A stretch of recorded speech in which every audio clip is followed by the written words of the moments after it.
Yo, what's going on? Shout outs to everybody in the building. It's Player Talk Radio.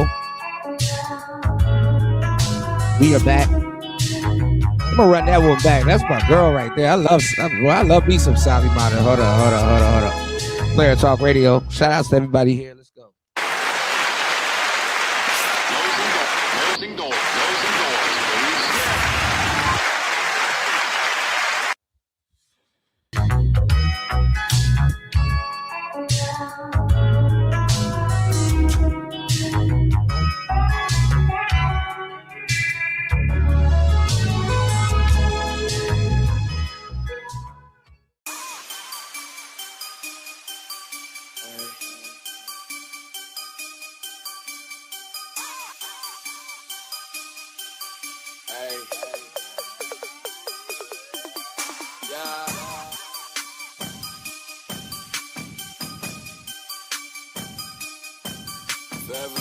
Get money gang, 815 bang, you know it is. Yeah. Right pocket, big bank, left wrist, fish tank. Boy, let's get this shit straight. We are not alike though. Ain't no haters this way. Bitch, go take a hike, ho. All we do is work. Now we shining like some light. Bitch, I am forever fly. Smoke that cushion till I die. Tell the truth and never lie. Stay high and keep it G. Rules that I live by. Bitches wanna sleep with me. Fuck them just to kill time. Jay has such an ill mind. We getting money, but we gotta get more. Man, I gotta get that shit that make my wrist glow. Damn, it feel good, man, to let a bitch know. Damn, it feel good, man, to tell a bitch no. Canary yellow piss, red bone, yellow bitch, purple clouds like I'm Prince. I'm a jerk, I'm a prick, I'm a slut, I'm a dick. You pussies do not exist. Met up with the boy Louise and we've been shining ever since, bitch. Lexus Cruise. Oh Lord, what shit blessings do? I try to never lie, tell the truth. We forever fly. Who the fuck are you? Who the fuck are you? Who the fuck are you? Who the fuck are you? Cheeky-eyed, chinked up, yeah, I'm tatted, inked up, handsome and I'm cleaned up, yeah, my team's some mean fucks, please don't get your spleen cut, damn, I love your girlfriend, she might let the team fuck, cause I get that green stuff, all about that guap, new chain and a watch, fucking give it all I got, gotta get it to the top, smoking pot, thinking of a plot, the cop a fucking drop, cause I fucking get broke, yo bitch just drop, when a nigga ride by, you know a nigga sky high, all the girls stop and wave when they see me fly by, when it comes down to it, I am just a fly guy, Kush got me seeing spaceships like it's sci-fi, for the money I will do whatever is necessary, I got too much shit to do, I need a secretary, after this shit I swear I'll be legendary, I do not have an adversary, ha!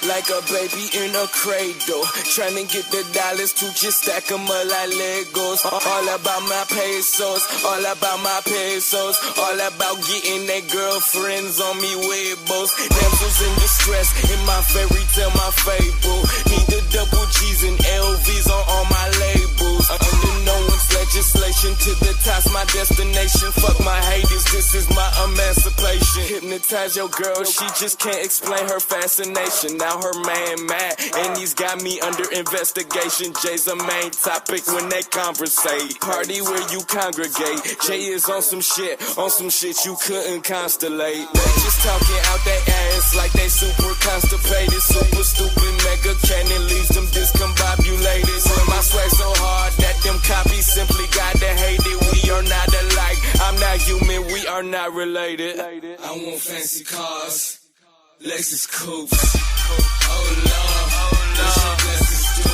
I try to never lie, tell the truth. We forever fly. Who the fuck are you? Who the fuck are you? Who the fuck are you? Who the fuck are you? Who the fuck are you?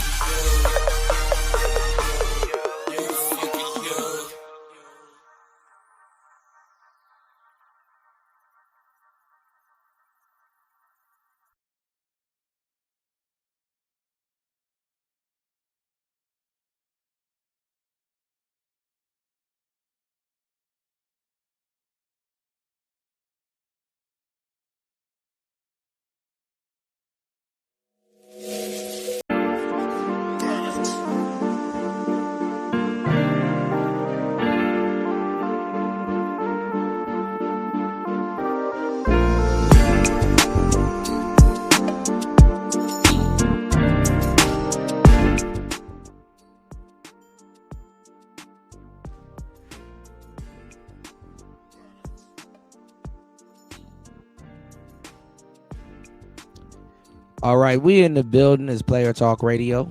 I am your gracious host, DJ Kuda. Right back at the helm of today's show. Got a great show for you guys. I was gonna go live yesterday, but I fell asleep and then so much stuff was happening, so I was like, all right, let me put something great together for you guys and give you guys a fire show, man. Clap it up for yourselves, man. We've been going hard all week, you know. And I've been giving you guys so much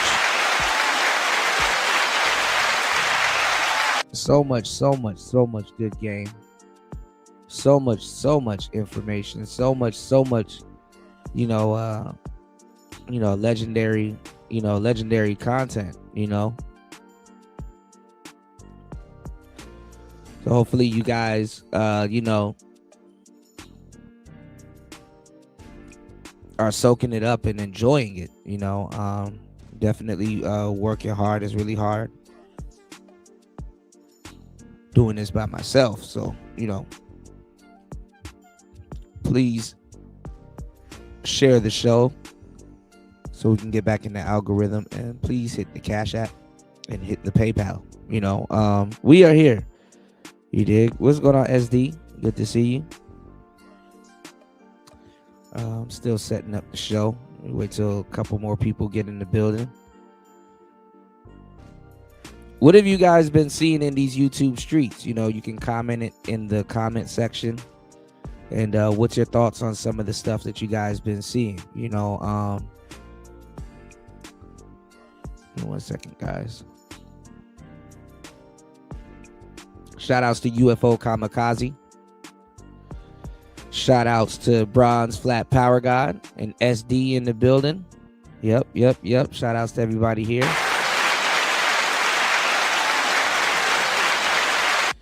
Yeah, I was, you know what? I was gonna, mention that, What's going on, D? Good to see you.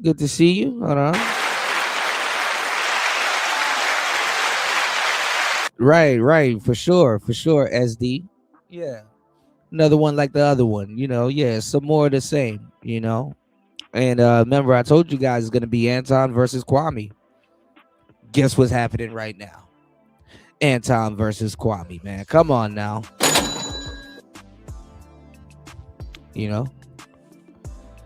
So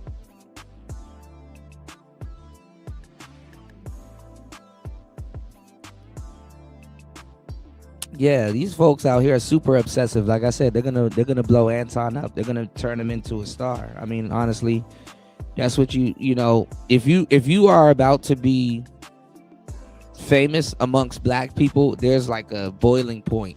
There's like a surge of hate that needs to happen. There's like a big surge of hate that needs to happen before you get blasted, you know what I'm saying, into the stratosphere,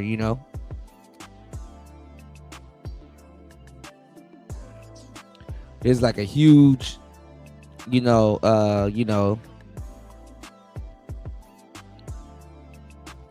blast of hate that needs to happen. You know.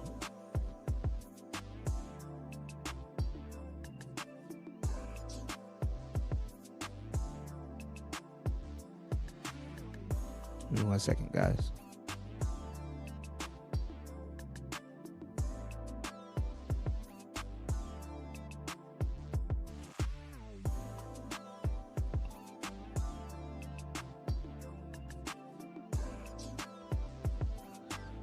Yeah, shout outs to you, D. And shout outs to everybody here in the building.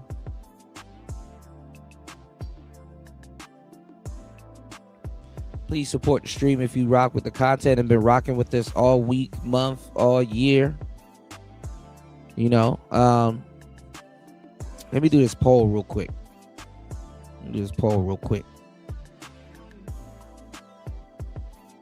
I had to map everything out. My bad. I'm a little bit under the weather, but we here. All right.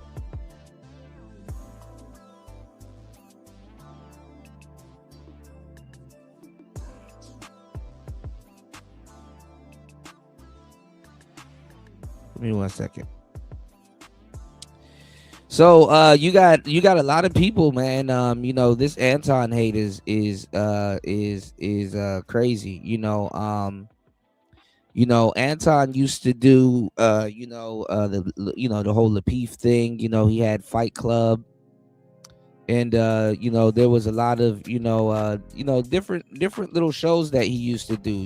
Even morning shows and stuff like that. A lot of people, they would watch those shows. A lot of people, they would, those were their shows. And it's just so quick how people turn on him, man. And I'm pretty sure Anton, Anton is not perfect, and neither am I trying to, because, I'm not a super fan of Anton, but I can relate to him. You know what I'm saying? A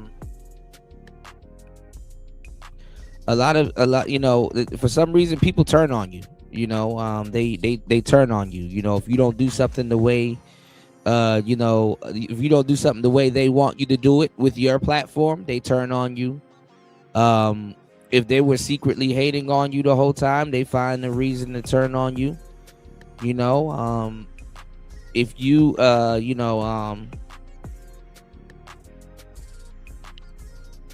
if they feel you haven't helped them enough, they turn on you. They'll even go as far as to lying to you and lying to their audience and stuff like that. Maybe an audience that you gave them. Maybe it's already an audience that you gave them. For my people that are that are original and they trend set, and they actually help people. I mean, helping, especially, brothers and sisters, man, helping them can be a backstabbing task. You know what I'm saying? It can be a backstabbing task, if you successfully, if you successfully help a brother or sister, So it could be a backstabbing task, and it takes you to actually really help people to see it through. And that's the thing, your haters, absolutely, UFO Kamikaze, your haters will make you famous. You know what I'm saying? Your haters will absolutely make you famous. And they'll do jobs. They'll do a job that your PR can't do for you. They'll do a job that people that you can hire to do. They'll do jobs that a lot of people can't do for you. But I did see one beef in particular, which was Messy and Freezy. And shout outs to both of them. Even though I think what they're beefing over is goofy, but I don't know where their beef started. But I know Freezy and Anton, they got history. You know, I guess Freezy was saying that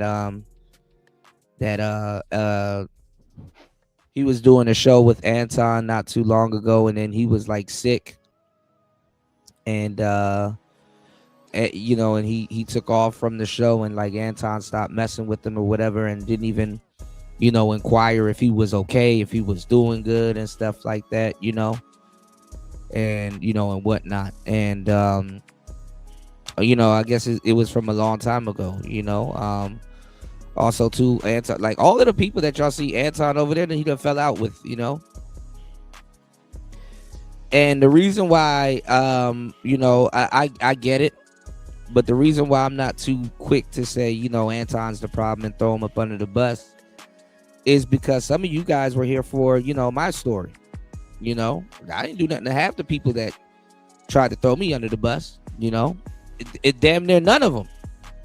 You know, and I can safely say it's not me, quote unquote, trying to dodge accountability and all this other, you know, weirdo shit. You know, niggas got mad at me because I didn't do something with my platform.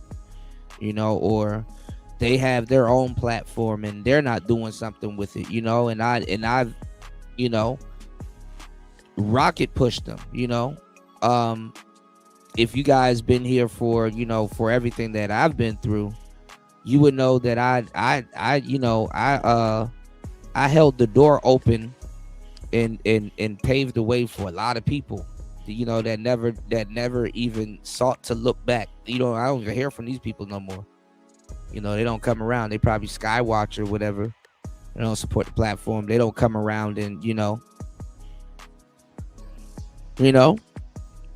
I said, damn, you know, and then turn around and get mad at you. You know, I've learned a lot, you know, going through my own trials and tribulations. You know, I learned that a lot of, you know, brothers and sisters, if they didn't do it on their own, they don't feel like they're successful. They don't feel like they could tell somebody, say, hey, somebody help me, or hey, you know, this person assisted, you know, with a bit of my success. You know, people come to their platforms and they like, damn, this person did this shit alone. And that's not the case. Some of them, they got their platform, you know, not even righteously. Meaning they had to fuck over a lot of people and do some shiesty shit, you know, to get the platform that they have today, you know, to get where they are today, you know. I was watching O'Shea talking about how he dislikes Anton. He's on his 50 millionth video, you know, saying because Anton didn't do what he told him to do, you know.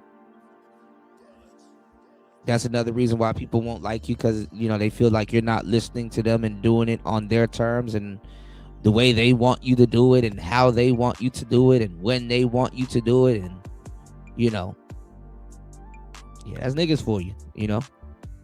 Give me 1 second.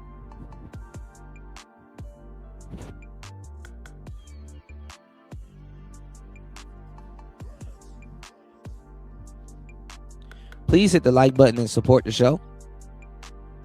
You know, what's going on, Michael V in the place to be? Big Double M in the place to be. Happy New Year's, brother. You know, I've been searching the interwebs for you. Good to see you, man. You did. Shout outs to Michael V in the place to be. Let's go. Michael Matroke in the place to be. I keep saying Michael V because I look at the Roman numerals, you know. Shout outs to Double M in the building. Give me 1 second. All right, y'all. Shouts to Michael Matroke in the building. Hold on, y'all. I'm trying to pick something off the ground in my studio that just fell. Shouts to Mike Matroke in the building. Double M. Happy New Year's, brother. You said, been seeing how manic and obsessive folks can be. This is true. Double M, what do you got on Anton versus Corey Holcomb? I know you've been seeing this debacle all over the place. You know, definitely want to hear your thoughts on it. You said Freezy tried to beat Tasha K. I see Chicago really done fell out with him also. His whole group done fell out with him. You know, and there were some people that were, you know, that I've said, you know, that I'm cool with, that's successful from that whole debacle. You know, Fatty. They even said there's, you know, Fatty spoke on it a little bit, but I haven't seen Fatty and Icon speaking on it, which is crazy, you know. But I guess they still cool with Anton, so they kind of, you know, stayed up out of it, you know. Niggas want you to stay loyal even when they on bullshit. Fuck out of here. For sure. Yes, sir. Shout outs to Mike Matroke. Yes. What's going on? Insane One in the place to be. Welcome to the show. But yeah, I told you guys that Kwame Brown is going to jump into it also, so it's getting crazy. Shout outs to Raven. Raven said the one wheel isn't safe for ice riders. DJ Kuda sent from the ICU. You are not in the ICU, Raven. No. You are not in the ICU, man.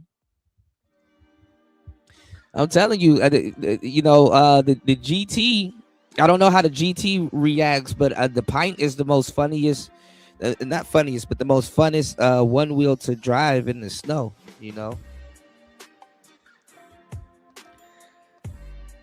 I think Warmaster, I don't know if Warmaster rode his in the snow just yet. You know, we were talking about it on the last show, you know. And shout outs to UFO on the last show. You know, I was at the cafe and went by and, you know, to stop there for a while, get something to drink, something to eat. And, you know, no, man, Raven, you did not take a spill on the one wheel in ice, bro. You don't want to be on it in the ice. And when you're on it in the snow, only do about like 4 or 5 miles per hour. And you'll have like a nice, you know, ride through the snow. But you have to ride in other tire tracks, you know. You know, it's a little bit different if you're trying to create your own tire track, which you can, but depends, you know. Yeah. Well, Warmaster said that they you know, they only got a couple of inches, like 1 or 2 or 3 inches, I think he said. You know, nothing bad, you know. All right, but we got a poll in the chat. You know, we got a poll. You guys let me know. I mean, you know, why does everybody hate Anton? Did he fall out with everybody? Or, you know, are people exaggerating? You know, 40% says he's telling uncomfortable truths. 60% says, okay, now we got 50 and 60. Okay, now we got 50 and 50. 50% says he's telling uncomfortable truths. And another 50% says it's clout and internet drama. That drama for your mama. Okay. All right. All right, we'll check back in. Raven said, we was so frozen. We have to be closed for another day, waiting for it to melt. Yeah, man, I want you guys to be careful out there, man. I heard, you know, you guys got hit with a huge, you know, ice storm. Just a big ass storm hit the East Coast and Middle America. So, you know, I definitely want you guys to be careful out there. Well, there you go. What's going on, Aunt T? In the place to be. Good to see Aunt T in the building. Yes, sir. You said, Auntie says, I don't hate or dislike Anton Daniels. I just have a serious lack of respect for him because he pretends to be calculated and strategic. Yet he talks hella shit, antagonizes, and cries victim later. Crazy.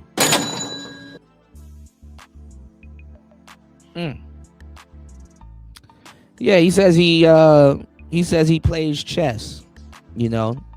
And chess thinkers are supposed to be like, you know, more analytical and, you know. He says he plays chess. you know. Now, I'm not trying to stick up for Anton, you know, because, you know, a lot of people will fall out with you for no reason, you know, but,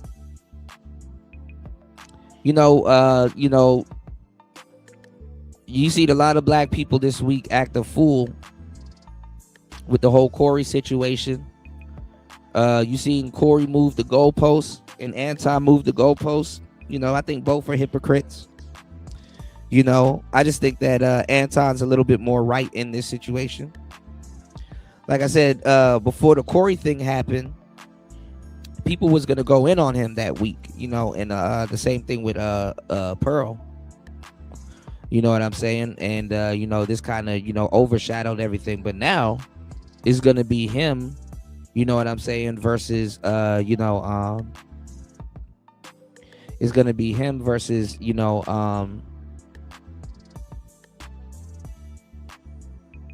versus Kwame, you know, and people are gonna want to see that, you know, people gonna go crazy over that.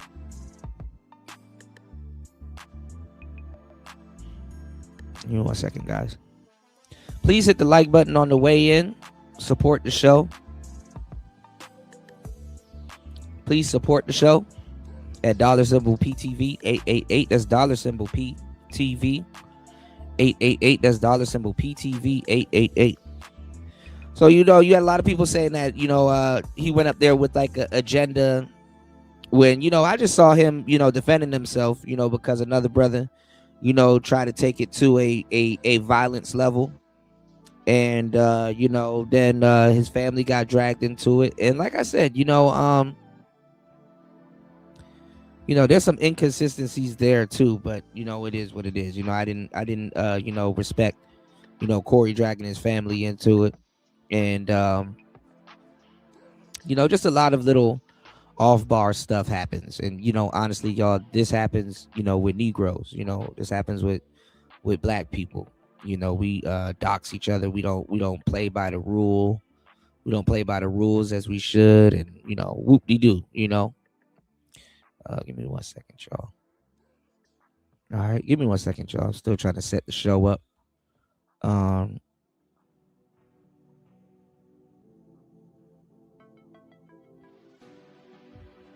Give me 1 second.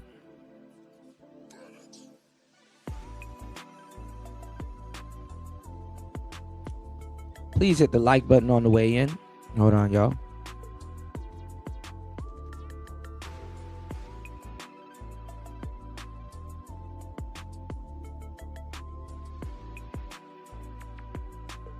Please show the stream some love. Show the stream some respect.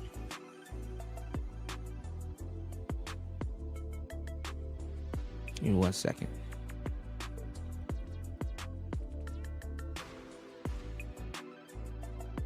I gotta catch up on the comments. Give me 1 second, guys.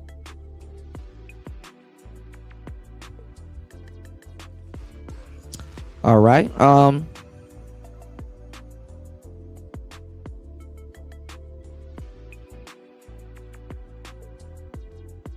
See what you guys said on the poll. Let's see.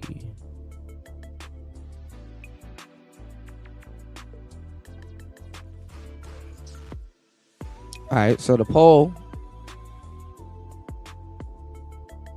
we're still at 50-50. Okay. Cool. All right. Raven said, I don't give a fuck about both of them. He's effeminate, not heterosexual. That's my issue with him. And T says, don't try to gender war this shit. Don't try to gender war this shit up. Men have to check phony, fraudulent ass men like Anton, or else they'll set the tone for real men that move with the code. I mean, you guys are turning them. Well, not you guys. I'm saying Black YouTube. They're turning them into the next Kevin Samuels. Samuels and Daniels. Samuels and Daniels. Got the same kind of ring to it, y'all. He's a feminine. All right, I read that one. And T said, "You're good, Kuda. I don't like people trying to take up for Anton when he wouldn't piss on them if they were on fire. He would sell them a bridge in Brooklyn if they'd buy it." Let me know if you need the link, Auntie. I got you. The oral thing face to face was unacceptable. Well, I mean, he was just returning fire. You know, you say I kiss ass, okay, I'm gonna say you SD, you know. No pun intended, you know.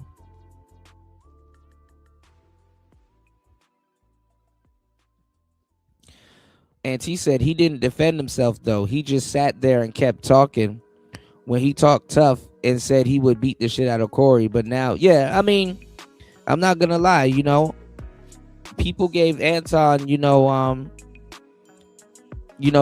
gave him, talking papers, you know. They gave him talking papers, and what I mean by talking papers is, you know, they gave him, they gave him the keys, you know, to brag all week and, you know, and play tough. You know, we were talking about it also, you know. They gave him the keys to play tough that week, you know. Corey didn't, give me 1 second, guys. Corey didn't, he didn't lay a hand on him. You know, like I said, if he was standing up and towering over him, like, I would have stood up. Anyhow, Corey stood up, I would have stood up. Because who's to say he was going to sit down? But it was Corey Holcomb that brought it to, it was Corey Holcomb that brought it to, a violence medium. You know, Corey Holcomb, he was the one that,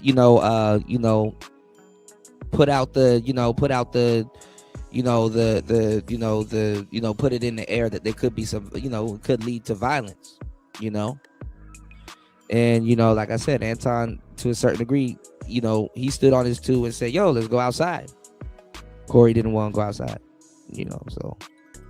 But either way, I knew both of them wasn't going to do shit. I knew both of them wasn't going to fight. If Corey really wanted to fight, he would have went outside. If Anton really wanted to fight, like you said, he would have, he would have swung, or one of them would have swung. It would have been a fight,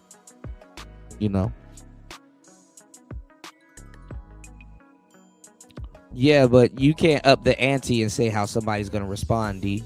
You know what I'm saying? That's the thing. He said he tried to play internet troll with a nigga and got handled by nigga rules. Niggas in real life don't give a fuck about your family. He should calculate. He should calculate that too when he's dealing with niggas, or else he ain't calculated for sure. Well, he went on Messi and said that it's calculated, but I don't know nor care. I mean, a lot of brothers, he how I look at it is Corey, cause I like Corey a lot, and I just to me it just looked like a failed bully attempt from Corey, and I get it. A lot of brothers don't like Anton, so it's gonna be some biases going into it. He burnt a lot of bridge with he burnt some bridges with a lot of people and shit. So, okay, I got you. Hold on, give me 1 second. Let me find this link.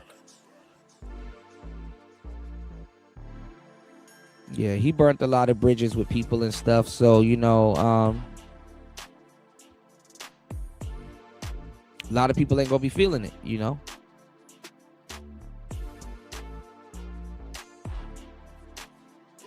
Give me 1 second.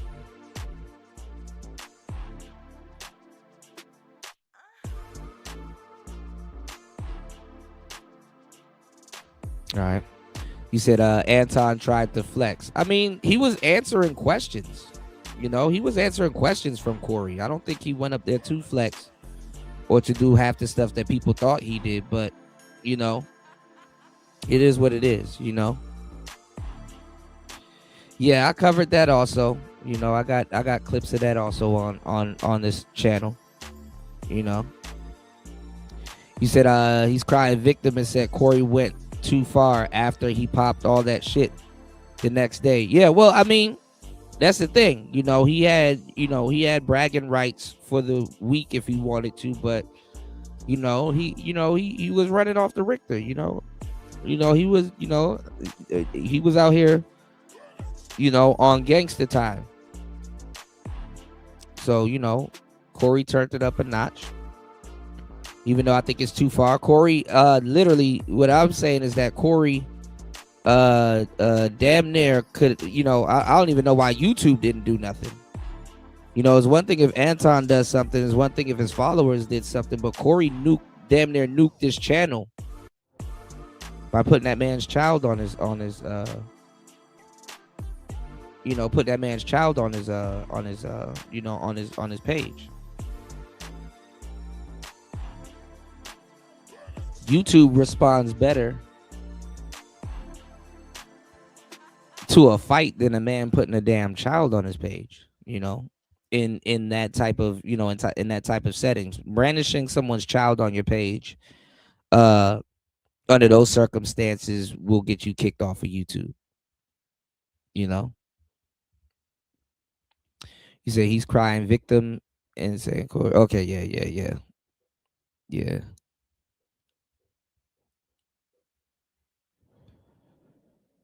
Give me 1 second, y'all.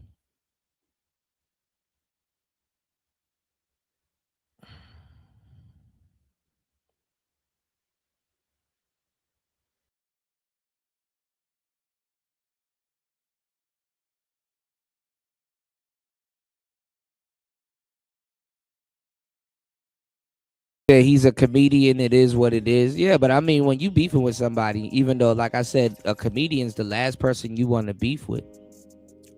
When you beefing with somebody, bro, ain't nobody worried about if you a comedian or not.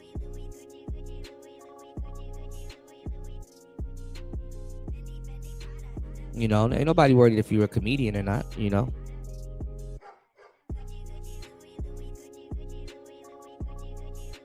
So that's the thing.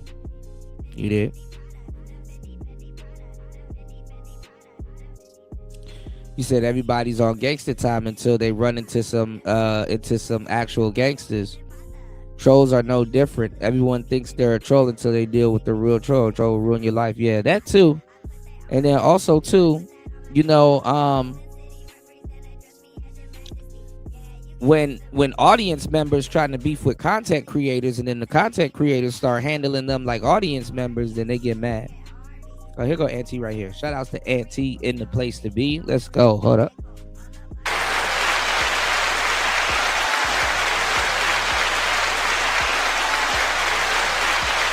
Shout outs to everybody in the building. Please hit the like button. Please support the show via Cash App, via PayPal. We are live as Player Talk Radio. What's going on, Auntie? Are you here? What up? What up, Kuda? What's going on, man? Welcome to the show. How you doing? I just did a messy ass review. No, I just did a messy ass review on this shit. I mean, Anton came on his platform and he said, "Hey," he said, "Corey, Craig, y'all won. My life is in shit." His exact words. I'll send you the clip if you want it. Yeah, I saw it. I went over it. You saw it. He said, "Hey, my life is in shambles. My daughter's in shambles. My wife is in shambles. All of this shit." But yet last week you were saying that everything's calculated. So you didn't think about that? No, you said that now your daughter's not safe, right? Right? But a week and a half ago, everything was good because you showed up to Corey's with security and a bodyguard. Where's the bodyguard for your daughter? You're a public figure.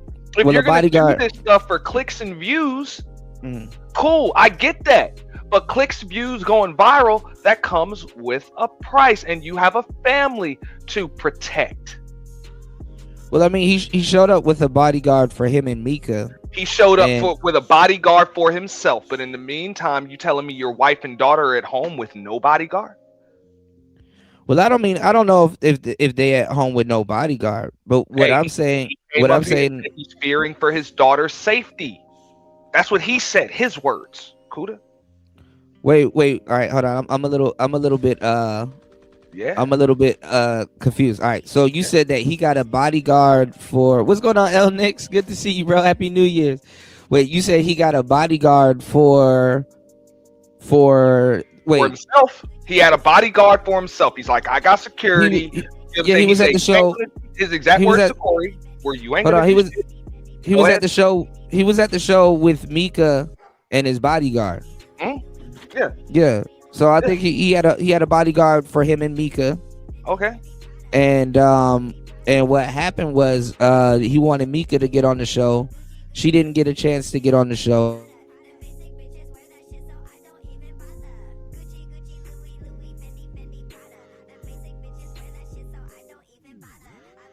See what I'm saying? This is that internet nigga talk, right? Not you, but some people don't give a fuck about court. They just don't care. File the charge, file the suit, take the channel. They don't give a shit. That's what happens. You're supposed to calculate that before you do it, crazy motherfuckers. You know, cemeteries, prisons, county jails, and crematories are full of niggas that don't give a fuck. So why would you antagonize those people by saying you would beat the dog shit out of them?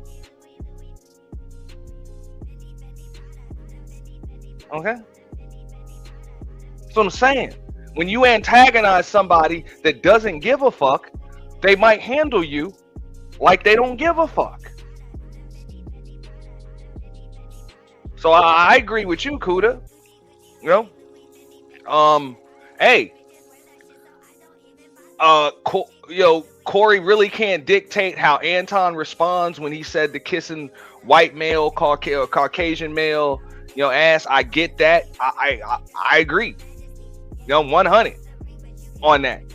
But now, after you said on your platform and multiple platforms the next day that you would have beat the dog shit out of Corey, you can't dictate how he responds.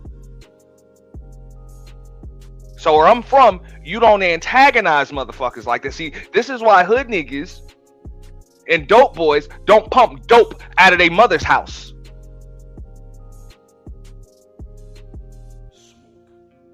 Or out of the house with their wife and kids and shit, because it puts their wife and kids and their mom at risk.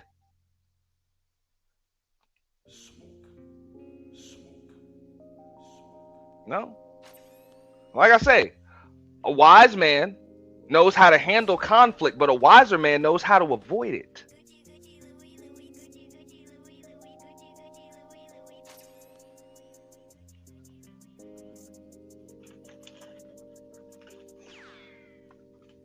So that's all I'm saying. If you are so calculated, why do you and Mika have security, but your wife and your daughter don't? Now all of a sudden, after you said all of this stuff on the internet, now all of a sudden you're worried about your daughter's safety. Now, that's something you're supposed to think of ahead of time. You're supposed to think before you speak. You're supposed to think before you act, not after the fact. That's not how That's not how chess players, checker players are supposed to move. Like nobody that calls himself strategic is supposed to just do things. And then whatever happens, and now I'm a victim. No. Not when you're strategic and calculated like he claims to be. So I'm not, just like he said he ain't gonna defend black folks just because they black. And I agree with that. I ain't gonna defend black folks just because they black, but he said that. Hey, he ain't with that. I'm not defending that man just because he a man. Damn that. And I'm not defending him just because he a content creator. Damn that too. I see what I see. I see garbage.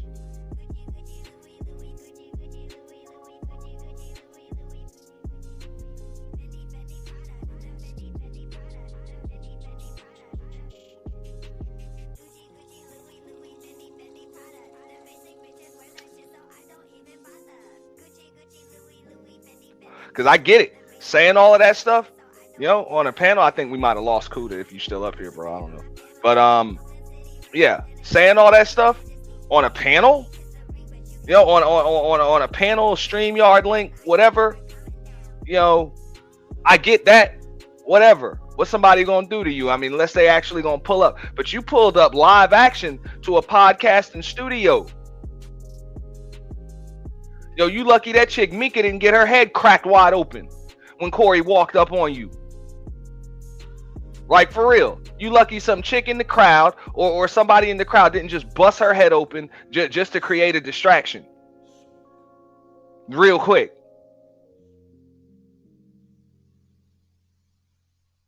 Because where I'm from, that's what would have happened.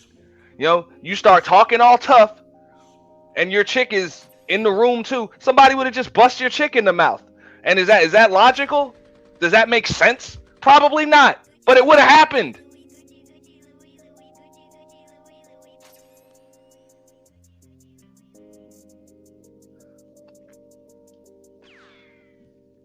And if you so calculated, you know what I'm saying, there's certain things you don't put yourself or other people, in, you know what I'm saying, those around you in position for. So now you got the chick Mika being called a side piece and everything else. You know what I'm saying? You got your wife being disrespected, you know, not knowing now. Granted that, hey, I don't know what his relationship is with Mika. I mean, I would assume something got to be going on because I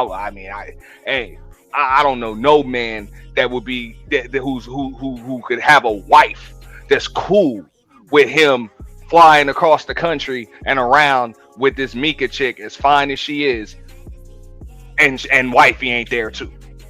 You know, I don't even know, but whatever. You know what I'm saying? Whatever's going on with his wife is between him and his wife. Hey, cool, whatever. But for just the optics, out of respect for the public image of your wife and your family, you don't do that, bro. That's disrespectful to be rolling around with this chick and your wife ain't around, bro. And that's the only chick with you? Nah, damn that. I'm either gonna have my entire crew, or if I got just this chick with me, you better be assured wifey gonna be there too. So just for the optics, anytime you see me with this chick, just know my wife is cool with it. You know?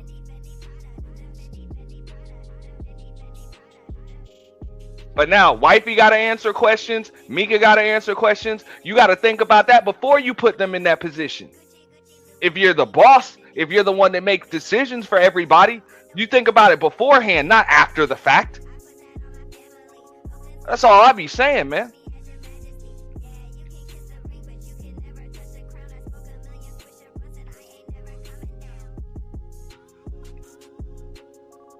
And shout out to UFO. Yo, you said, hey, Corey and his crew wasn't going to do nothing. They did do something. They put a picture of his daughter on the damn screen and roasted her ass. That's what they did.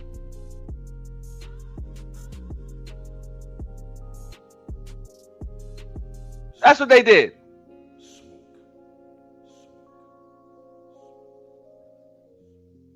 Now Anton wants to concede. That's what I'm saying. That's why you don't deal with people that'll do that. You talking? Anton is up here talking about his daughter is not safe. His family is in shambles. His words, not mine. Come on, man. Come on, man. You think about that beforehand. And I know y'all gonna say, oh, well, he shouldn't have went there. Maybe he shouldn't have went there, but he did go there. So why would you antagonize somebody that might go someplace where they shouldn't go?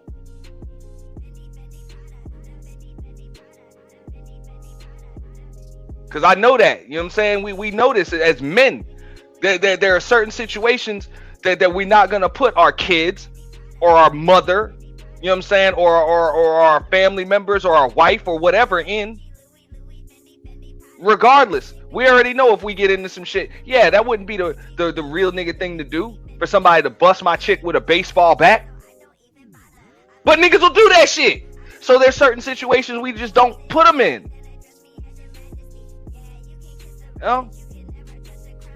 But nah, man, that's the way kids and niggas that don't calculate handle shit. They just do shit, end up in situations, and then wonder, how did I get here? Or this isn't right, or they just find somebody to blame for it.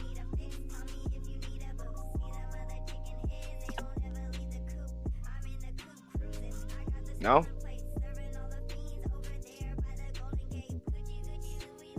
So nah, Anton Daniels is not a victim. He's not.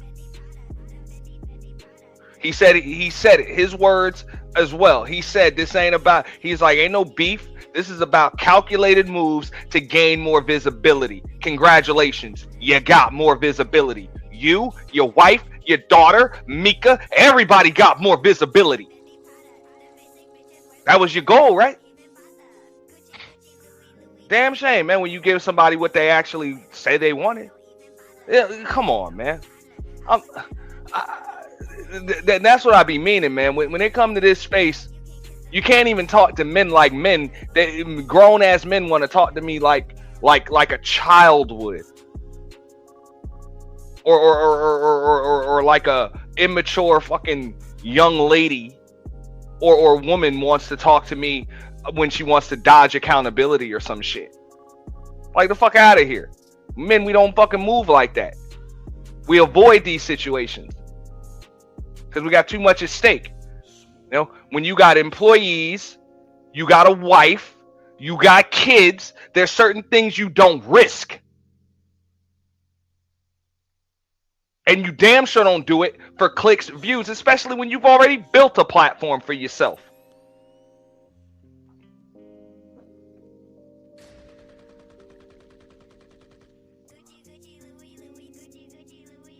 And if you are going to risk that, just understand, hey, I calculated it, whatever, and it was worth it. Hey, the juice was worth the squeeze.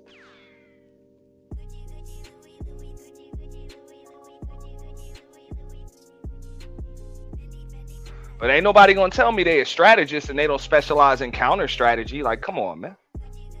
You're not well versed in counter strategy, and you got plans but not contingency plans. Come on, man. Okay. UFO, niggas with 2 strikes get that 3rd strike all the time. Just because it wouldn't be smart doesn't mean people ain't gonna do it.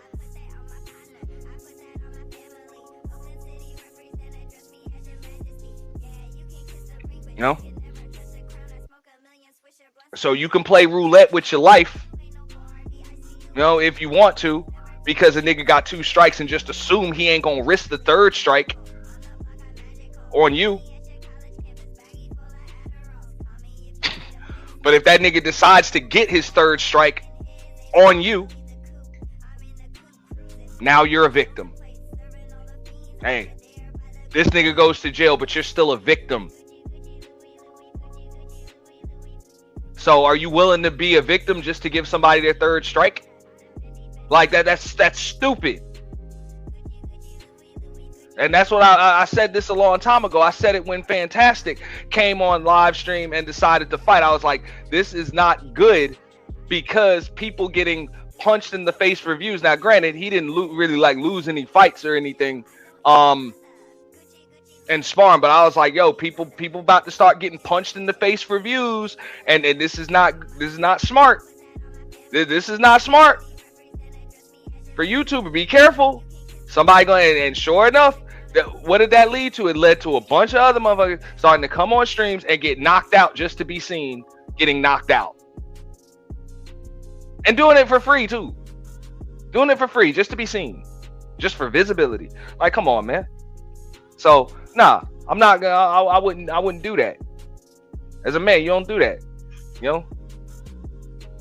You don't risk your daughter's safety. You don't risk the reputation and respect of your one and only wife.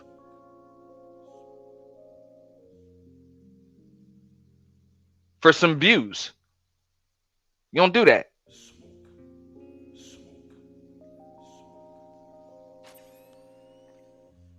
There's too many ways to get them.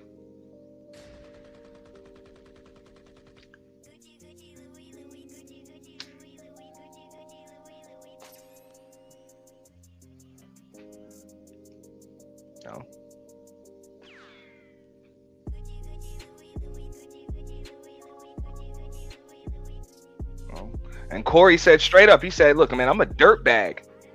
His exact words before he put that picture of that man's daughter up on the screen. He said, I'm a dirtbag.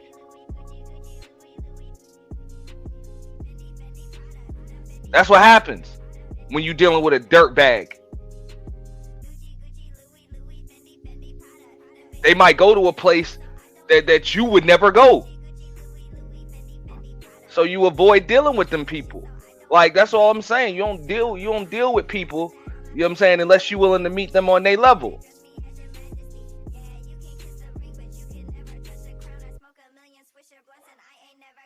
You know? But he did that. So that's it.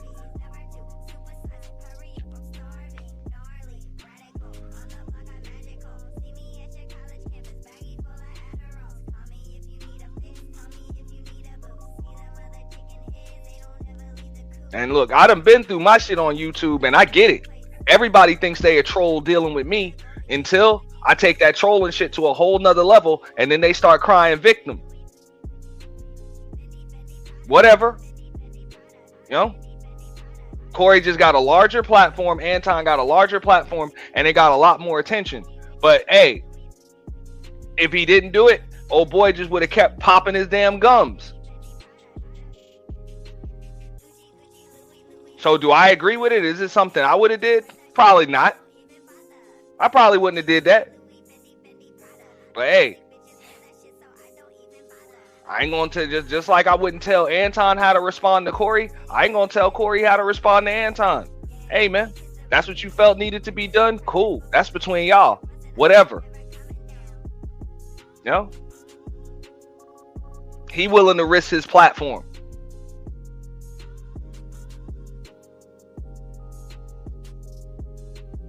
You know, he willing to risk a civil case.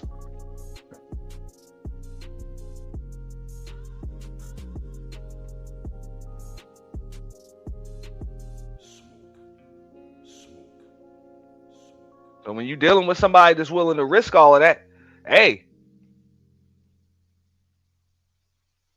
it is what it is. But these people be in the business of trying to call bluffs. You know? And every now and then you realize somebody ain't bluffing, man. They ain't bluffing.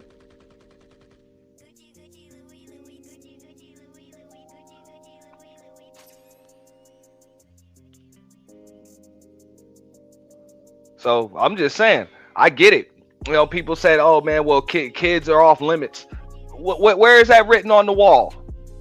Like, where are the rules on the wall? Ain't no rules. Yeah, YouTube got community guidelines, but people don't care. How many people done lost their channels for violating guidelines? It happens. People done lost their channels, been put in YouTube jail, whatever. Don't care.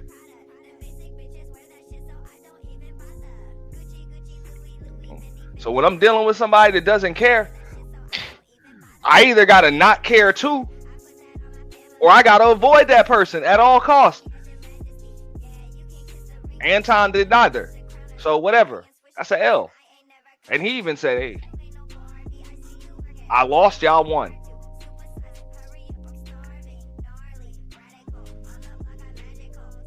That's what I'm saying. But I don't see how else you're supposed to deal with somebody like Anton. And I'm just giving a little filler till Kuda comes back. I think Kuda dropped down or something. But yeah. How else you supposed to deal with Anton? But to resort to some trolling shit. That's the way you deal with that motherfucker. You know?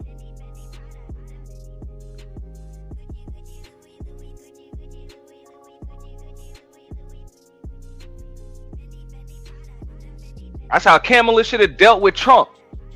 She should have became an internet troll. She might have won.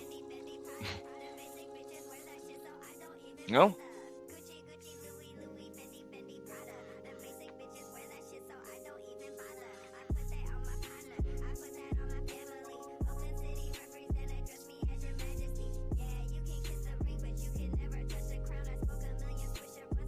So I don't feel bad for old boy.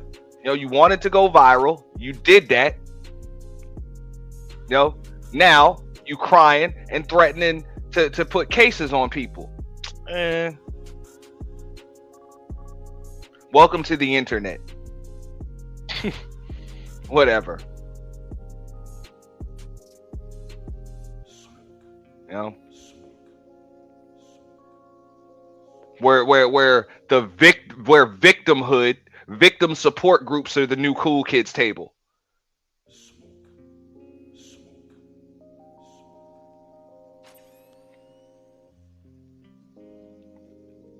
You know?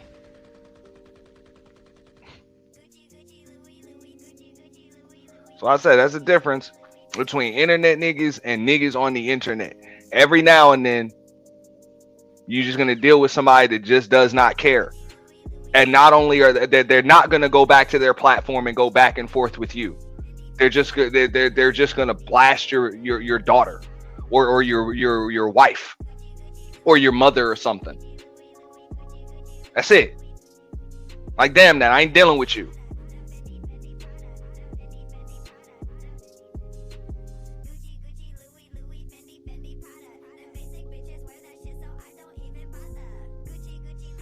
About to just hit the defenseless person.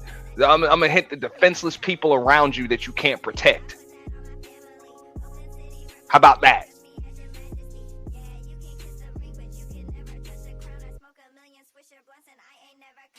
And you're supposed to take, as a man, you're supposed to take all that into consideration before you antagonize people like that.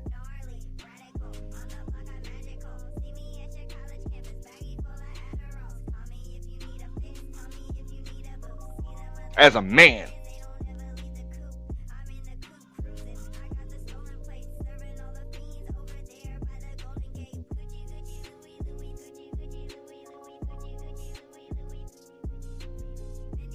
Now you talking about how, yo, this nigga Corey got your daughter crying in the principal's office. These are Anton's words.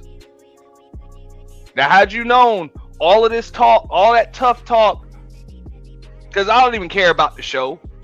Yo, the show was the show. I'm talking about everything afterwards, because let's keep it 100. It was everything that came after that show that led to that man's family getting put on the 5150 show. Had he not been talking all tough the next day and all of that other stuff, if he would have just said, look, I won the debate, I believe I won the debate, and that's it. Anything else with Corey, man, I'll just leave it at that, man. I don't even think it would have went there. But all of that, hey, I would have beat the shit out of Corey and all of that. Yeah, bro.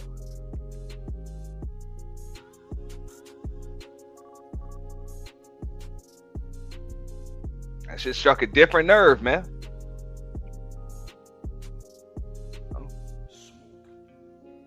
Like I said, bro, it's I said this on my show. This is the Batman versus the Joker dynamic. You know, you don't handle this dude like you would a regular criminal. You know,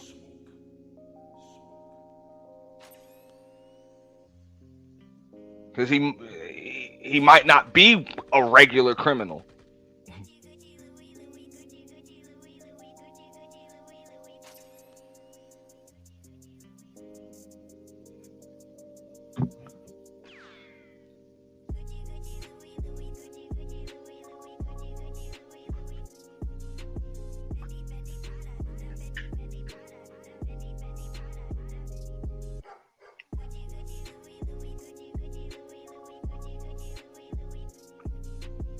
You know, he might do something, you know what I'm saying,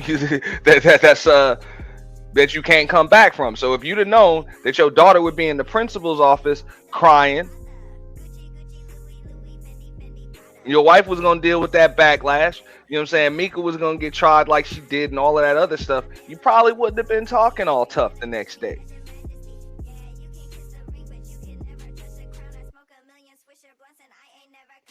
And people are going to say, oh, well, why should he even have to take that into consideration? Because it happened. So if it happened, that means it was a possibility. So you should have taken all possibilities into consideration since you're such a strategic chess player and you're so damn calculated. But I guess you miscalculated. So just say that. Just say that. Just say the man miscalculated. That's what I'm saying, man. The Anton Schmidt suckers don't want to just say that this man miscalculated.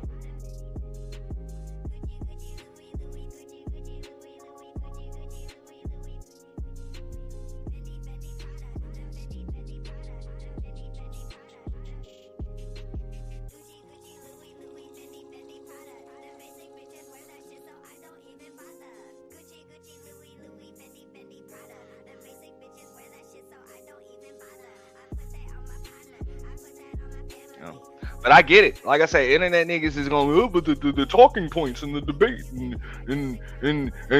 but that's all that matters. And who was right and who started it. Man, none of that matters. None of that matters. None of that matters.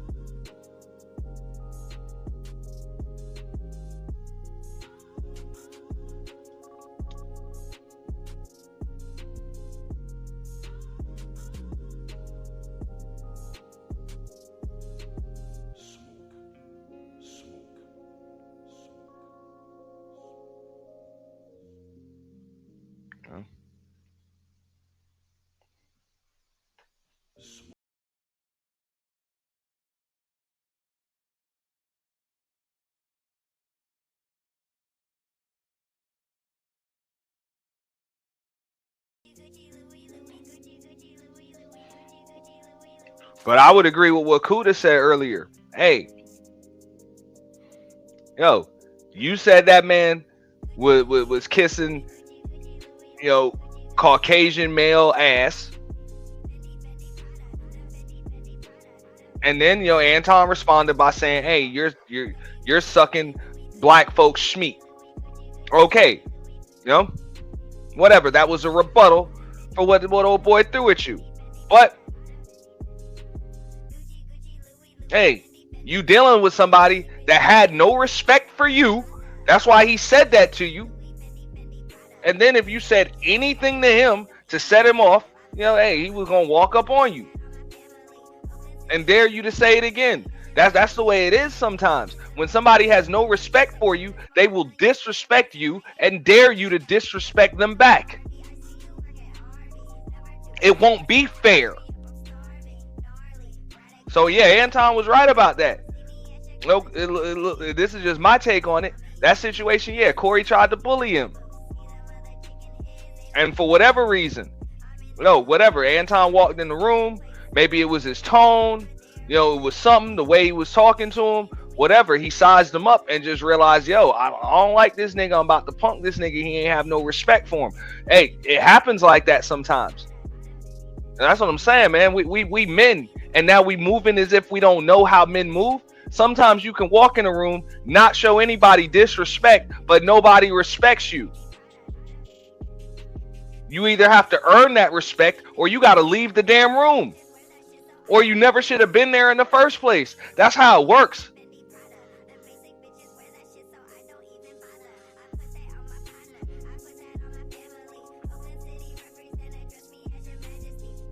And you could be the respectful one. You could be the diplomatic one. You could be doing nothing but matching energy, all of that. It doesn't matter who's right or wrong. Sometimes you just in a bad situation.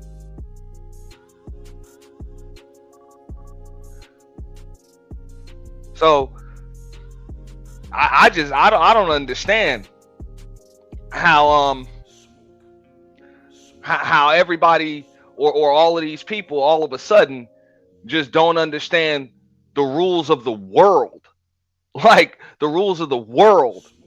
Every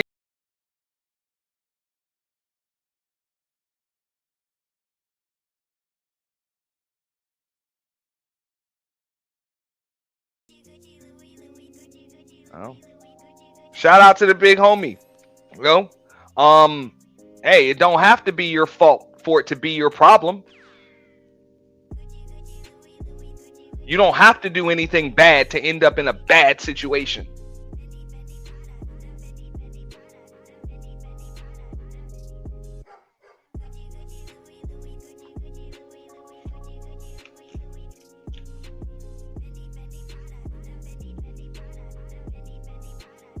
But as a man, you go out of your way to avoid those damn situations, especially when it's not just you. When you got people that depend on you, what I'm saying, for safety, for provisions, for protection, all of that stuff. You telling me you got employees, you got wife, you got kids, you got a reputation of your own, all of that stuff. You take all of that stuff into consideration before you bump your gums on the internet for views.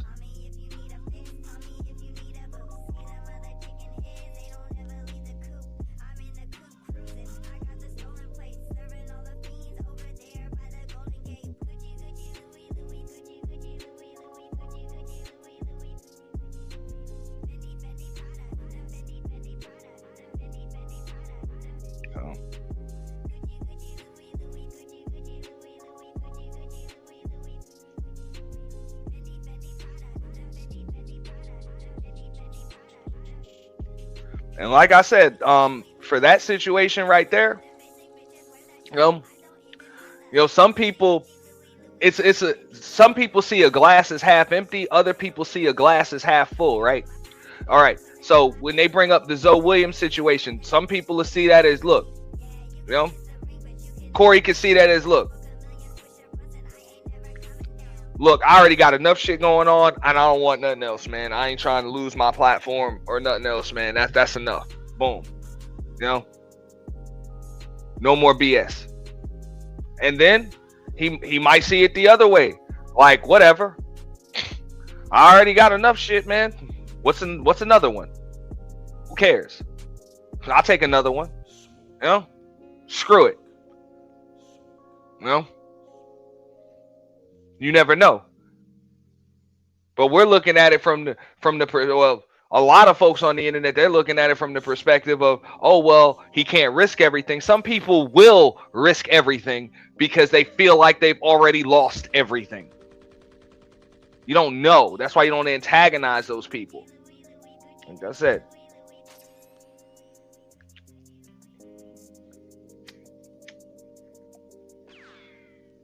So I don't like the chess analogies. I prefer the poker analogies. Chess is a simple game, simple rules. The pieces are laid out in front of you. Whatever, it's easy. Poker, game of incomplete information. You don't know what's in the dude's head, and you don't know what's in his pocket. You don't know how he's feeling, what his mood is.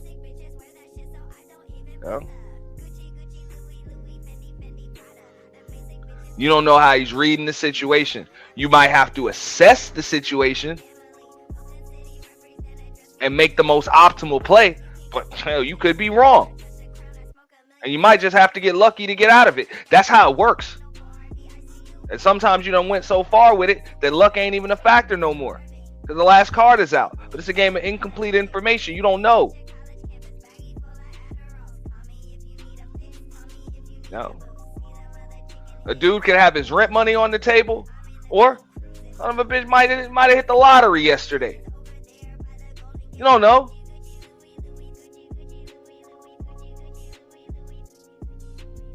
Or he might just not care. It might be his rent money on the table, but he doesn't care because he was already short 75% of it any damn way. So he didn't care about losing the other 25%. He didn't care. He's willing to risk it all today on a bad read.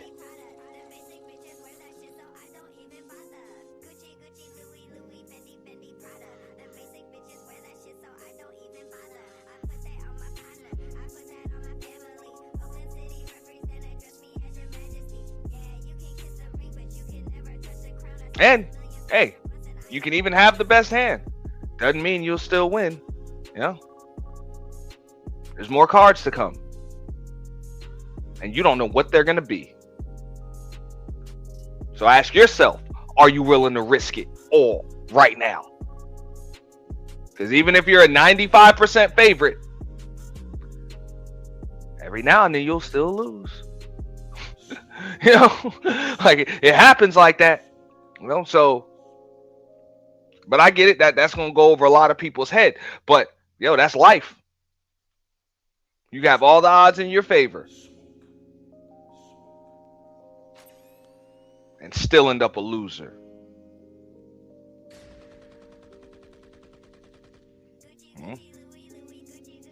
But that might be Corey's situation. He might be willing to lose all of that shit. Whatever. Just to ruin Anton.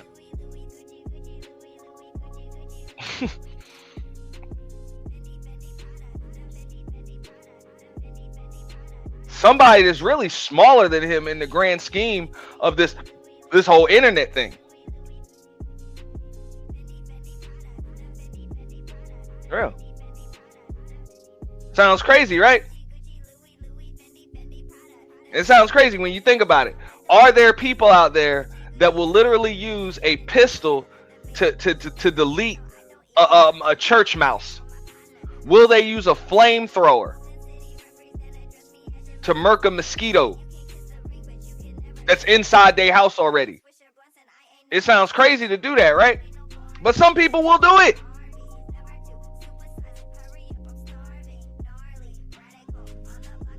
You'd be amazed how many times I done seen, you know how you be driving and then you know what I'm saying, be a bug in the car or something, somebody see a spider on the windshield or something, and I done seen people kick the damn windshield, punch the damn windshield and just crack the damn windshield just to kill a spider or a fly. Thing don't even be on the inside. Don't even be on the inside. You be in the car, you know what I'm saying, you hitting something, but they don't know if it's on the inside or outside. Just smash the damn windshield. Boom, boom. It's like, damn, bro, you just broke the windshield. You just broke the glass over an insect that wasn't even in the car.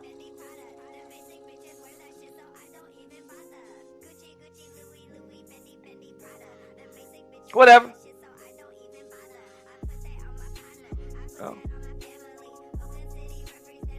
We done seen it. We done heard about the stories. We done heard about the stories about pistols getting pulled out over somebody stepping on somebody's shoes in the club. You get the bussing. Whatever. What do? You try to avoid going to clubs like that where things are likely to pop off. Right? Or if you are going to be in a club like that, hey, you make sure you know where all the damn exits are. You make sure, hey, you get out of that exit first. You know what I'm saying? You plan for that, or you avoid it in the first place. And if by some stretch you miscalculate and end up in a bad situation, hey, you better be the fastest one, or one of the fastest ones, or else you might just get trampled.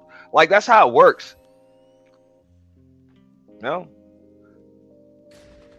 But it's not okay to take a bullet just because it wasn't your fault. Or just because somebody shouldn't have pulled their pistol out.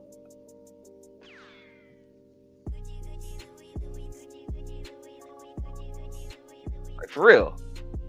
A crazy person that doesn't care, that doesn't give a fuck, can ruin your day, can ruin your month.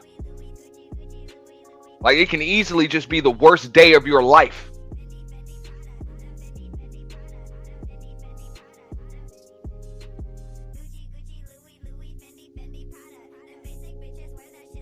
You know what I'm saying? The worst day of somebody else's life can end up being the worst day of yours just because you're in the vicinity. You know, so as men, we're supposed to know to avoid them situations. But, hey, what do I know?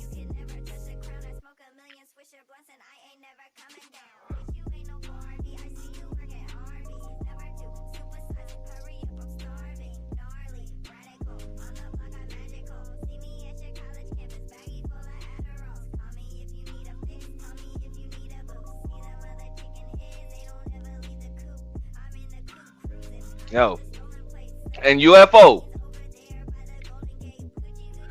If Anton scoped the scene, then I guess he knew that his daughter was about to get doxxed.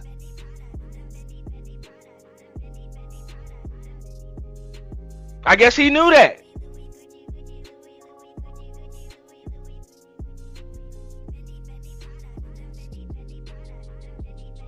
I guess he knew Mika was about to not even get on the show, but still get embarrassed because of it.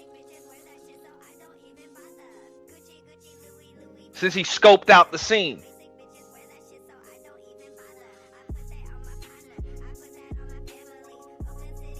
Come on, man. We better than that, man.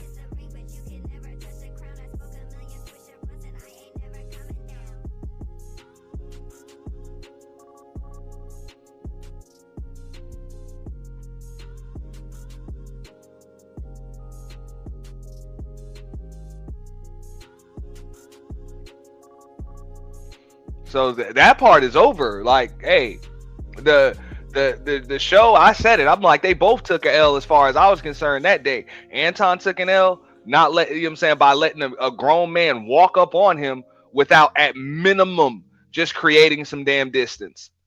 That's it. I'm not saying he had to tough guy up and fight that man on his own show.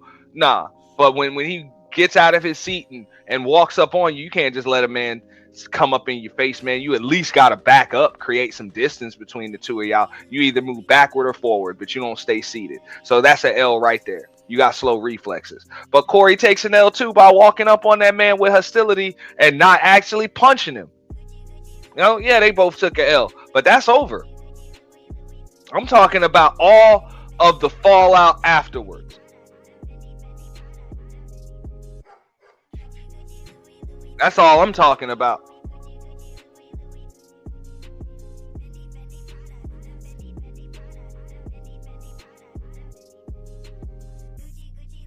Because Anton decided to leave that show and bring it back to his arena, which is the internet. And he decided to go from platform to platform and even on his own and talk all of that cash shit. That's it. And then Corey decided to go onto his platform and do some dirtbag shit.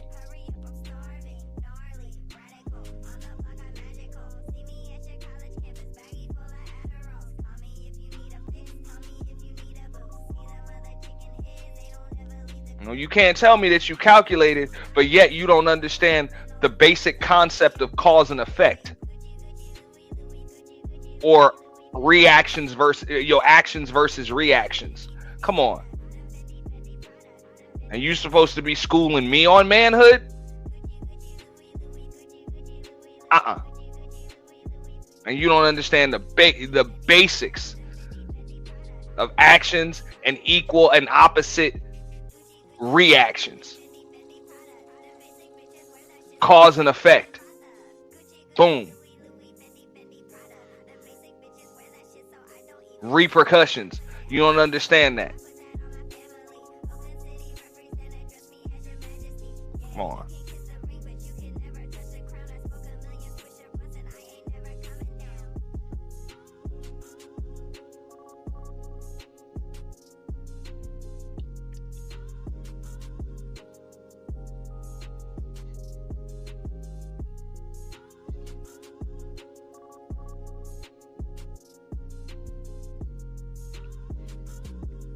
Hey, UFO, just like I said, man. Hey, he scoped the scene for violence, not for internet troll shit. Hey, but then he ended up dealing with some internet troll shit, so he miscalculated. Like y'all, hey, you have to hold the L, Anton, for miscalculating.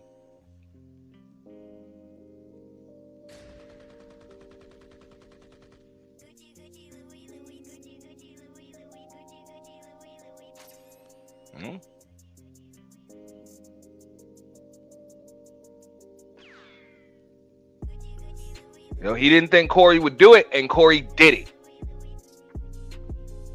That's it. You messed up.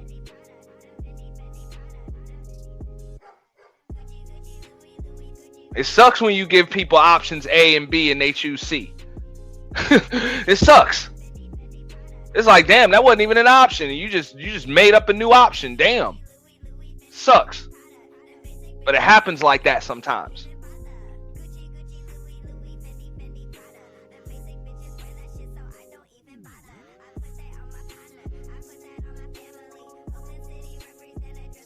You think somebody you think somebody can zig or they can zag, and then they just end up zapping. You know? Like they don't zig or zag, they just zap. It's like, damn, what the hell?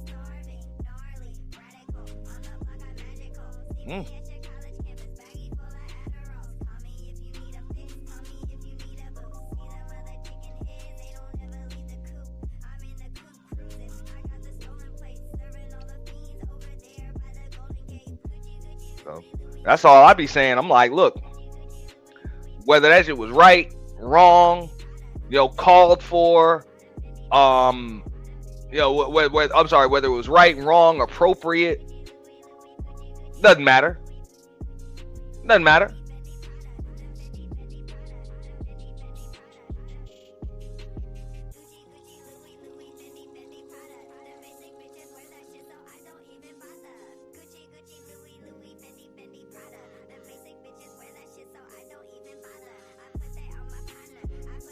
I already know if I say something to you, yeah, it would be wrong for you to hit me in the face for just something I said to you. And chances are you wouldn't do it. But then there's a chance you might just hit me in the face for it. So I'm going to be careful what I say to you. Yeah, but if you hit me, that would be wrong. Yeah, but that doesn't mean that you won't hit me.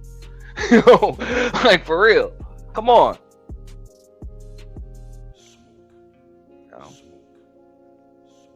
You learn this in poker one-on-one. Your opponent isn't always thinking logically.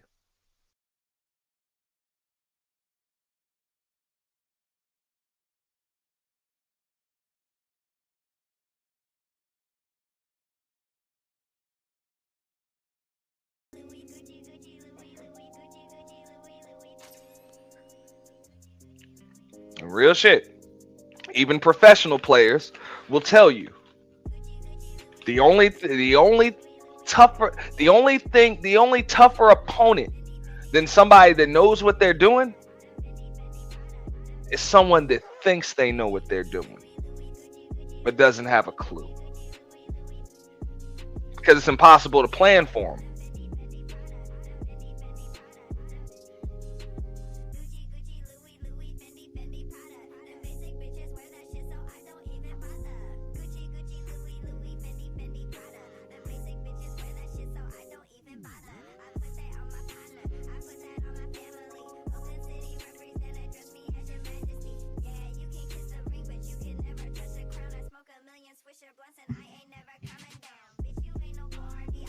And for all they know, you know, Corey and Craig and all of them, they be like, look, you know, you could take my platform. We're going to use this whole thing to build up Craig's platform, you know, or Darlene's platform or whatever. You know, they don't care, you know, like for real. You know, they probably just don't even care.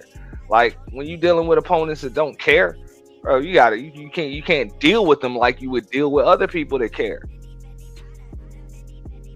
You know, some people willing to risk it all just to get one up on you.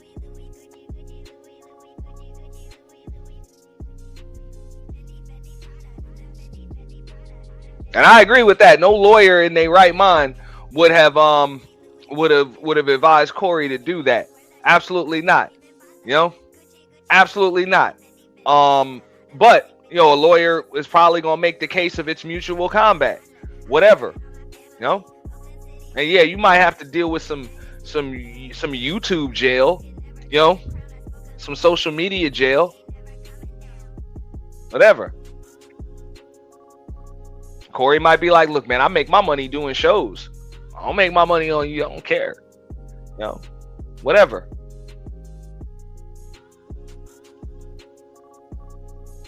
I just kick off another platform. Ain't nothing. I already built a name for myself. You know, I don't know what the dude's thinking, for real. But I ain't the one out here antagonizing him. If I were the one talking about I would beat the dog shit out of him, I would try to have contingency plans for any possibility.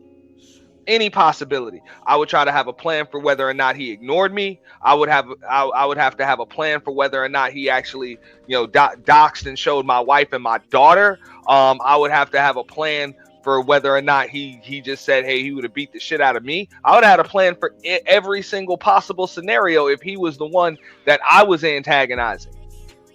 I wouldn't just assume that, no, this is what he will not do. You never know what somebody else is going to do. You never know. That's why you take all possibilities into consideration before you just start bumping your gums.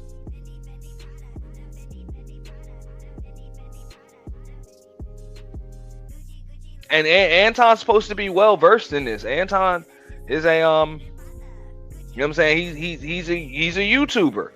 You know, he done been through his beefs and his wars and all of that stuff on here. He should know. So there's no excuse for this. There's no excuse.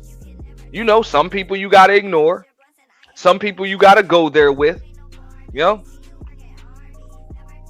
Some people you got to kill them with logic and talking points and whatever, you know.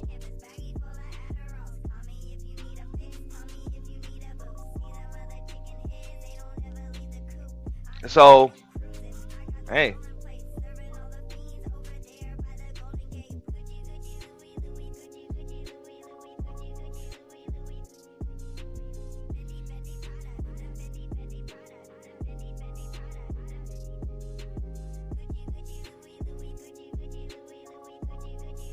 Yo, Kuda, where you at, bro?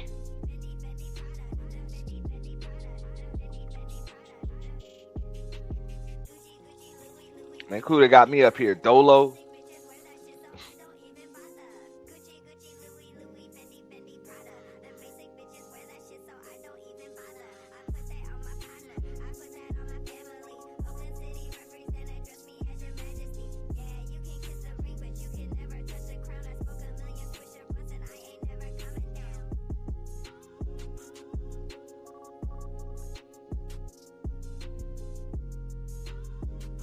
I'm just like, look, man, you're not gonna come up here and say I'm from Detroit. All we do is phase. You put your fist in the camera. You know what I'm saying? You done show what's apparently supposed to be teeth marks in your knuckles. Okay? You said you would have beat the shit out of Corey. All of that. You said all that. But now you're a victim when your daughter's picture gets put on the screen and she get roasted.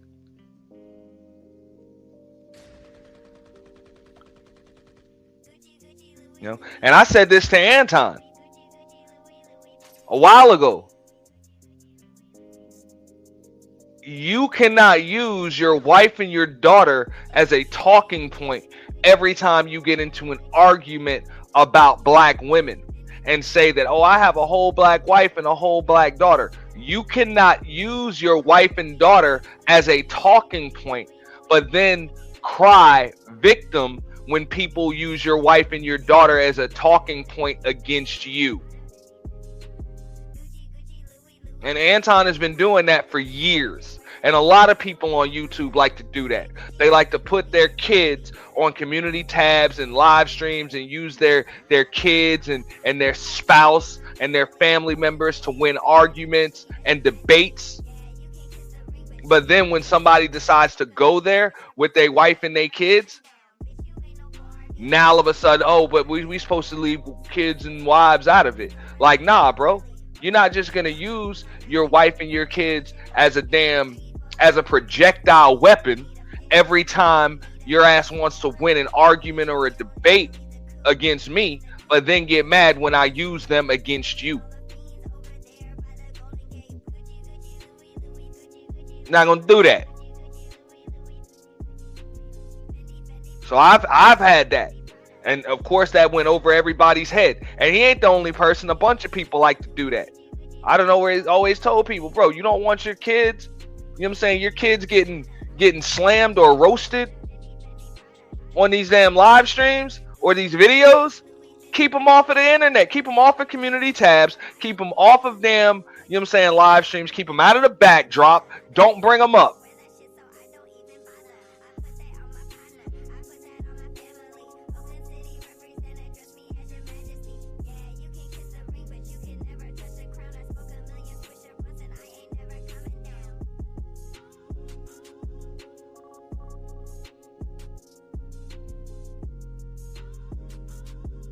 So,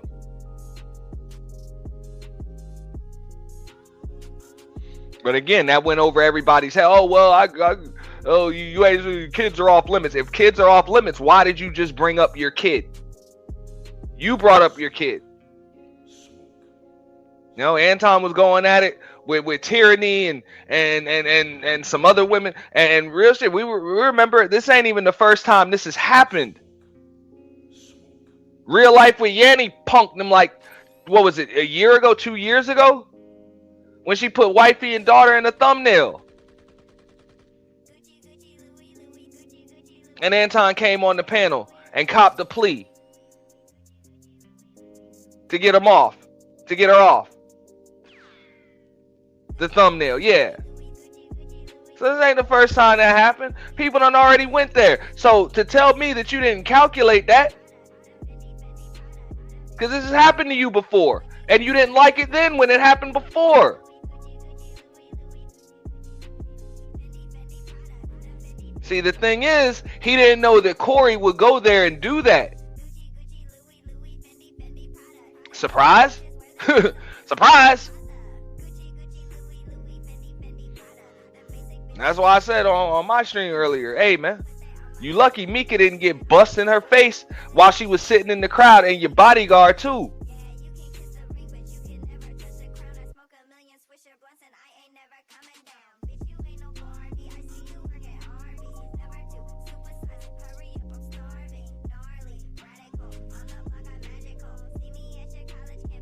Cause I done seen that.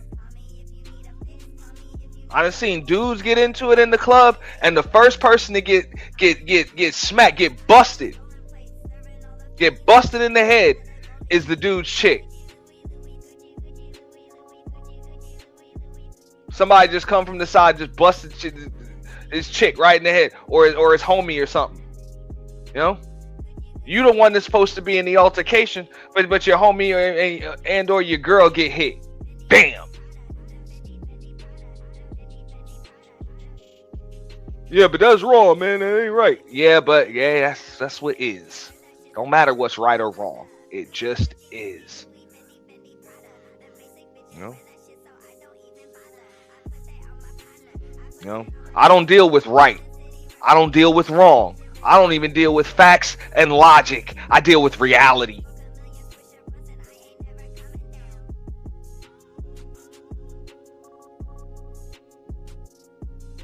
And in reality, none of that other stuff matters. All of that stuff is just that's just internet shit. Talking points and winning debates and the court of public opinion and what the chat is saying and views and clicks and visibility and man, hell up out of here, bro. Hell up out of here.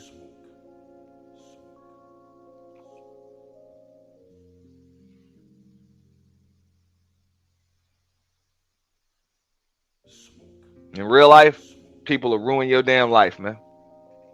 Yeah. They'll ruin you. They'll ruin you.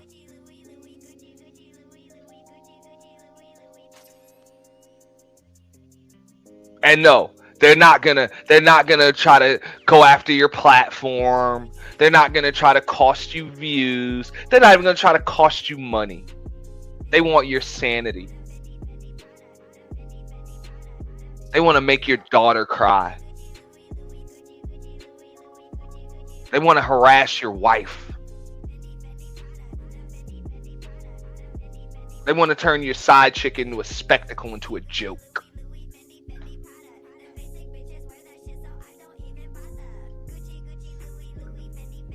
They want to crack your head wide open. Whatever.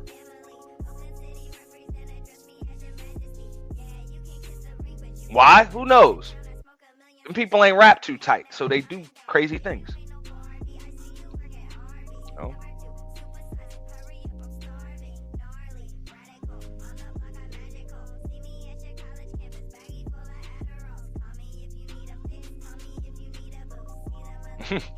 Alright, no, I got it. I hope he ain't lose no viewers, man. I know everybody come for DJ Kuda, not Aunt T, man. But it's all good. Nah, hey, D, face to face is totally different. That's what I'm saying. That's why, bro, that's why Anton had to clutch that microphone. Because he didn't know how to deal with it face to face. He only knew how to deal with it like a typical internet nigga. Speak directly into the microphone, and if they're not listening, you speak louder. Whatever. That's why I said internet niggas versus niggas on the internet. You never know.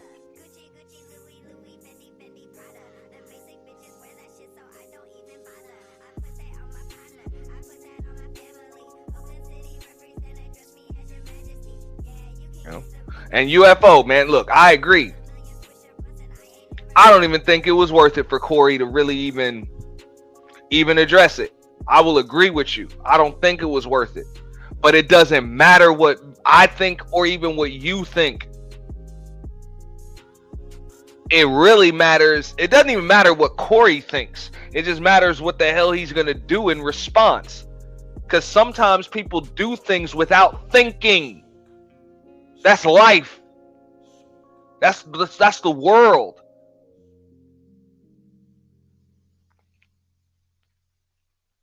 You know?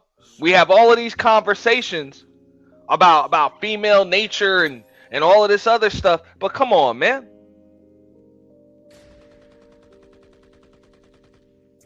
I learned a long time ago, even with females, man, the fuck out of here. Ain't none of that. Well, what was she thinking? Sometimes they're not thinking. So they just do things.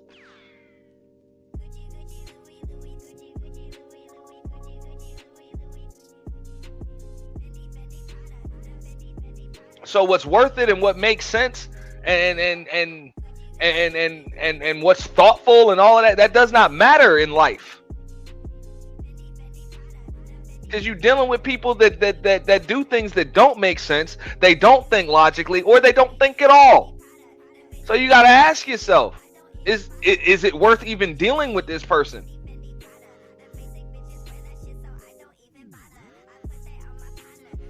That's what I'm saying. I don't hear Anton crying about his life being in shambles, or I'm sorry, I don't hear Corey crying about his life being in shambles or ruined or any of that stuff. I hear Anton crying about it though.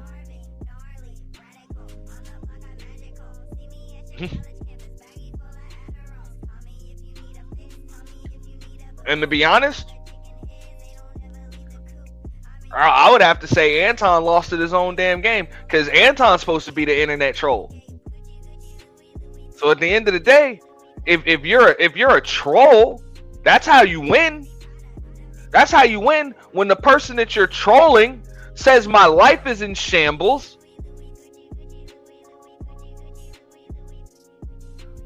I don't want to fight no more. This is enough.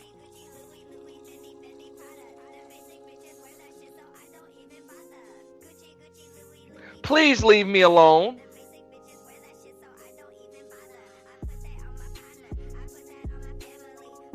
All right. Keep saying that. The only emotional responses that I see that even matter are the emotional responses that just came out of his daughter. He said that his daughter is crying in the principal's office. That's it.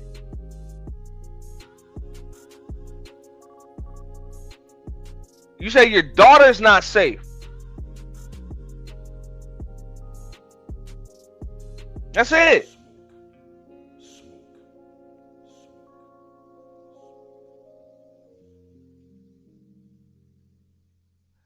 You ended up in a situation you didn't want to.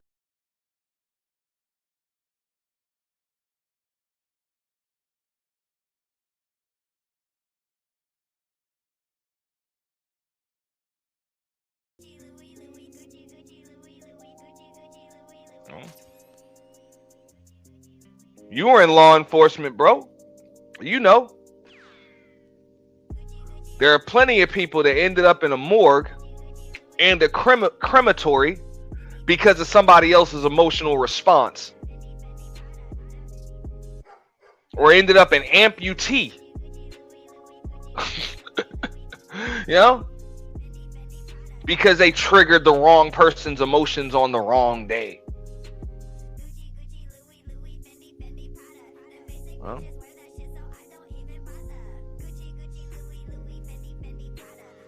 oh.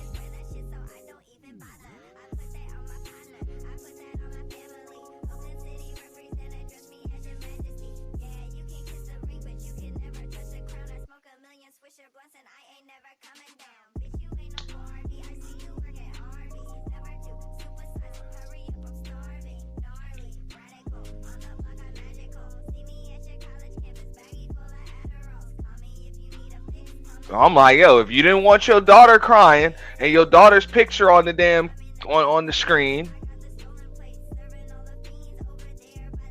then that means you lost. That's simple. No, means you lost. Because at the end of the day, all of these people on the internet is saying that Anton won.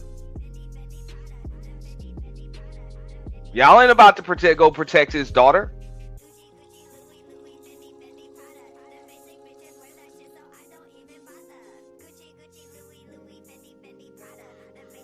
He got to deal with that. When this internet stuff is over, you click off, you log off. That's all you got is yourself, your household, your home, your family.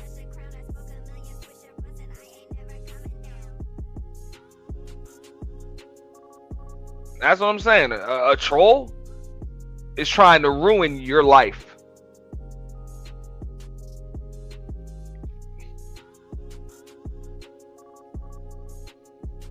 So, right, wrong, whatever, bro. I thought that's what it was to be red pill, dealing in reality. Not what you think it should be, not what you hoped it should be, but what actually is.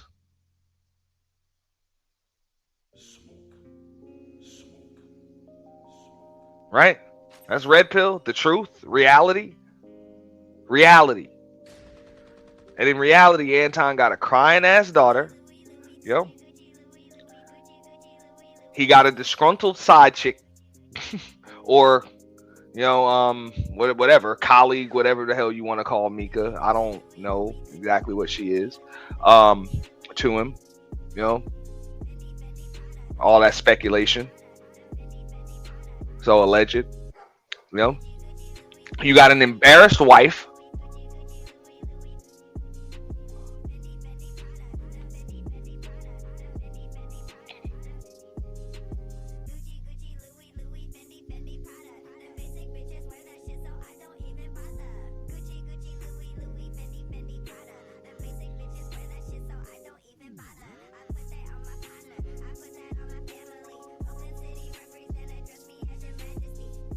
So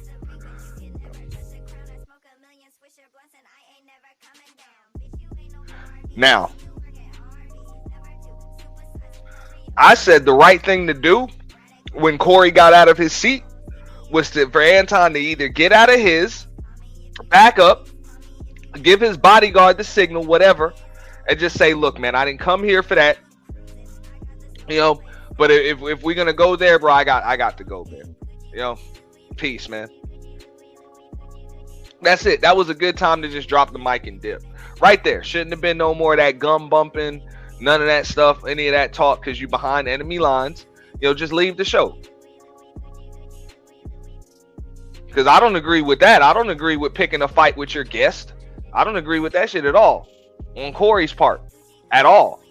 No matter what, yo, you can't get that damn triggered by something that's said to you that you want to fight on your own show over some words. You know? I agree. But if that dude's gonna take it there, man, you gotta just dip. You know, that would have been the right thing to do.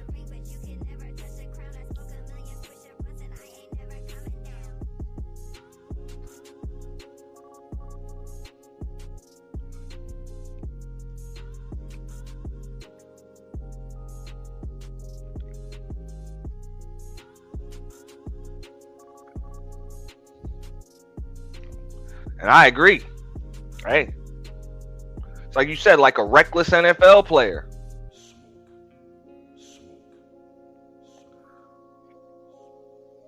But how many other players are sitting there with CTE,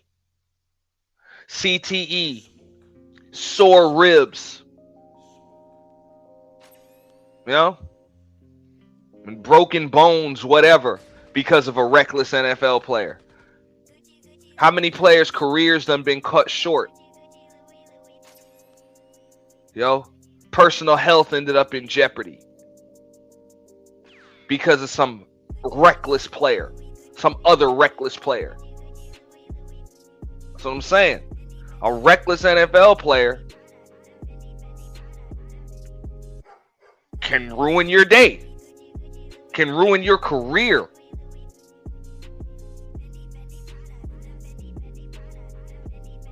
If you're in the wrong place at the wrong time.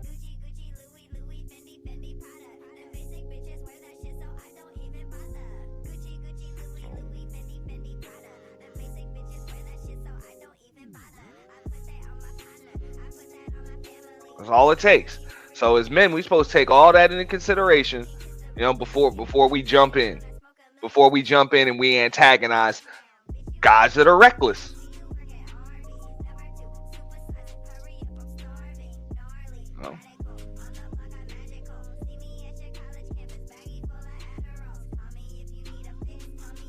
But I don't understand how people will say, well, you know, Anton's goal was to get an emotional reaction and response out of Corey.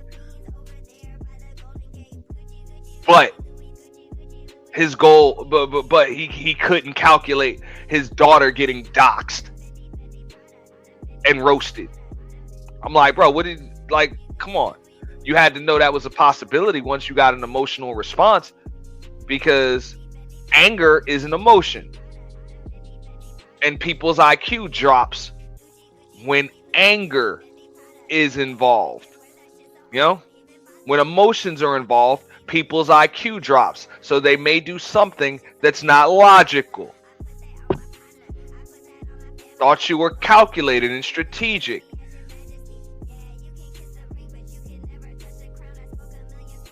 Well, or maybe not.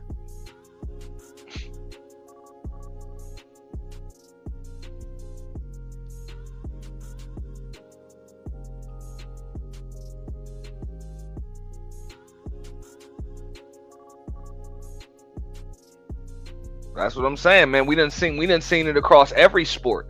Baseball, basketball, football, soccer. You know, how many talented players, in entertainment industry, how many talented players, actors, singers, musicians done ruined their entire careers over an emotional response. Oh.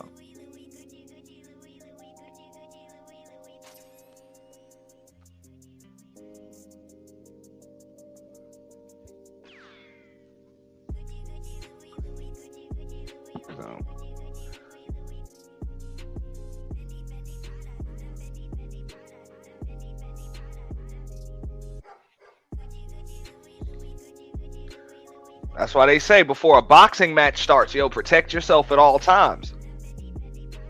Protect yourself at all times. No, Tyson shouldn't have bit Holyfield's ear. But Holyfield got a missing chunk of his damn ear. Anyway.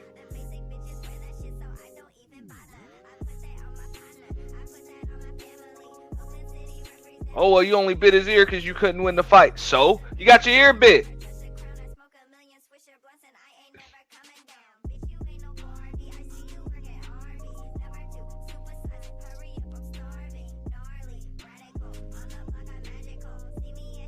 Huh?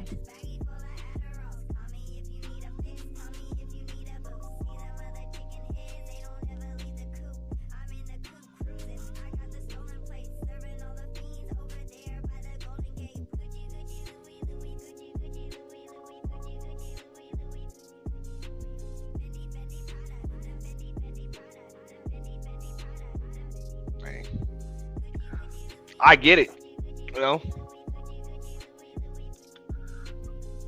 I see talented people throw it all away all of the time. I just refuse to be the victim because you choose to throw things away, because you decide you want to throw your life away.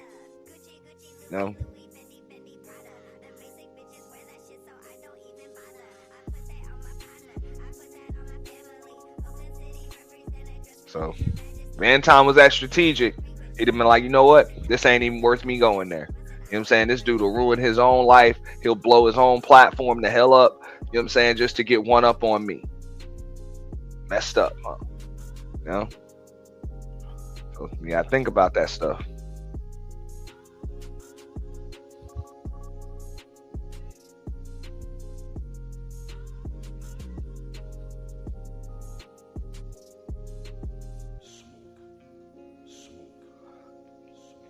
All right, DJ Kuda, man, where you at? He said he'll try to be right back. Signal's acting crazy, man. Be safe, dog, because I know it's a hell of a storm all over the place, dog. Nothing but good weather where I'm at. But everybody need to eat off of this, bro. Go ahead and eat.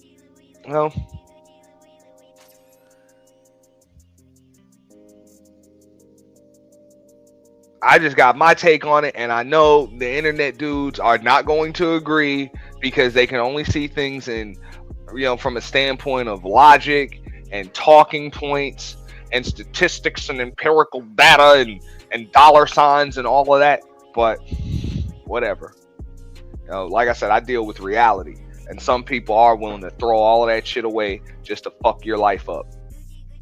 You know?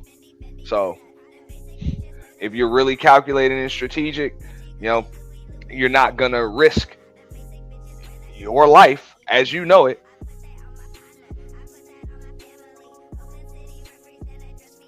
just for some visibility. That's all I be saying.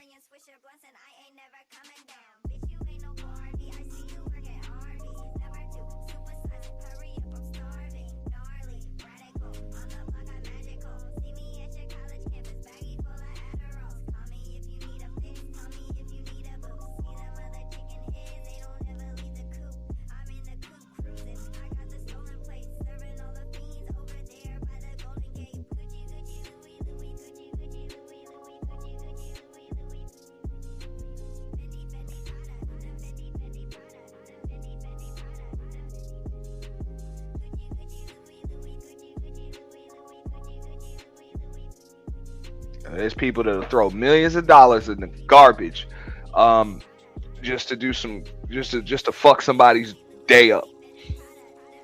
They'll do it. They don't care. So I choose to be. I prefer to be the person without a fucked up day. So I try to avoid people like that. I don't antagonize people like that. So antagonizing somebody that either doesn't give a fuck or is willing to do some stupid shit, that just makes me stupid. I used to always say that shit, bro. They'd be like, "Oh, you're crazy." I'm like, "Yeah, but if you know I'm crazy and you still fuck with me, what does that make you?" If I gotta choose between crazy or stupid, I'll choose crazy every time. For real.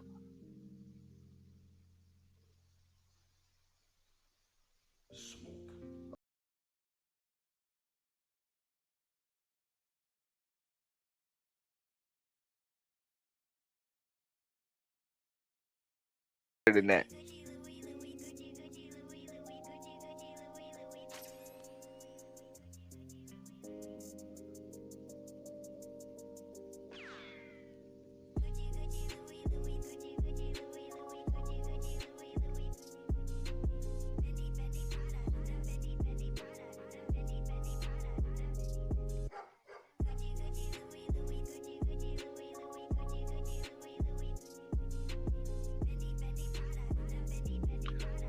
Because the way I see it, that shit is like rolling dice with Debo, man. I won, give me my money. You what? I lost. That's exactly what I just saw. You what? I lost. That's Anton. Y'all win. Those are his words. Y'all win. Y'all got it. My life is in shambles. Bro, you shouldn't have been rolling dice with Debo.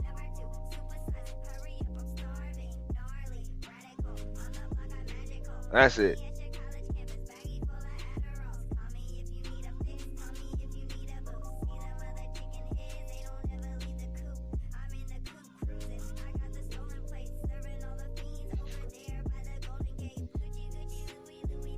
Because Debo don't care. Debo will go to jail. You know, just to knock a nigga the fuck out over a beach cruiser or over a dice game or whatever. He'll knock a nigga out. He'll knock a chick out. He'll do whatever. He'll climb in your window. He don't care.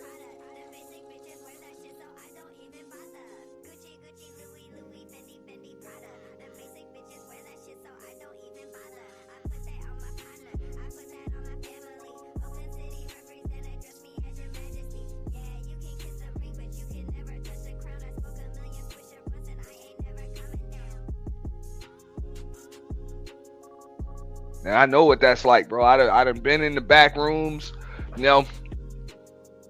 I done been there. I done gambled with people that even if you win, you can't win. Like you beat them out of money, man, they'll rob you. Like they'll rob you afterwards. You're not leaving with this money. That's it.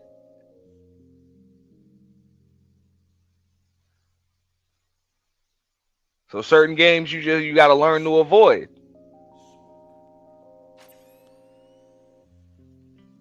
They'll rob you, they'll change the rules, they'll try to start a fight, you know what I'm saying, a physical fight because they lose in the game.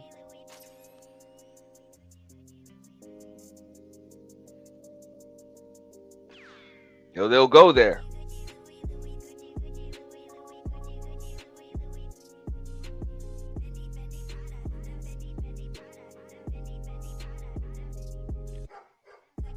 And you know, UFO, that I would agree with. I don't know if I mean, to be honest, I don't either he's not thinking, or yeah, maybe he's crazy and he just doesn't care. Like about, you know, his family's well-being and all of that. Like, it's just worth it for a couple of dollars. But I think, you know, he's gonna learn. Look, I say this, and this is just my perspective on it. Remember, I said this a long time ago about a bunch of dudes in this space. A lot of them, the best thing that can happen to them is to go broke, because it's more to life than just money. It is. And eventually you're gonna end up in a situation that money can't get you out of. You know, I done been poor, rich, and poor again. So I understand that if money's all I got or all I care about, then I don't have much.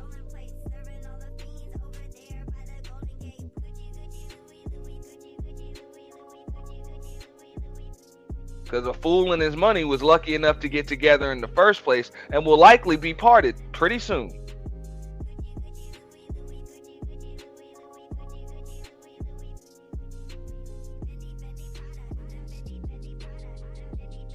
So,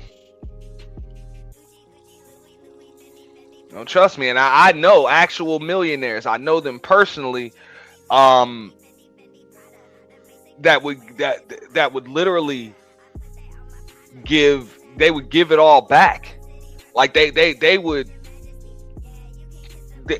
choose, if they could give up all of their money just to have their family back. You know what I'm saying? The family that they lost chasing a bag. No pun intended. The family that they lost chasing a bag, they would give every dime back. Because eventually it was just them and the money. Or a few of them, you know, hell, they actually got to keep their family, and things just ain't what the hell they were. Or they end up with the children that they raised, you know?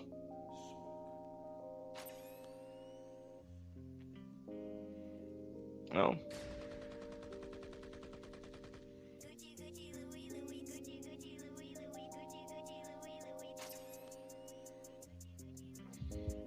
So, and like I say, I'm like, the best thing for a lot of these dudes would be to go broke. And it's not because I want to see people with no money. I just know once you see what you actually made of, you'll get it all back. If you had some substance to begin with, not only will you get it all back, you'll get it all back fold, 3, 4, 5 times over.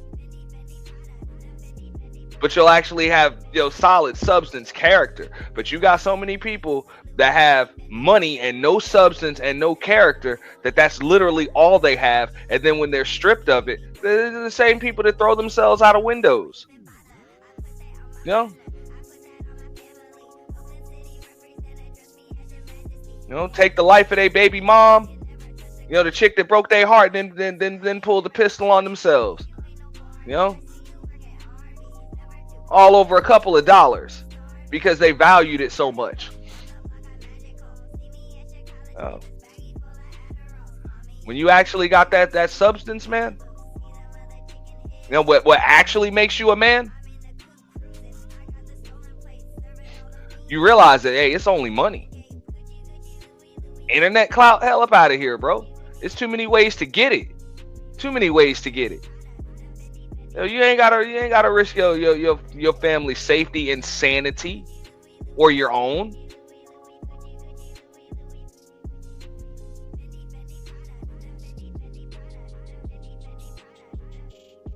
No.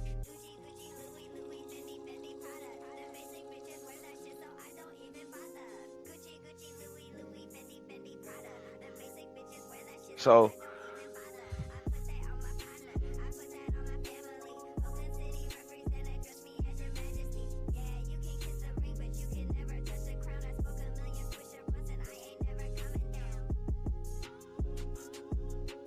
and I get it, man.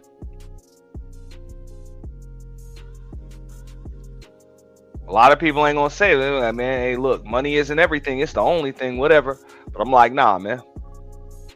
No. Money is very little in the grand scheme of things. And that's all you got and that's all you are. You wasn't much to begin with.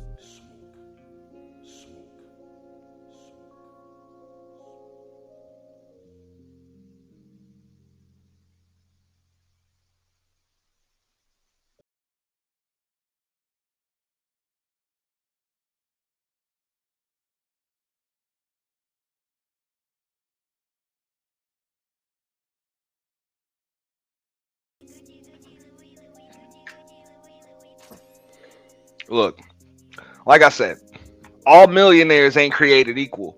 You know, some people make their millions by selling a dream. Other people will make their millions by solving a basic problem. You know, of many people, you know, they'll come up with a solution for a basic problem, and others will make their millions by stealing it. Like they're just they'll make their millions by taking someone's millions. All of them ain't created equal.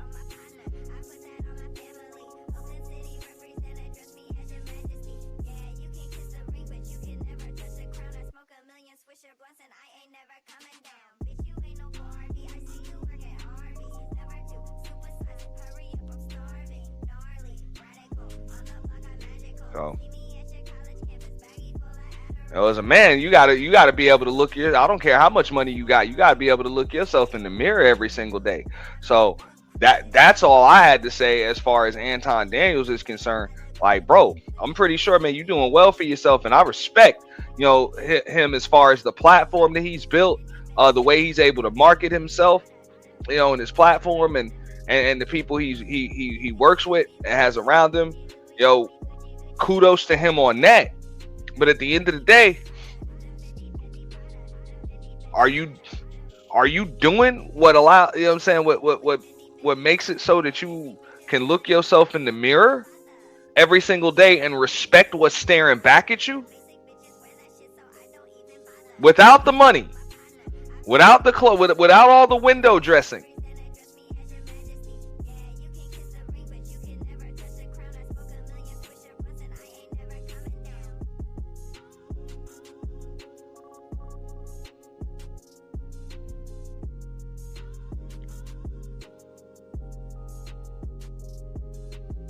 You know, because it reminds me of the kid, you know, because you know what I'm saying, we all remember back in school, you had them kids that would go through hell and high water and come up with some huge, you know, plan and strategy to cheat on a test. They would do the slickest thing that you some shit you couldn't even think of, you know. They'll have a slick magnifying glass. They'll have the answers, you know, written real small, you know, somewhere on the desk or something like that. You know, they'll have the answers taped to the chair, to the back of the chair in front of them, whatever, something crazy to cheat. It's like, damn, how the hell all that time that you put into that thought coming up with that crazy intricate way to cheat? You could have just studied for the test and aced it.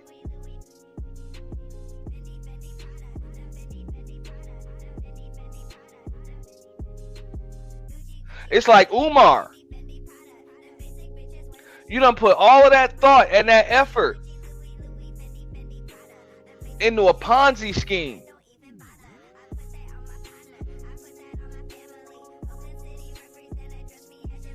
And that work into a 15-year-long Ponzi scheme when you could have put actual work in and built the damn school?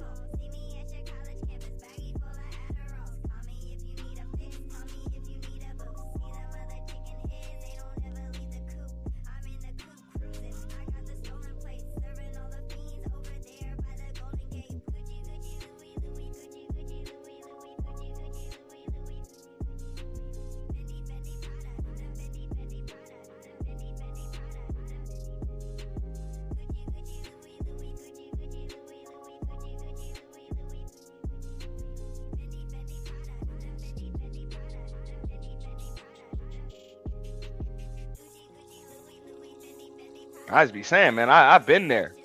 I've been there and I seen it. I've seen people with all the talent, all the potential in the world. And it's like all that effort that you put into cheating the game, you could have put that effort into playing it straight up.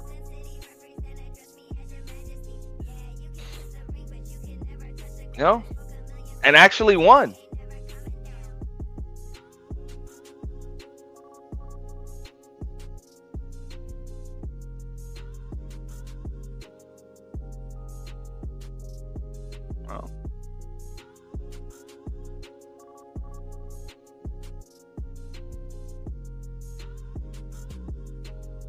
Yeah, I mean, that's a great analogy right there. Nicky Santoro and Sam Rothstein. Sam Rothstein was the handicapper. No? The one that had all of, you know what I'm saying? He knew the games, he knew the odds, he knew the percentages. All of the bets were calculated. You know, he just, you know, took pride in his craft. You know, all risks are calculated, all bets are covered, hedged, everything. Nicky just took. That's it. I'll just take it.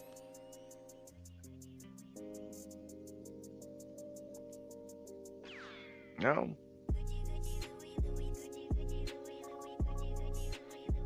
And one of them died, an old rich man. And the other one was found in you know what I'm saying, buried in the desert in his drawers.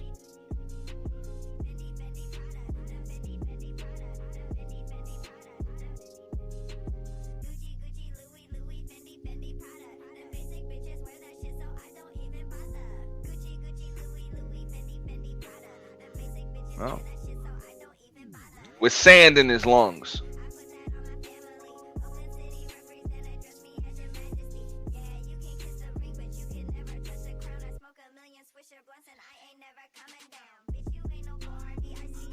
Oh.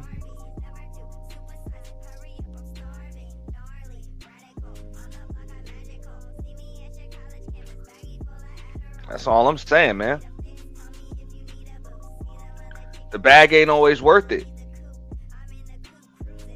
You know?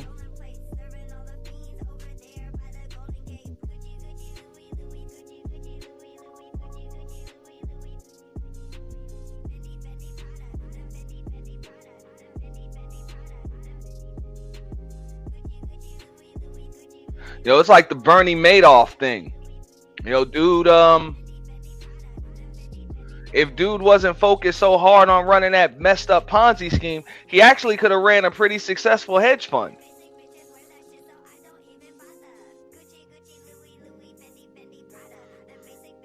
Just snowballing lies, greed,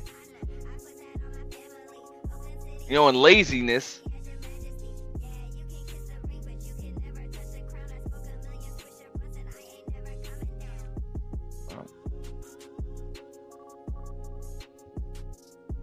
Ended up getting you in prison. So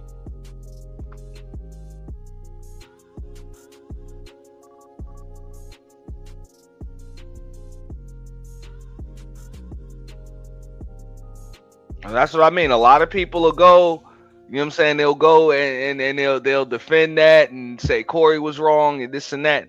And I'm like, I told you, I'm not dealing with right or wrong. I'm like, any of them know, why don't y'all offer to be his daughter's bodyguard?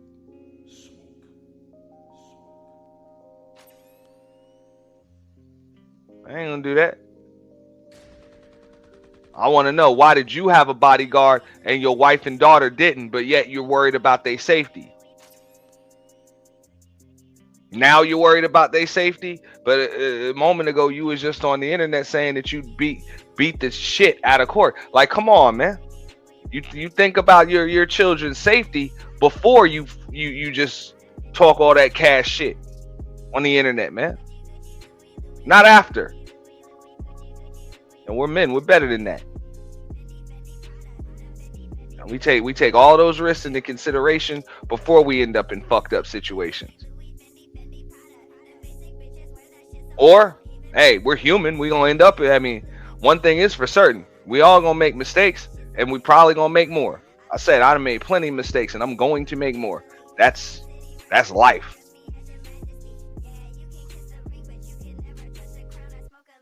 But at least just say, look, man, I made a mistake.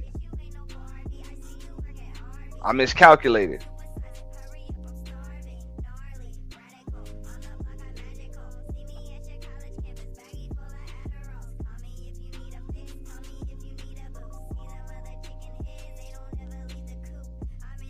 You know, I thought I was being strategic. I did a lot of things for clicks and views, and I didn't take this into consideration, and now my family is at risk. Don't be like me, be better than me. Don't risk your family over clicks and views. You know? All of my money, my cars, you know what I'm saying, my platform, my channel, my page, all of that stuff. You know what? None of that's worth more to me than my damn daughter and my wife. So for real, I ain't got nothing else to say about it. I shouldn't have said anything else before. Here's a public apology to my daughter and my wife. I ain't apologizing to court, but I'll apologize to my daughter and my wife for putting them in this situation. And to my colleague Mika. But they ain't gonna do that. Because it's okay to just come on here and then you never wrong. You know? And that's what I'm saying. This is the lack of accountability that a bunch of these niggas claim that these women have. But that's okay. If a dude does it. Nah, it's not. You know? And as men, we need to be able to call that shit out, bro. Take accountability for the situation you put yourself in, bro. That's it. Or not that you put yourself in, because I get it. You know, you're an internet figure. You willing to troll and antagonize people for views. I get it. You calculated the situation you were in. Did you calculate the situation that your wife and your daughter were in? No. Obviously. All right, I'm back. My bad, right, man. You got it. I'm out of here now. My bad, Auntie. Bro, thank you so much, bro. This thing just cut on right now. Yeah. Oh, I've been having a crazy day. Auntie, my bad. I didn't even get to really hear your take on it too much. I ain't even looking at your number, so you probably lost a few. Sorry. No, it's good. No, we gained a few, man. I appreciate you, man. God damn. Like every time I hit the live button, everything be working, and then it waits until I want to work to go on. Let me throw out your disclaimer for you. Those everything I just said for the last hour or so or whatever is my views and not DJ Kuda's. No, man. Shout out. Accountable for anything that was said up here.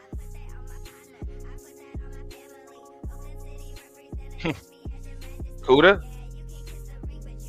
Damn, we lost Kuda again.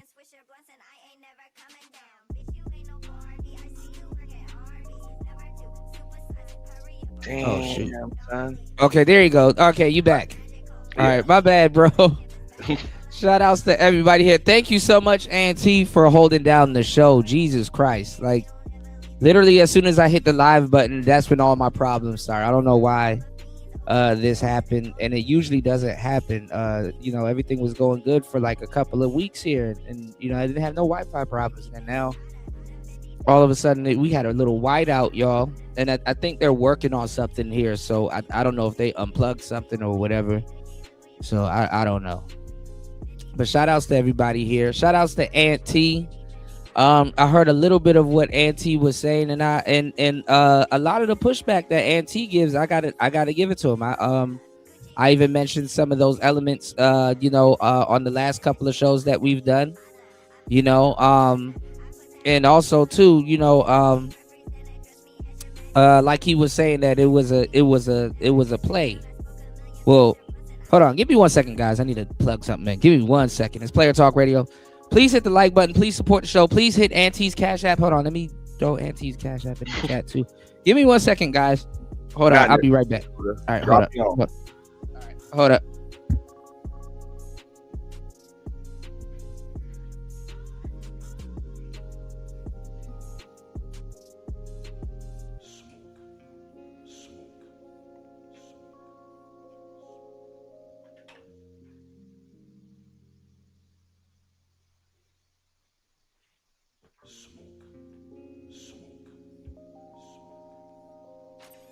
All right, I'm back. Yeah, so now Auntie, you were in the middle of saying something about the kid and his children and stuff, and I kind of was gonna make the same remarks on today's show, because on the last show I was talking about how, you know, he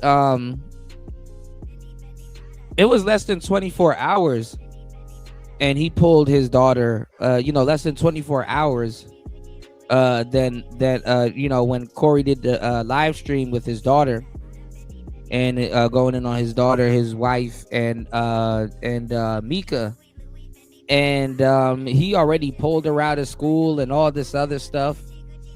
And it's like, bro, like, I don't think his daughter was, you know, people was talking sideways, or, you know, giving her, you know, I don't think people was giving her shit. You know what I'm saying? You know, that fast. You know, within the week when he was, you know, talking crazy, you know, I don't think anything was said to his daughter then, because she wasn't, you know, featured on Corey Holcomb's live stream. Yeah. But what was I about to say? You know, he pulled his daughter out pretty quickly, you know, and or whatever. And, you know, I was saying when he was talking about that, I was like, oh, he fixing for a lawsuit because he getting the paperwork ready and everything that you need to document and stuff like that. So a lot of people that kind of, you know, kind of was talking about the speed that he was doing it, at the rate that he was doing it. It was like, you know, he's using his daughter as a play. You know, people were saying that he was using his daughter as a play, and people was hoping that he wasn't. But you know, as the days kind of go by, it's like he kind of is using her as a play. But if you guys, I'm gonna see if I can find it so we can go over it. You know, he did a show with Messi, and he was like, yeah, all of this stuff is calculated and blah blah blah. And whoop-de-whoop, you know, I don't think he knew that his daughter was gonna get doxxed, but that's my point. Yeah, Kuda, he didn't know. So if it was calculated, how the hell did you not know this was a possibility? In that case, you miscalculated, because not only was it a possibility, it became reality. You miscalculated. Yeah, so yeah, I mean, I think it was, I mean, and even Corey knew what the hell he was doing. You know, he called himself a dirt bag before he did it. But you know, I think I say women and kids are off limits, you know, but you can't, just the way as like you can't tell somebody else how to respond. You know what I'm saying? You can't tell somebody how to, you know what's on limits or what's off limits. You know, I mean, if you are quote unquote gangster, you want to be, you know, wolfing in the streets, you better make sure you have insurance on yourself, or your family got insurance on yourself. You better make sure you hide your family and they're not easily accessible, because, you know, when people, as men, when people come looking for you and they can't find you, then they're gonna find somebody close to you, which is your homeboy or your family or whomever. So, you know, it's fucked up. So, yeah, you know, but I mean, I don't expect both of them to get into no gangster shit, because both of them ain't gangsters, you know. So, you know, I will agree with that. Those rules to them, but hey, ain't no rules rolling, bro. But to a certain degree, though, he felt comfortable around Corey, because I don't give a damn. A nigga staring up beside me that is talking about fighting. I'm street, so I'm gonna stand up. Yeah, I'm at minimum, I'm gonna back up. I'm not saying Anton had to be all tough and fight dude or whatever. But at minimum, Corey you took got the reflexes. Corey. You're at least going to get out of your seat and back up, create some For distance. sure. You didn't do that. No, but I'm saying Corey did introduce the possibility of violence though, with the standing up or getting in someone's face and checking them and stuff like that. Talking to Anton as an old school nigga like Corey's like talking to your 16-year-old son. He gonna say some shit that come out of left field. And like, boy, what the fuck you just said? You know what I'm saying? He gonna be on, that's kind of, using internet lingo and stuff like that. The way we talk in these spaces is a little bit different than how you talk to somebody in real life. A lot of these dudes in real life in the internet spaces be talking about some Pookie and Ray Ray, and it's like, bro, I bet you niggas that you would consider Pookie and Ray Ray in your life, you ain't gonna talk to them like that. You ain't gonna refer to them like that. So it's like, a lot of, it's internet lingo. And honestly, that's what these kids be using also, Hey. Oh shit, I didn't even see War Master in there. What's going on, War Master? I know the game. And it's just no rules to this, dog. Like, I done been through my spats, you done been through yours. Like, we done dealt with this, and every now and then people don't go someplace where they're not expected to go. No, but what do you think about everybody versus Corey right now? I know he ruffled a lot of people's feathers the wrong way. And he fell out with a lot of people. I see Chicago Rilla going at him. I'm seeing Freezy going at him. Just the other day I was around Freezy's show and I saw, what's going on, Chaos? What's going on, everybody in the building? Please hit the like button. Please support the show. Let me drop your Cash App, Auntie. But it's like I've seen Chicago Rilla, he's not messing with him. I see I don't know if Fatty's like flip-flopping with them, but I think him and Icon is cool with him because he was on the show not too long ago. Yeah. I see Freezy going at him. Fatty's from the Fight Club, so he's Fight Club alumni. Yeah, but a lot of those people from Fight Club and Lapeef then fell out with him. Yeah, I mean that fallout been happened. But you never know. Like, at the end of the day, that's why. Look, people can have whatever opinions they want, even if you disagree with me. It's cool. I'm not gonna take it personal because I understand it's just the difference between internet niggas and niggas on the internet. So a lot of these folks can't see things from the perspective of somebody, just a nigga on the internet, because I done been through my spats with people and I done went to hell with motherfuckers on here. For sure. Like, literally. And people like, damn, you shouldn't have did that. You shouldn't have showed this. You shouldn't have said this. You shouldn't have did this. I'm like, I don't give a damn. I do what the fuck I do. And if people don't like how going I fight, at him too. Nah, I'm like, yo, if people don't like how I fight, don't fight with me. That's it. Sure. Like, for real, I make a way better friend than I do enemy. For sure. That's the way I see it. And why? Because there ain't no such thing as a fair fight. I don't care what you thought was right or what I should have did. If I did what my opponent thought I should have did, I wouldn't make a very good opponent, would I? Right. You're playing into his hands. Exactly. So, I can't, tell somebody, they're wrong when they handle an opponent the way they handle one. I'm just saying, if your only goal was visibility,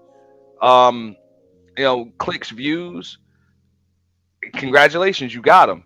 And so did your wife, and so did your daughter, and so did Mika. Congrats. Well, I mean, I think he kind of did anticipate it was going to happen, because I'm looking at, and I said this on the last show, I'm looking at the timeline from when he quote unquote pulled his daughter out of school. You know what I'm saying? I mean, and then right now, what schooling is weird. We're at a weird time right now. Like, it's almost, well, would she be graduating this year or next year? I don't know, but you know what I'm saying? Like, it just like you don't pull your daughter out of school in less than 24 hours of a live stream like that, I mean, look, me personally, I did everything I could. Like my son found my YouTube platform. Like he found my channel before he was, of age. Just because he was working with a homie, of mine, doing some music stuff when he was a little, just before he had turned 18. And we had to just discuss like, you can't come like I can't stop you from watching. Right. But you cannot engage. Right. You can't come in my chat. You definitely can't hit no panels. Right. Or show up in the comments because this is over 18 content. Right. And then he don't know what's going on. You don't want to pull him into some BS. I mean, I'm not gonna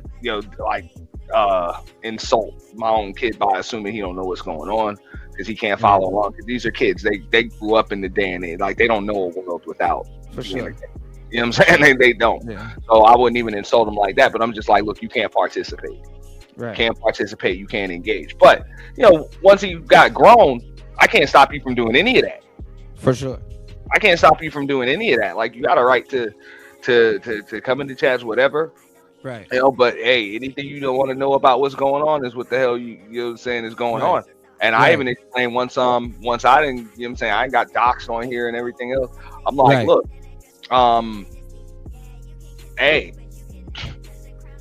like you're my kid, so there's a chance you might have to deal with it too. And the kids know, like he knew, like, hey, whatever, that's gonna happen. Like you build any type of platform on you for yourself on here, no matter how big or how small, your family gonna get doxxed. Like that's something my kid had to tell me. Right. Like he had to. I mean, it comes with the territory to a certain degree,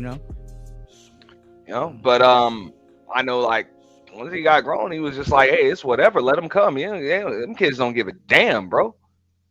Because they ain't used to getting in the internet beefs with people across the country. They used to getting in the internet beefs with people around the corner. They pulling up on each other these days. Right, locally, yeah. The kids they gotta go see at school the next day. So I mean, I don't put it past that his daughter probably got a little bit of kickback from it, but it's not. I don't think it's in the way that that he presented it. But I mean, I'm not in people's business, so maybe she did, maybe she didn't. But it was, I was thinking about it, and I was like, this is less than 24 hours of that live stream. I mean, look, okay. So here's what I would say with that. Again, Anton, you miscalculated, homeboy. Okay. Because you think you're the first public figure that says controversial stuff in the public eye or does controversial things in the public eye with children.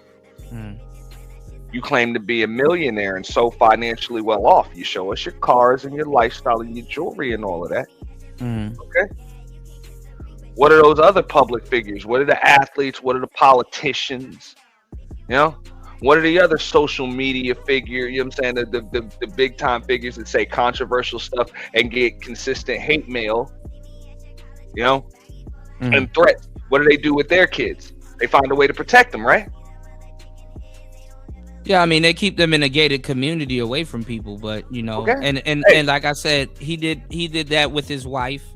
You know what I'm saying? Because if his wife had a job, that would have been over. You know what I'm saying? They would have found some way to, I'm just saying, I know in other countries, I mean, even in the United States, man, these big athletes and stuff, but I know especially in like South America, these people got kidnapping insurance.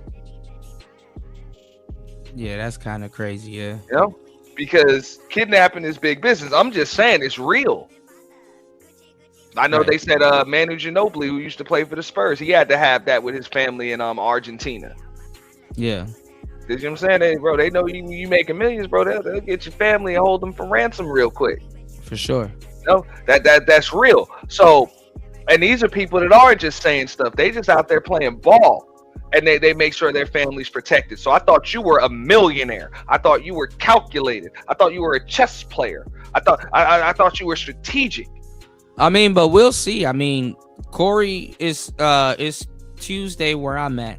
I thought you had security. Corey's supposed to go live. Said, bro. one of the worst things Corey can do is make his next show about the situation again. So, you know, if he's smart, he wouldn't do that. But But this is what I'm saying. Why are we assuming that Corey's smart? no, I This mean is the Corey difference. doesn't have to be. What I'm Internet saying is niggas Corey doesn't have and to be niggas smart, on the but internet. We can't but expect niggas on the internet to move like internet niggas.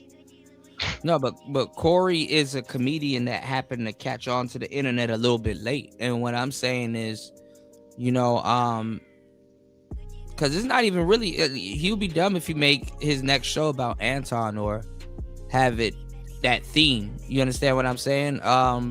Is really now Anton versus Kwame. You know, I already called it a day or two ago. You know, so you know, it's really gonna be an Anton versus Kwame thing, but Kwame ain't gonna win that one either. You know, I know a lot of people like, oh, I like Kwame Brown and blah blah blah, but he not gonna win that one either. Kwame will win. Because I mean, you don't really have a leg to stand on. I mean, granted, like I said, from the internet nigga perspective, no. Mhm. Kwame's not going to win because it's going to be about talking points and views and subs and And everything. money, because he's But I'm already like, talking but about even if it's about money, whatever. Kwame already won. This Right. man been a millionaire since he was 18 years old. That's what he was saying. He was like, Yeah, Anton is that's like a new real money and stuff. Yeah, yeah. That's a real millionaire that's doing this But internet. but basketball players are the biggest simps. But I will say, doesn't necessarily make Anton look any better because he, I mean, obviously he's been married. You know what I'm saying? You say Anton just apologized to Kwame? Oh, that's crazy. I mean, he should have. At He the end of the, I'm just saying, bro. Kwame Brown, and I just reviewed that. Look, Kwame Brown called it like it was. He called Anton, and I don't think this was about views and clicks and whatever. Look, you knew money, homeboy. Yeah. You knew money. Well, I think you know how I think it started though, and this happens, and we can attest to this as content creators that somebody will come in your chat and be like, "Hey, this person said this or this person said that," and you didn't head over to their page and listen to 3 hours worth of whatever. You know what I'm saying? And you know you probably misspoke, and that's kind of what it seemed like what Anton did. You know.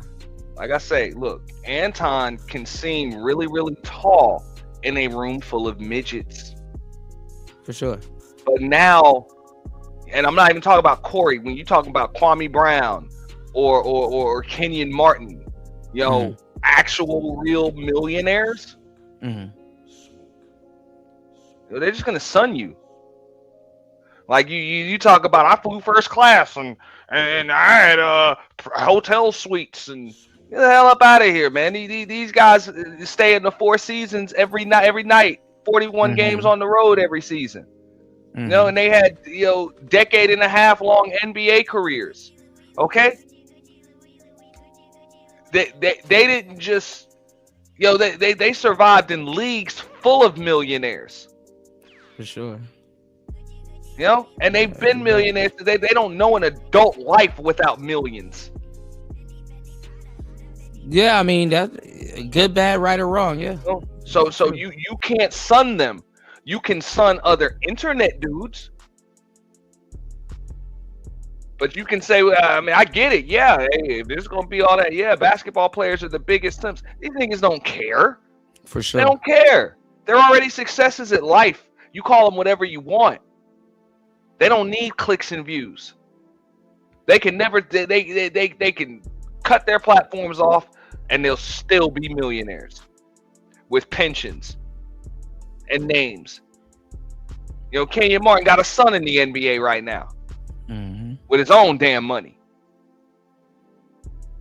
Yeah, I mean, yeah, it is. I mean, but what I wanted to talk about, right, especially on today's show, is that now it's a lot of hate for Anton. You know, I mean, I guess he burnt a lot of bridge with people. He burnt a lot of bridges, and you know, a lot of people are like, you know, they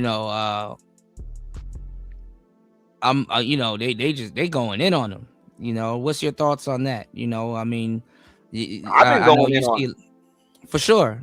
And now, granted, I've tried to call it consistent. Like I say, when Anton does or says something of substance or whatever, I give him his props. Like, when he gave, Pearly things the consult on the contract she was given.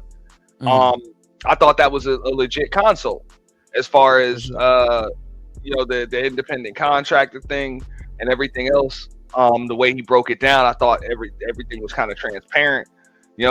Cool. I gave him that. I ain't gonna take nothing away from Anton when it comes to being a content creator. And a social media influencer. I mean, you did that. We can all take lessons from him on that. For sure. But just in real life, logging off, I wouldn't recommend you take any lessons from him on that. So you saying that his online affairs, aside from like beefing with people, is like Trump type, but like his real life is like is not the way that he portrays it. Exactly. Okay. And not just that. I mean, I would go a step further and say, the actual people that live the lifestyle that are of the lifestyle and the ilk that he portrays that he is, and they wouldn't be caught dead with him, man. I can see that. All right. Just like Kwame Brown called them new money. Like that's what it is, bro. Like, but he might be the thing about it though, because usually when old money, and I wouldn't necessarily say ball players, but the thing most of them are not old money. They're not old money. Yeah. But usually when old money calls somebody new money, it's usually people that know what they're talking about. I really would. I mean, even though a ball player can be, he could be set straight. I was talking about it yesterday on my live stream. I was saying that like even Shaq knew that there wasn't longevity in the league, and he went and got his degrees and stuff like that. And it's like new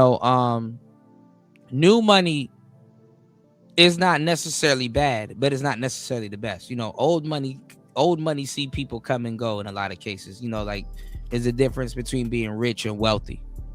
But the world that we live in now, this quote unquote new money can be legit. You know what I'm saying? Now I'm not gonna say that the platform Anton quote unquote built his model on is legit, but new money could be a little bit more so legit due to how the economy is going, how people are acquiring money these days, and what lane they're in. So I would say this much, Kuda, right? I wouldn't even say that new money can't be wealthy. It all depends on what room and what arena you're in, right?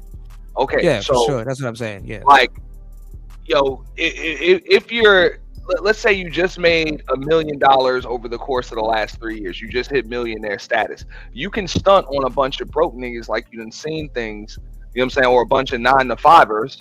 Yeah. Like myself, like you can stunt on us, and hey, you actually got some, like you've accomplished something that we haven't. So you can sun me when it comes to money. Understandable. But somebody that's been a millionaire for the last 20 years, you can't stun on them. But somebody a millionaire for the last 20 years can't stun on somebody that made their millions in the 60s. But this is the thing, though. Somebody that made their millions in the 60s can't stun on people that have had generational wealth going back to the 1800s. Sure. But I'm saying both, because even if you are a 9-to-5 person, because a lot of people that I've taught how to podcast and do their thing, right?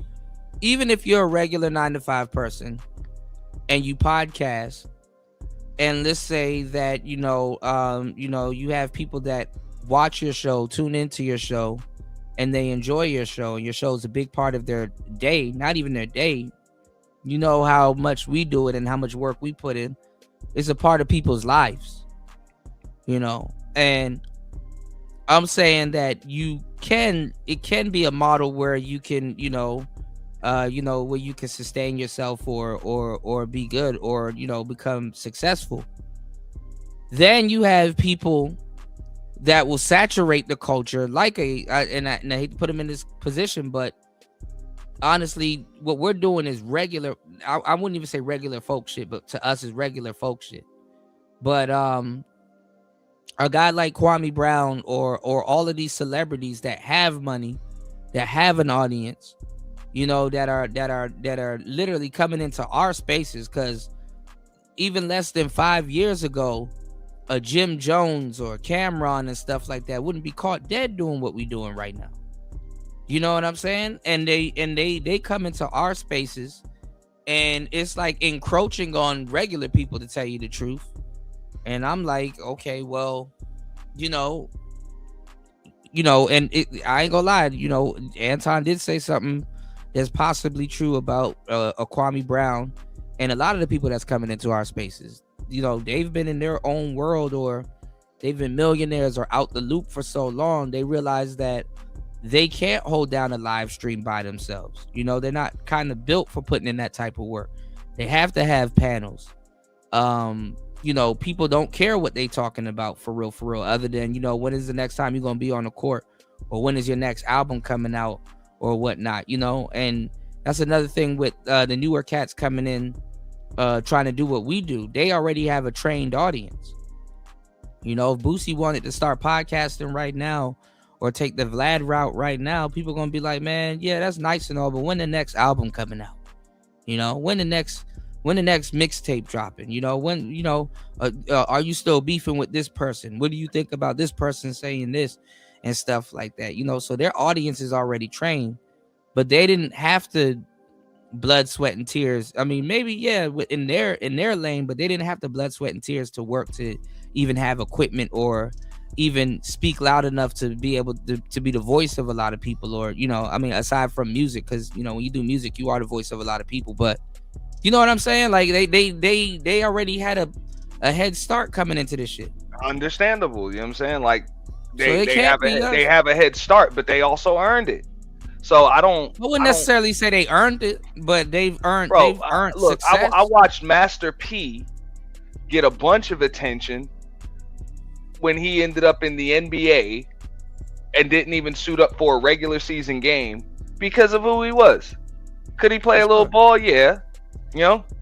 Yeah, but basketball and rappers go hand in hand. That's yeah, but I'm just saying, though, this dude was, you know what I'm saying, he was a decent enough player to, you know, get a tryout and all of that other stuff. But I mean, it didn't go very far, but it got some attention because he could play a little bit. Understandable. I mean, that's the game. You know, Kwame Brown could have gone the podcasting route. You know, he could have had a show like Gil's Arena. He could have had a show like 720, like Paul George got, like All the Smoke got, you know, like Cam got, Cam Newton. You know what I'm saying? Cam Newton. He could have done it like that. He chose to do it like I'm doing it, like you're doing it with a StreamYard. It's bullshit. With I'm just saying, he chose to do it with a StreamYard and a popping bubble. He chose to do that. But it is bullshit, because if Oprah goes live right now, she don't have to do 3 hours. You know, we've been live for 3 hours. You know, barely any support. Yeah. And we go live every day, damn near. And people will pay somebody that's working, that's already rich. Yeah. That's the game. They get a head start when they come into this shit. They don't have to work nearly as hard as me and you. Bro, that's the game, though. But it's that's just like, yo, I can suit up tomorrow at the local YMCA, you know, and be a star on the court. You know, we shouldn't have to Kwame Brown had to play in the land of the Giants to be a star on that court. Yeah, but they already didn't quite make it. That's the game, bro. But no, they already got cashed out for that. Bro, exceptions. They already got cashed out. Exceptional, bro. They already got cashed out for that, man. That's some BS. Understandable. I'm just saying, just like you said, they already cashed out, successful. And now, but just like you said, even if Oprah did now they want your shit. It would still just be a hobby. Yeah, but now they want your shit. These people used to look down on people that will point microphones at them and ask them questions. Yeah. Hey. Now they want to be the nigga fact that's of pointing the microphone at somebody and asking questions. But the fact of the going over matter is, something. it's not that they want what you got. It's the fact that they can take what you got. It's attainable. That's true. But this is the thing. Imagine getting mad at the tabloids and then becoming the tabloids. Right. Isn't that directly hypocritical? Yeah, that's career the game. Wise? Though, how many people are famous for being famous? You look That's at Paris bullshit. Hilton, Kim Kardashian, whatever. They famous for being famous. You know, you don't like when they're saying bad stuff about you, but they're the ones that made you famous. Yeah, but we have an audience that listen to us every fucking day. They don't listen to Kwame Brown every fucking day. Actually, they do. All these people. I ain't gonna lie. No, I know a lot of people that don't listen been. to them people Because every me and day. Kwame Brown came in at the same time, and when he literally put the work in. Now, granted, did his platform grow really, really large, very, very fast compared to mine or yours or whatever over the course of the last 5 years? Established Absolutely. name. But he was a #1 pick. And in respectfully, the draft, this is not against Kwame Brown. This is against the it's a lot of celebrities that do come in talking shit, and it's like, bro, I'm tired of this because we were supposed to get replaced by so many people before the pandemic, and we took care of everybody during the pandemic. I mean, look, you called it a while ago. I'll give you your props for that. I called it too. You know what I'm saying? You said that they were gonna come. People were gonna come with equipment and all of that other stuff. I said, I was like, celebrities are coming for it. They're coming. You know, celebrities are coming. And they're gonna have the corporate execs and stuff like that backing them, and they're coming for your space because this is where the viewers are. But before I'm in those marketing meetings every fucking day, and I know that people are paying big money to get a hold of this audience. But what was celebrities? Big money. What were celebrities doing before they start trying to do what we do? What were celebrities doing? They were doing janky ass boxing matches. No, they were get getting it. their face beat in. But Gary Busey, all them, they were getting their face beat in. That's why as a marketing rep, I have to study different business models for a living and understand that.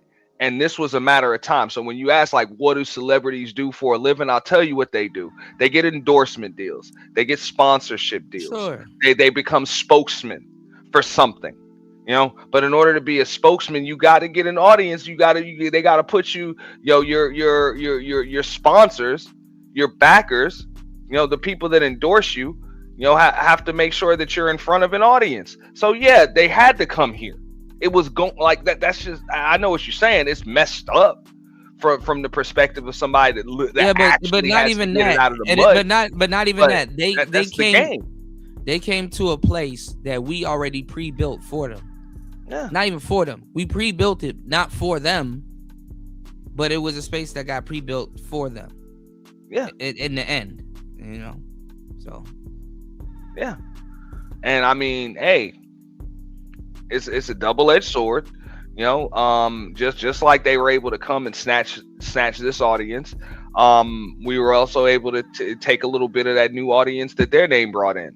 So it's all about how we use it, but that's the game, dog. I've seen it in multiple different industries, dude.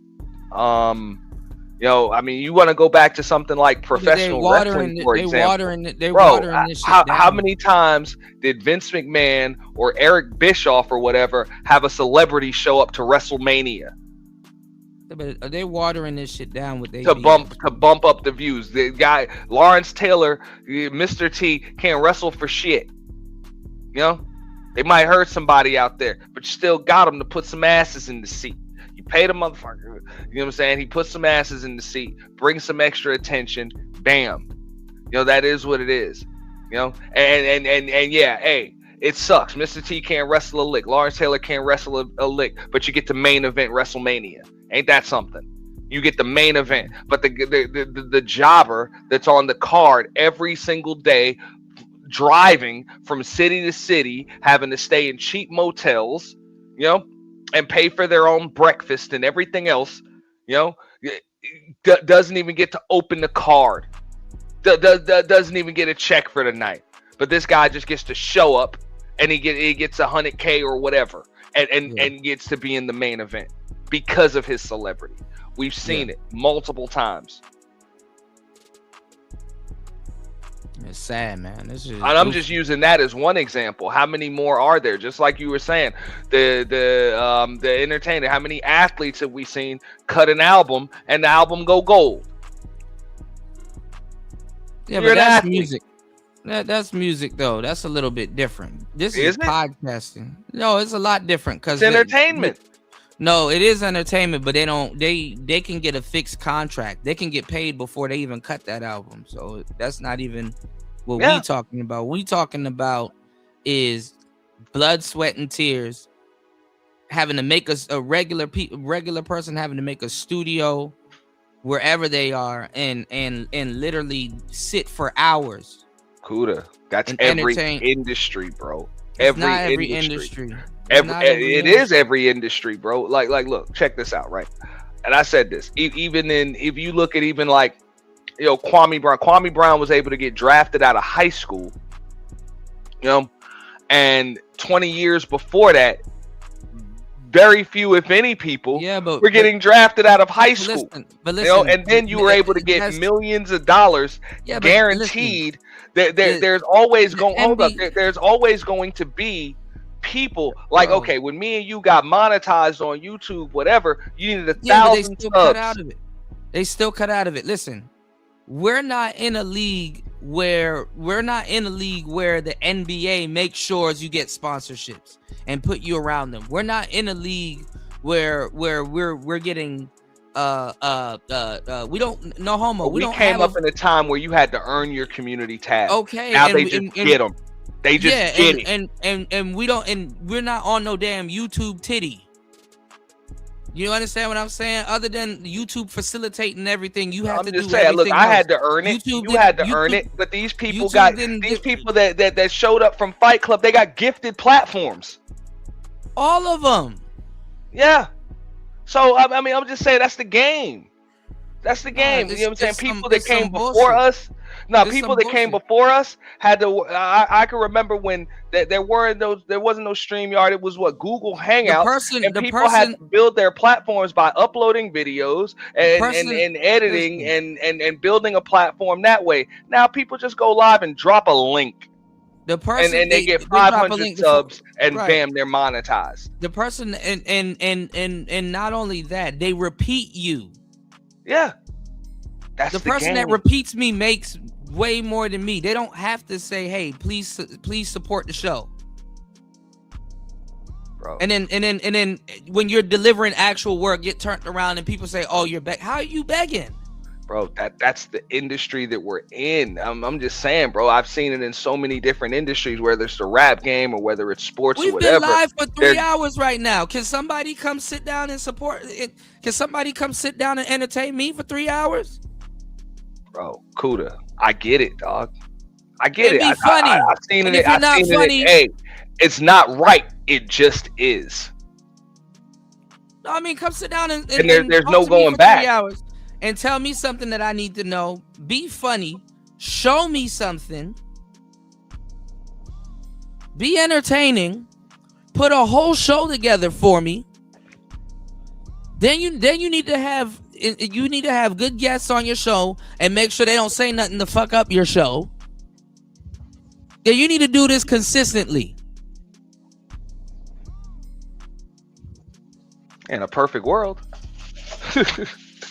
In a perfect world, I mean, look, so I get it. How are we operating that way in an imperfect world, bro? I mean, this is the game that we're in, bro. You and me, we made and just like people before us, you know, made sacrifices so that things would be a little easier for us. We went through shit that the people that came after us didn't have to go through and don't have to go through. You know, okay, like that's every industry, bro. The innovators should have been taken care of a long time ago. Yeah, but come on, bro.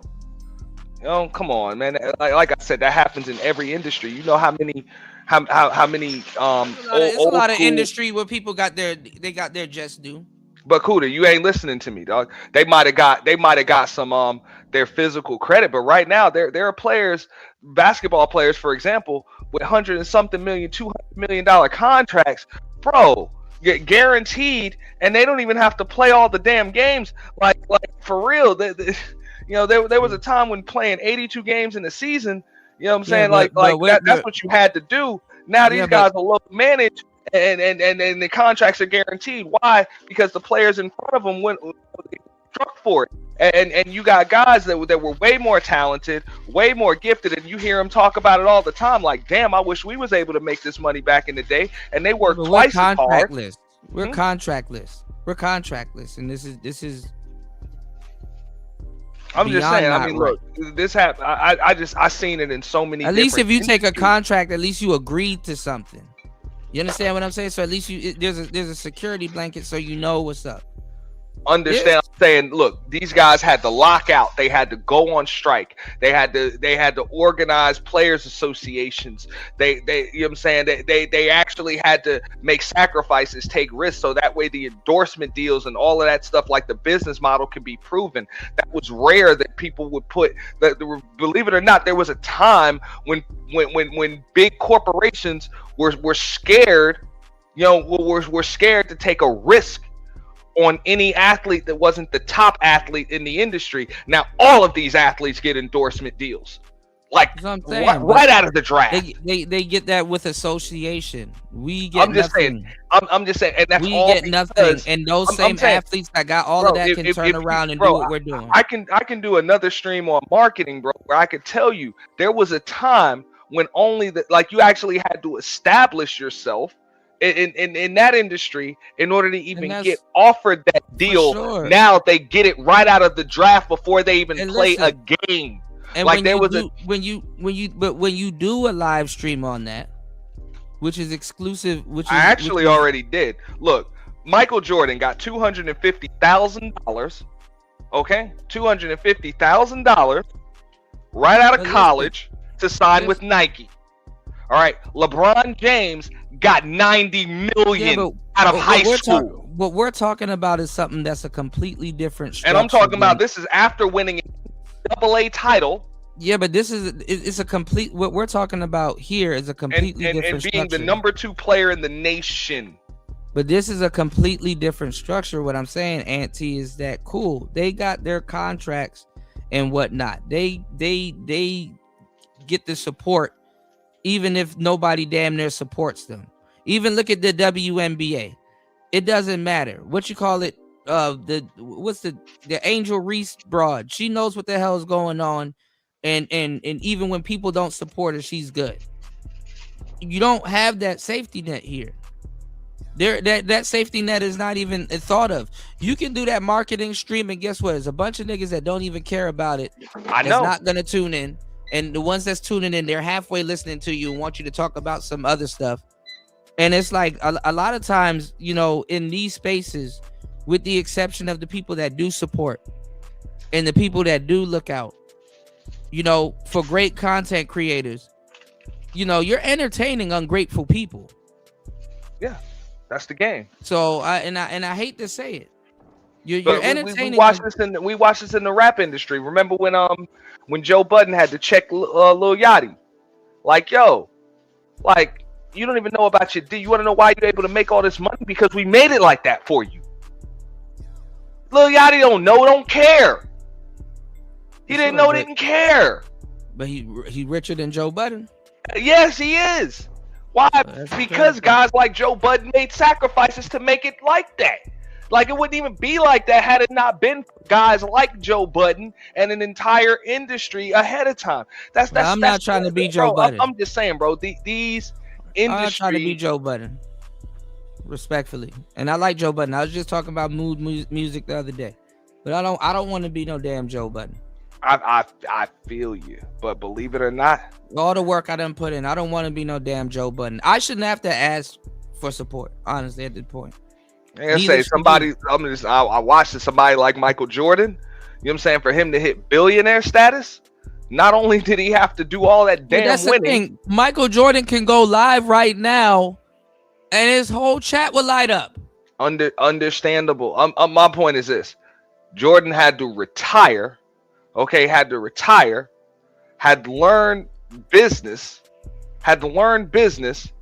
And like actually cultivate a successful business to hit billionaire status.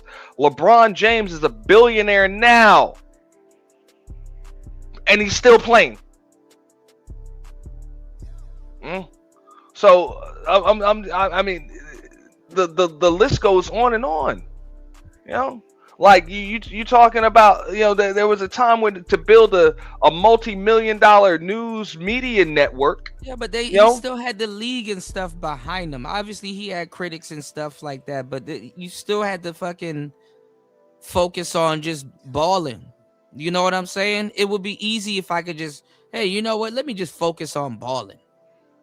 You know, what's going on, And1 Play 5? Good to see you, Hey, bro. I know what you're saying, and it's messed up. It would be easy for me to focus on balling. I got to focus on cameras, audio, clips, copyright, chat room, all kinds of different stuff. And the moment you neglect for a second, the moment you neglect one of them, you're fucked. For example, right? This is one of the reasons why I was off for the weekend. I'm kind of pivoting the topic a little bit. I was on a 2-week. Well, and then burnout too. You got to make sure you at least do enough shows, or at least could get enough to take a break. Listen to me though. Let me explain. Right. This is something that, okay, for the last, you know, right after the purge, I had to start working on this project, and I was informed of it, you know, pretty much, you know, halfway through last year, and I had the bare bones of it. You know, Brenda Clark had her 3rd annual high heels challenge. So, you know, I was doing the visuals, and also we made sure she had an entire production team for it. You know, made sure she had a green room set up. You know, Just My 5 Cents handled the ladies in the green room. I made sure that I handled all of the controls. I made sure the visuals were straight, the cutaways. She had a DJ for it, you know, judges, everything. There's intro, there's outro, there's commercials, there's cutaways, there's everything. We made sure for that event, she had an entire production team. Okay? An entire production team. So all she had to do was host her show. And of course, you know, because it's her platform, she had to at least take part in a lot of the planning, and she was in charge of most of the planning. But there was a whole production team. All right. Ain't nobody like all of that stuff that I know that you said that you had to do on your own. It doesn't have to be like that. It's only like that because you don't have help. For sure. I've offered to help people in this space with this type of shit. When I do the purge or whatever, I couldn't do it without a team. For sure. I wouldn't even try. Well, I wouldn't even try. Hey, but the to thing do that is, shit by myself. But when I offer to help people or tell people they need it, they tell me I don't know what the fuck I'm talking about. They don't want fucking help. They want to do it by themselves and then complain about how hard it is to do it by yourself. I understand that, right? But this is the thing what people don't understand. You have to pay the help. You know, respectfully, there are people here that will help to gain the experience and stuff like that, but you have to pay the help, and all of that stuff costs. You know, it does. You know, you have to sustain the help. You gotta pay the help. You know, nothing is free. You're talking about running a business, though. Businesses have expenses. You're gonna run an successful one. It takes money to make money, right? Right. So, you know, it gotta come from somewhere. And nowadays, when clout is the new currency, then shit, it's gonna take money to make money. For sure. You know, so look, I used to do, and you ain't new to this shit, bro. You a DJ. You've done party promotions and planning, you know what I'm saying, and shit like that, just like I have. You know what I'm saying? In order to put one event on for one weekend, for one Friday or one Saturday every 3 months, you know, and to bring in 40 grand that night, you know, we got to kick out 15, 20. Yeah, where's that going to come from, though? No, I'm just, hey, It's got to come from the sponsors. It's got to come from the owner. It's got to come from some damn body. You got to find a way to raise the shit. You know what I'm saying? This woman, this event that she just did for that high heels challenge, and this is just women in high heels, you know, showing them off. She gave away $1,300 in prize money. You know, she spent about 3 or 4 weeks raising money for it. And she also put in, you know what I'm saying, like a little less than half of it of her own money. You know, and then she also made sure that I was paid. She made sure the DJ was paid ahead of time. In order to put on a successful show that looks professional and all of that, yeah, it costs money. For sure. And I mean, I wasn't in agreement there. She said she took a loss. I'm just using that as an example. And I was gonna say that too. It's no telling. I said, yo, we gotta work on that. She shouldn't have took a loss, but yeah, there's no telling she'd even made any of that back because she didn't plan on it. But the point is, you know, if you're doing it for promotional purposes, you got to ask yourself that: am I doing this to break even? If I am going to take a loss, am I doing it for, like I said, for promotional purposes? I'm going to take a loss, but the next one's going to be even bigger because it's going to get so much attention. Whatever. Right. All of those things you have to take into consideration with business. You know, but I know what it is to put on. To put on an event. I'm talking about fuck a podcast, a real life promotion club show. We take that risk every time we open the fucking doors and we kick out 10, 15 grand, you know what I'm saying, in alcohol, security, you know, lighting, promotion, you know, and all of that. Yeah, there's a chance nobody will show up to this bitch. There's a chance that the motherfucker might shoot this bitch up an hour into the damn party. We might not even be able to sell no liquor. It is what it is. This is the risk we take. This is business. For sure, but most business aren't in the business of doing things for free. There's gonna be nights where, you know, okay, damn, you know, you don't make anything. But in these spaces and stuff like that, you know, there are a lot of content creators that literally work for free. Peanuts. Yeah. Nothing. That's the game. Just like they're, bro. Nah, man. Just like there are businesses. It's people that's doing way less. Well, and nah, man. It's people that, bro. 85% of small businesses fail. But not even that. It's not even that. First 2 years. Businesses are established, and it's like you got people like before they even go live, it'd be like, oh, the show is waiting. I fuck with you, bro. But more businesses fail than they succeed. I already know this. What I'm saying is that listen, this is not your first day. This is what I'm trying to say. You know, and you know this already. This is not your first day. It's not your first day. I think it's bullshit. No, because like I say, bro, I've had help. I've had help from guys like you. We both and other people. But Auntie, no, this bullshit. We both put on very legendary, great shows, and there's people out here that won't even acknowledge any type of support. Right. They don't even acknowledge it. Fucked up game, bro. That's the game we're in, dog. It sucks, dog. Bro, it sucks. I get it, bro. This shit can be a thankless job, bro. Yeah, I mean, bro, you can put in so much work and get no thank yous, no kudos, no support, no financial compensation. You know what I'm saying? No monetary compensation for it. And then there are others that can do nothing. Just show up and get fucking paid and get all of the props for it. I'm sorry, Kuda, but that's the game we're in, dog. I know. It's just fucked up. I'm not gonna argue with nothing that you're saying, except for the fact that it's just like that. I already know. I'm just saying it's fucked up. You know, bro. On top of working hard, being dedicated, being creative, innovative, talented. On top of that, getting your shit stolen. Don't forget that part. Getting your shit stolen, bro. But on top of that, you gotta be lucky too, dog. Like, what you mean? Like, bro, that's a big part of life and just about any game. Sometimes you gotta get lucky, dog. Like, you gotta get lucky. You gotta get the right fucking share. You gotta get, you know what I'm saying? You gotta get the right person to share your shit. You know what I'm saying? You gotta be, you gotta have the right time.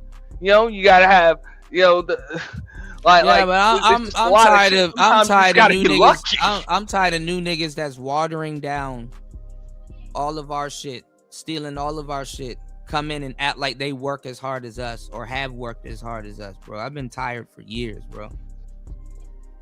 You know, I mean, I'm exhausted. But I'm not really in the mood to hear, hey, you got to work more, even though you're exhausted. But I wouldn't even worry about that.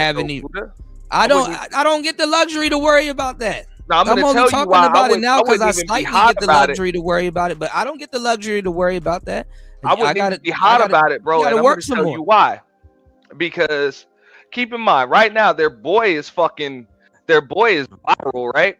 If I'm cutting out, don't mind me, right? What happened? But I might be cutting out a little bit because I'm moving around the house. Their boy just went viral, right? Anton. Yo. Okay. And yeah, he's pulled up on a few of their platforms and tried to feed a few of them. But at the end of the day, he ain't taking none of them with him. They over here StreamYarding up just like the fucking rest of us, dog. Real shit. They got to fight with that algorithm just like everybody else. And at the some end people of the day, don't got to fight with that algorithm. A lot of the algorithm favors a lot of people. I'm saying that right now to use that motherfucker who they built. I'm talking about the Anton Danielites, the Fight Club sector. Okay, to work that, they built that son of a bitch. Okay. And they got to fight with that algorithm just like the rest of us right now to eat off of his viral moment. They still ain't getting invited. He'll pop up on their shit to promote himself, but he don't invite them to his shit. Well, no, he got they working with them behind the scenes. He got a whole behind the scenes, but he don't want to be seen publicly with this shit. He want to be seen publicly on some MAGA shit. You know? Like, at the end of the day, bro, that's the goddamn game. You know, so I mean, bro, I just understand that. Look, you just let time will tell. I already know this. And that's what I'm saying. That's why I've been consistent. That's why I've been working and bringing high quality content. So I mean, I laugh my ass off, dog, because I've been working on this project.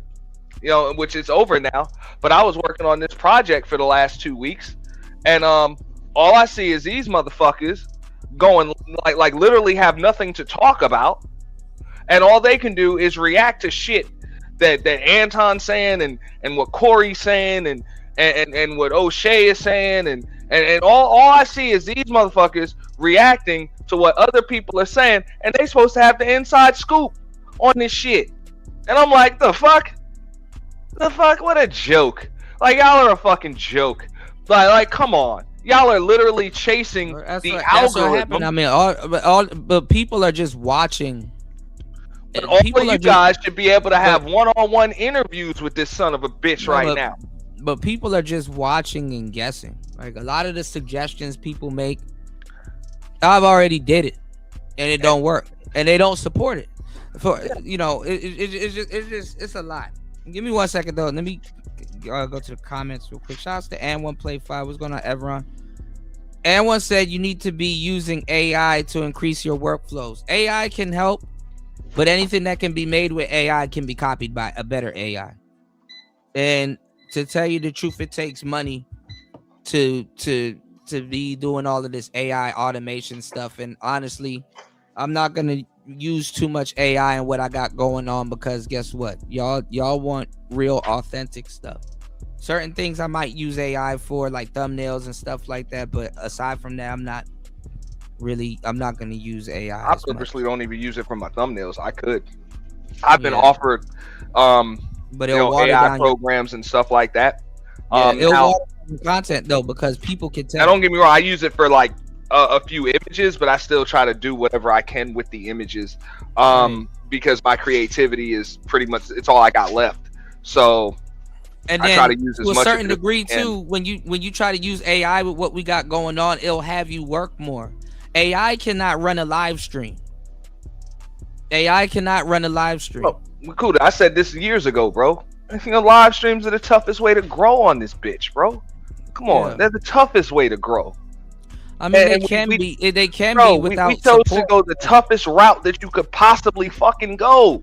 No, but they can be without support, and this is what I got into an argument with Kevin Samuels over. They can be without support, but you got Kai Cenats and all these other people that get support. So, bro, the thing is, bro, it's 24 hours in a day. You're live while other people are live. So people can't just save a video, you know what I'm saying? And live streams are long, bro. So you have to get you have to get people on it, and you have to hold the fucking audience, man.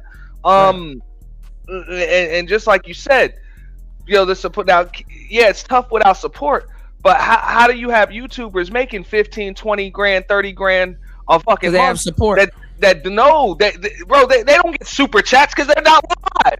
Well, they have the algorithm, because if they do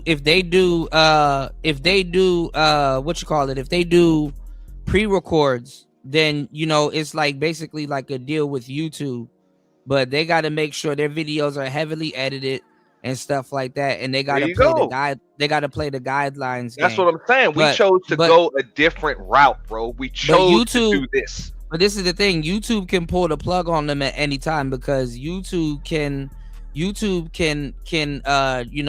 say if they want to support them or not. The algorithm can just, the algorithm changes overnight. YouTube changes every month, y'all.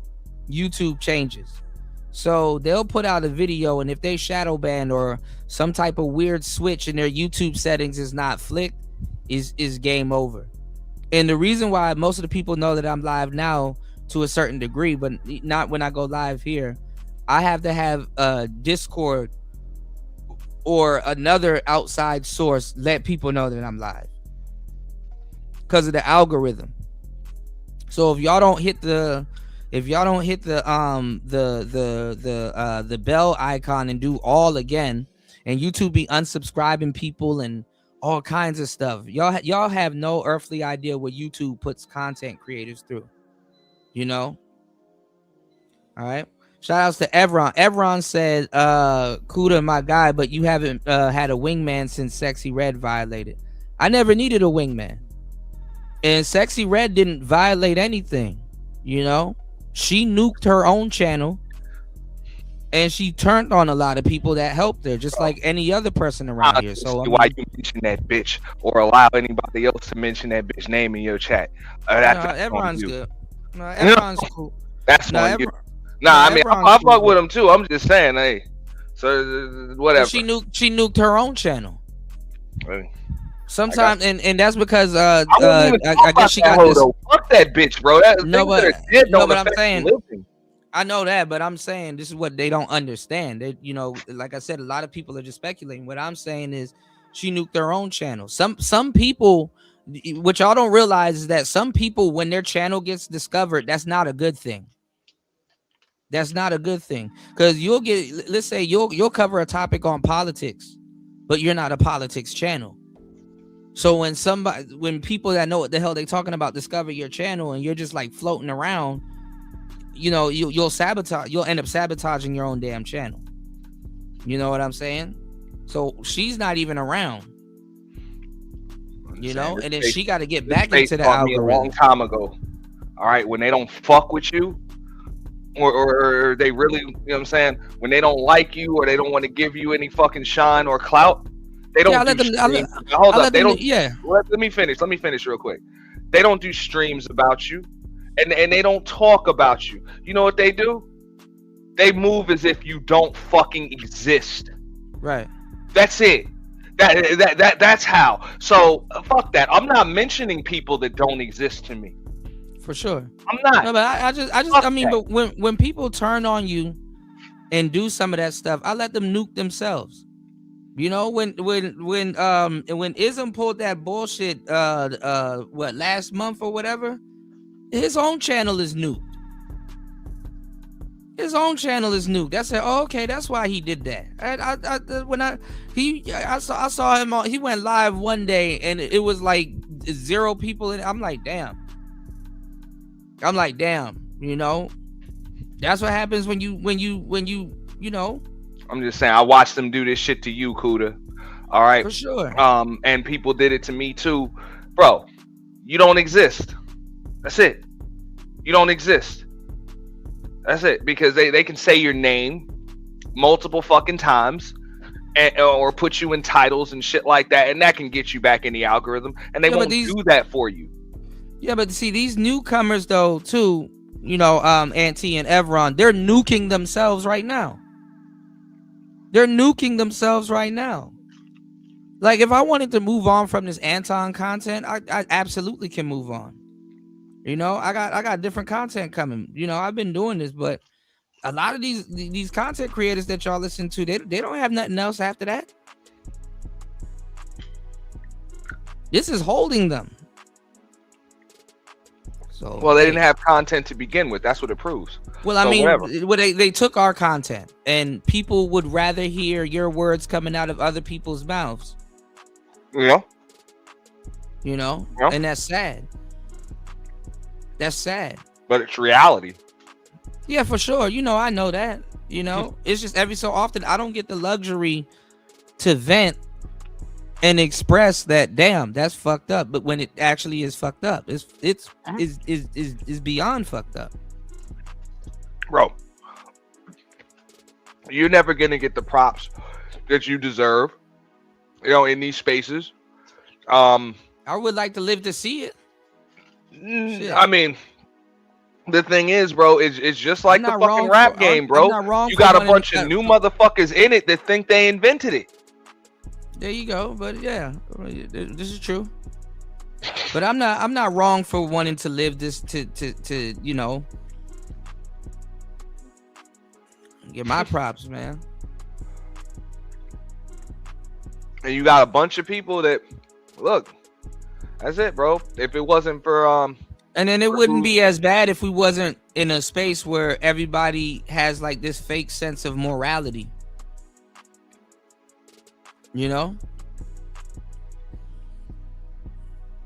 Everybody has this fake sense of morality. I gotta hear people that have no morale, and you haven't seen them displayed a lick of morality. Talk as if content creators are wrong. When I was telling people on the last show, it's like, bro, if you're a chat subscriber, you could be wrong as 4 left shoes, and there's not nothing that's like pointed onto your life where somebody can say, hey bro, you wrong. Hey bro, we need to, like, we in a fucked up position as content creators. You know what I'm saying? And it's bad when you gotta speak. You can misspeak way more than you can mistype. You gotta have a little. Hey, I told people today, motherfucker, I gave my moderators full free reign. I'm like, anybody coming to my motherfucking chat, sucking Anton Schmeat, I'm either de-wrenching you or I'm blocking you. Fuck out of here with that shit. Yeah. Well, I mean, I understand where Anton is coming from, and then a lot of people that don't like him or disagree with him, I understand where they're coming from too. And then I understand that he burnt bridges with a lot of people. And I had somebody come back with a troll account after they got blocked, crying about getting blocked. It's like, who the fuck does that? Who the fuck does that? I'm like, and then you want to say I move like a female or whatever, but you like, who the fuck keeps fucking with somebody that done blocked them? Like, if a woman blocks your ass, what the fuck you still calling her for? Like, what the fuck? Well, like I said, there's a lot of people that watch you every day, and you're a big part of people's day. And I'm just like, I'm to that point now where I'm like, disrespect won't be tolerated. I don't give a shit if it's 5 people or 500 people. For sure. If you're disrespect, get the fuck out. It's true. Shout outs to Evron supporting the show. Thank you, bro. Yeah. I can't stop hate watchers from watching me. But one thing you will do if you a hater is you'll stay your fucking ass in them damn clouds. Yeah, I mean that's what happens. That's what happens. Shout outs to Evron. Thank you, bro, for supporting the show. and being the first to support the show. Shout outs to my real supporters. Please hit the like button if I you guys realized- are enjoying the show. I realized Please- I was combing through you. My bad. It's okay. No, I just realized I was combing through YouTube today, and again, I ain't gonna say no fucking names. But I'm pretty sure that bitch know who the fuck she is. Bitch done stole a thumbnail from me. Then literally got some shit off my channel and used that shit as a thumbnail. Who's Fucking that? loser, bitch. Who's Alright? that? I ain't gonna say no names. It's all good. Can you put it in the back chat? Yeah. Cause I can't keep up with the beefs these days, bro. I be out of the loop, you know. But shout outs to everybody here. Shout outs to Evron. Please hit the like button, y'all. Please support the show. Don't be a hater. Let's get it. It's player talk. I would like to thank God Almighty for giving everybody so much and me so little. I hate you. I hate you. I don't even know you, and I hate your guts. I hope all the bad things in life happen to you and nobody else but you.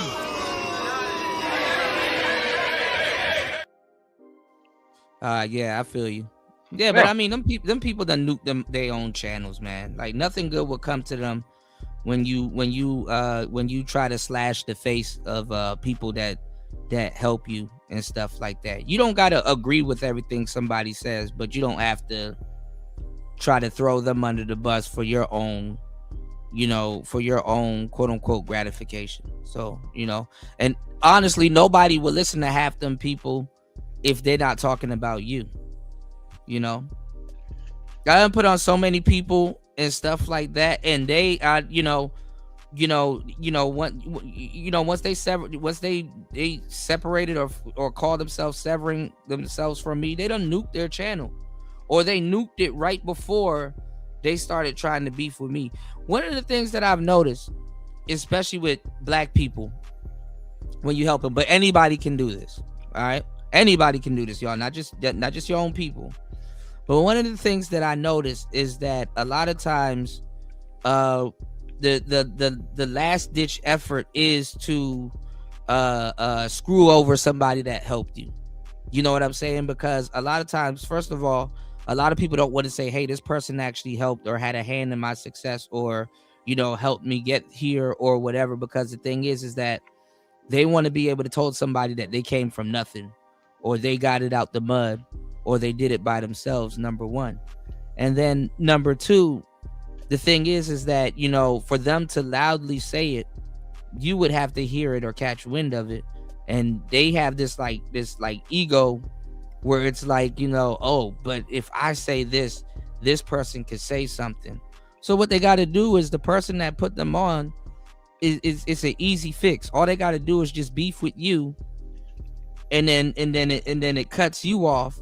So then they can turn around and say that to their new audience and stuff like that. They have guests now, y'all. They have company now. How somebody, they act one way around you, and then when certain people are around, they turn into a completely different person. That's what they do. Well, people will use your platform to as a springboard for theirs. Yeah. And then once they built, once they've used yours to springboard, they act like they're above you. Yeah. No, that's the hey. It sucks. I don't like that part of the game, but that's the game, bro. It's fucked up, but hey. No. Humility is it's a it's a character trait. It's not a prerequisite, dog. Yeah. So, I mean, even if they disagree with you and your stance on certain things, I'm not gonna say there should be. It's not just necessarily loyalty, but there should be a level of respect there. You can respect somebody that you disagree with. You know what I'm saying? You don't have to see eye to eye with everybody. You can disagree with people, and it's like, I still respect your stance where you come from.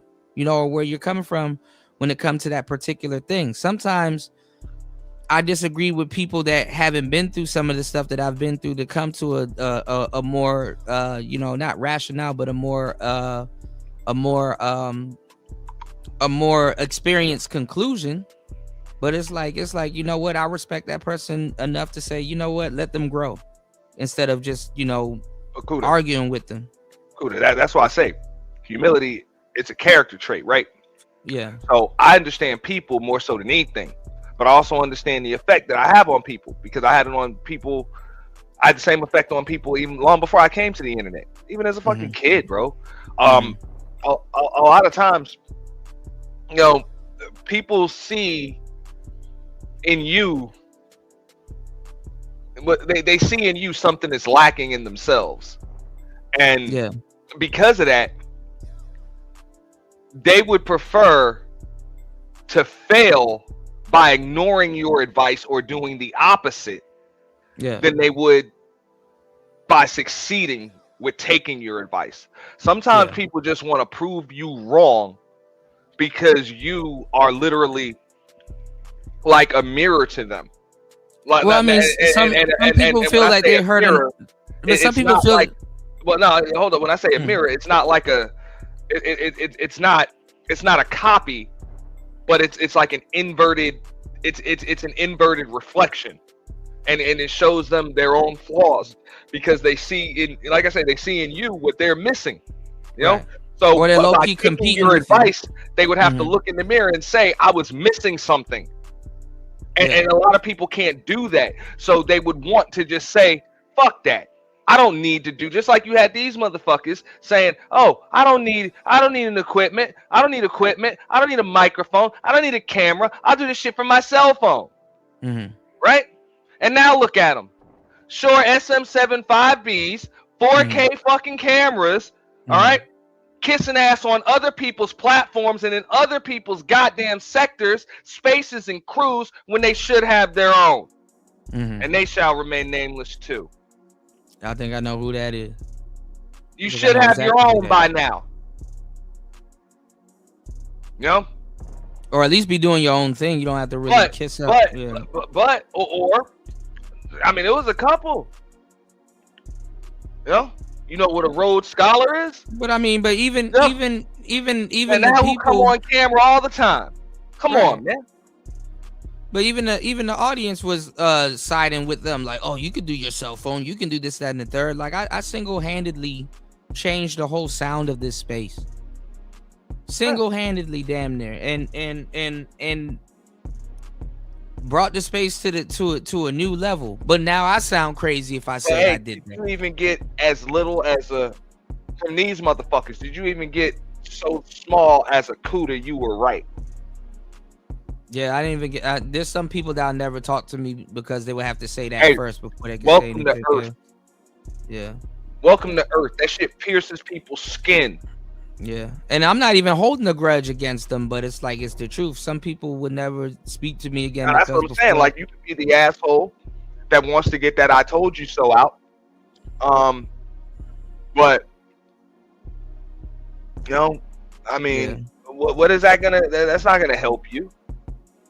Yeah, I knew I was right from day one. So hearing it on day 4,000 and whatever, what does that do? And honestly, too, being around those type of people, they're just somebody that can take from me again. You know, people will. What I was saying is that people will put you on mute when they feel that you don't have nothing else that you don't have nothing else that they can take from you. You know. So, you know, my words don't count to people anymore. You know, we know when they feel that they've because I mean, this is the thing, man. You'll be just doing your own thing, and people are competing with you, and then they'll be like, "Ha, I won," and it's like, were we competing? Like, I'm not competing with. Who am I competing with around this? Who do I compete with? I'm not competing with shit. If I'm competing with my damn self. Look, to wake up again, and drop some legendary content. This space would always prefer to be 5 fingers rather than being a fist. Well, not even 5 fingers, because this space showed that it will cut off its own fingers to not even be halfway right, to just go follow somebody else. Yeah, I mean that's what it is, bro. But it's not just this space; it's other spaces too, bro. I had Yeah, I mean, motherfuckers. it doesn't. Well, after this situation, you see it Bro, does I certain things. All I the had black people. motherfuckers in other spaces tell me that or say they're gonna do the purge. They're gonna Yeah, they're gonna do copy their you. own purge. I was like, that's not possible. What do you Yeah, mean it's but not possible? I'm like, if if you did your own, it wouldn't be the purge, would it? they will steal from you. They will Like, steal from you. and But they're like, no, it would. I was like, yeah, you can't even come up with a name of your own, which means it's not your own. yeah, but if you were white, for the most part, they wouldn't even think that it would be that easy to take from you. I mean, look, at this point, I just accept the fact that, bro, ain't nothing new under the sun. So look, I'm on house money. But that's fucked up. I'm on house money with that shit. But it's all oh brother this and oh you're my brother and oh with the black unity and oh this that and the third. But them the ones that's trying to steal your idea. Don't even say, hey, I'm trying to do my own version of this. Is there a way you could come through and Hey, I've had half of that done. I've had people tell me that they're doing their own version, but told me stay the fuck away. No, I can't be part of it. I can't be part of it. But they only tell you to rub it in your face, because what's the point of telling you and then eluding that you can't be part of it? I've had people tell me I couldn't be part of it, and then ask for my blessing in doing it, and they don't know shit. They don't know shit. So I mean, I get it. I'm just saying, bro. But I can't stop people from peopling. Yeah, but it's fake brotherhood. Like like honestly, it's not wrong. Well, this was never a real brotherhood. Well, but I'm saying, but this is a space that preaches that, and it's not wrong for you to be in a space that preaches that and expect people to act appropriate. You should be acting appropriate when you're in these spaces. If you're an outsider, I get it. You're a new nigga. You don't know what the hell you talking about. You don't know where the hell you at. But like, it should be appropriate. You understand what I'm saying? Like for you to expect it here. Like this should be a place, and I say should. This should be a place where every place has shut you out. This should be a place that you can come and politic and network with like-minded individuals and do what you got to do. That used to be the moniker around here, and all of this shit got watered down. All of it got watered down.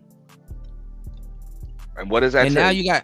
Now you got these people and this situation that I'm telling you right now with Anton Daniels. Trust me, they're turning him into another version of, I'm not gonna say Kevin Samuels, because he's gonna be his own thing at this point, because people are so far removed from Kevin Samuels. But this is how it happens. Anton can never be, even though the names fucking rhyme. Similar. Anton Daniels can never be Kevin Samuels. And of course this is not, no but he's extra gonna be props. Anton. He's gonna be this Anton. Is no Daniels. extra props to Kevin, but at the end of the day, Kevin knew how to publicly ignore that shit. True. All that extra talk. This son of a bitch can't. He is so enamored and so drunk on the fucking attention and so full of himself. He's that person that if he got a lot of props, he would have to build a statue of himself and a bust and paint himself in fucking oil and shit like that.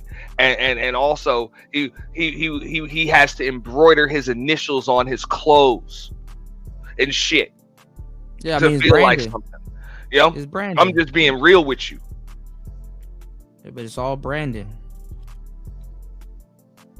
And it's artificial. I mean, hold up. It's a fine line between branding and just self-loathing, and just or self-absorption.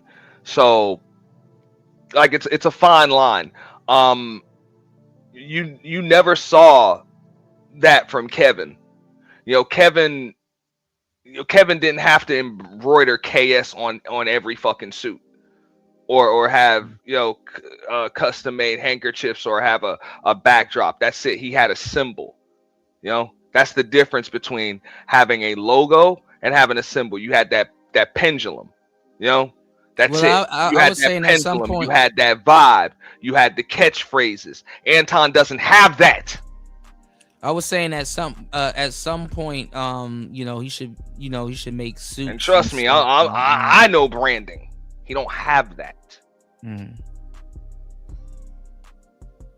because he's too stuck on himself, and him personally lacks substance. So you don't have substance. Even like you literally stole Rick Ross's entire fucking look. Like you stole shit. It ain't even you. Anton came in that space, but nigga barely had a beard. People don't care about that, man.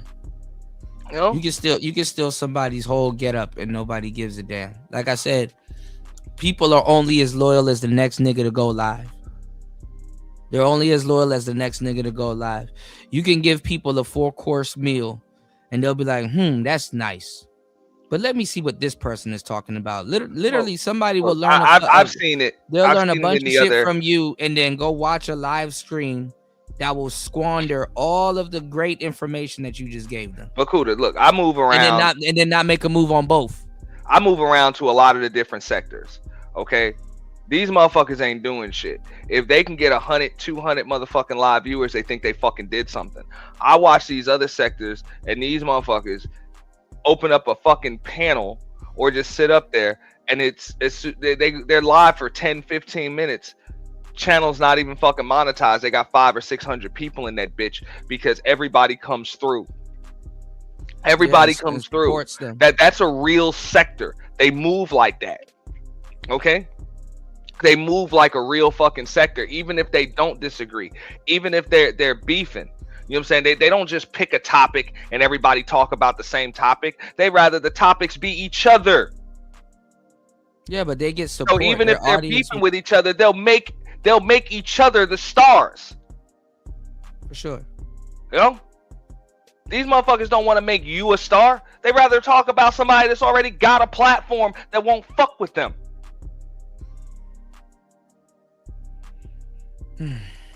Because it takes work. It takes work. It takes patience. And to be honest, it takes risks that these motherfuckers ain't willing to take. They're not willing to take a risk, bro. This shit is risky. Doing something that isn't proven. I'm at the point though where it's kind of to a certain degree insulting to tell me to do something that people assume I haven't already done. Like This is why I said to people that look, there's a difference between entertainers and innovators. It's a difference. Of course. Like it's one thing if your goal is to entertain people, you're going to play the music people like, you're going to talk about the topics that people like, you're going to do what people like. But the thing is, your channel, your brand is not yours. It's just you're doing what you think people like. It's going to change. It's not you. Yeah. But when you innovate, it's a risk. Well, I mean, you're not doing what people like. You already know something that they're going to like, which means there's a chance that they may not like it, and you already know to take that chance, bro. It's different though when you open up a business or a brand under your actual name. So that's another thing. If we're gonna make a reference to also to like guys like Anton Daniels, his brand is under his name. Which is a bad thing, or can be bad, because you never want to open up a business or a brand. Well, you can't sell that. You might end up having to sell it in somebody. Sell it to who? You would just become an employee. Somebody will buy a brand with your name on it and use it, and even if it's to squander your likeliness, somebody will buy it. Yeah, but that's it. But then you've sold your likeness.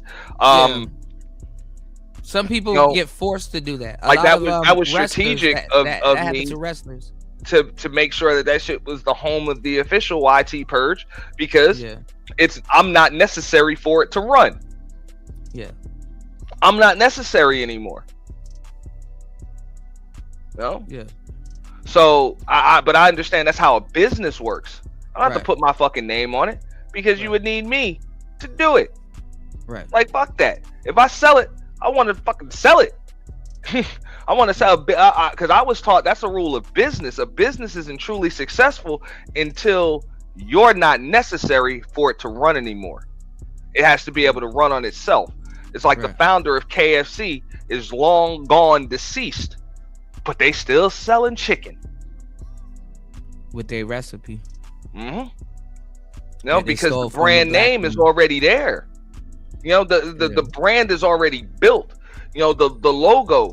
You know, same with McDonald's, whatever. You know, that shit. You know what I'm saying? The brand is there. It's a franchise model. Anybody kick one up and just put the name and the model's already there. All you gotta do is follow the model.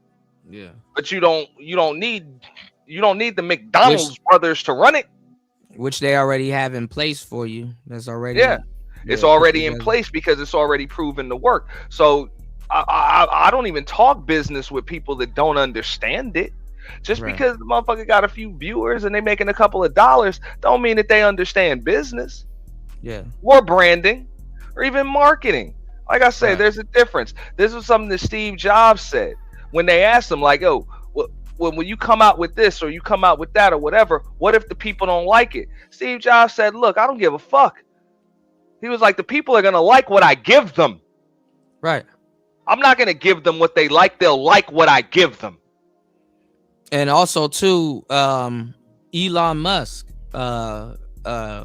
same thing with him. People that don't even, I mean, I'm not even gonna say people don't know what they like, but to a certain degree they don't. But they will have no choice but to acclimate to what people give them. You know, if the operating system on all the phones change right now, and people are like, "Oh, we don't like it, we don't like it, we don't like it," and they don't do anything about it, guess what you're gonna accept? Whatever they gave you. Exactly. You'll accept whatever they give you, you know, and you know that's kind of what it is. But at the same time, we also have to understand, I did this on my marketing stream, we have to understand the times change too. There was a time when BlackBerry set the standard when it came to phones. For sure. You know, and now they don't, you know what I'm saying? Because they didn't want to move. They thought that they had their audience already, or not their audience. They thought they had their target demographic. That's it. We're going to market to businesses. We're going to market to business people and the professional crowd and all of that. And then they got swallowed up by Android and iPhone because they didn't think they had to move. They didn't think they had to innovate or change or move. So sometimes you got to understand when you're trying to swim against a tsunami. Yeah. You know? But like I said, and I said this too before all of the new cats come in, and it's gonna be sweet, and I'm gonna be talking shit the whole time. All of the people that have abandoned a lot of the veteran content creators for the goofy shit that y'all listening to right now, y'all will be back. It's gonna come a time y'all gonna be back. Or they won't be. You know, I had this conversation. No, because I mean, there's gonna be an innovation that the older crowd, that a more established crowd is gonna be able to pick up, and they're gonna be, you know, I mean, granted, who's ever still active, you know, there's a caveat to that. Whoever it's our job as creators that if we lose our audience, because at the end of the day, I'm not gonna insult the audience. I'm not gonna insult the audience. I'm not gonna insult the customer. I'm not going to insult the customer, the consumer, the audience, whatever. I'm not going to insult them. I'm talking about the people that left. But what I'm saying is you're going to have people, when the landscape changes, you're going to have people that like that's from the older crowd, right? That stopped creating content and took a hiatus. A lot of them are going to start popping back up also because it's already a skill that they have. So a lot of them are. But my point is this. I'm not going to talk to them as if they owe me something. They have a right to be entertained by whatever it is that they're entertained by now. Absolutely, because it's my job as the creator either to get their attention or Right. to get attention elsewhere. Now That's this is my the thing, job. though. I'm not putting it off as if they owe somebody something, because what I'm explaining is, when the new landscape comes, you're already gonna have the skill to do what you need to do, right? You're already gonna have the skill to, let's say, live stream for a certain amount of time, put certain things together. And what I'm saying is that it's not even about quote unquote the old audience, because that's still looking behind you. What I'm talking about is gonna be a new audience that's gonna be here. But guess what? A lot of the people that abandoned a lot of people's platforms, or, you know, I'm not even going to necessarily say outgrew certain people, they will be back because people have what's called a herd mentality. So they're going to be sprinkled in with a bunch of the new people also, because guess what? The pendulum always swings back. And what I'm saying is, you know, in these spaces, it gets so goofy because some people abandon your platform because, not just because somebody else copying you went live, but they were enthralled in the same beefs and But also, you know, check this out, right? like, I understand that a lot of those people had to abandon. I mean, it's happening right now with Anton. It's happening right now with Anton and had Corey. to abandon another Civil War in order to go to mine. So yeah, I know, but what I'm saying is it's a civil war somebody thing. else's turn now. Yeah, it's a civil war thing, but a lot of times too, some of the people that they've abandoned your platform for, they're not even active anymore, or might not even be active in the future. You know what I'm saying? And this is why I say it has to deal with consistency. You know, this is why when I give people the game, I'll tell brothers, look, just work on your craft, stay down till you come up. You know, I'm more so of a you can forgive people, but don't forget. You know, fuck these people. And I'm not saying the people that support you, yeah, appreciate them. No, not my recognize supporters. them, Hell no, shout them out, Shout out man. to my But supporters, absolutely. at the end of the day, those that weren't true supporters, because let's keep it real, okay? A lot of us. No, but people will come back around on some buddy shit. Whether they do or they don't. What I'm saying is you cares? can forgive, but don't forget. And I want brothers to take that with them in their real life too. But Forgive, let's but just don't keep forget. it real. A lot of people built their platforms on engagement, okay? Because they dropped the link, or the chat box was popping, or because of the shit that other people that was going on, the altercations, the mess and shit like that. And then a lot of us you have people that straight up said F you, and them the people that are gonna come. Yeah, go ahead. A lot of people, myself, you, a lot of people realize, you know what? That gave too many of these motherfuckers control over my damn platform. Right. So I gotta take control of it. So I'm not dropping the link. It's just gonna be me up here. So when people weren't able to engage or control your shit, they went where they could engage and control their shit. Right. So those people that wanted to control your shit and control you, or wanted to control my shit or control me, fuck them. I don't want them to come back. I don't care if they come back or not. Don't do me any favors, because you don't run a fucking thing over here. Sure. No? Absolutely. And I know that's going to piss a lot of people off. So what? Because at the end of the day, this is your shit, bro. If it goes down because some shit done went on over here, you got to rebuild it or build another one. Absolutely. They're just going to find the next. Like I say, it's like a club, bro. That's what happened. That's what happened. If I own a club and I let people sell dope in the parking lot, and I let chicks sell box in the back, and I serve underage drinkers and all of that shit, I lose my business, and all these motherfuckers just go to another club and do the same shit. Right, or try to do the same shit. Yeah, that's what happened with Ism. That's what happened with a lot of people when they couldn't control your platform. And in a lot of cases, sometimes they did all they could to sabotage your platform. There you go.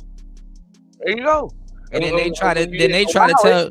then they try to then they have the unmitigated gall to try to tell you how to recover some shit they sabotage. Well, like I said, I'm not even saying any names because, like I say, those folks that tried that shit on me, they dead to me. Like they died years ago. As far as I'm concerned, I know who's still rocking with me, who's rocking with me now, and those are the people I appreciate, who I shout out. Anybody that moved on, fuck them, man. Same here. Like Same for real. Here. I appreciate all my supporters. I make sure they're all acknowledged. We put on big time shows. Shows are very fun. I don't even give a damn about going super viral like that. That's not even never really even been my, you know what I'm saying, my thing, because I know when a lot of people get to a certain level, they fake, you know, and I don't want to put myself in position like that, especially with my viewership. I had to say during I don't give a damn. I would rather have 10 people that appreciate what I'm doing and support me than 100 people that are just here for mess or drama or because they can control it. Get the fuck out of here. Same here. And I will give those 10 people a full fucking show as if there was 1,000. Like I say, it's just like a club or a restaurant or whatever, man. I would rather have, you know, that one customer that comes in every day because they appreciate, you know, the vibe and the atmosphere and they respect the business, rather than, you know what I'm saying, 100 people in a line around the corner of people that just want to come in and piss on the floor and shoot it up and sell dope in the parking lot and box in the back. Yeah, man. Because that's not the vibe we selling over here. With the exception of a bunch of good brothers here, I would hate to believe that, you know, entertaining and looking out, you know, for black men and you know, black people in general is a thankless job. You know. Well, it is. It is to a certain degree. With the exception of me and you have a lot more in common than just us being black men. So why the hell would I just look out for men because they're black when I could deal with like-minded people that show a certain level of respect, you know what I'm saying, have a vision of their own, you know what I'm saying, actually add something rather than take something, like actually have substance. If the only substance you have is your skin tone and your gender, fuck out of here, bro. That's a mentality that I've only heard about it in prisons. I don't live life with a prison mentality. That's prison shit. Where everybody got to get, the black got to stay with the black guys, got to stay with the black guys, and the Spanish guys got to stay with the Spanish guys, and the white guys, white guys, and man, fuck all of that. Well, I was saying the same thing with the quote unquote Anton Daniels situation, like even with Corey Holcomb, because Corey Holcomb was gonna get into I was gonna talk about it on the show. He's getting into a rhetoric about you know, what does Anton think about the women that those liberal women that was getting hit up in Minnesota and stuff like that. And then even now you got black people trying to insert themselves into that conversation. It's like, bro, black people should be in their damn houses. You know what I'm saying? What's going on, Dougie? Black people should be in their damn houses. You know what I'm saying? I'm not gonna say laughing at that shit, but at least shaking their head, saying, "See, when it was us, it was a problem." Because even those women are out there using black music. They're using black. You know that, right? They're out there using black music to get through their little struggles. You know? Did you see the woman that picked up that damn flashbang and was trying to run like she you got liberal white women now, acting like they're black, or acting like they're going through some type of black struggle and stuff like that. Now that they're out there getting they snot box rocked by the police. That's what happens when you that's what happens when you associate your entire demographic based on a color and not an actual culture. Right. But why are black people now trying to insert themselves into it? And when Corey was talking to Anton, if they haven't gotten into that bullshit little spat that they gotten into, which really wasn't shit anyway. He was gonna ask him that question and shit like that, and it's stupid because black people think that they should be out there front line with everybody, and nobody's out there front line with us. But everybody wants to align with our movement when it's convenient or is lucrative for them, and use our fucking music as Negro spirituals with the stupid shit that they got going on. They out there talking about. I don't associate something so shallow as music with being black. I don't, because anybody can make it. No, but they out there. Asians can make hip hop music if they want to. Yeah, but white folks can make hip hop music. Cool, and no, but they out there playing shit like that and play ball, and that's not my culture. No, but they out there playing. They out there playing Beyonce and Too Short, Blow the Whistle, and all that other stuff. And like I said, that's just a means of entertainment. But that's not not what entertainment. They're using it. I'm just saying, once you make that shit part of your racial identity, it's easily stolen. For sure, but this is what I'm saying. That's too easily stolen. Like I said, what should be part of our culture should be what's in our household. But this is the what thing. The fuck we were raised with, not what was given to us by corporate fucking sponsors and conglomerates shit to make money. If your culture is something that was given to you by corporate conglomerates, you don't have a culture. No, but I mean, but this is the thing. Black culture is sellout culture. And I hate to say it, because when it's us, nobody bats an eye. And if there's any money given to the community, best believe that somebody's making money off of it.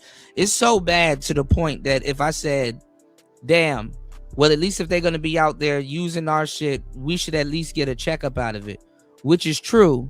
But then that's insulting, because also, again, aside from these families that do get the money from ambulance chasers, you know what I'm saying?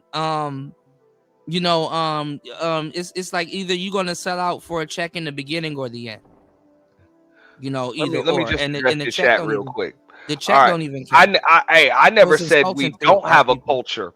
What I said is the culture that he's talking about the culture that's handed down to us. The culture that I associate with is more than just some fucking music that was given to me by Interscope Records and he's Columbia, talking about the culture being handed down. I know what you were saying. So some fucking corporate conglomerates and shit in a fucking boardroom. That's not my culture. I know what you were saying. By my family from generation to generation. I can't speak for the rest of these motherfuckers, but I'm not associating with that just because some people that have a similar skin tone to me do. Yeah, no, I got you were saying, because there's more to me that's near, dear, and true than tracks from Too Short and the fuck out of here. For sure, I'm saying the reason why that shit was sold cheap a long time ago. Yeah, but the reason why I acknowledged it is not something that can be sold cheap. But the reason why I acknowledged it and said that is because it's a slap in the face, But when you got niggas that don't know any better go out there and they hear that, they're like, oh yeah, they standing with us, and it's like, no, they're not. And then out of all people, black people are trying to align themselves with in 2026 are Karens. The direct person that will call the police on you in a gated community. Karens. And before Anton was going off with Corey was legitimately about to ask him the question about, well, he did, and Anton kind of got into it, but he was asking him the question about that woman that got shot. But then and personally, look, I broke this down. I believe this is what set Corey off, and I don't agree with how he got set off, but I can understand how he got set off was because Anton tried to do typical quote unquote red pill shit. Yeah, and he tried to gender war the shit up. Yeah, but that's what I was saying. It was a red pill. He tried to gender war up the fucking convo and have a totally different conversation than what Corey was trying to have with. But the thing is Corey knows about these spaces, but he doesn't hang out in these spaces, so he took it the wrong way. Like I said, he tried to turn this shit into some men versus women shit. Let's go at the women. I want to go at liberal white women, because I appeal to a conservative Republican fucking audience that kisses MAGA ass. But listen, and Corey was like, nah, I'm checking white folks, white men, all of that shit, and you scared to do it because that shit is going to fuck up the demographic that you appeal to, right? And you know it. And Corey was right about that. Right. I mean, there's some truth to that if that's the case. But what I'm saying is this. And Anton just saw that shit from the surface. Oh, I don't have a boss. Yeah, the fuck you do.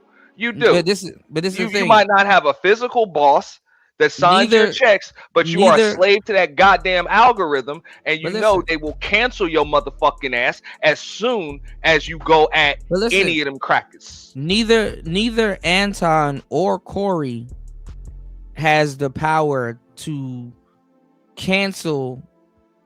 They neither Anton or Corey has the power to cancel any black man out of the black space or even out of the white space. He doesn't. But he was right about that because I watched that shit happen to Tim Pool.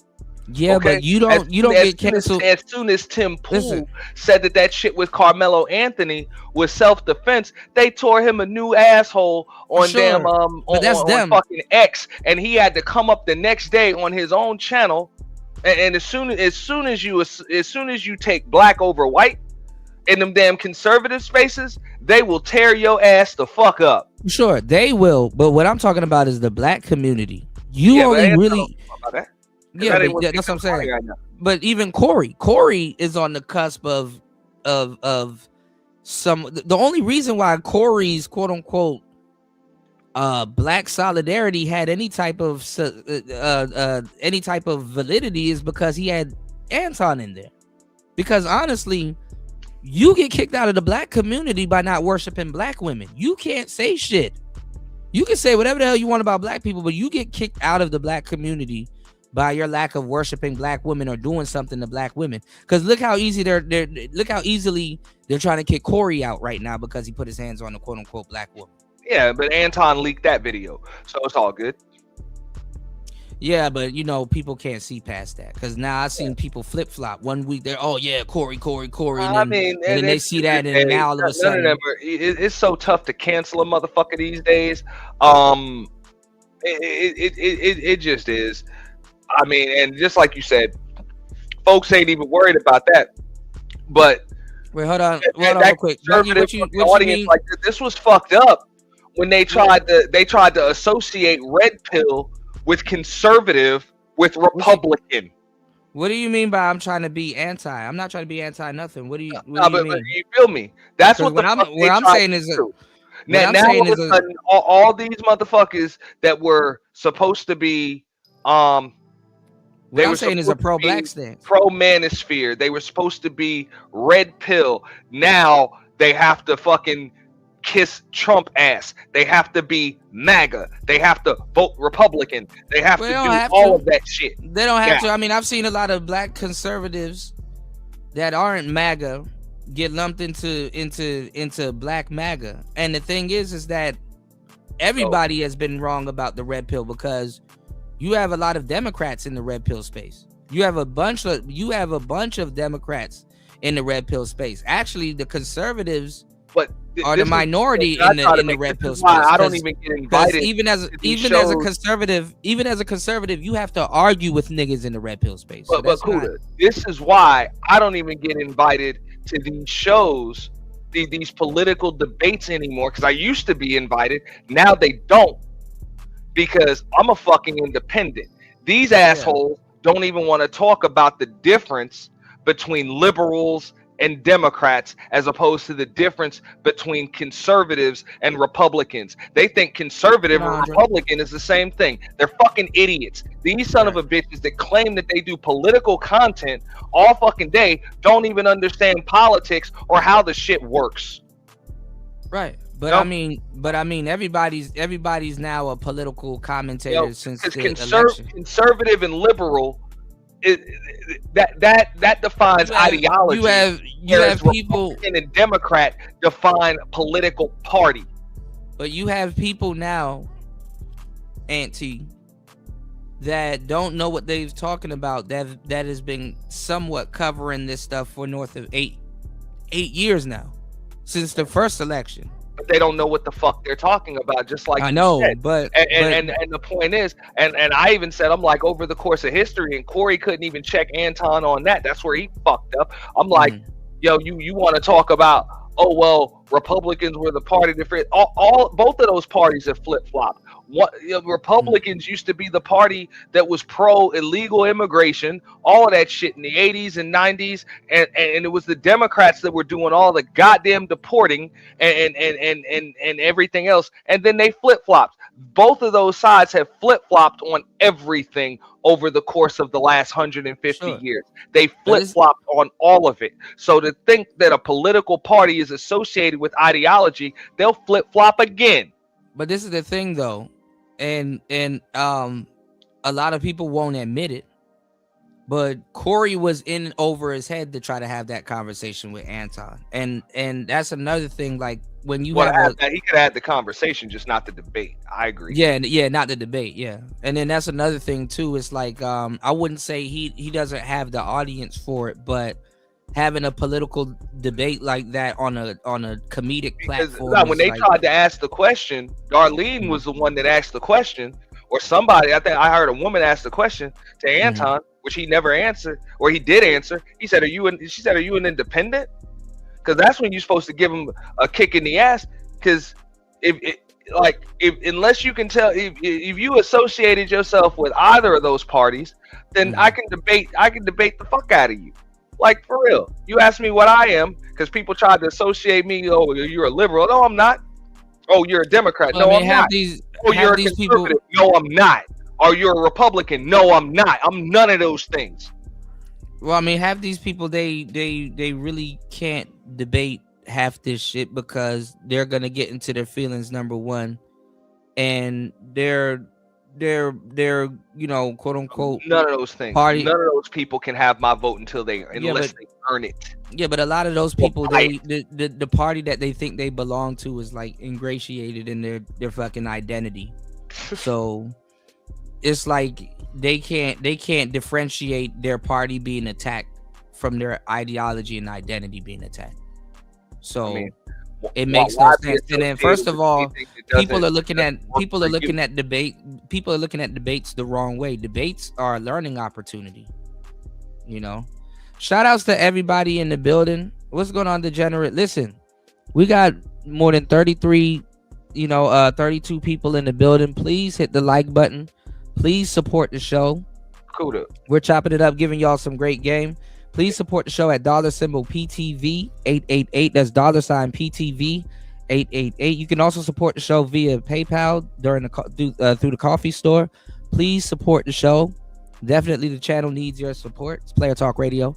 If you would like to join the panel, let me know also. Yeah, jump in, Auntie. My bad. Now, it reminds me of back in the 90s when motherfuckers used to go in the mall and buy them damn white gold, sterling silver, no limit charms and shit, and rock those shits. And it's like, bro, you ain't on that label, and you rocking a no limit charm. The fuck? You look stupid. Free advertising. Motherfuckers really think, I'm balling. You ain't, bro. You look dumb. Free advertising. You look dumb. You ain't getting no fucking royalty. You ain't getting no royalties. You ain't getting no points off of that shit. You ain't sold a single album off of No Limit Records, but yet you wearing the chain like your ass is mystical or some shit. Fuck up out of here. You look stupid. But the motherfuckers thought I'm up there. That's what it looks like when I see these motherfuckers having to go live with these wearing MAGA hats and Trump backdrops and shit just for views. You look fucking dumb. Well, I mean, it's a conversation starter, and like I said, I mean, in the conservatives that we have here, they still got to fight and debate with people in the space. And people, the problem is people think that the red pill is Republican, and it's not. It's easy for them to say it's Republican because it uses RP, but a lot of guys in this space, the Democrats, MOT, Democrat. BGS is, I don't give a damn what they were telling y'all. Dudes are Democrats. They're Democrats. They were talking crazy about black women, and then they had to come here with their tails tucked and tell you to go vote Kamala. And then first of all, niggas by history never knew who the hell they wanted to vote for, because Tariq Nasheed, and I love Flex, but he was telling y'all that y'all were gonna be slaves, and then this time around, he had to tell y'all to go vote for Trump, and was acting like you was against the community, or you didn't know what you were doing if you didn't vote for Trump. So first it was, you got to be pro-black, and we got to not get Trump in the office and stuff like that, and we got to make a huge effort to not get him in there because you're going to be back in slavery. And then and niggas had to tuck their tail. Even Umar, the black community, which is basically black women, because black men don't have no say in no damn black community. Black men say is a damn joke. Thing is, look, I had this. They turned on Umar. I had this debate with a bunch of motherfuckers. First of all, none of these niggas are in any position to speak for an entire demographic of fucking men or women, for that matter. I never told anybody who the fuck they should or shouldn't vote for. I said, wherever you vote, just make sure they earn your fucking vote. They earn it. Whoever it is. You have a right to vote for whoever the fuck you want to vote for. But make sure they earn it. Don't just give people your vote without having to give you something. Don't vote for one motherfucker just because you don't like the other one. Make a motherfucker earn your vote. If not, keep it in your back pocket. It's the only leverage you got. Because if nobody has to earn your vote, why would they bother doing anything once they but black people always get exploited for their if you're vote. just gonna give your shit away free of charge, why would anybody pay you later? It's like this. If you're gonna show up and work, if you're gonna show up to a job and work for free, don't get mad when you don't get a fucking paycheck. It's true. Like, what the fuck? So I mean, that was what it was. And I got more pushback from all of these ass. Oh, you got to pick a side. No, the fuck I don't. If I got to pick any side, I'll pick my own. I mean, you got people getting de-wrenched and all kinds of stuff in these chat rooms because they wasn't voting for Kamala. Niggas was talking to them sideways, and I'm like, well, that's what y'all get. I mean, y'all, these niggas sit up here and talk about black women all day, and then they had to come to you and say, hey man, why don't y'all go vote for Kamala and stuff like that. There was a lot of people in the manosphere that was pro Kamala, so it was what it was. Like I say, I have no problem writing none of the above on that damn ballot because the motherfucker ain't earned shit. Nobody earned the goddamn thing from me. I vote for Kanye. I vote for Kanye before I vote for Kamala. I wouldn't have went that far. I'll vote for Cornel West before I vote for Kamala. Hey, my shit is for sale. My shit is for auction, and if I ain't got no bidders, I guess I'll just hold it. Yeah. That's it. That's the way I see it. And I think if more people had that mentality, maybe it wouldn't be so many goddamn complaints. If people demanded something in return for their vote, they might get something in return for their vote.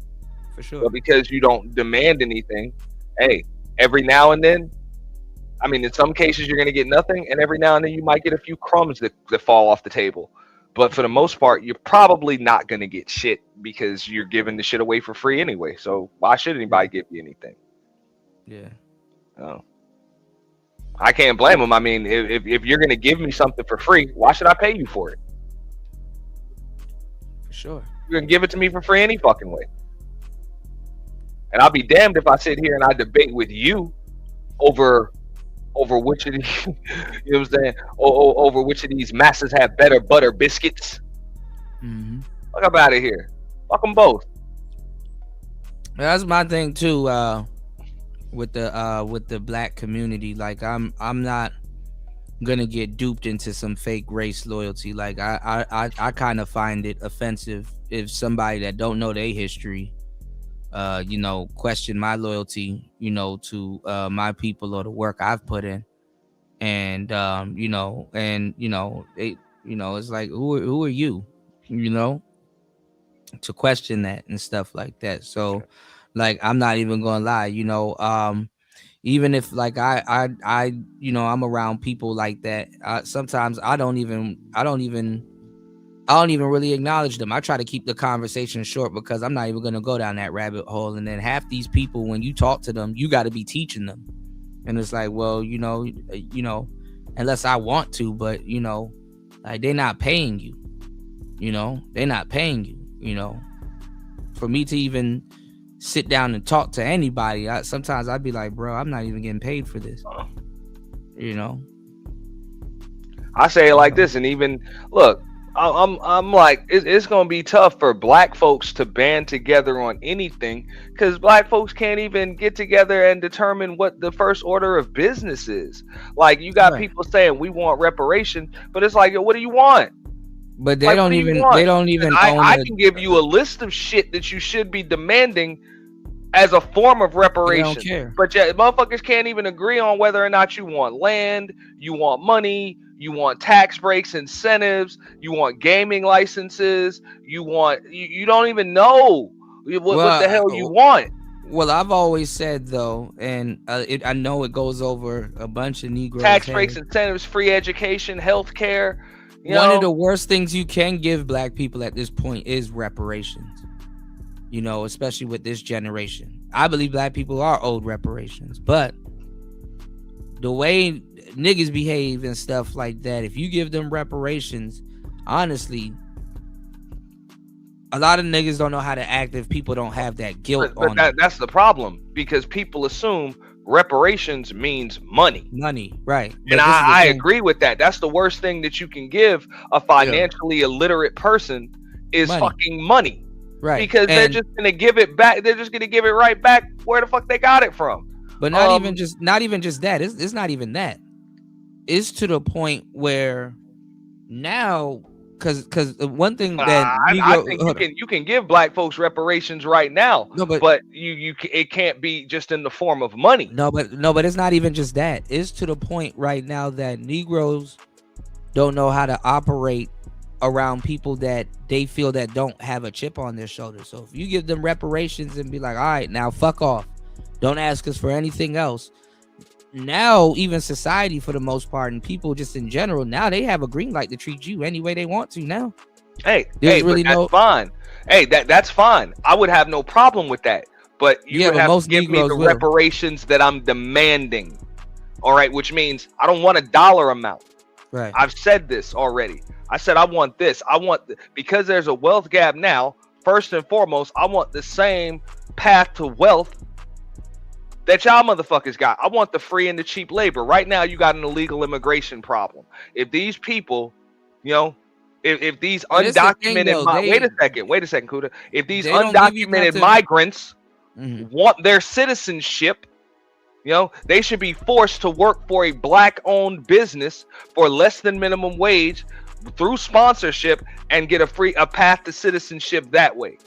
Okay, first and foremost. And on top of that, I want the gaming licenses, just like you gave the Indians. Okay, I don't need a dime from you. Don't have to give me a fucking penny.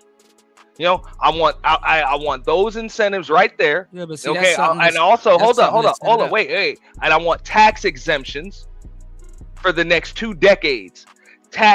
Income tax and state tax exemptions for 2 decades, and I want the gaming licenses. I don't need a penny from you. I need the paperwork that allows me and my demographic, to build casinos. To build casinos and print money just like you gave the Indians. Somebody mentioned the land. I don't even need the fucking land. Don't give me that shit. Just give me the licenses. You can give me that shit all in the form of paperwork. You want to know why? Because the corporate sponsors will come and give me all the money I need from that point. Now, I don't need anything else from you. Now, I'm in the global commerce now, because corporations now have to come to me. When you have the licenses to build casinos, people will come and drop 100 million, 200 million, 300 million on your lap, and they'll build it for you just for a cut of what the fuck you're about to make. But this is the thing. They will never give you something that they can't swindle back from you. So hey, then no deal. You can't have my vote. Right. No deal. What the fuck? That's the art of the deal, isn't it? Yeah. Shout out to Donald Trump. That's what I learned from him. I read the book. Yeah, him and Robert Kiyosaki. You know. So whatever. I'm ready to make a deal. This is what I want, and I don't need a dime, and I don't need a piece of land from you, because I get it. It's a limited amount of land on Earth, and they ain't making no more of this shit. So we're good on that. You keep that, because I already know the corporate conglomerates and billionaires, they'll pay for all that shit for me. They'll do all the investing and the building and shit for me. But since I got the licenses, that's it. Y'all are going to have to pay for me to build my businesses, and as a community, it would force us to work together. So then we wouldn't have to come back to them to depend on anything. But you know what black folks told me? Oh, that's too much like slavery. Then I'm like, okay, then you don't want it. How the hell do you expect to get to wealth, and you don't even want to go the same route they went to get the wealth in the first place, was with free and cheap labor. Well, free, cheap labor. All right, incentives, tax incentives, breaks. The American Negro is more closer to the white people they claim to hate than they are their own black people. So, you know, but I was like, you can give me just that paperwork alone, just that paperwork alone, and we're good. Yeah, shit is goofy, man. But it would, and everybody would want such a part of that shit that they would have to fucking, they would have to work together. But who gets? And then you have the issue of who gets it. Is it everybody with melanin in their skin? You know what I'm saying? Is it everybody that gets that? No, you have to be able to trace your lineage back at least 5 generations. Since they arguing over that. They arguing over that. Half the people that's talking to y'all about that tether shit, they're the tethers. Yeah, there you go. There's a lot of people that'll be pissed off about that, but like I say, it would force folks to actually work together and come up with a plan. And I'm like, I've even told people that they're like, oh, well, that's not going to work. You left this out or whatever. It's like, yeah, but at least we could start somewhere. We could start somewhere, and that'll at least open up the conversation and put us in the direction to a solution. Even if it's something totally different than what the hell I just proposed, at least we start somewhere. But right now, there is no start because people don't know what the fuck they want. And then even if they got what they wanted or what they think they want, they wouldn't know what the fuck to do with it. Look, and this goes for any demographic, not even just black folks, bro. If you were to take all of the money in the world and divvy it up evenly amongst everybody in the world, 1 year from now, that shit would be right back where it is now. All of the money would be right back in the same hands. Because if they gave you a bunch of money, what would you do? But spend it with the people that own shit. And they don't need like you would give it right back to them. They don't need like this sophisticated funneling system neither. People will willingly give it right back. So. Man, I'm like, even Abe Lincoln said that you were supposed to get 40 acres and a mule.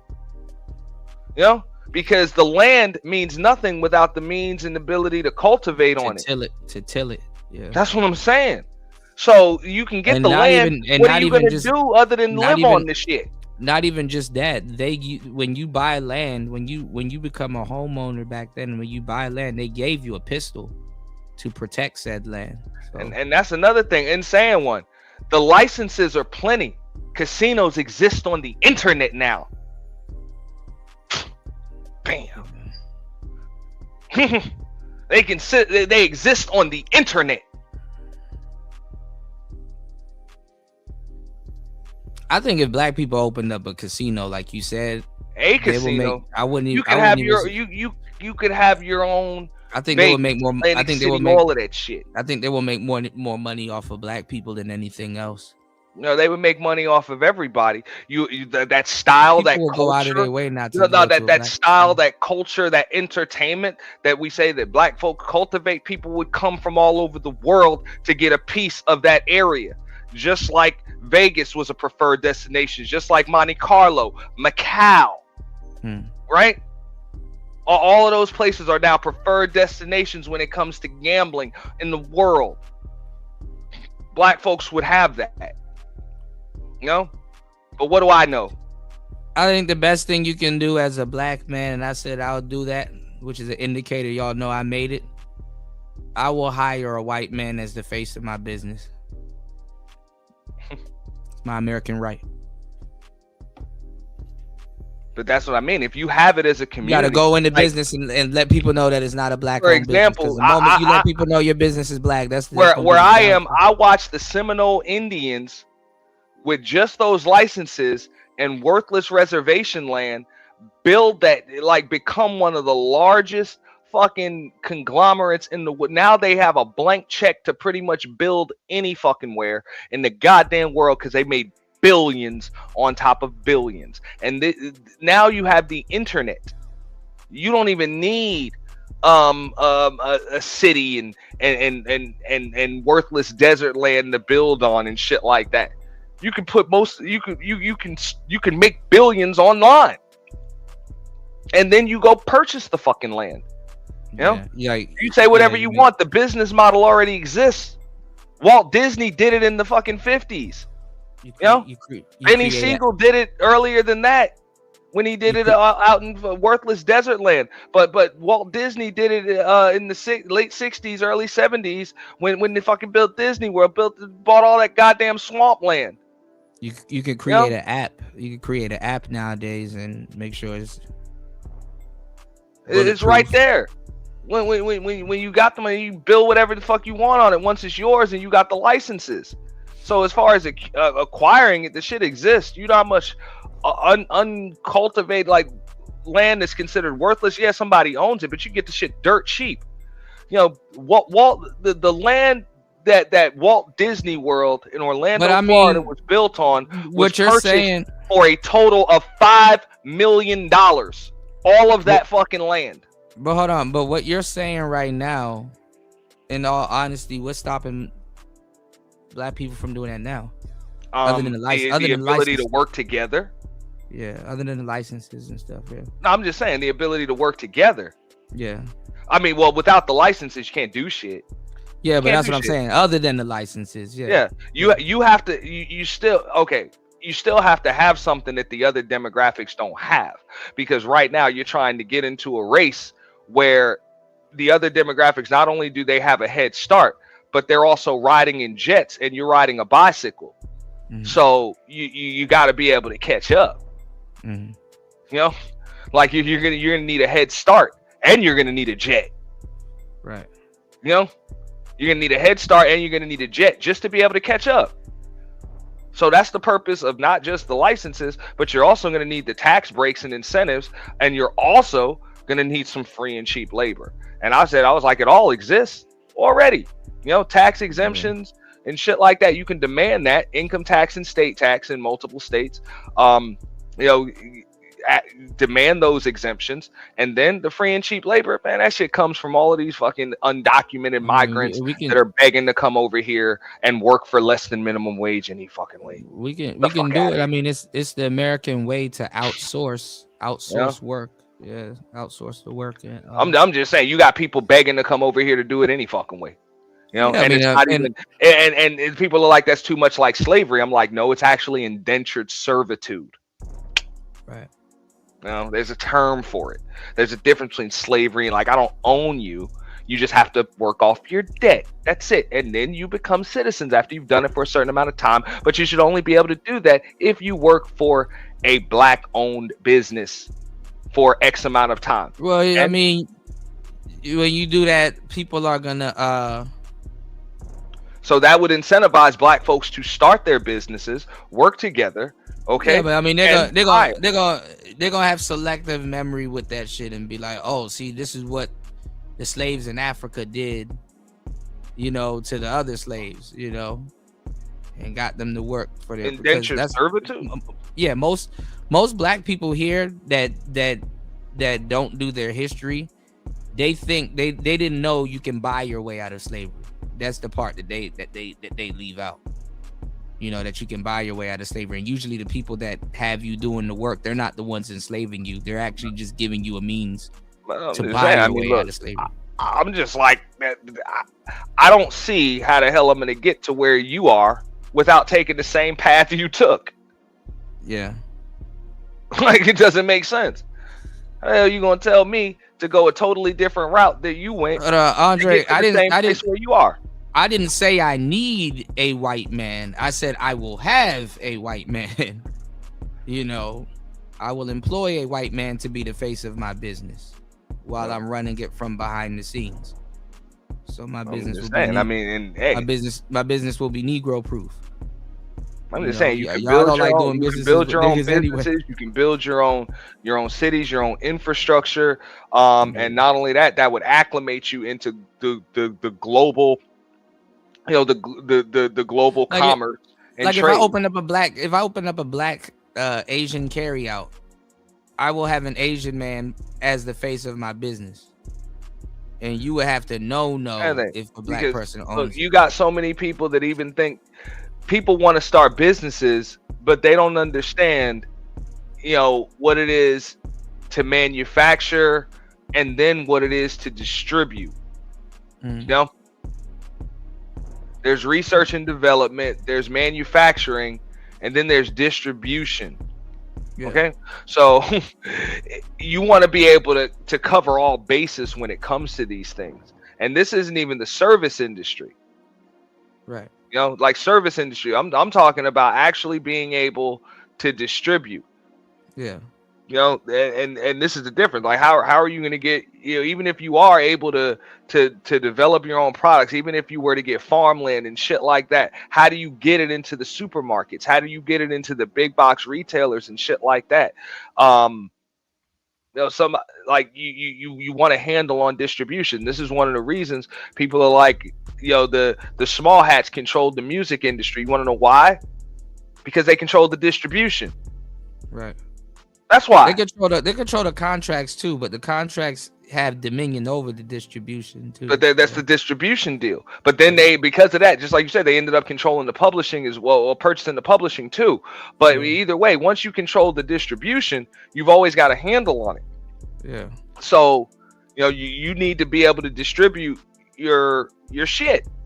Yeah. You need to be able to get it where it needs to go. It goes back into cost of goods sold. Because at the end of the day, that's why even if it's tough for you to have a quote unquote community, because you don't control any aspect of distribution. When the Asians have a product,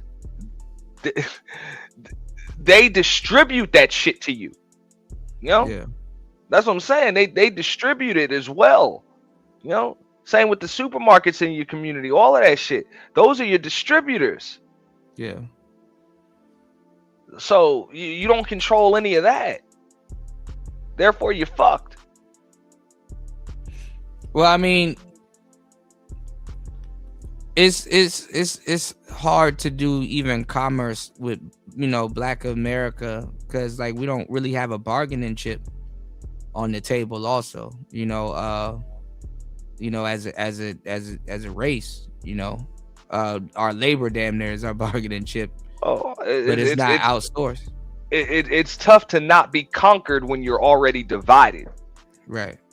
Like you black men and black women have already been divided into two separate demographics. So you're fucked. You're such a small percentage of the population as a half, as half of a demographic. I mean, you're a small percentage of the population any fucking way, but when they cut you in half, you're even so smaller and minuscule, minute. You don't really hold. Well, I mean, it's power. But I mean, it's hard too, because you're an American. Like it's like the reason why immigrants seem more of a commodity is because they'll take anything to a certain degree, the ones that don't know payment wise, whereas you are an American, you're not supposed to be getting paid that low for that type of work. Well, like I say, if you're going to see it as a black people need to come together, that means the first thing that you would have to do as black people, and I'm speaking objectively, not just as a black man, but just as objectively right here. Yeah. You would have to have black men and black women under the same goddamn roof. Right. Raising black children together, because that makes it more likely that your views, ideologies, your culture, pretty much your wants, your needs all align, because you're all under the same roof. Right. It's rare that your wife is going to want the opposite of what the fuck you want. Well, you guys are going to want the same thing, because you're invested in the same house. You're invested in the same family. You're invested in the same neighborhood. You're invested in the same community. Boom. That's what makes a community. because you're all Yeah, but working I mean, together to achieve and accomplish a common goal. But when us as men want something totally different than what the women want, then we're really not much of a community. well, I mean, how it's put out there, and how they get us all beefing in the community that you'll be in the same household as your wife and she does want something different. Yeah, You know, I respectfully disagree with that. I think it's no, because it's not like, I mean, and this happens with the white community also. I mean, it's not like you know, the house votes for what the dad votes for. It's not like the house votes. Everybody votes in you know. that happens more independently. often than not. I would say, you know, if you guys I'm just are saying, working it happens together. more often than not. You know, But wife you- is gonna do what husband does because they're under the same damn roof. You got some people, and this happens in America a lot, where for some goofy reason your wife think that she's competing with you, and they tend to forget who, you know, whose team they on, and you got to keep reminding them like, yo, we are a team. Like, what are you doing? Like, And you You know? blame somebody other you would blame I mean- somebody I mean, you outside of shouldn't- your household for that? I mean, there's a lot of outside influences. Yeah, you should be Hey, on top of that. And the key word is should. hey, I'm gonna tell you like Mhm. this. If I got a woman in my house, Mm-hmm. all right, that's supposed to be my woman, and she wants the opposite of what I want for the Mhm. household, Mhm. yesterday was her last day. Trust that. Yeah, but a lot of guys ain't That's ready it. to walk away. Yesterday from that. was her last day. Her fucking services are no longer required. Yeah, but a lot of guys ain't ready to walk away from that. Then we ain't no fucking community then. And real shit. Yeah, we're Nah. not. Though, hey. Me and those quote unquote so-called black men, we ain't the Mhm. same, motherfucker. Real shit. You know what I'm saying? You got the enemy under your fucking roof, bro. Yeah, but I mean, it's Out of not, here. We ain't on the it's- same team. It's not rare to find the black man sleeping with the enemy, and vice versa. I mean, in that case, I can't align with niggas like that. for sure. If it's that common to be sleeping with the enemy, I can't fuck with niggas like that because I ain't Sure. sleeping with the fucking enemy. For You know? sure. I'm not. That's not the norm in my culture. That's what I said. Right. That's what I said. I was like, are we just black people based on a skin tone, or are we based on a culture? Because Mhm. if this is a culture, no, me and my wife are on the same page. Me and my For woman sure. are on the same page with But everything. but And if when we ain't on people the are same ready, page, she ain't my woman. but when people are ready, they you know, they intertwine the two. You know, Right. or Why would I get with somebody and share a roof and build a family with somebody who I'm not on the same page with? Well, people switch up, but for sure, I agree. You feel me? And that's the first order of business. Fuck politics. Yeah. Get your house held straight. Yeah, and like I said before, again, that's the first issue right there. Your households ain't straight. Your house is already divided. Didn't I say that in the beginning? For sure. Your house is divided. But that's the black community in a nutshell. Then that means that by definition, it's not a fucking community. There you go. You know? Like I said, you got a bunch of people wearing the same uniform, but they ain't a team. Mm-hmm. You know? I mean, nowadays, I just say, you know, black A men. team don't just wear matching uniforms. You know, they help the helper. I They just say now. play a certain way. I you just know? say nowadays, black men, you are free. They come you know, together for the common goal of winning. I think. And I they think stick to the game plan by all costs. That's what a team does. They don't just Yeah, wear but- matching uniforms. Like, what the fuck is Yeah, that? Some people are in it for the uniforms, but Hey, like I was saying, that's why I said, you know, I tell, you know, the black males now, you know, and the black women that get it, you know, you're free. You know, if you wanna, you know, sacrifice yourself for a race that, you know, will be the first to harm you and your family, and you know, they don't have no regard for you, or you know, you know, hey, you know, you're free. You know, you're really free to go. I mean, I know we haven't been debriefed, you know, from quote unquote slavery, but you know, you're free to go. You know, if you want to stick around with this race loyalty thing, or you know, if you have to, you know, be critical on your dating and find a way to make it work, cool. But Aside from that, but, you know, you're not. that's another thing too. I mean, come on. If dudes, and I can only speak for dudes, but I mean, there's women if you're involved, fucking but 35, the thing is 40 that, years old, and you still need a tutorial on fucking dating, your ass is too far gone. You're done. You're fucking done. You're done. You're of no use. You're of no fucking use. no, but I mean, you got sisters too that feel the same way. But the thing is that like the women in the community, they feel like they have more of a ode or a reason And to a practice lot of race them are relations. of no use either. That's Right. it. They're too far gone. They're done. But a lot of them too need to use race loyalty to succor a simp Yeah. or some type of man. Well, that no, love them. I mean, but okay. So this is another thing. No, because you can't- see how now, even with people stealing our talking points, how it's packaged. Like But a woman we cooking. we talk about cultivating a community, but Yeah, I then know, we but just they- go but they- back- they we just package go to it. what we just go to giving people what they want. Oh well, sure. but she wants this and he wants that. Fuck out of here! I thought we were talking about building a community. Like, No, but that's but- how they. That's how but they building a package community it, is about giving people what they want.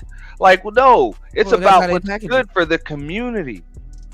but that's how they're gonna package it. Oh well, she's cooking and cleaning, so generationally she's doing. It's like no, she's just cooking and cleaning.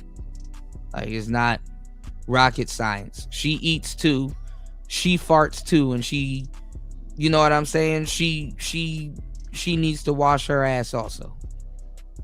So I mean, I don't understand how cooking and cleaning. Like I say, is this somewhat doing is you a like favor. expecting 35-year-olds to be drafted into the NBA. I'm sorry, it's too fucking late. It's not going to happen. Well, I mean, you could fly drones. It's it's not going to happen. No, I said being drafted into the NBA. The Okay, National yeah. Basketball That's Association. that's It's a not better. going to happen. You are That's past your fucking prime. You are on that. That's it. It's over. You know, it's over. You're not building shit. Unless By you're the Vince time there's Carter. actually going to be real change that's noticeable, you'll be long gone, fossil. Mhm. That's it. So go get what you want, and we can work on building the community, from here. But you can't help us because you're too busy focused on what you want. You probably you've likely got an ideology that's rooted in selfishness and what you want, which there's nothing wrong with that. Go get it. But it's going to be tough to be part of community when the only thing you're focused on is your own individual needs and wants. Nothing wrong with that. Nothing wrong with that. I mean, a lot of us, you do have to be focused on self-preservation, but you're no good to you're not going to be much good to a community like that. But what does building the black community in America looks like? Like I said it like this. Hey, and there's nothing wrong because look, greed has been the backbone of Western society for a long time. Greed is what built these corporate conglomerates and has allowed millions of people to make livings and raise families and put children through college and it's been it's been the backbone of innovation and a lot of different things. Just greed. So I don't have a problem with people being focused on making themselves richer and stuff. But if you're not doing it for the sake of employing your community and helping to solve needs and problems and things like that, and let the universe work itself out, because the universe will find a way to give you what it is that you want when you're doing things for the right reasons. Yeah, but what does building the black community look like? Because first of all, it's like we're like, what are we just sitting around waiting to inherit a white man's America? Or like, I mean, to be honest, at this point, I don't really think it's very possible to build. I mean, look, just like that's you what said, I'm saying. You're free. You said earlier, free to go. Black folks for the most part are children of Americanism. They're American more so than anything. So it's going to be tough to assume that a bunch of people that really that were raised by corporate conglomerates to just get together as a demographic that they've never been on the same page with.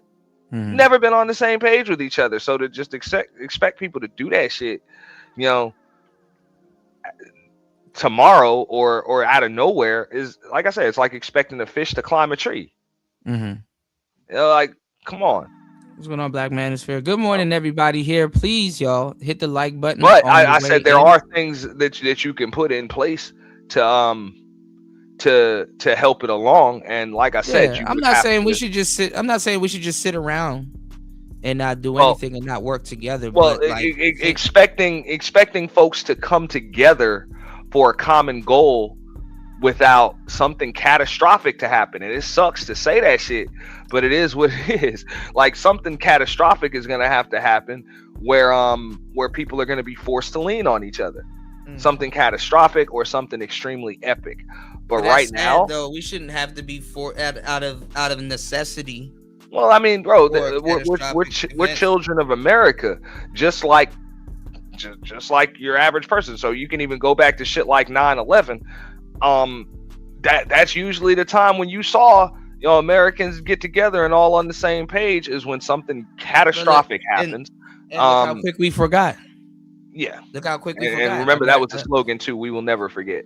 Yeah, and look how it's plastered all over the place in New York, on the walls with the firefighters and all them people that ran into the building. And look how quick we forgot. Like New York is straight up Muslim now. But I'm just saying, as a community, though, that's what it's going to take. It's going to take something catastrophic, in order to have men and women lean on each other.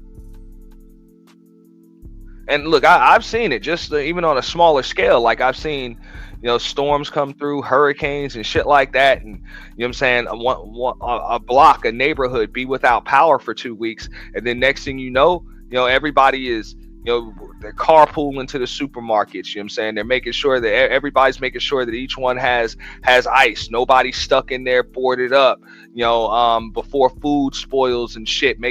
People are barbecuing, making sure everybody's got something to eat. You know what I'm saying? Like, I've seen it, but it took something catastrophic to get neighbors that usually wouldn't even talk to each other to now talk to lean on each other. Right. And I'm talking about do it naturally. Yeah. Like it was like second nature. It's like people you never talk to, or people. But that's you might just have a certain thing, like whatever. Maybe they seem a little standoffish. Now all of a sudden it's like we're friends for life after that shit. But that's the thing, like, in Black America, we used to be the main group of people that would greet each other, and and actually really look out for each other. And it's like now it's taking those circumstances for us to even acknowledge each other. You know what I'm saying? Like half of the shit that we go through is like, oh damn, we need to relearn how to be decent people again. Well, check this out, Kuda. Check this out, and I believe you use this space as a microcosm. Shout out to L. Nixon. Shout out to L. Salute L. But look at this space, for example. Do more people come together for drama and mess? But this is what I'm saying. That's what I'm mad about this shit. Because for solutions and good things. What brings more people together? I mean, it's hard to even get support on a show like this, but we're talking some real shit. What I'm saying is, if we were up here arguing and yelling at each other, how much you would get support? Skyrocket. We would get support, and I hate to say it, but ain't that some shit? But I hate to say it, but this space has become a reflection of the culture. Correct. And this people are more likely nothing to do with the culture. People are more likely to tune in and support division than they are to tune into and support unification. Ain't that about a bitch? Right. And we're having the conversations that people moan, cry, and bitch about people not having. And certain people, if they tune into these conversations, they'll be like, oh, this is traitor talk. It's like, oh, what are these guys talking about? That's not because it's not the same regular mumbo jumbo that they've all used to listen to. We've identified issues, right? We've identified issues. Solutions. We've gone over, we've tried to come to we've established theories, possible solutions. You know, we even talked about we pretty much went through the entire scientific method, with the exception of conducting the experiment.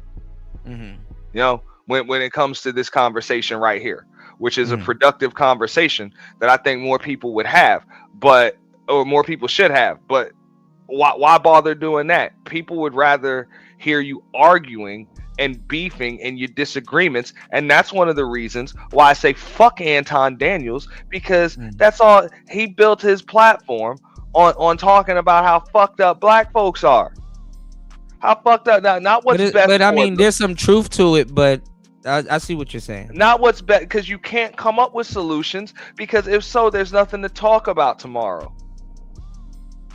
I mean, there's more to talk about tomorrow when it comes to building on. He already said the solution. Action. He doesn't want people. He said, hey, don't give black folks shit, because he would prefer to be a big fish in a small pond rather than to be in a damn ocean full of sharks, because he know goddamn well he can't survive. Well, I mean, you get more attention that way.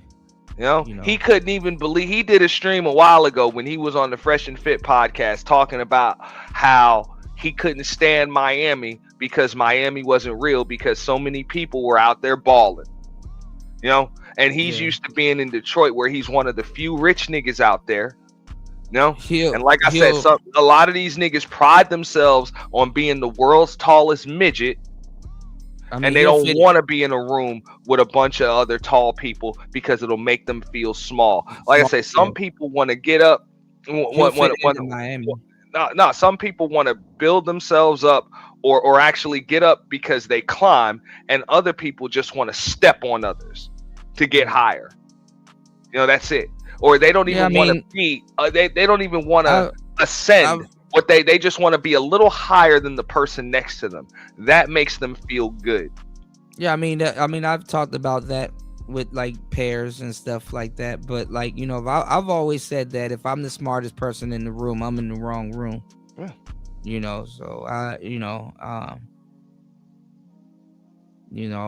would like to, you know, and I do like to, you know, chop up game and teach people things, but like I want to learn also. You know, I'm always a student, so I'm always down to learn. You know, shout outs to everybody. I always say, I'm like, this is why I can't personally, you know, just link up with folks just because of their skin tone or demographic, because you got too many motherfuckers that want to see me beneath them. They don't want us all to come up. They just want me. They just want to be a little higher than me, even if that means putting me down. I mean, some of these people, no matter who you are, they're gonna try to have you beneath them. And just like I was saying earlier, Kuda, you know, there's a lot of people. When they look at you, bro, they see a level that they're not at. So it activates insecurities.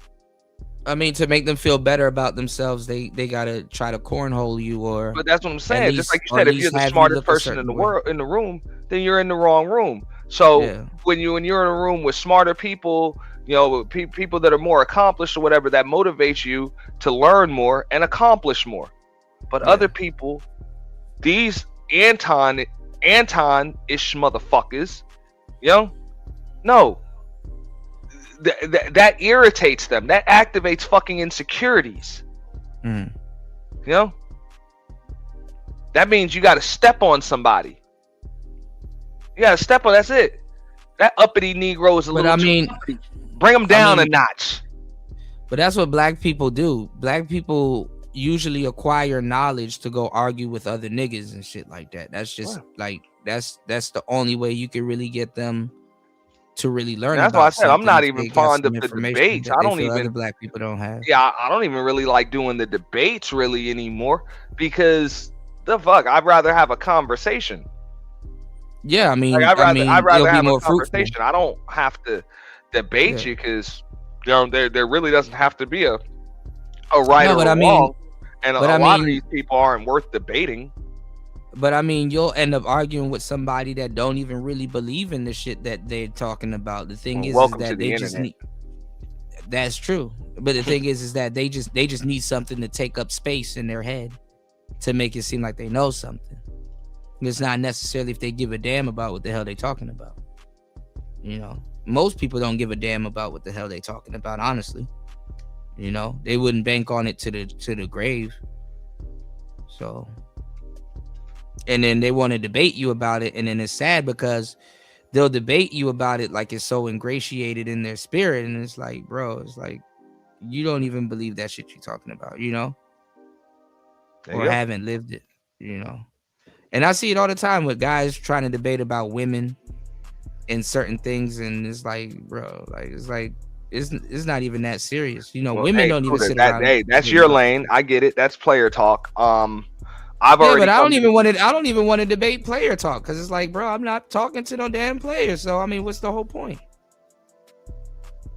I'm not talking to no players, like, respectfully, you know. I'm talking to guys that may have had success with women and stuff like that, but it's not really player or strategy, you know. And then at the end of the day, you know, you gotta adjust to the type of woman that you're talking to, or like, you know, the situation that you're in, you know, like if you're in a certain situation, it's like, and I got on here and said it the other night. I'm like, bro, like half the time y'all worried about height and dick measuring paws and all this other goofy shit and stuff, and I'm like, bro, you're just going outside talking to drunk ass bitches.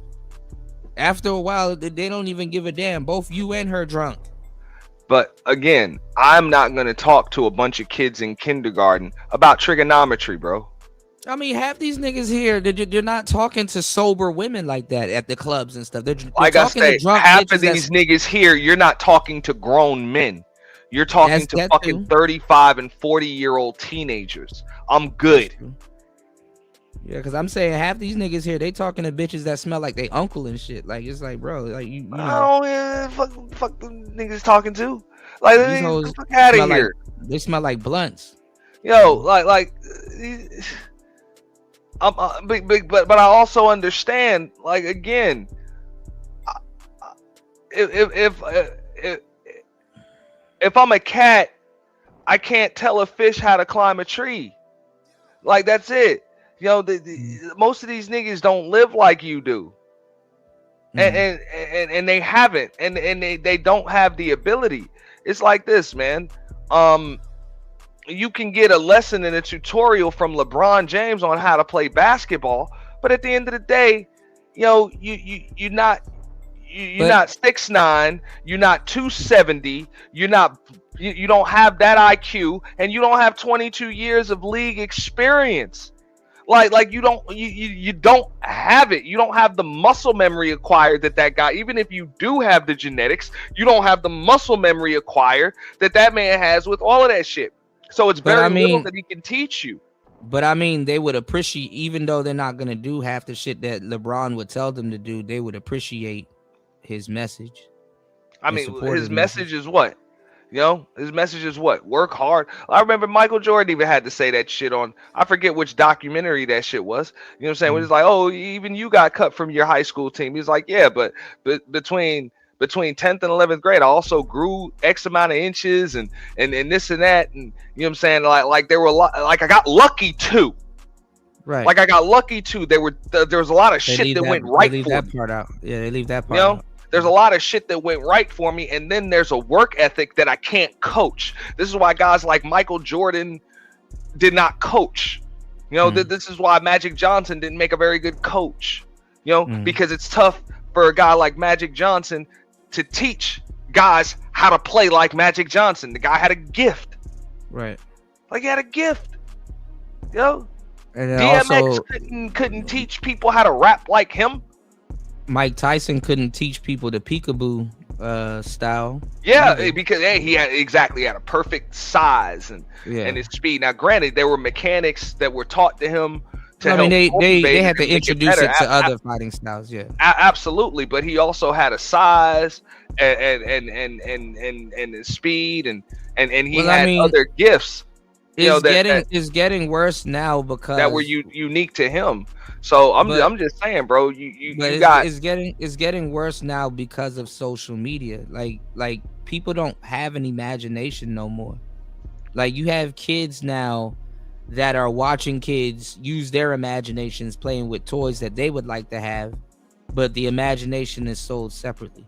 But then that's why I want to be careful in what I just said, because they'll be like, oh, well, so you got to be tall, you got to be this. It's like, I don't think so shallow. But at the end of the day, if I want to sit here and talk to you about women, like, fuck what you choose. Like, a woman still got to like you, but also she's got to respect you and she's got to trust you.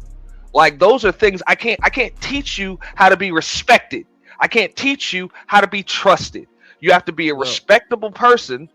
You know what I'm saying? You have to be respectable. You can't just be respectful. You have to be respectable, and you have to be trustworthy by the person who you chose and somebody that you respect and that respects you. So I can't tell you how to find a gem like that. Like, you know what I'm saying? Like, everybody ain't so, like, any woman you like ain't supposed to fit that criteria. You know what I'm saying? Like, you got to find the right person and they got to pick you. So you talking about, like, and you got to be the right person.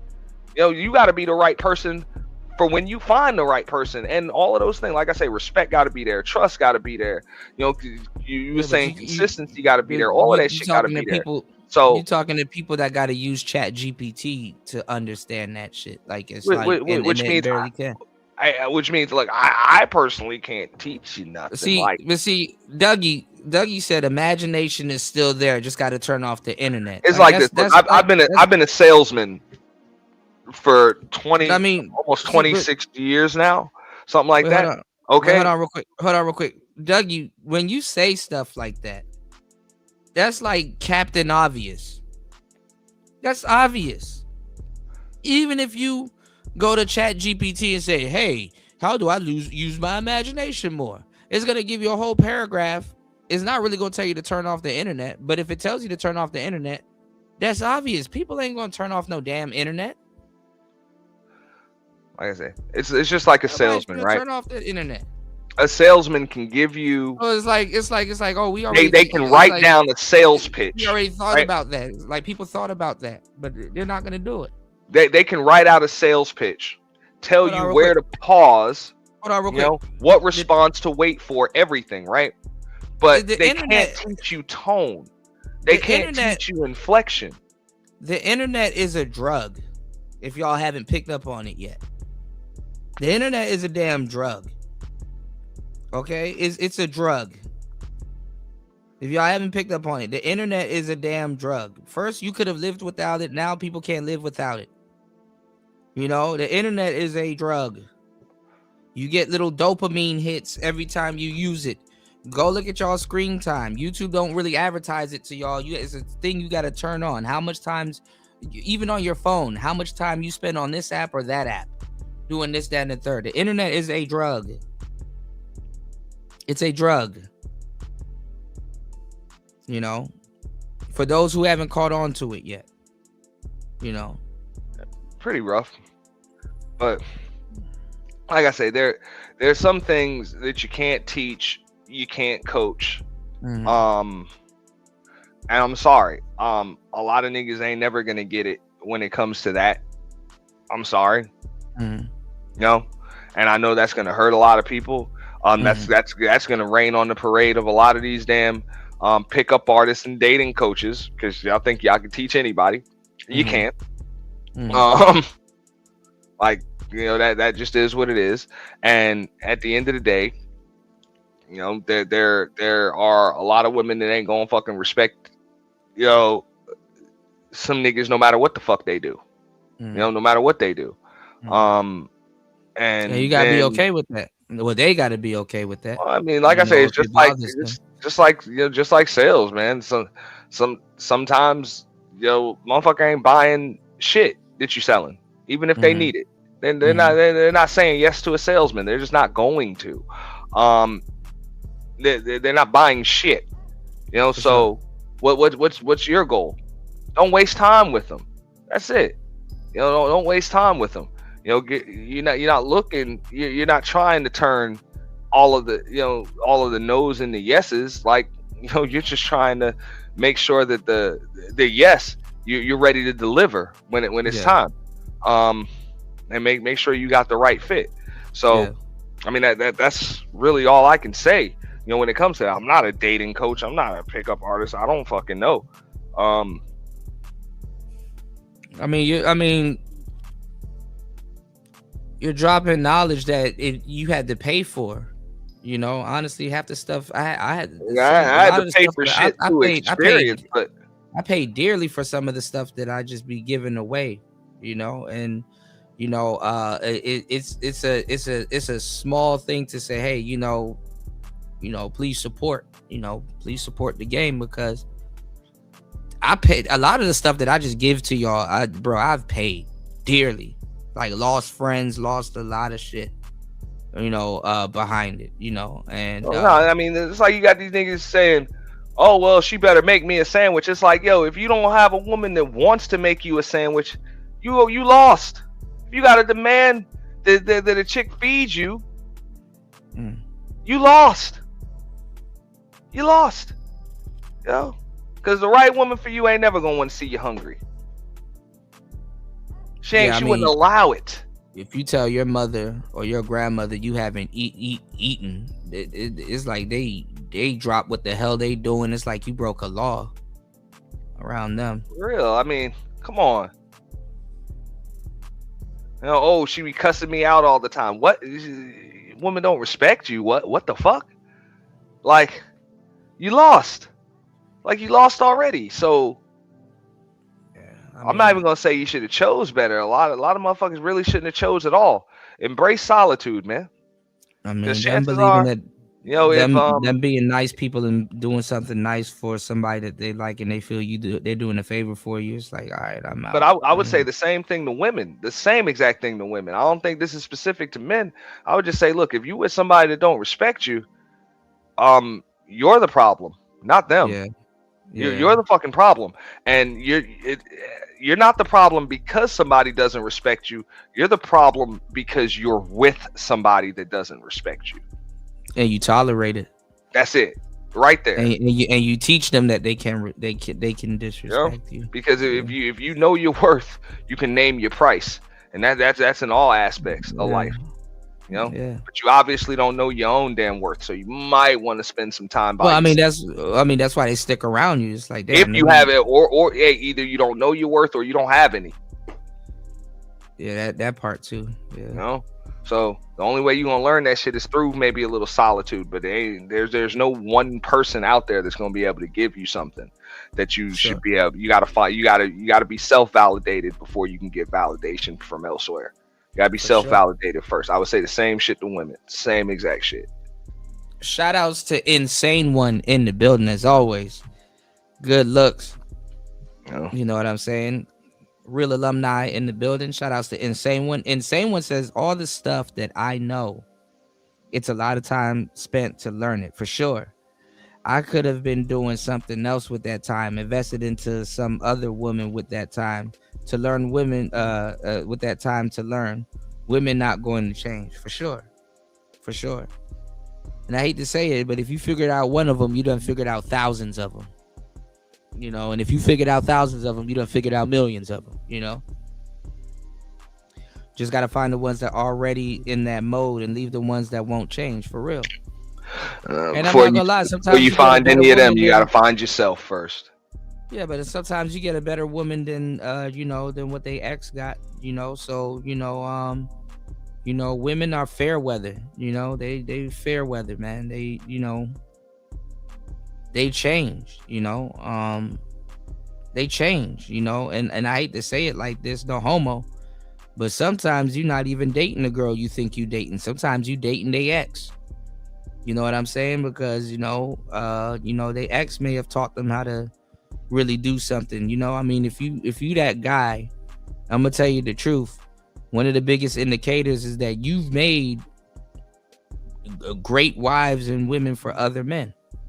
And sometimes it had to be at the sacrifice of your own damn relationship. And you look back on it, It had to be at the sacrifice of your own damn relationship. So it's like, you know, who-wee.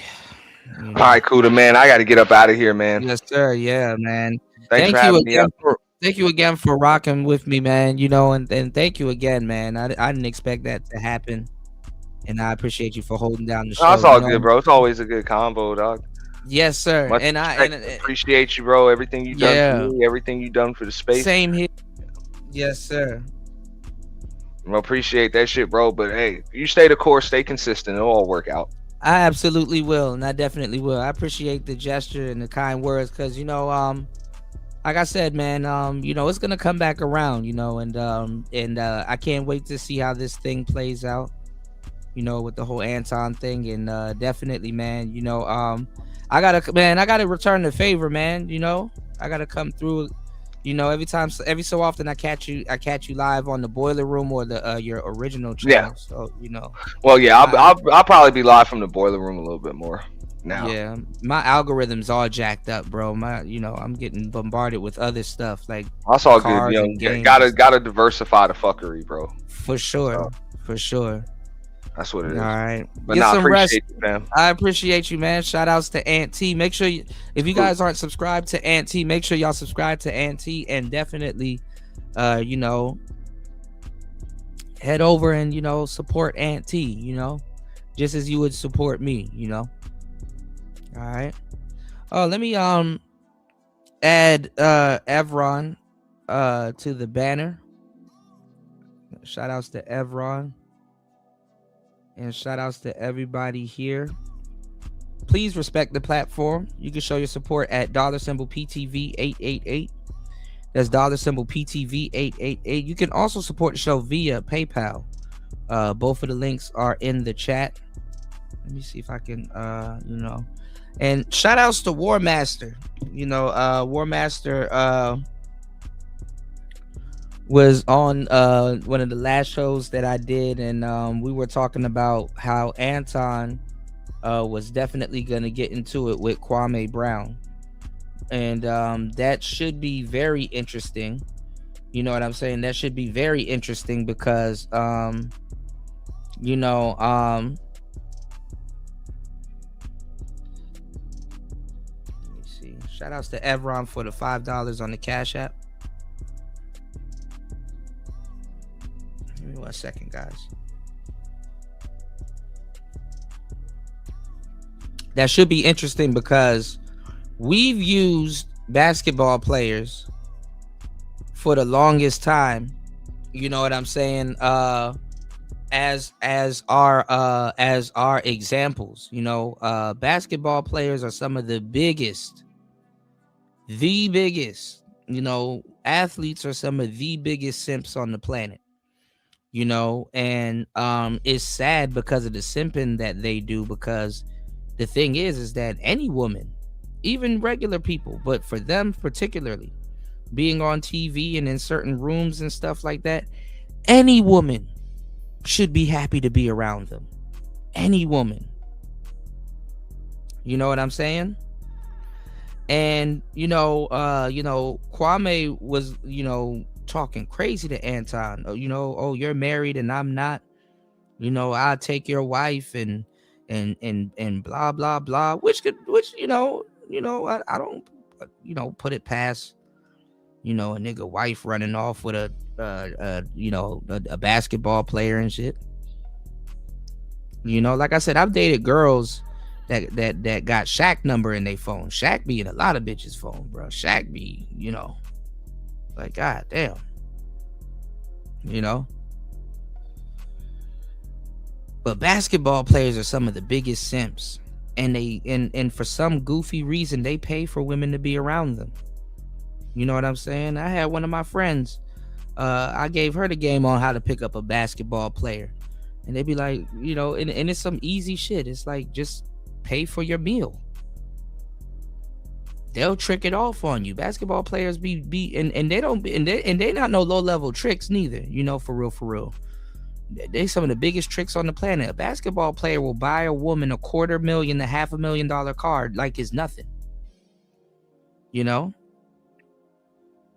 You just got to be smart enough, or your broad got to be smart enough to be like, bro, who the hell am I to be riding around in a $250,000 car? You know, if you just a regular person and you like to go to the bodega, you like to go eat regular food, get some hoagie sandwich and all kinds of shit, you ain't worried about where the hell you finna park this goofy ass Bentley you done got. The nigga don't even have a garage to store the Bentley. You know, you don't even have a garage or the type of like you know, these Birkin bags that these broads be asking for and shit like that. Like, bitch, you don't even have a fucking cooled closet to put that bag in. You know what I'm saying? Like an air cooled closet. Like you know, you got to put them bags. And you know, like you smoking cigars, like you got to put them bags in a damn humidor. You know, that type of leather, that shit ain't, that, you know, what's going on, Bugs? Yeah, that type of leather ain't even meant to be in your goofy ass closet around all the other goofy ass fabrics and shit like that, you know? Insane One says, oh, definitely that. You might as well not even race if you don't know how to get off the starting block correctly. Yeah, for sure. Definitely.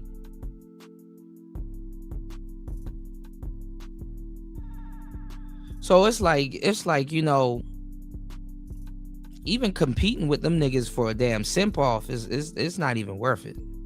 You know, having a damn simp off with Kwame Brown and shit like that, you know? You know, that shit ain't worth it. That's a bad investment.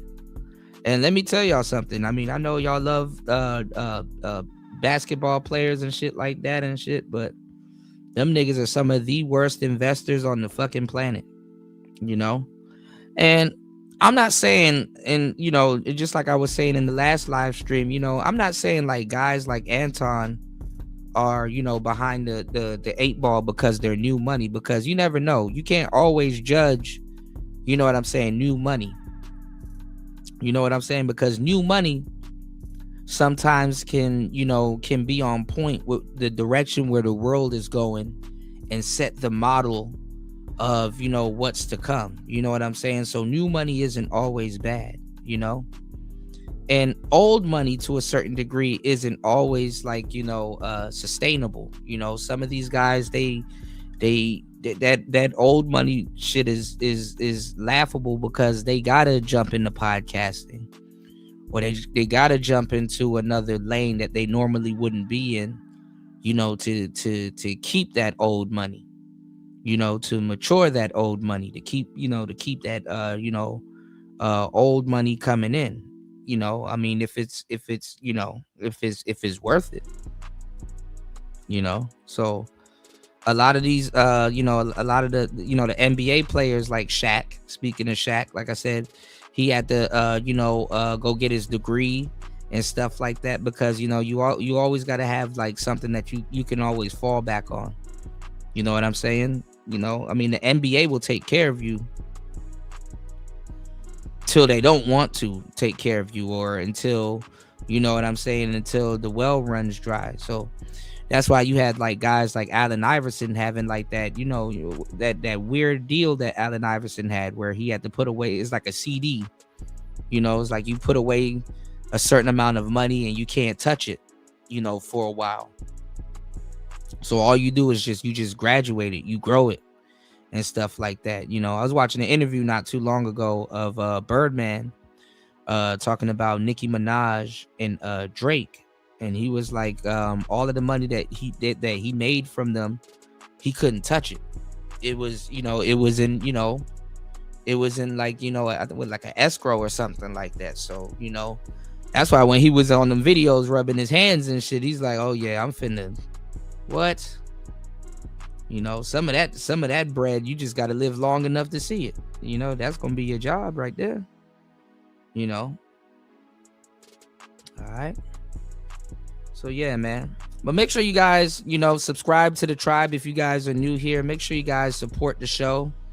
Like I said, you can support the show at $PTV 888. That's $PTV 888. You know, definitely become a part of the fam. Now I was told, you know, that I needed to reset all my wrenches, you know, but I don't know. I don't know if I want to do that, you know. Cause yeah, they said if you're overhauling the channel, definitely gotta, reset your wrenches and stuff like that. Now a lot of people got wrenches here because I rock with you guys and you guys rock with the show. And a lot of people, like I said, it's a symbol that, you guys are in the in crowd here. You know, some people is for protection, some people is, like an in crowd thing, but honestly, when you do have a wrench, because definitely this is true. When you do have a wrench, you are supposed to have somewhat of a job, or something that you can do, some type of task, or contribution, like sharing the show or making sure certain things, so I kind of have been laxed on a lot of different things, but let's start looking at things a little bit different, kind of going forward, especially in this new year. But shout outs to my wrench holders and wrench squad. I don't know, we're gonna come up with something, but I appreciate everybody for showing love, looking out for the cookout, and supporting the show, So if you guys haven't heard, a lot of stuff has been going on, in Black YouTube. Like I said,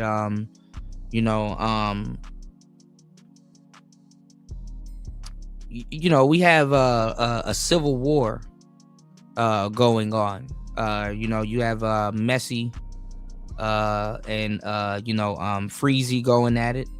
You got Freezy, you know what I'm saying, going at it with Anton. They have a past. A lot of the people that you guys see rocking with Anton or not rocking with Anton, yeah, shout outs to you, Insane One. Shout outs to my wrench holders, man. I really appreciate you guys, but no, you got a lot of people, like I said, rocking with Anton. A lot of people, not rocking with Anton, because they have a history with each other. Some people will fuck you over and some people will get fucked over, you know what I'm saying? And when you have a crew and it's like the more people that you have around you and stuff like that, the more people you have around you to disappoint, I guess, or they're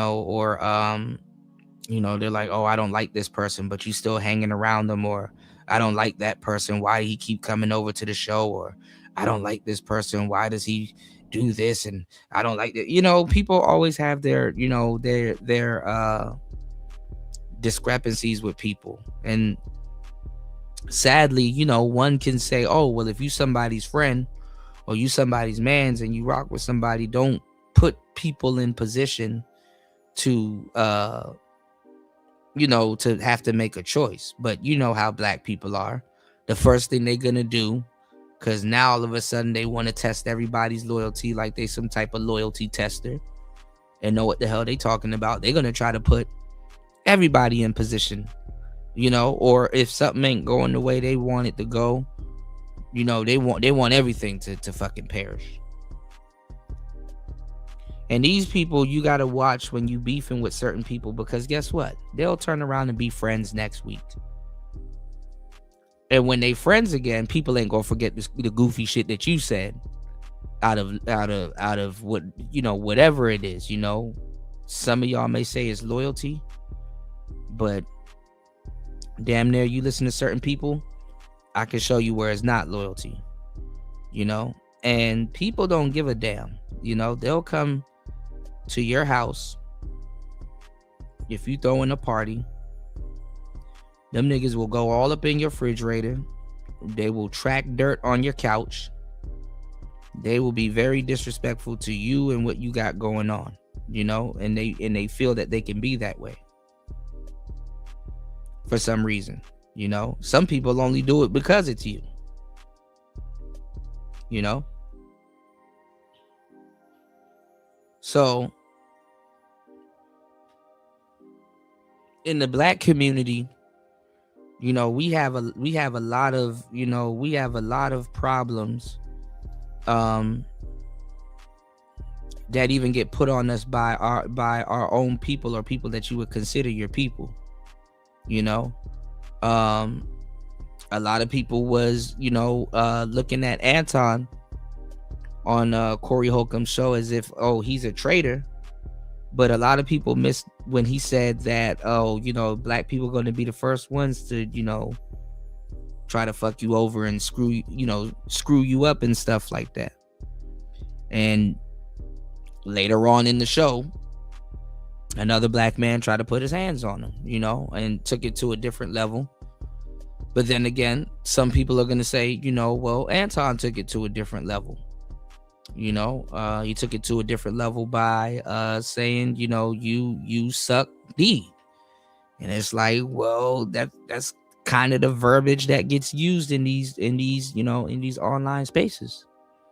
You know, granted, that's the verbiage that get used in these online spaces. And then, you know, shit, don't call yourself protecting yourself as a black man, because now everybody wants a fade. It don't matter, you know. It don't matter if you for real or not. Everybody wants a fade now, you know. And then and I ain't talking about no barbershop shit, you know. So, you know, that's how it is being around Negroes, you know. Like I said, the only thing that's really saving Anton at this point is that he is rich. Because when you're black, right, and you're attempting to be successful, it's the crab in the barrel mentality. Like niggas don't even wait for you to get rich. See, in the white community, they wait for you to get rich. You know, white people, when they go to war, or people are calling them frauds and stuff like that, they already made a lot of money. Niggas, they want to get you right before you get rich. They you know, or when they think you get a significant amount of money, that's when they really try to go after you heavy. You know, they'll go after you super heavy when they think you made a certain amount of money. And like I said, I gave y'all examples with what's his name, FBG Duck. I gave y'all examples with Chief Keef. You know, once they think you made it, you know, or they think you signed a record deal, you know, or they heard you sign the record deal, they gonna, you know, niggas gonna be on your ass, you know. Black people don't really get the luxury to flex their money, or that if you make it and you're black, you would damn near deplete your resources going to war with some niggas, you know. You know, I mean, look at King Von. As soon as King Von got money, guess who he went after? FBG Duck.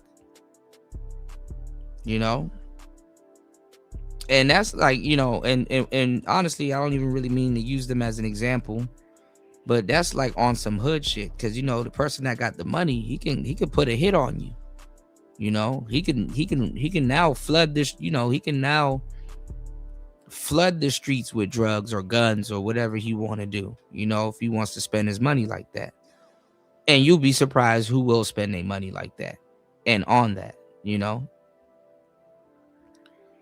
So, you know, it's a thing in the black community, you know, to grab the crab right before they get up out of the barrel. Whereas white people, when they, you know, they're already established, they're already successful, quote unquote, you know, and the money damn near is a cushion to help them, you know. But like I said, we as brothers and sisters, we gotta do better. And I'm tired of that being like a well-known black slogan that we gotta do better, you know. For some reason, like I said, we don't listen to our successful black people in you know, in the community, you know, and to a certain degree, we like to keep our scholars and our teachers, you know, begging, you know, or not successful, you know. It's the ignorant people that, you know, Dr. Frances Cress Welsing, she never, from what I know, she never had a Bentley. Boosie got one. You know, Boosie got one. You know, we don't take care of our scholars, or, you know, like that. And it's crazy because as black people, we love this whole rags to riches story. Black people, we keep telling the same stories over and over again. Like, niggas can't get enough of the rags to riches stories. You know, nigga, what's the first thing you hear niggas say? I came from nothing. Be lying their ass off. Some of them, they came from everything and had all the help and support. But the first thing they want to say is that they came from nothing. And like I said, it's crazy how we and shout outs to War Master, because we were just talking about this. You know, it's crazy how when we're rich as black people, because I mean, what's the whole point? I mean, don't you want to get rich and ball and, you know, do whatever? Isn't that what most niggas do shit for, I guess, right? But when we're rich, or we're trying to get rich, we feel more distant from each other. You know what I'm saying? For some reason, we feel more distant from each other. Like, we can't relate to each other. You know what I'm saying? And this is why, like, the rapper, and I guess you could say the basketball players, because you get to turn on the TV and see them. But this is why, like, the rapper and the quote unquote hood figure means a lot to the black community, because even though they get money or they got a little bit of paper and stuff like that, people want to feel that they share the same environment with other people. And those people sadly meet their demise in like, you know, in black neighborhoods. They meet their demise trying to be relatable. You know, they meet their demise trying to show you, like, yeah, you know, yeah, I'm rich now, but I still eat pork and beans, or I'm rich now, but I still pull up on you know, Crenshaw, or I'm rich now. Like, you meet your demise. Nipsey Hussle, all these people that get killed hanging around black people, having things. You know what I'm saying?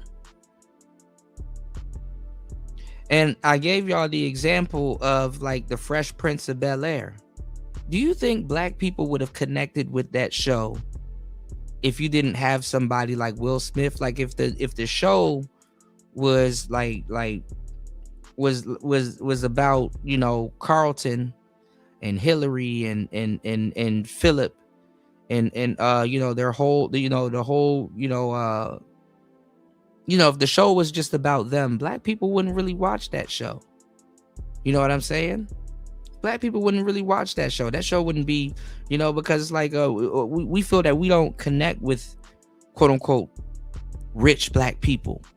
You know, we automatically kind of write them off as coons. And you know what's the funny part about politics and talking to niggas? One of the first things niggas do when they get some money and they move out of the hood, they go Republican. You know, they go to protect their money, and they, you know, so a lot of black people, it's kind of like, if you think about it, if you're aspiring to be rich or aspiring to have things and stuff like that, you're in a catch-22, because if you sit here and say, hey, well, you know, yeah, you know, I somewhat made it out the hood, but I wanna you know, help my people, man, your people will fuck you over bad. They will fuck you over. You know what I'm saying?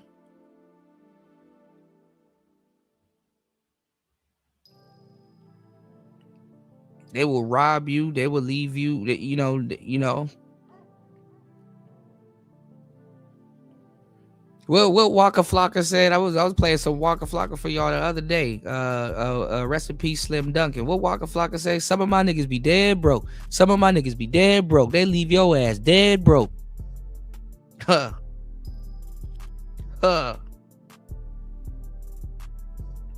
They'll leave your ass dead and broke. They'll rob you, leave you for dead.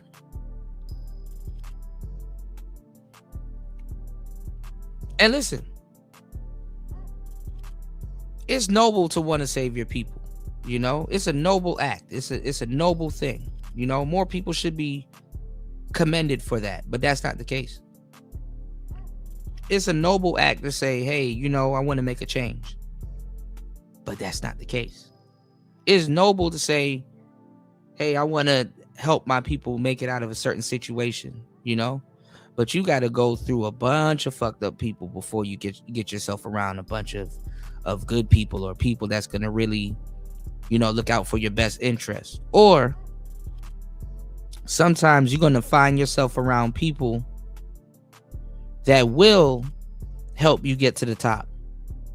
But sadly, in our communities and neighborhoods, you know, some of these people will help you get to the top.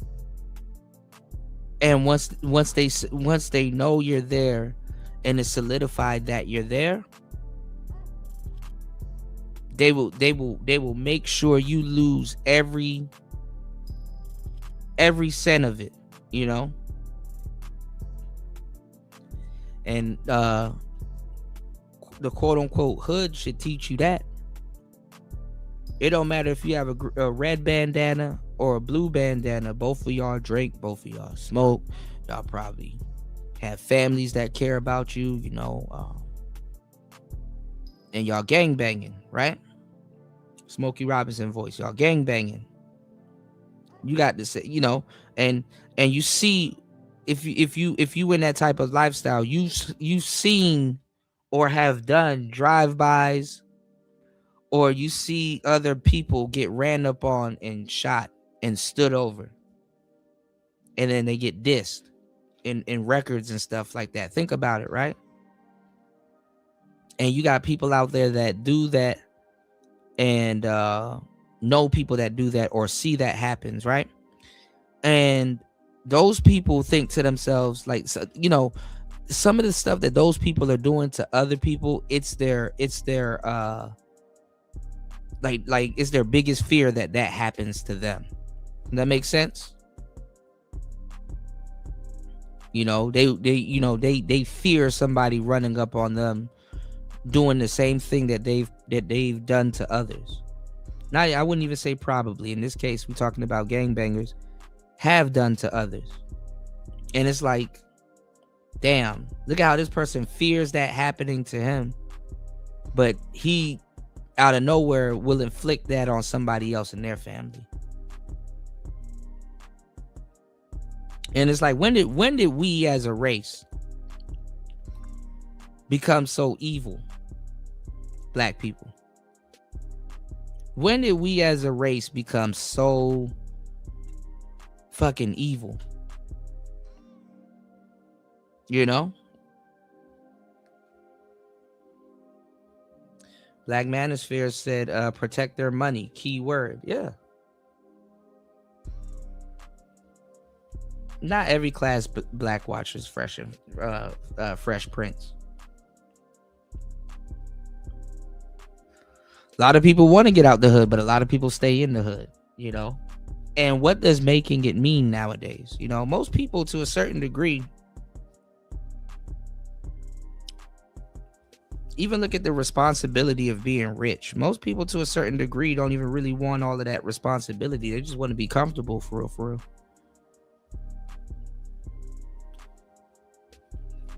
Most people, even if they make it rich to a certain degree, whatever that means, they will still go work. You know what I'm saying? They will still get up and go to work.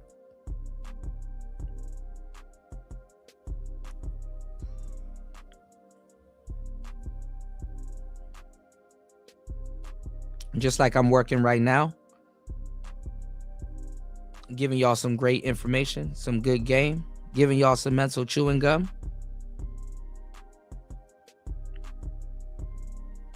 Please support the show. You know, please support good content. I've seen the fuckery get supported, you know.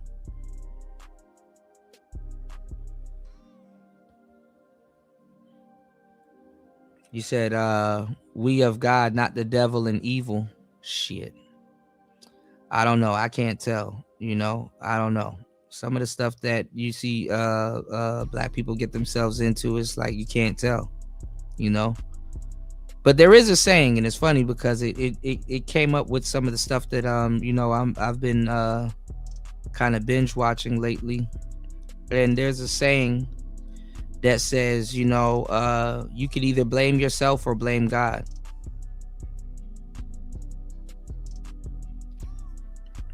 But a lot of us are, well, I'm not going to say a lot of us are God, but you know.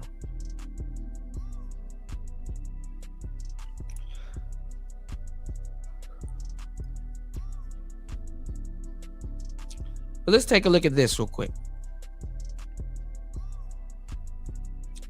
There's a video that says everybody versus Anton. So let's get into it. It's Player Talk Radio. If you guys been enjoying the show, we've been live for 6 hours. You know, and we have yet to reach our goal. If you guys could please hit the like button and support the show, I got you. It's Player Talk Radio. Let's get it. Let's go.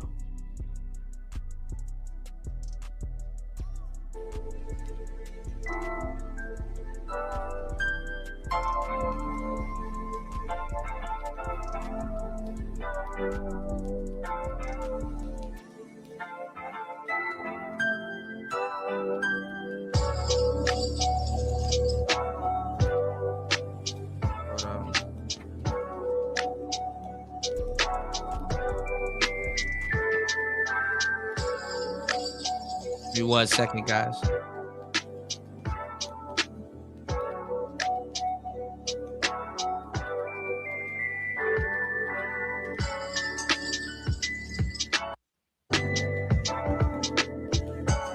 Own content, and so you know he do these dusty live streams where. So I think this is Anton talking about Kwame. But you guys said that he recently apologized to Kwame. So that's interesting. But let's go. It's just him off camera. Yeah. You know me. And it's cool. You know what I'm saying?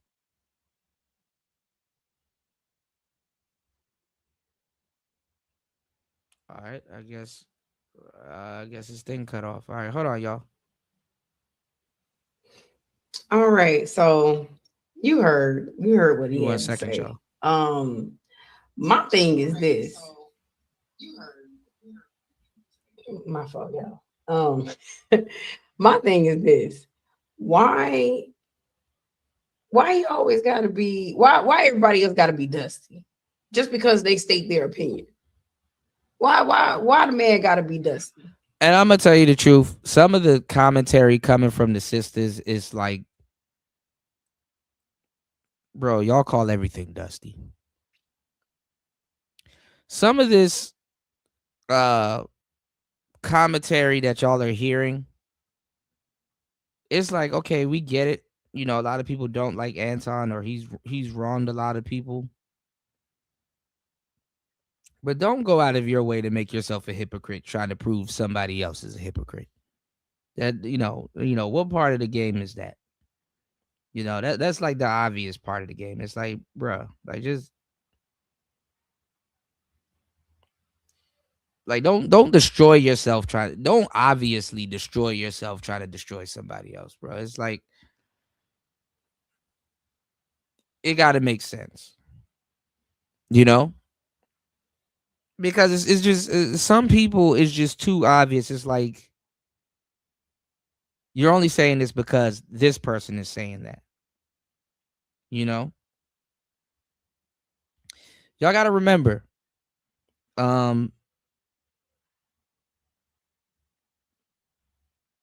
I try to be or try to keep things, like I try to kick things from a journalist perspective. Like I really, even though in some cases I will tell you when if my bias is in it, and then I'll state my claim, why my bias is in certain things if I have a bias in something. But I really try to leave my bias out of things,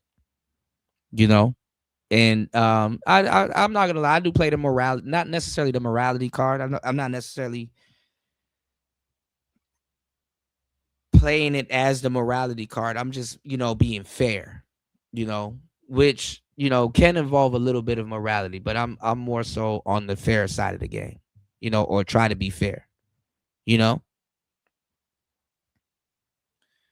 But be careful when people are like, especially without an explanation. If they're just openly saying, "Oh, well, it's just because that person is saying it," they will switch up on you. At least if somebody's making an effort to be fair, they're not necessarily trying to pollute your mind,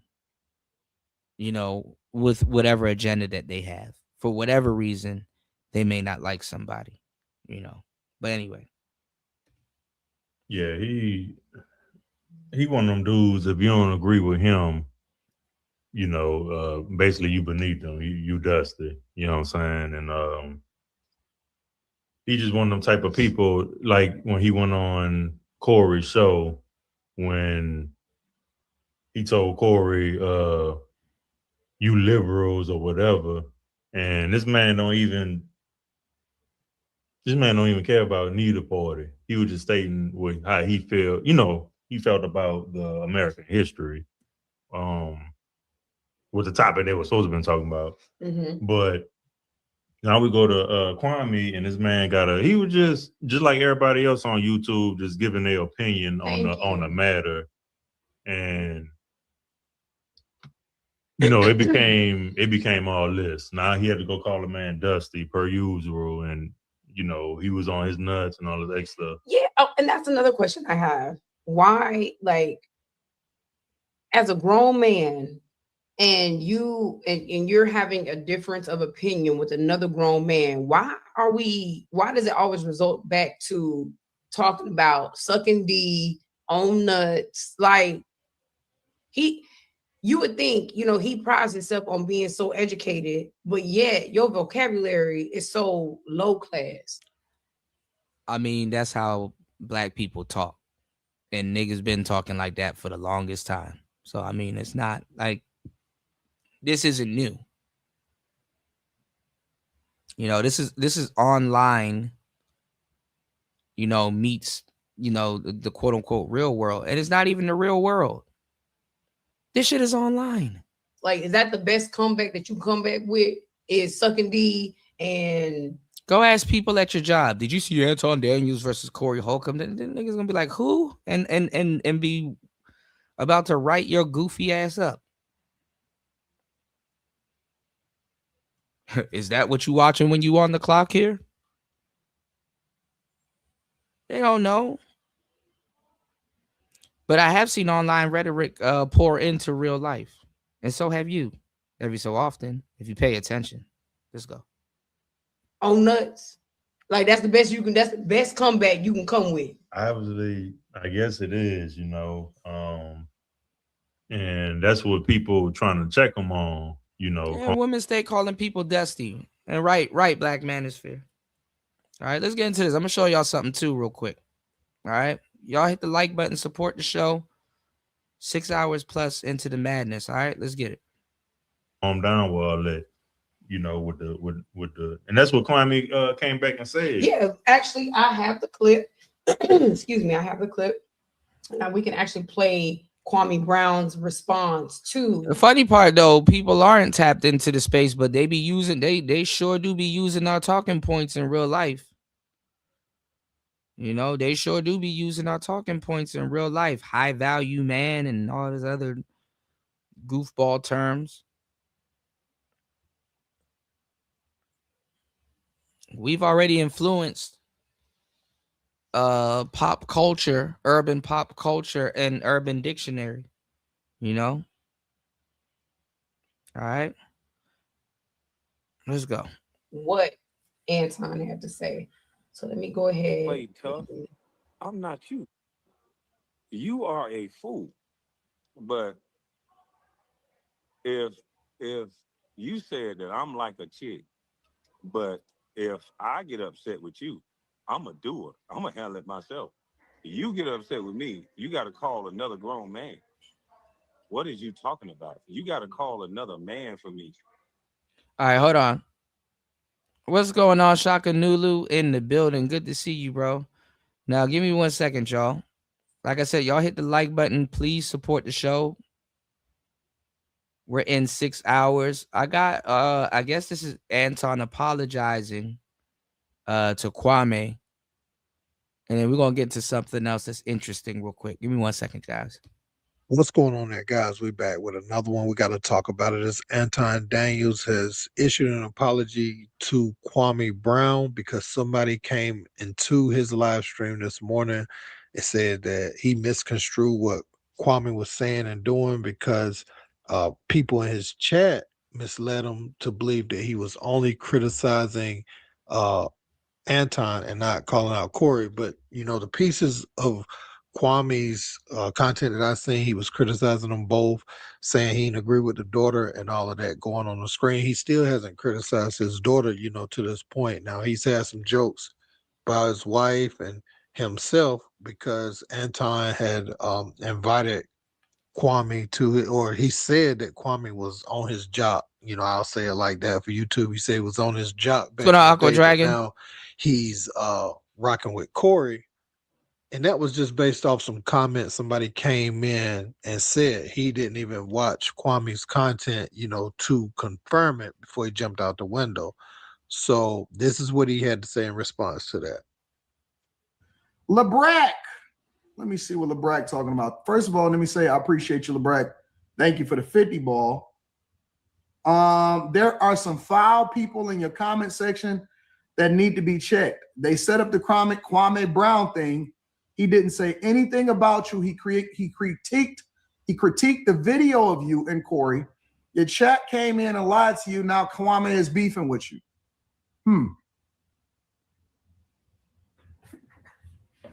So you're saying that we got some agents, huh? Interesting. LeBrack, are you saying that I got agents in here that are sowing seeds of discourse?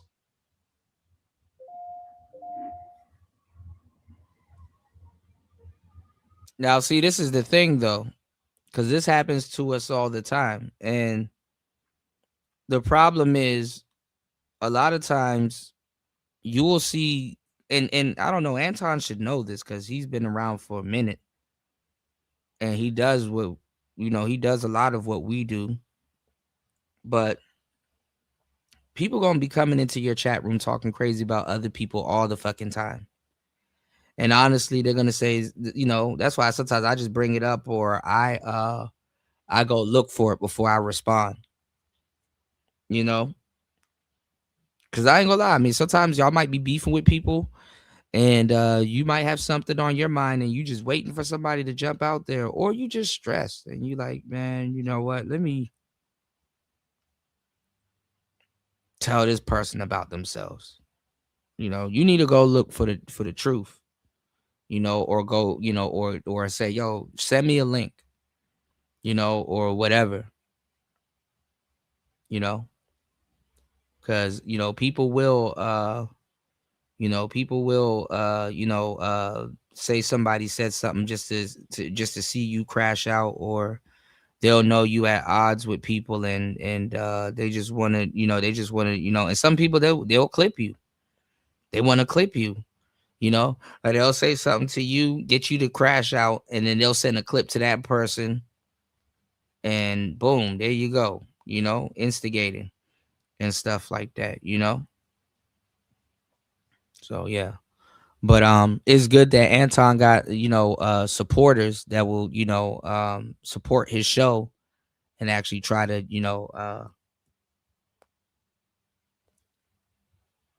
warn him or clean some of the stuff up, Yeah,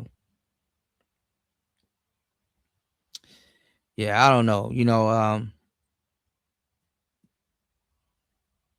It seems you got to be rich to get support around this joint. Let's go.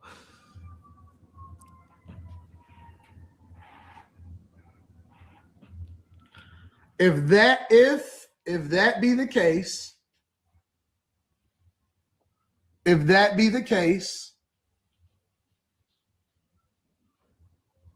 he said he right about that, Lonnie Clark. All right, well, let me go ahead and issue a formal apology then. Let me go ahead and issue a formal apology. Because if that be the case, then me lashing out, you ban some people from the Discord too? Okay. Well, if that be the case, and me having to lash out, let me tell you something. When somebody says something foul about certain things, and so I might have jumped the gun then if that's the case. I might have jumped the gun. All right. I don't have time to watch 6-hour live streams. I'm gonna be honest with you. I don't have time to do. And it's on both sides. Mind you, these people have these people's number. And they will get on here and tell you, oh, yeah, I got this person's number. Why don't you call them? So you're going to lash out, say some wild shit. I ain't going to lie. Maybe, you know, and I'm not just putting this on zodiac signs and shit like that, but maybe it's the Capricorn in me. Listen. If I lash out and say you hang around dusty people and got, you know, weak dudes on your damn panel, and you retort back talking about something, I'm gonna screw your wife or some weird shit, bruh, hell no, I ain't gonna forget that. It's like, oh, okay, I see what's on your mind.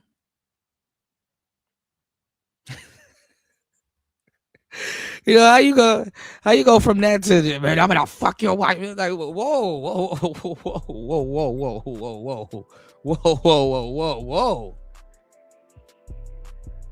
You sound like you've been harboring that for a good minute. You've been sitting on that one for a good. Okay, you going what? Certain things. What I did see, though, I'm gonna tell you what I did see. I did see somebody that used to be on my Wednesday night shows on there. No, you don't. I don't give two shits, bro. You don't go from somebody telling you hang around dusty niggas to I'ma fuck your wife. Like, nah, man, nah, dog. Nah, dog. That ain't even if you could, that ain't even player, bro. You know what I'm saying? That ain't even player. You know. But I mean, I don't, you know, the older a man gets, I'm gonna tell you some real shit. The older a man gets, I mean, first of all, we be alone anyway, you know, real men, you know. I mean, some men, I don't know, I'll be around niggas and shit, cool. But the older you get, the more alone you gonna be. And I already know and understand why. You know, cause shit like this, like, nigga, I ain't bringing niggas around my house and shit like that. Nah, man. Like, you know, cause you don't know what be on niggas' minds. The moment we have a fallout, then now wives are getting fucked. Like, what? Whoa! What are we talking about? It's like, oh, okay.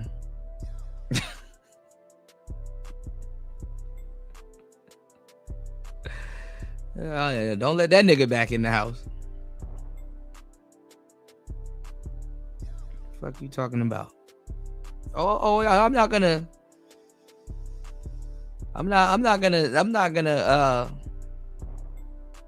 You know, I guess if we make back up, yeah, I'll forgive you. You just ain't coming by the house though.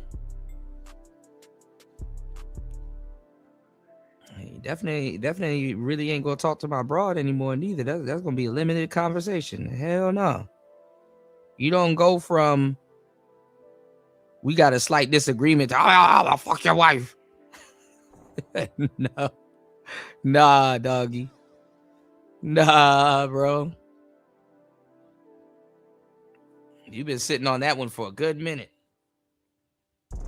And that was it. And so it's cool. Listen. If I jump the gun, then I'm man enough to say that I jumped the gun and I shouldn't have. And so, and let me tell y'all something. This is all of this bullshit that y'all be listening to on the internet. Y'all don't even know, and it's under women worship too. All of this shit that y'all be listening to under the internet, and I'm guilty of it also. Like I said, I take blame where I should be blamed, right?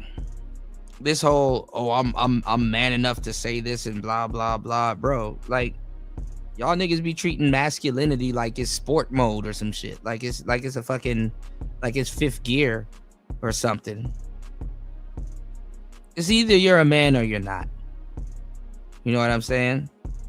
And I get it when somebody says, yo, I'm gonna be man enough to say this or I'm gonna be man enough to do it. No, just do it. Let other people say you man enough to do this or man enough to do that and shit like that. That shit is like we be going out of we be sounding just as dumb as the women talking about some put me in my soft girl era. You know, we sound just as dumb as the women talking about some put me in my rough boy era. Like it's like, bro, it's either you're a man or you're not. You don't have to go out of your way to say, oh, man, I'm going to be an alpha man and do this. Or I'm going to be a masculine man and just do it. You don't need to announce how you're going to be a gender that you already are. I don't know. I've always found that weird. Let me take responsibility for that. However, what I do think happened is that I also probably brought out what people was really thinking, but they wasn't saying it until I jumped the gun. So it is my fault and my responsibility if that's the case. If he hadn't said anything up to that point, then that's my fault, and I apologize for that. Oh, he said a lot of shit.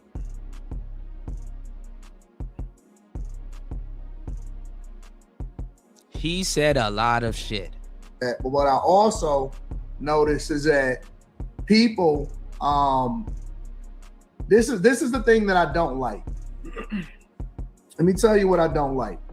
I don't like when people attack the people around me and they don't keep it on me. See, when I go off on people, and now you're telling people what to do. Just attack the people around you. Whether I'm right or wrong, I'm going at them.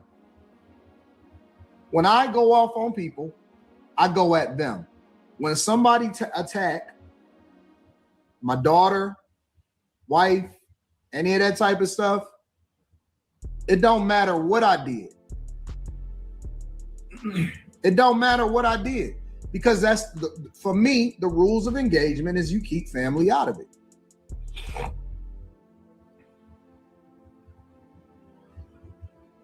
So for me, like, again, the rules of engagement is that you... I think so too, Manosphere, but you don't have to really announce it. Keep family out of it.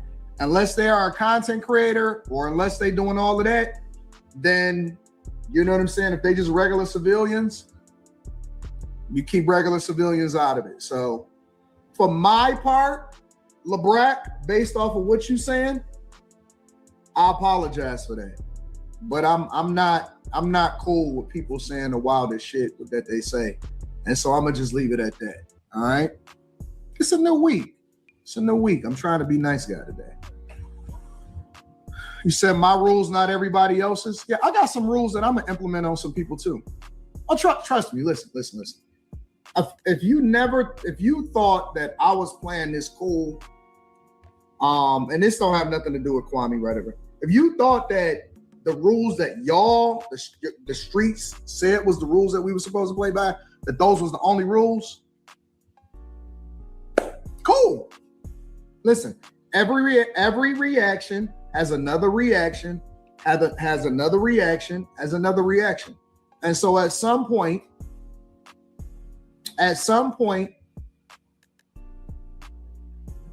somebody gonna have to say, hey man, let's just move on. But until then. So this is what I'm saying, y'all.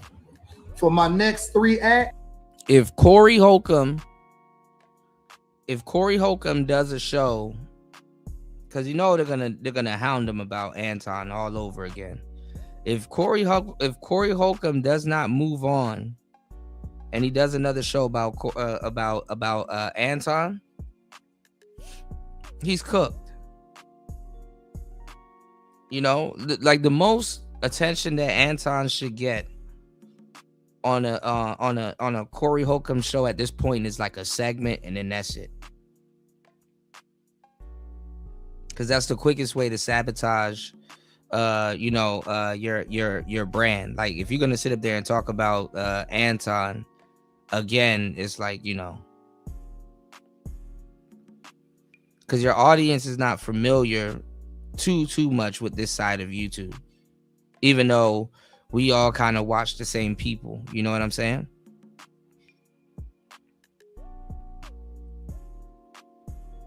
And all he can do, especially if Anton is posturing up to have a case against him, all he could do is further dig himself a grave, you know, or a lawsuit. For my next 3 acts, until it goes away, then it's just up from there. All right? Because the minute that somebody attacks my underage daughter, that's different. So cool. So that was Anton's spiel. Let me know how you feel about it in the comment section, man. He says that he apologizes for jumping out the window, but he felt like when he did that, people said what they were already thinking about him, and underlying things came out. Now you have some that'll say, look, when you get out there and you say certain things, then the gloves is off. That's the way some people play. You can't start war, whether it be a war of words or physical confrontation or whatever, and know how far somebody will go. They'll do what they see fit for them to come out on top, because now you got people. And the funny part is that, haven't you noticed, only black people call this bullshit on the internet, going back and forth, war? That's why I throw in civil war. I'm like, because, well, I don't know why you niggas call yelling at each other on the internet war, but when they start doing stuff like this, it kind of is war, but it's not war. But it's what people do with entertainment. So. And I don't want to say survival mode, but they want to win whatever it is. If it's the war words, they want to win that. You know, if it's an altercation that turns physical, they want to win that as well. So when you set it off, you may have boundaries where you think it may go, but you know, some people may have other boundaries. And so that's why people don't want confrontations to get to a certain point. But this ain't even a gender war. This ain't even a gender war. This is just a war of 2 old niggas, which is basically a war of words, but it's a war of 2 old niggas that wasn't gonna fight, pretending they was gonna fight. Low key but high key, both of them were grandstanding in front of women. You know, Darlene was there, and you know, Mika was there. And we're gonna get to Mika next. I'm gonna show y'all something real quick. All right. Because they know how far they'll go with it. They were just grandstanding. It's a lot of people you know, in the jails and the cemetery because they thought they knew the rules of engagement and they pressed the button. You know, typically it'll go further. Then you can't control a mess, you know, so it is what it is. Now what he's alluded to is some of the he going live tonight, Evron. That's what I was saying. If he makes it about if he makes it about Corey, you know, he's nuking his platform at this point. You know, if he makes it about Corey, he's nuking his platform. Things that Corey Holcomb did, we know what he did. You know, he put his daughter on the screen, never said her name, but you know, everybody know that's Anton's daughter. Anton said the daughter's name afterwards, you know, and then when he said Kwame used to be on his job, then Kwame, said, went on about his wife, a little bit on one of his live streams.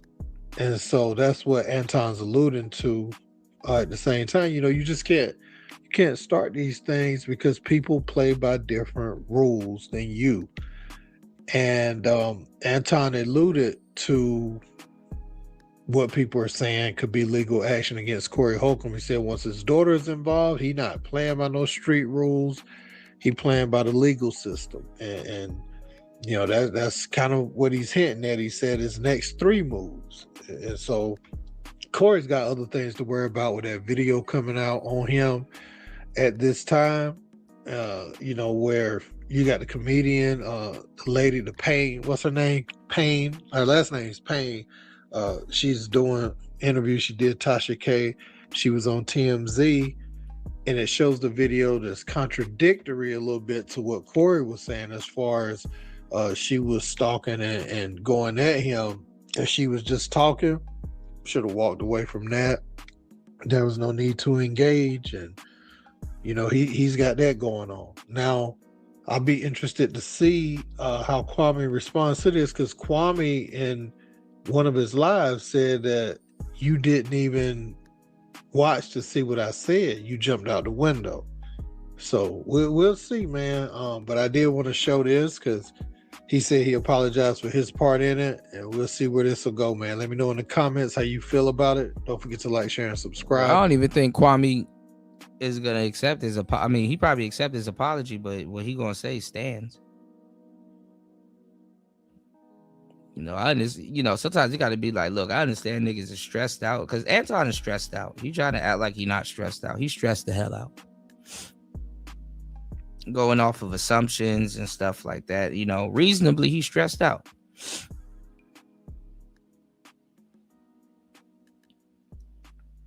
And then especially when you got a bunch of people doing live streams on you, people that you was cool with and stuff like that, and it's like, oh, you turning on me too?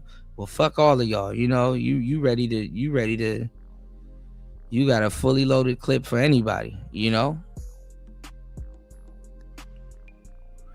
So sometimes, especially if it's your celebrity friends or just people that even though they're not really friends, they're just people that's around, but you got to make sure you got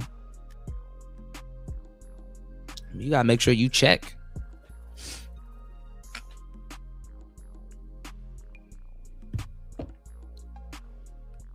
Now, people are running this goofy narrative that Mika is quiet and she's not saying nothing and blah, blah, blah. And I'm not sure if Negroes know how non-disclosure agreements work, but I'm pretty sure she signed a non-disclosure agreement. And then also, too, I'm pretty sure she wouldn't really talk about it anyway. Now, one thing I talked to you guys about, even with War Master, we were talking about quote unquote conservative women. A lot of them try to do the whole tradcon thing. A lot of those women are fake as fuck. Sometimes they're conservative for attention. Sometimes it's out of necessity. And sometimes maybe that's how they grow up. I know there's a thin line, but it's like kind of more of the same in these spaces, because I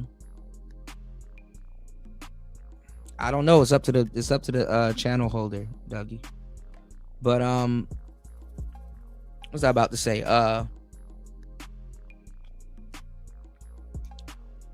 Some of these, some people being conservative and being a pick-me go hand in hand.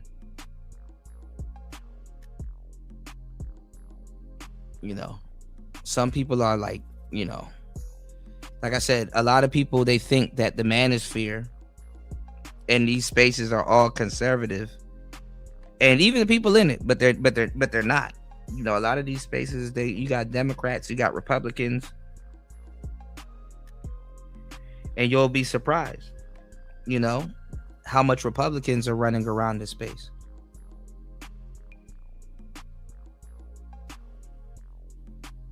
You will be surprised.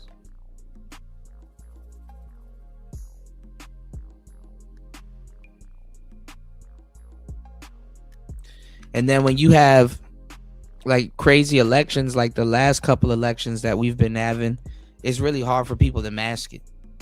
People ain't even gonna go out of their way to mask it, honestly.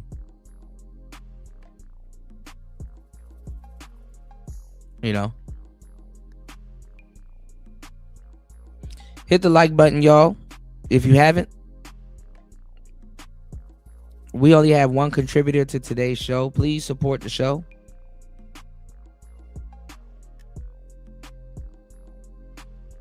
If you would like to support the show, the links are in the chat. You can support the show via PayPal or Cash App. That's $ PTV 888. That's $ PTV 888. I want to add you guys to the banner, give you a shout out.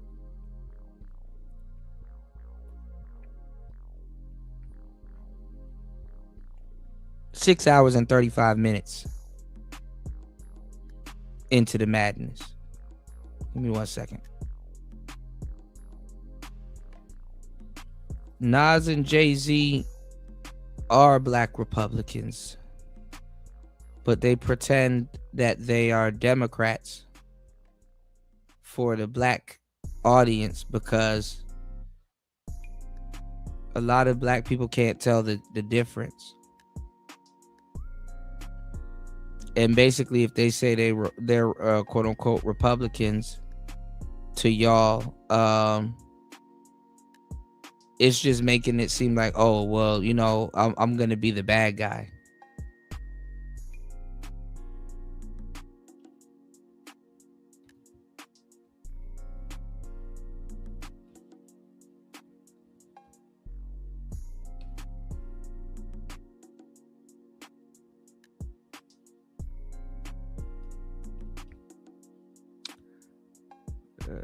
Mika a little baddie, bro. She got a little, she bad as hell. And she Cuban too. 1 second, y'all.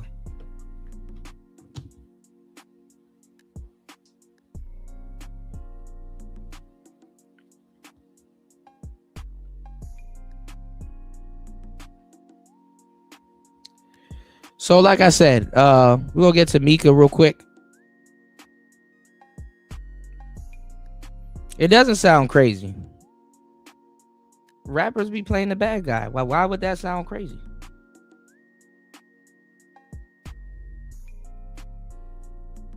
Jay-Z literally has a song called Say Hello to the Bad Guy.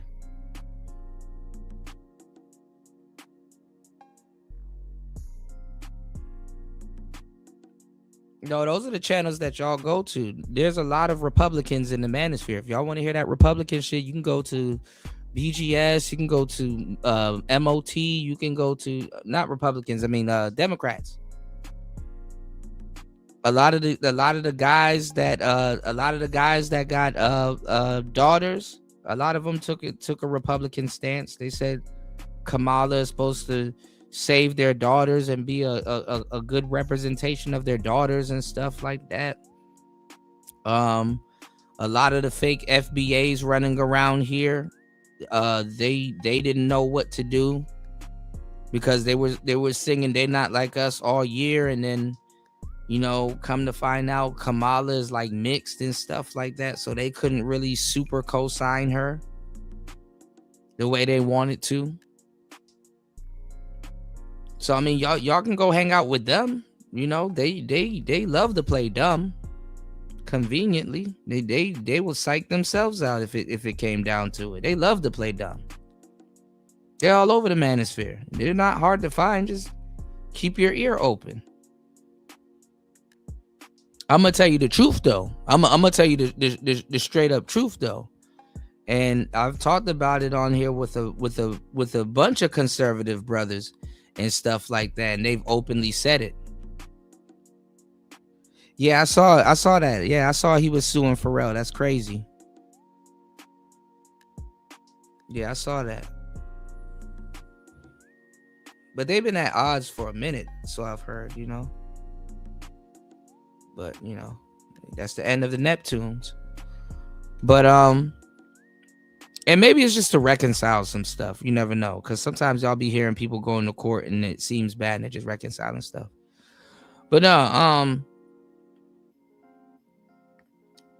the reason why a lot of conservatives in the manosphere, the reason why a lot of y'all are mad at the conservatives in the manosphere is because a lot of them been right about a lot of the stuff that's been going on in the space. And I know a lot of people here that are Democrat and they hate to say that some of the conservatives was right. You used to hear brothers running around here referring to themselves as hood conservatives. And you see that kind of died down with certain brothers, beefing with other brothers, and you see that term kind of died down,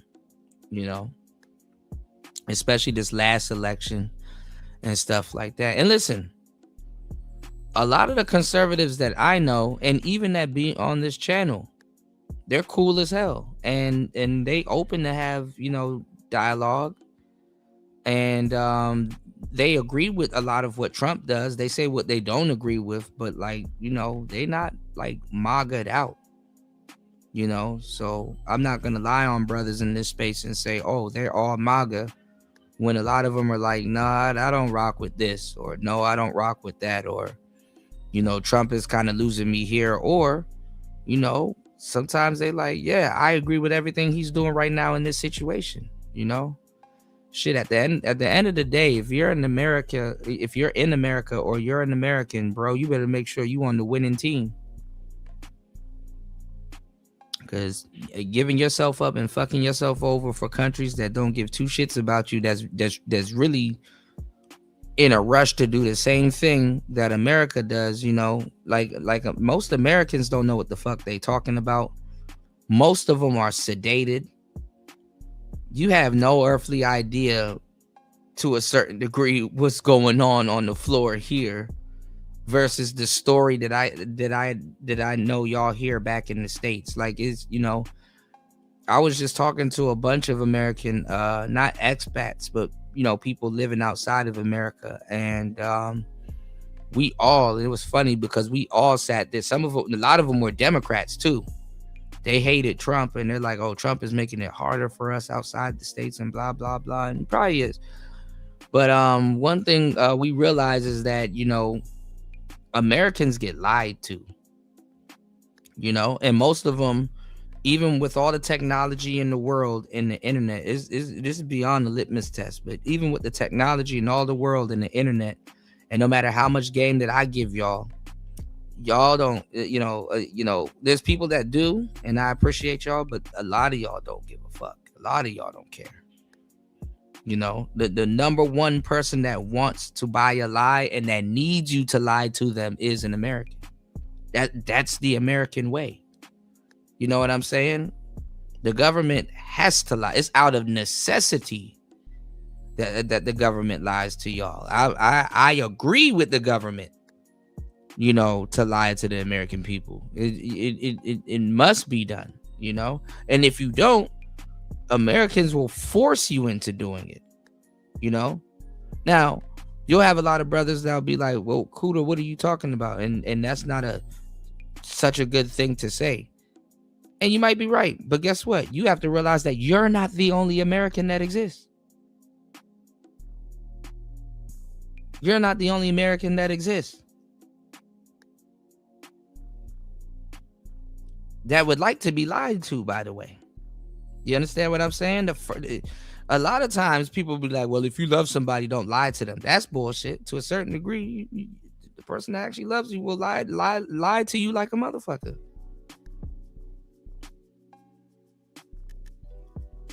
I mean, I know it hurts a lot of people, but sometimes it's a protection mechanism.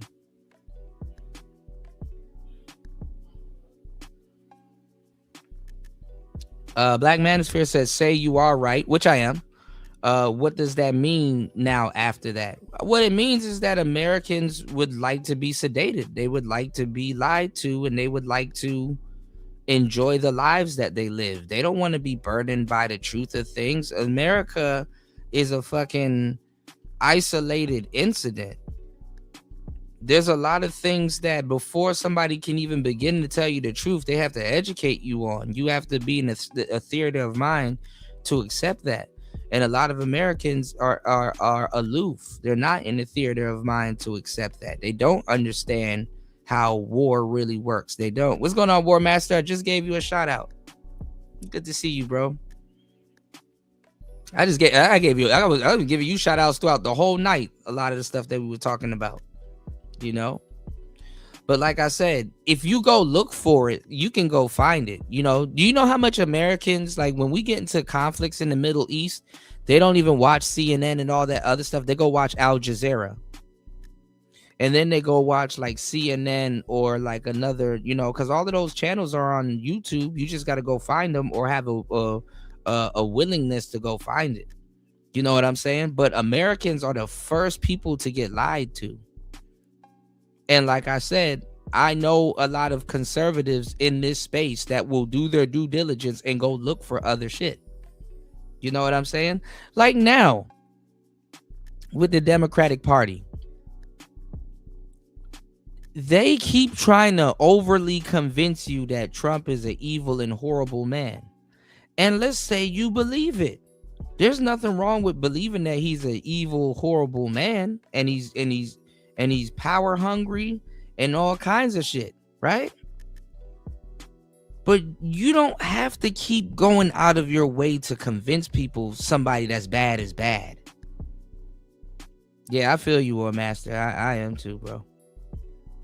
You don't have to go out of your way to you know, convince people that somebody that's bad is bad. You just need to let them observe. You know?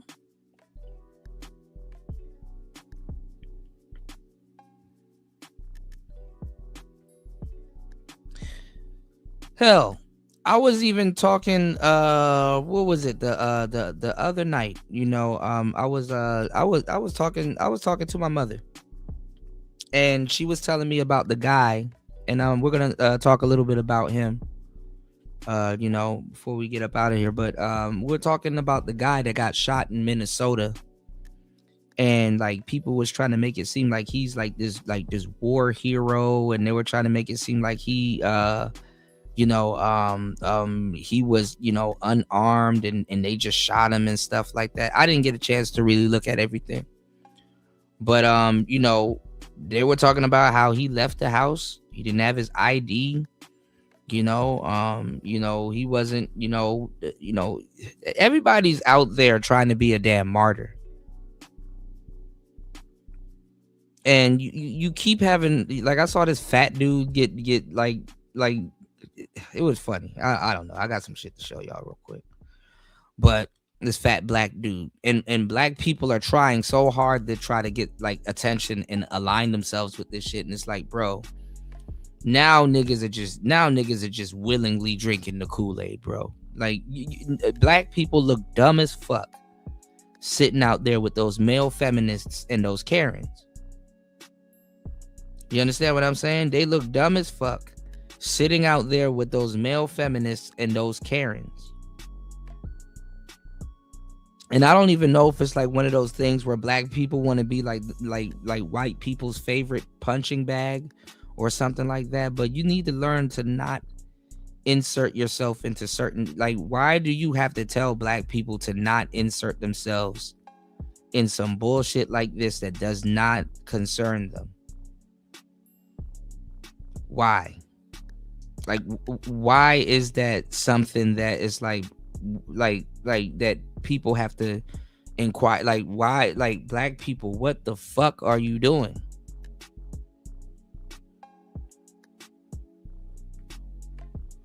That's my question. Like, haven't your ancestors, like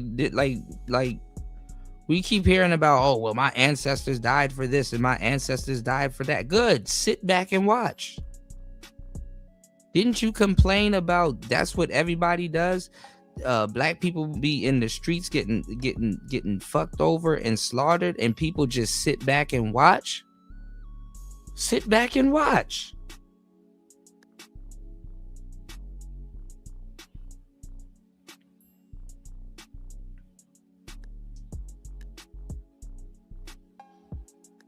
And the crazy part is that, you know, they talking about Trump like he's doing something. You know, I mean, he does pull it off like a loose cannon. But if the Democrats were doing every single thing that Trump was doing right now, to a certain degree, we you know, a lot of Americans would be pro for it because the Democrats are doing it. You know, we don't know what's gonna happen with Venezuela. You know, Republicans, we a lot of us haven't really seen what Republicans do when they take over certain stuff, but we have seen the Clintons fuck up Haiti. We have seen,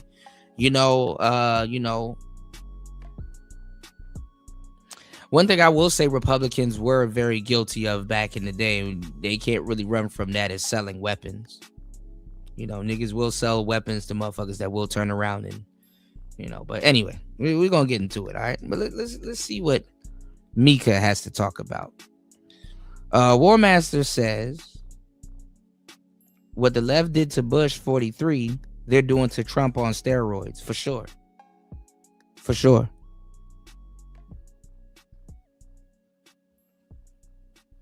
And we were talking about it earlier, where they're like, oh, it's plastered all over New York. Like, we will never forget, what people did, what happened in 9/11. Man, these niggas forgot overnight. These niggas forgot overnight. All right.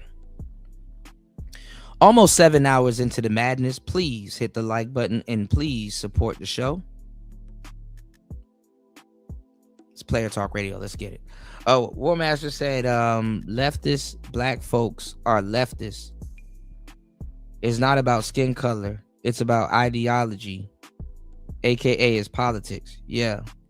But being a Democrat, like I said, is ingratiated in a lot of our brothers and sisters' identity. You know what I'm saying? And even our celebrities that we follow in Hollywood and stuff like that,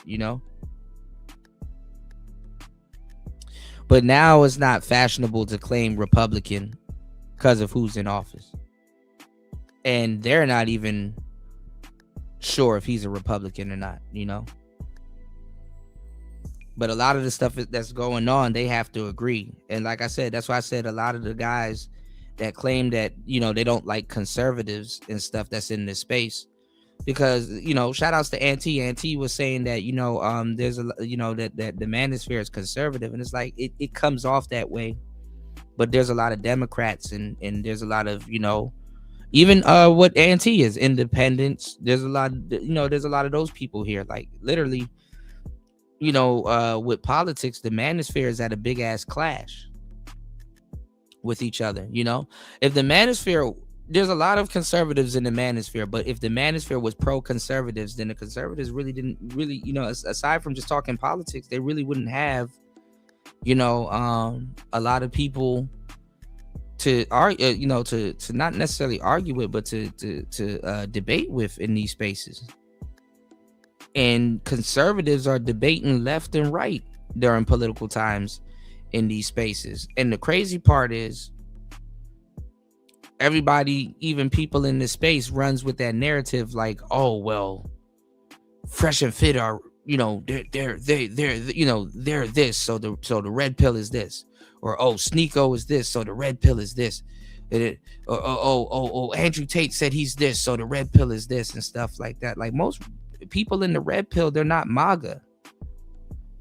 But see, them fucking MAGA hats are red. So it makes it seem like they're MAGA, Even guys like Charlie Kirk, like Charlie Kirk don't agree with half the red pill shit. Hell, even Candace is grifting over here and she don't believe half the red pill shit. So, to say that the space is conservative, that's not true, And then, like I said, so many of the top guys in the space and then there's so many white people that hate Trump. They're like, oh, I'm not voting for him again. Fuck no. But there was so many, brothers in the space talking shit about black women and Kamala, and then overnight they were telling y'all to vote for Kamala. They just straight up said vote for Kamala. They were kicking people out their chat room. They were talking crazy to niggas. Who did you vote for? I could. And the polls wasn't even open. Niggas was talking about some. I could tell by the way you talk. You gonna vote for Trump? Like, boy, shut the fuck up. Real talk.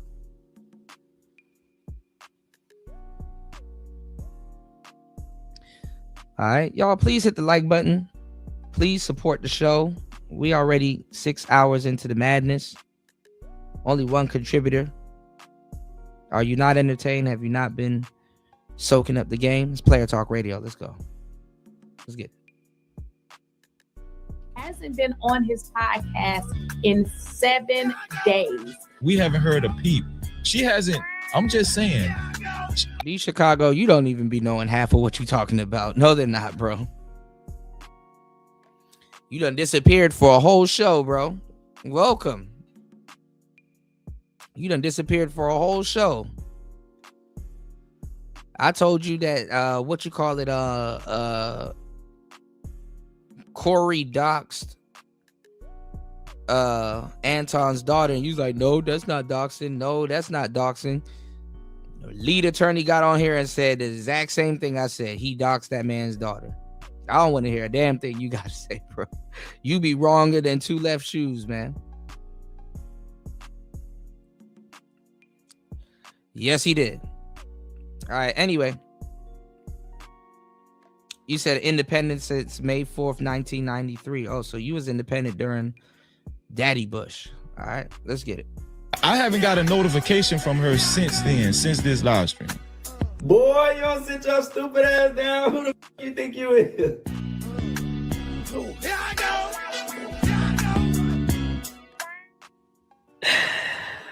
What's up, everybody? It's your girl Mika, and we're back for another Red Cup Talks, because this is where truth, pop culture, and politics meet. And it is Monday, and happy Monday. Them the last truth, pop culture, and politics. Them the last three things to mix, but okay.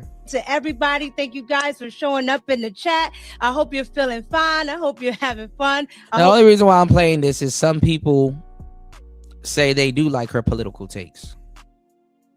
If that's what they're claiming that they like, all right, If you're laughing, like I really do hope you are having an awesome day.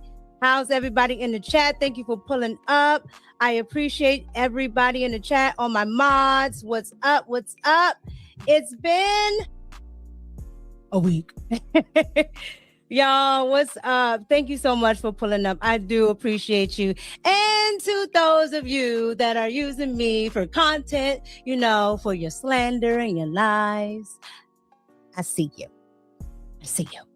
But anyway, let's get to it. What's going on, everybody in the chat? I would say too, to a certain degree, all of the ideologies kind of lean into each other, I think a lot of the ideologies lean into each other. It's like, it just depends on what's going on and, how people are handling things. But hey. How you guys? And to everybody new, thank you for pulling up. Welcome to the Red Cup, where we always get to it. Political topics, politics is my thing.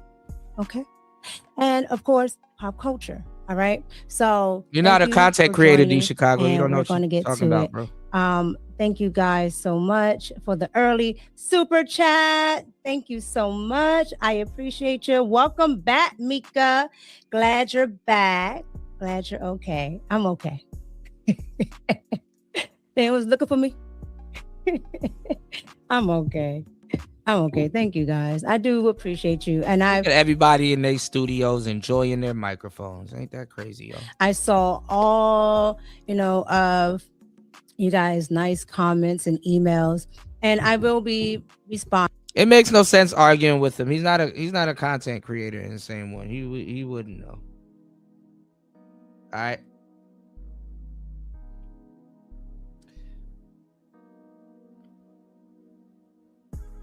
All right, let's go.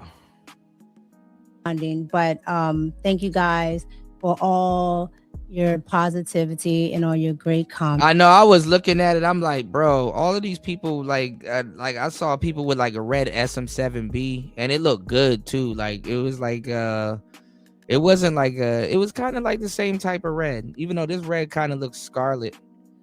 You know what I'm? It looks a little scarlet because of the light that's on it, but like that, like fire hydrant red.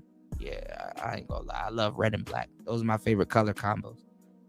And to all of the content creators and influencers that hit me up in the emails as well, I will be responding. So thank you guys. Thank you to everybody. I appreciate you. Eric Harris, thank you so much with the $4.99 super chat. Mika, on behalf of the Red Cup gang, Bad Chasers, we are with you 100, but not going to lie. The controversy is always more entertaining than the actual news. Popcorn, googly eyes. Y'all are wild. It's okay. You know what I'm saying? It's okay. But you guys, at the end of the day, I'm happy, I'm healthy, and we're going to get into it. Everyone's great. And again, I appreciate you guys for pulling up. All right. Insane when I already told him that a whole lawyer confirmed what I was saying. I already confirmed to him what a whole lawyer says. He doesn't understand that you cannot bring up a minor and then slander them, continue to make sexual remarks and racial in certain slurs while bringing up a minor. It still doesn't register to him, Guys like D Chicago get taken to court all the time, so because he was co-signing it. He gonna act like he wasn't co-signing it,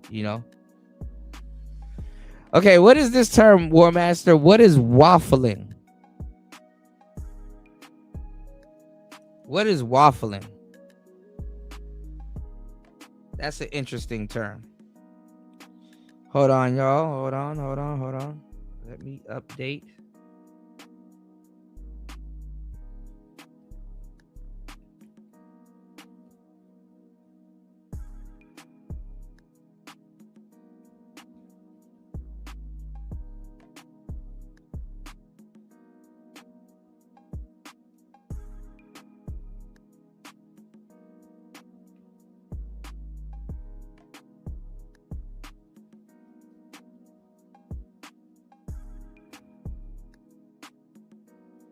My bad, y'all. My typing speed is horrible.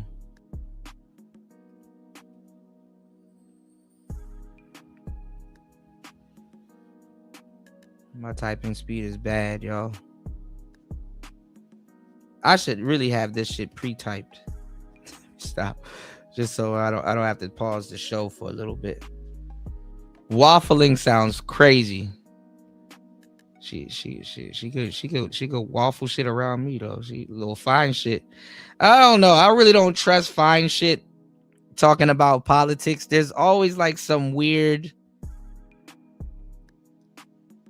catch with them, because you ever, let me ask y'all a question. You ever hang around fine shit and like only in the beginning, because you can always flip this and attract them. I used to do it all the time, right?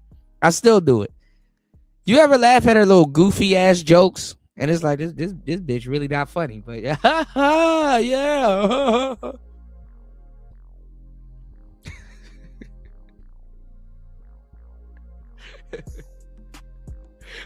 We about to fuck.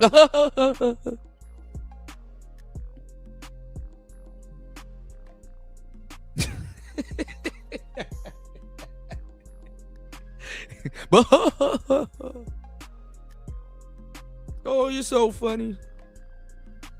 Not. So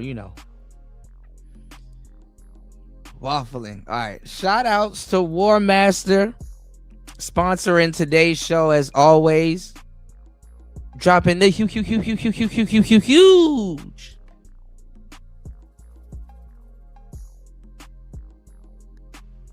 $20 on the Cash App as always. Thank you for sponsoring and support. I have a song and a whole QR code for War Master. Thank you for sponsoring the show. I appreciate you. Shout outs to War Master. Let's get it.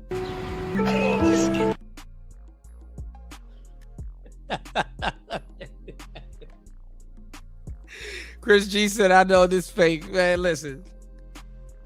Somebody wrote on a dollar bill, look, I did some debaucherous shit for this dollar. Please stay in school. This country is good. Listen, man. Hey, look, there's people that done it for less, all right? There's people that's done it for less, all right?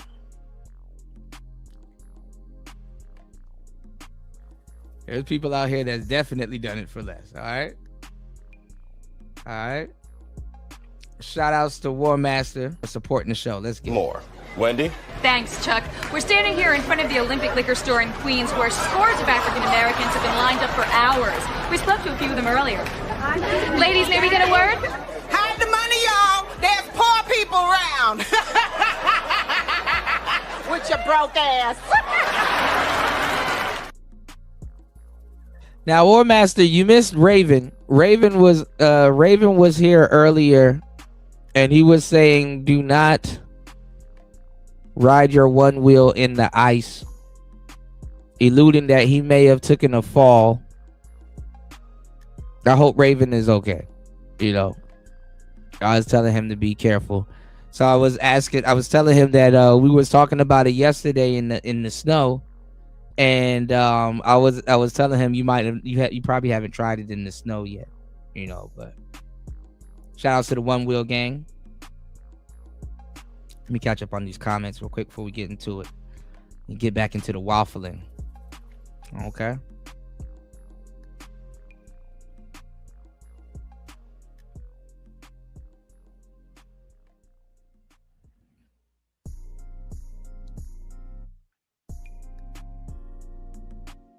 Give me 1 second.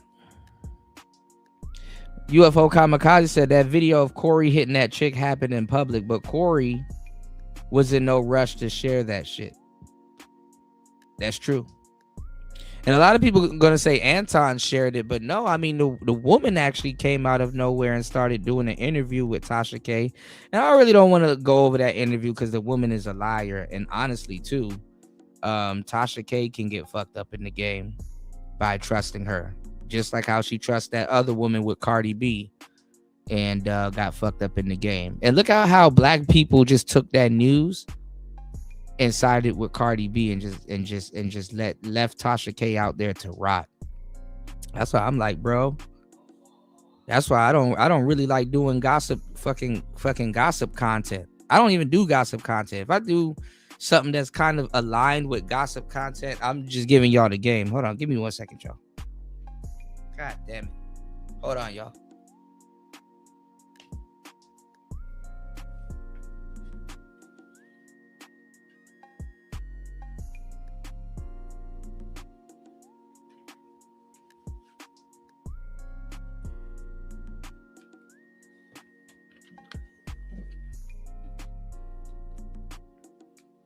Yeah, if I do something that's like gossip content, I be trying to give y'all the game.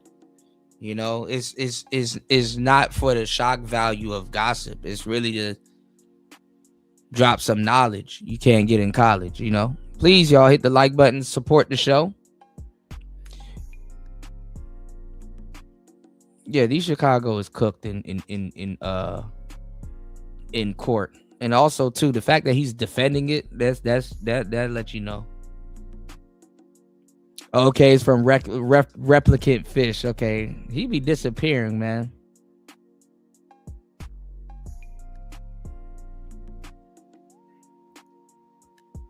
Have I ever played Persona? Nope, but you will soon. You will soon. Oh yes, you will. All right, I got a master plan. Plus, too, the girlfriends that you pick in Persona, they call them waifus. It says a lot, you know. It's a whole lore though behind it, War Master. Like what's the lore behind Persona? I think it's called Shingami Tensei. And then there's another game that I used to play. I think I've played it a couple of times on here back in the day when you were here, called Catherine. And I knew the art style looked similar, but I didn't make the connection with Persona, you know. War Master said, I don't laugh at unfunny women. I feel you. She gives me the Melanie King vibe, you know. Yeah. Well, a lot of people start off stealing from people, and then, you know, they use those people's lore and like persona as their training wheels until they find the lane. Because now, if you go look at Stacey Prince, he's kind of not stealing from Kevin no more. Kind of wore off, so he kind of find his lane. Now, if you go look at the other guy, what's his name? I forgot the guy name, but he be like jerking his head when he talks. I forgot his name. He cool, but he found his own lane. Even Medium Man, this man is wearing like, you know, they kind of dropping the suits and they finding their own lane, you know.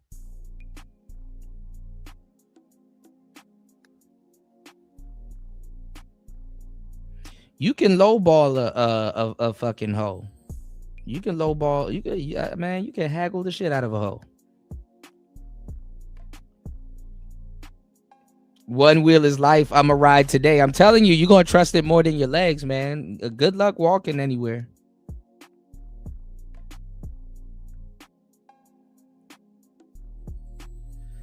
Yeah, that one wheel actually does good on ice, but like honestly, maybe because that's the pint. He has a GT, so like literally, don't go no faster than like 5, maybe 10 miles per hour. You know. All right.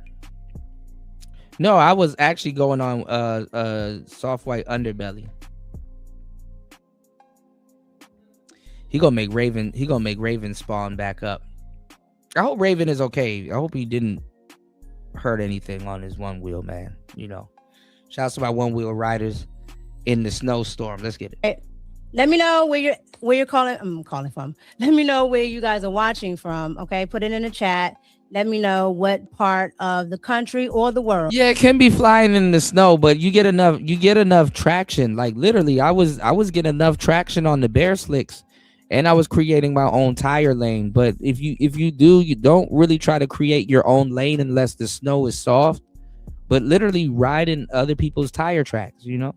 Okay, because I have a lot of people around the world. All right, so let me know where you're watching from. I don't know why I want to say calling. Let me know where you're watching from. Let me know what you did over the weekend, and let me know what you think about these topics that we're about to get into. Okay, because if you guys don't know, we have some crucial topics to get into. We have Jasmine Crockett, we have Adon and Limon, we have Tim Sugar Walls. Okay, we have him. Now, if y'all don't remember, Tim Waltz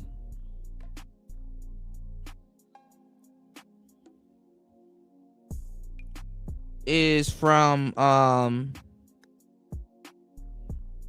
hold on, let me read your message, War Master. My bad, my phone died and it just cut back on. Tim Waltz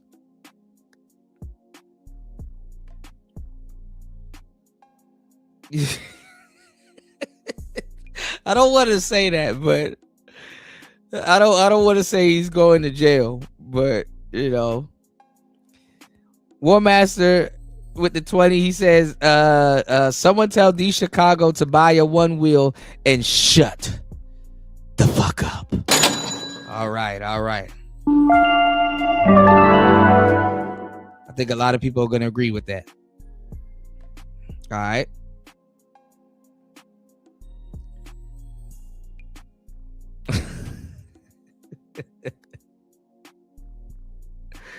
But no, Tim Waltz, y'all, if y'all don't remember, he was the guy that was with Kamala and he was speaking for her. You know what I'm saying? Like he was literally, you know, she didn't get to speak for herself. Tim Waltz was speaking for her. And he happens, you know, to be he happens to be the guy in Minnesota, you know, and with all of the stuff going on in Minnesota. And listen, you know, like I said, I was you know, I was trying to I damn near got into it with Mom Dukes talking about this shit, because one thing you're not hearing them say is telling these people to have a peaceful protest. For whatever little fucked up reason, they're not urging these people to you know, to have a peaceful protest, because they're not out there peacefully protesting. You know, these people are up here picking up smoke grenades and you know, and you know, like they're trying to be, you know, they don't even give a damn that woman got shot in her car. You know what I'm saying? They don't even give a damn that this woman got shot in her damn car. You know?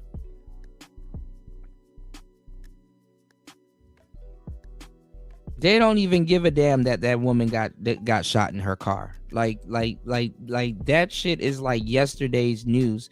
I'm telling you, this new generation of people, not even just kids, because it's easy to blame it on younger kids and stuff like that, and the younger generation, because you know, people now, everything is blamed on them because their frontal lobe is not developed. It don't even matter nowadays if your frontal lobe is developed. Out of sight, out of mind.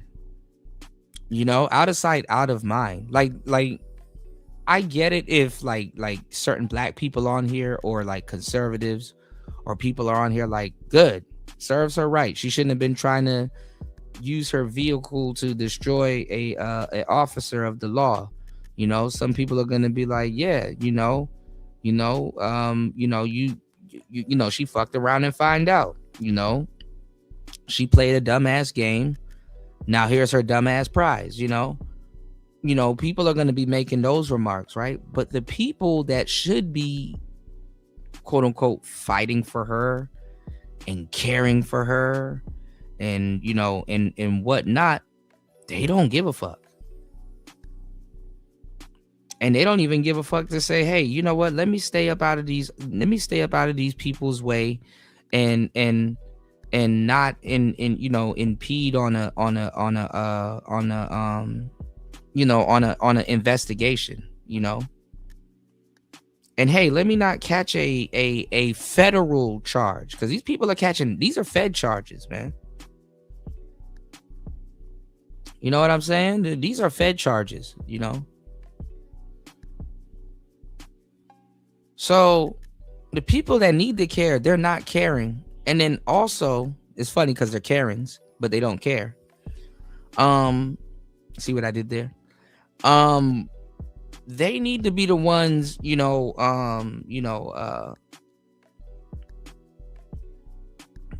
need to be the ones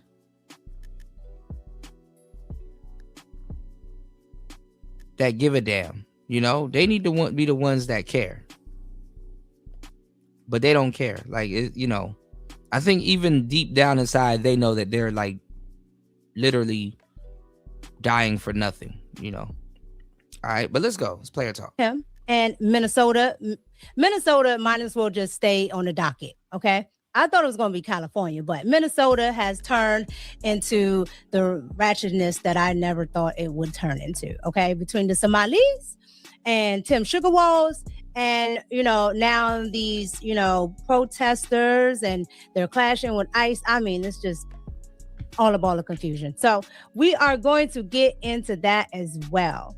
All right. And I see another super chat. Thank you guys so much. I appreciate you. Gator NM156. Thank you so much. Happy Monday, Mika. Just for being you. Keep it up. Love ya. Thank you. I appreciate y'all. I really do. Thank you so much. Absolutely. I appreciate that. 50. I appreciate all of it. So thank you. And thank you to Mike That Dude on Cash App. I do appreciate you. I did get the Cash App. I got it last time too. Okay. I forget sometimes. So just wanted to make sure everybody got that. All right, you guys. Let's go ahead and get into the show. Let's start off with our favorite bald-headed reasoning. This person can't stay off our radar. I've really tried to keep Jasmine Crockett off the radar, okay? Because she has been kind of quiet, but she's back on our radar because Jasmine Crockett is running for the Senate.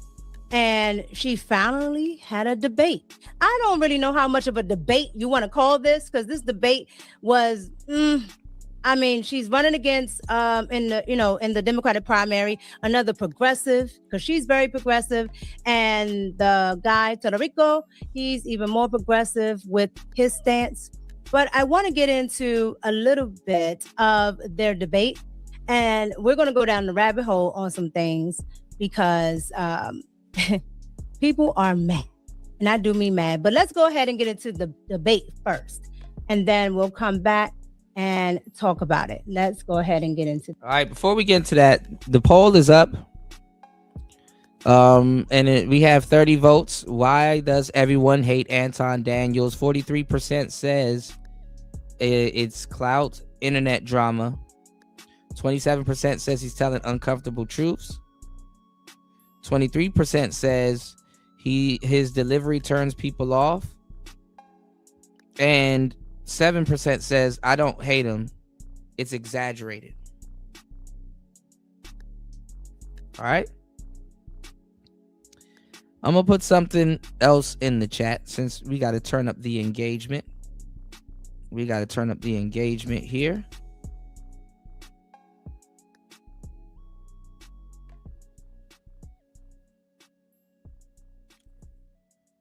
All right, we're going to turn up the engagement here on the show.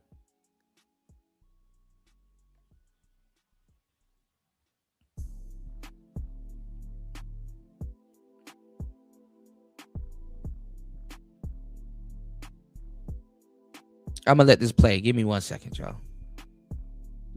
You guys, as always, let me know if you can't hear the audio or, something goes awry. Just let me know in the chat and we'll get into it. All right. Let's go. Yeah, as it relates to the enforcement that we see right now, let me be clear. They are supposed to do immigration and customs enforcement, not going after U.S. citizens, not going after people that are documented. That is not what they are supposed to do, but that is what they are doing. They are turning us into Nazi Germany by saying they're going to go door to door. They are going after people because of their accent or the color of their skin, because this Supreme Court gave them carte blanche ability to do so. So all we want ICE to do is to do what ICE was created to do. And unfortunately, that's not what they are doing. Yeah, as it relates to the enforcement that we see right now. And per usual, okay, Ratchet Crockett is mumble jumbling. I don't know what she's talking about. However, what I think she's trying to get at is ICE. All right. Now, in the debate, they asked, her and Tellerico, who is the other Democratic candidate, some softball questions. All right. Honestly and truly, if I was a Democrat, I would be mad because I didn't learn anything. This sounds like any other, time she's outside or any other time she wants to scream and holler while she's at Congress. It sounds the same. So I was a little confused because I thought this was a debate. Okay. Even Kamala tried to come up with something. She just kept saying the same thing. Well, Kamala's been missing. I mean, she always goes missing. I mean, I think it was better for her not to be the president because she would go missing also. Said D Chicago sounds like Jasmine Crockett and her wig.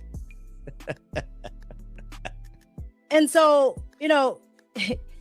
when you're running for Senate, you gotta have policies, you gotta have things figured out. Because what people want to hear is, how are you going to make their state better if we send you to Washington? And absolutely not did she make Texas better as a representative. And she definitely And Jack as in wine doesn't make it better as any type of representative of that state. Okay?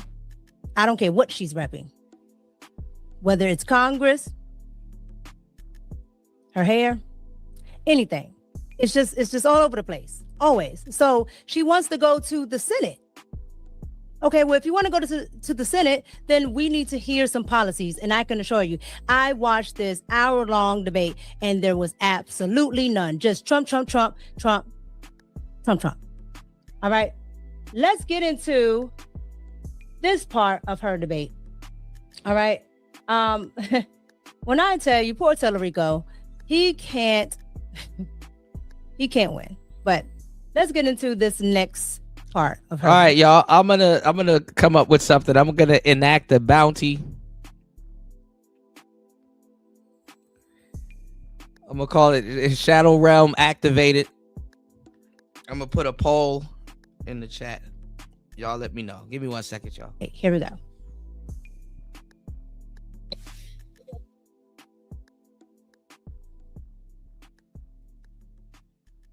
Can you guys hear that? Hell no. Let me know if you can hear it. Hell no. Baddie around equipment.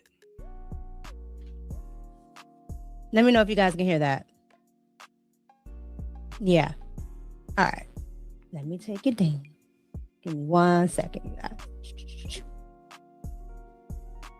Let me start it.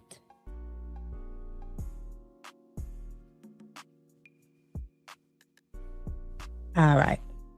We should be able to hear it now. All right, here we go.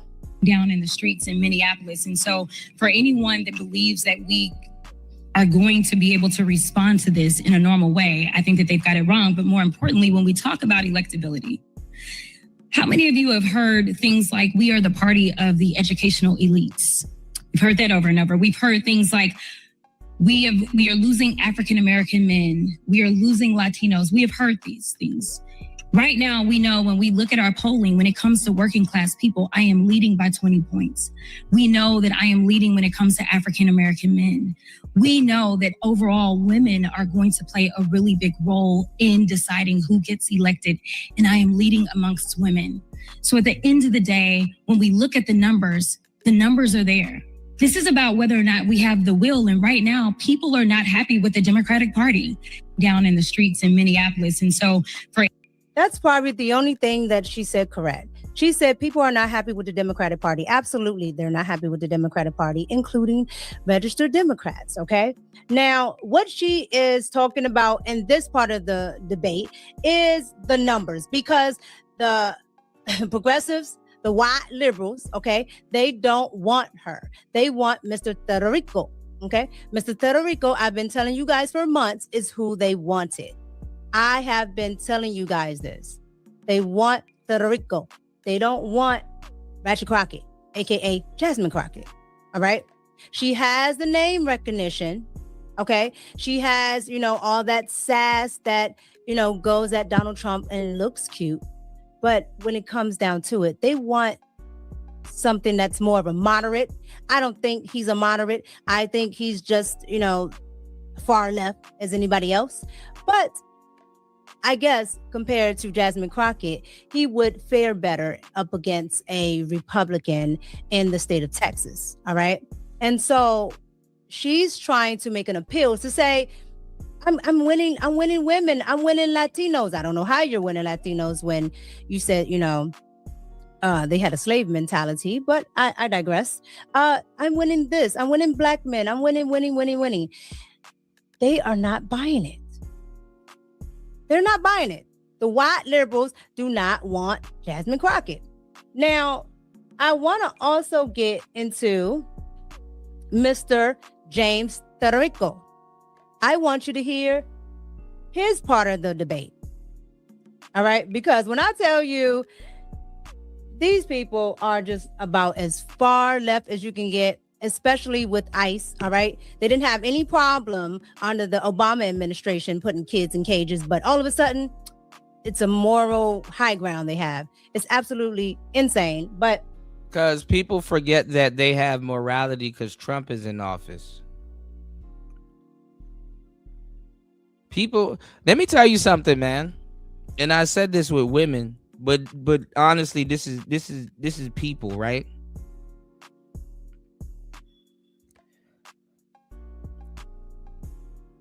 And let me tell you, this is why a lot of people have to be fucked up, right? Let me tell y'all something, right?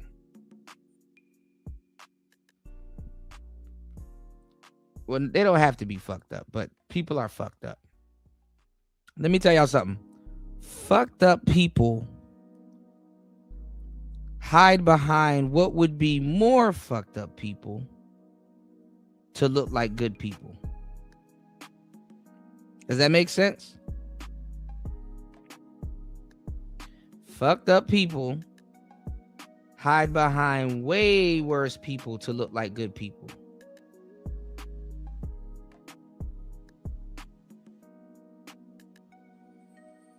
It happens all the time. Horrible people, they get behind way worse people, or what would be perceived way worse people to look like good people. I've seen some evil women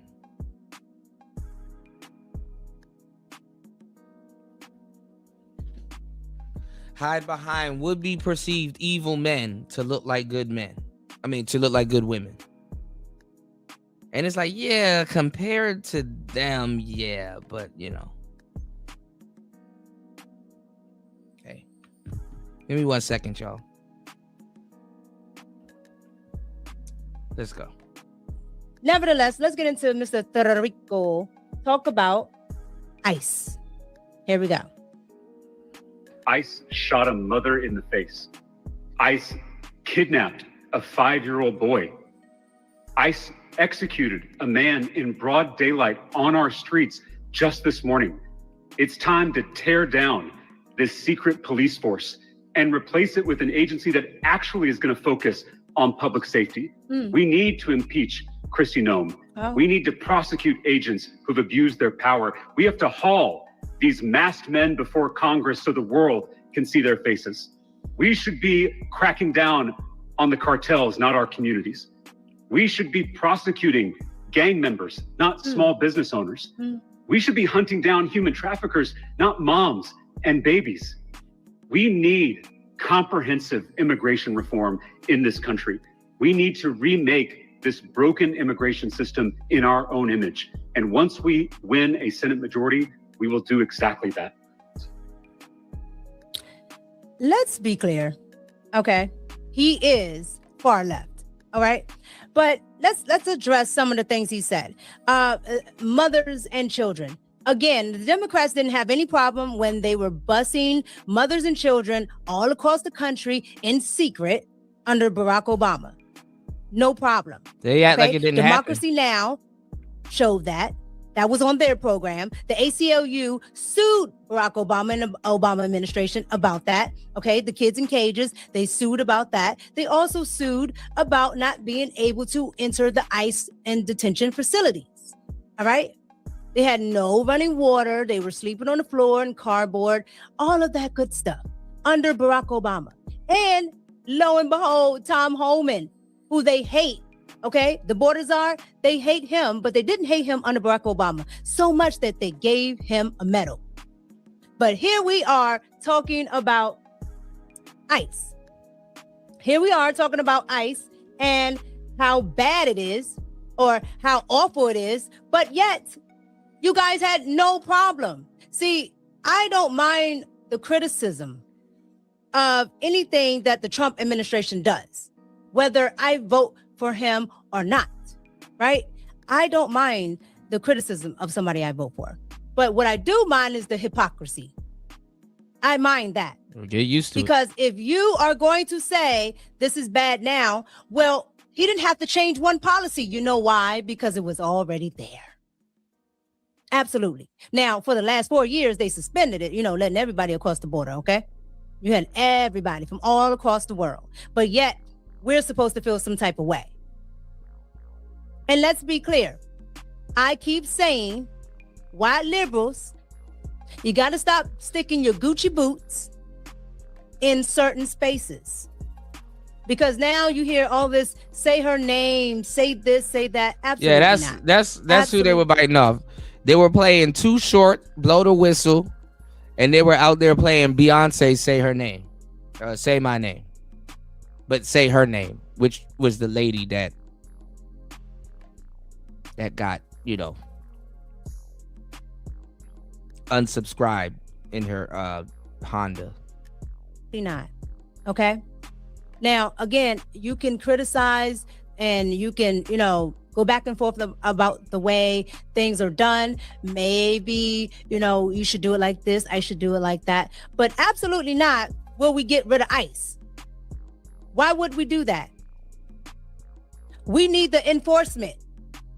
Okay? Especially in Black and brown areas. I don't understand why they try to make this a bad thing. They want to make you upset about enforcement in these sanctuary cities where you have young girls, young Black and brown girls being snatched up. Okay, in the DMV area, they go missing a lot, and that's because you know about the DMV area. They've been looking for Relisha Rudd for the longest time, and they know she's gone. They're like, oh, she's trafficked, but no, I think she's gone, bro. They know she's gone, but hey, hopefully they find her. Right here with illegal immigrants and MS-13, and that's just the way it is. So again, go down Langley Park. You let them continue to tell you what we should have. I'm going to tell you, it's going to be atrocious. It's going to be atrocious, and it's not going to work for those communities. Look at Chicago. Okay. They always do this. They absolutely always do this. They don't think about their own constituents, which are, liberal Democrats, and they don't think about anybody else that may or may not vote for them because they're only concerned about what they deem that works for them. And that includes Jasmine Crockett and Puerto Rico here. So you guys, I want to get into this little, I want to say, newscast, because where they are, they're in front of what's called the AFL-CIO, all right, and they were looking for endorsement. Oh, that's out there. Brad, I used to make deliveries at the AFL-CIO. I had a little baddie that worked in there too. I don't think she works there anymore, but let's go. As well as doing their debate. They're looking for an endorsement from the AFL, all right. And when I tell you, spell constituents, y'all. Shout outs to Cynical One in the building. Welcome back. Well, I don't know. She might have something personal against the MS-13. She might have something against Paco. She's from Cuba. All right. So you never know. All right. She's from Cuba. Her fine self. All right. Listen, y'all let me know on the poll. The chat bounty system is live. Choose wisely.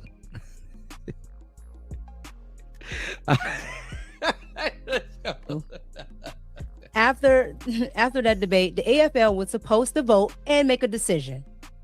I'm going to play this. There's a lot of people in the AFL-CIO for you.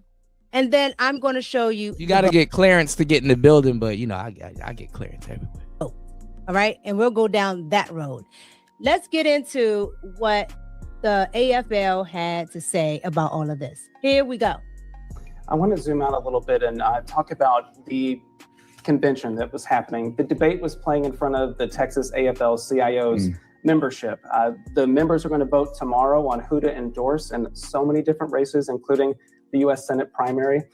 Both James Tallarico and Jasmine Crockett have gotten endorsements from that union throughout their entire political career, and now they're going against each other. So, Angel, whenever you're thinking about that context, I mean, how meaningful would an endorsement from the AFL-CIO be for one of them? I mean, it's everything, right? Really? Yeah, I mean, these are the unions, right? Leave it to them to fund the same. Leave it to them to fund both sides of, never mind. These are the folks that are going to come out and block walk. Excuse me. They also, again, they show up, right? They help run our country. When we think about postal workers, teachers, federal employees, it means a lot. Again, as I mentioned earlier, both of these candidates have similar policies. I think how they get there and their personal experiences differ a little bit. I really look forward to seeing what that decision comes. Yeah, it'll be so interesting to see what happens, especially because those same people have voted for both of them. We live in a day and age too where being a black woman can get you elected. I've seen it. And different perspectives. And Luke, can you talk about too, what does a candidate do without that endorsement? Should they move forward? Does that hobble their chances? You think with Democratic voters? I mean, I think there's I be seeing certain sisters in power like, damn, who voted for this thought? She's the mayor. Oh, fuck.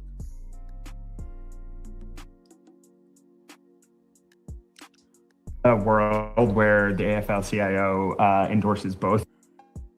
I don't.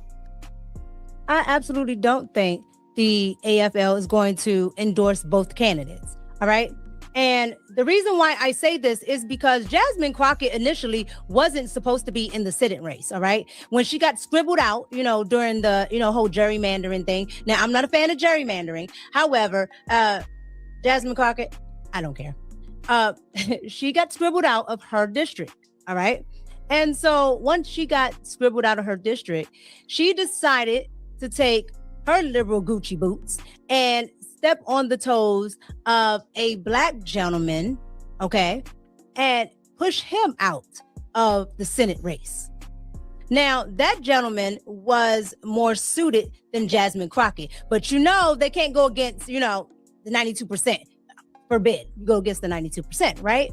And so now you have it to where these candidates are both, vying for the same support, the same endorsement, okay? And they're really leaning towards Puerto Rico. And Jasmine Crockett, I don't know neither. Now, I told you they had... Because Maxine Waters is crazy.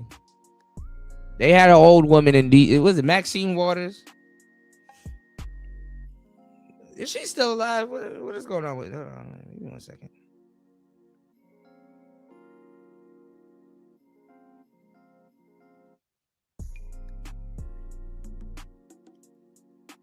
Yeah, Maxine Waters, crazy ass.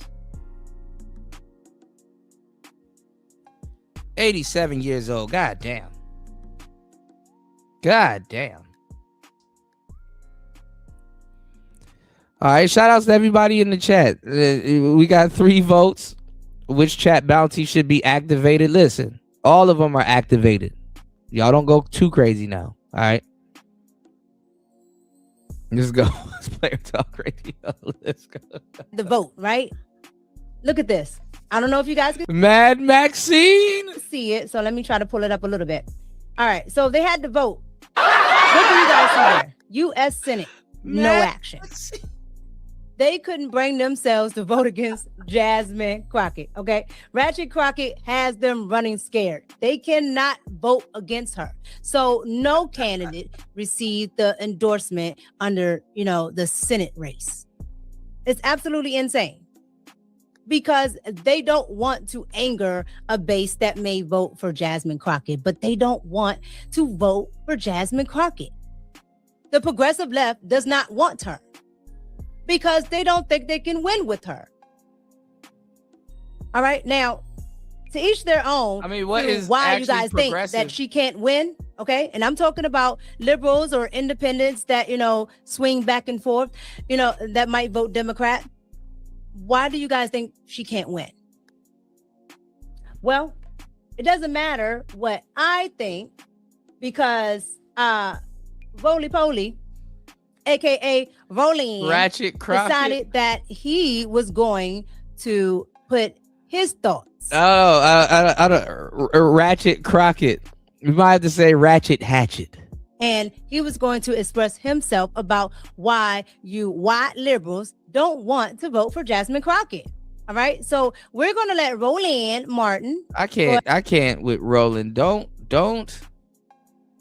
Wasn't he just defending her like last month? I don't know. What's going on, Sugar Bum? Yeah, she's supposed to be the side chick. That's not the side chick. She, works with Anton. Non-disclosure agreement, y'all. Let's go. Ahead and tell us why Jasmine Crockett can't get your vote. Here we go.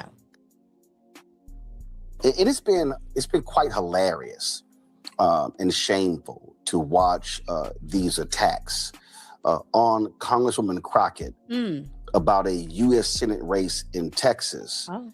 Yet when you look at where the attacks on her are coming from, it's amazing how they keep emanating out of Washington, D.C. and New York City. Oh. It's quite interesting. The bougie folks. And it's quite interesting to watch how so many white progressives are literally on record as saying that, oh, no, we can't support this black woman running for United States Senate because in order for us to win, we're going to have to run a white male moderate. I mean, it's probably better for her not to be on this show. I think there is some type of NDA there, and then just so things die down, just so things die down. You might be right about that, D Chicago. Just a.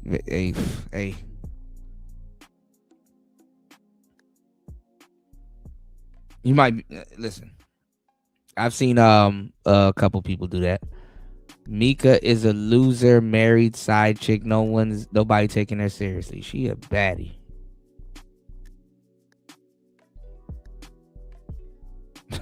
No.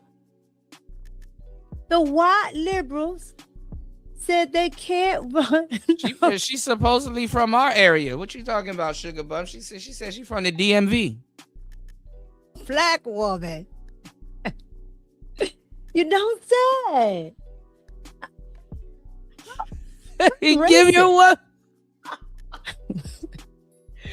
Give your one wheel to Jasmine Crockett.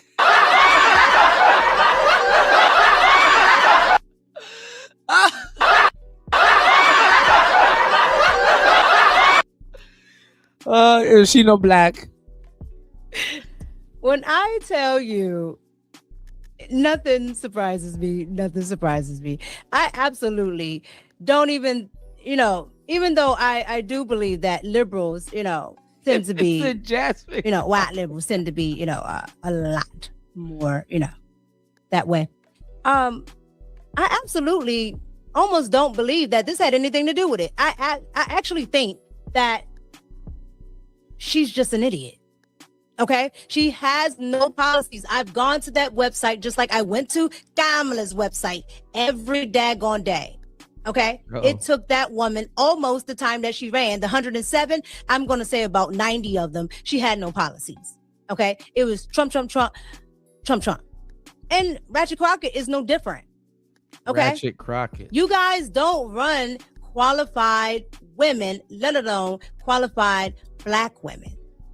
All right, you run the loudest. You run who you think may get you votes, but you don't run qualified women. I'm sure there are qualified black women somewhere over there in the Democratic Party, but you're not going to run them. You're going to run Ratchet Crockett, who has turned a lot of people off on the right and the left. And the left is telling you that now, but because the Gucci boots don't want Ratchet Crockett, now we're hearing that the left is racist. Shocker. And I find that to be interesting. And when I would say this right now to many of those white progressives, let me be clear. You're playing a very dangerous game. Oh. See, if you're making the argument that Crockett doesn't have the policies, that's one thing. She don't. For you to literally suggest that, stop supporting black lesbians, Kuda. somehow she's too black. You might want to watch that. Who said that? Who said that? Who said that she was too? Nobody said that. Roland. That source to victory. You're lying again. You're lying again. My hand is fucked nobody up. said that. Maybe Jennifer Welsh, but nobody said that. Nobody said that, Roland. Okay, it's all in his neck. Okay, he's lying out his neck. You can just see the lie. Look at it. I think Mika might be like a early millennial, late Gen X. If so, she look gort. And or she might be an early millennial. How do y'all think Mika is? It's sitting there. The lies, the lies, the lies. All right, Roland. They don't want her because she cannot win. She has no policies. You even just a minute. Okay, you want to talk about her policies? Okay, yeah. That's what running for office is about. Your policies. What are we voting on? What do you have? Mid-30s. Nothing. So yeah, millennial. And then you threaten them with you might want to watch it. The boule She's 83. No, that's Maxine Waters. is done. Okay. If Roland doesn't get, Imagine being a prostitute allegedly and talking about people. Okay. She's a late millennial, early 30s. Okay. Ratchet Crockett to the Senate, the boule is done. I'm telling you that right now. The boule on the left is done. Okay. All of that. Sexy tether. That over there, you know. Sexy tether. You're done. Okay. And that's what he's concerned about. And when all is failed, the people on the left are supposed to be the more tolerant people, the non-racist white people. Okay. Everybody's a woman, everybody, non-binary, we're together. I see you, you see me. Yeah. That's the left, right? So why don't they want to? Yeah, she half Cuban, Dougie. Why can't you just admit she's not a good candidate? Okay. Like, there are Democrats that, even though I wouldn't vote for them, I can see that they are good candidates. But they want who they want because they have donors and they have people to answer to, just like, you know, the rhinos on the Republican side. All right. We don't want them either. But the Democrats Early won't 30s, come okay. to heal with their base, especially the 92%. They won't do it. They won't tell them it can't be done. Well, the Democrats, they're not telling these people not to be ratchet and peacefully protest because, you know, then, then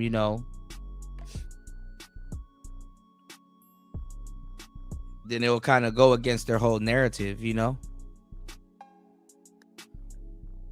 Because they tell them they can do whatever the hell they want to do. Especially now. Oh, yeah, do whatever the hell you want to do. Trump's in office. It don't get no worse. Act a fool. You said you were almost a Gen Xer. Well, you got Gen X influence. I mean, even I got Gen X influence. Because you got mid-40s millennials, you know? So, Dougie said, gotta listen to her on mute. I know the feeling, bro. She don't seem bad. She kind of seemed like she kind of, she kind of got a little black in her, you know? I know she needs you know what? Never mind. War Master said she's bad if she's not wearing a wig. I hate wigs. Like Raven hates one wheels. This is the thing, though. If she Cuban, it might be real. Closer to the Dominican Republic she's from, it might be really real, honestly. And if it's real. And Roland is no different. And the reason this is interesting is because I saw a lot of this after she announced she was running. Oh. And there was somebody who was on Threads. Let's go to TMKC. And they were going on and on and on. And you can always tell the people He always on the who iPad. don't know a damn thing, who literally don't know jack about the state of Texas. And so You said she black when it's convenient. I'm sitting here, and so this one person was going on and on and on. Mm-hmm. And I decided to just sit here and do a look back. Okay. And I began to go back and look at all of these races. and I took it all the way back, y'all, to 1988. Oh. And you know what's interesting? Tell us. I saw, and it was just amazing to me. Matter of fact, let me just see if this is going to show up.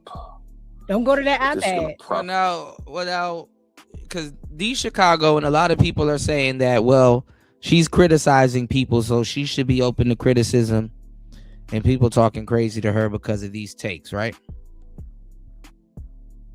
But it's the thing, though. This is the thing. You got guys like Roland Martin that do openly flip-flop. And it's like, bruh, come on. You know? Come on. Roland Martin do openly flip-flops. And act like we didn't see what we just saw or heard what we just heard. So it was like eventually he was gonna have to do his own thing, you know? So really show up. Yeah, properly. Don't go to that on the iPad. screen. Well, I mean, I don't know. I mean, this space. I know I'm the same person. I can't say too much about other people here, but hey. May not. It may not, please. But this is what I pulled together. I'm just going to read it. I say, for all of you who believe that a black woman cannot run for U.S. Senate in Texas, and it should be a white or Latino candidate, this, matter of fact, hold up. I can't do this here.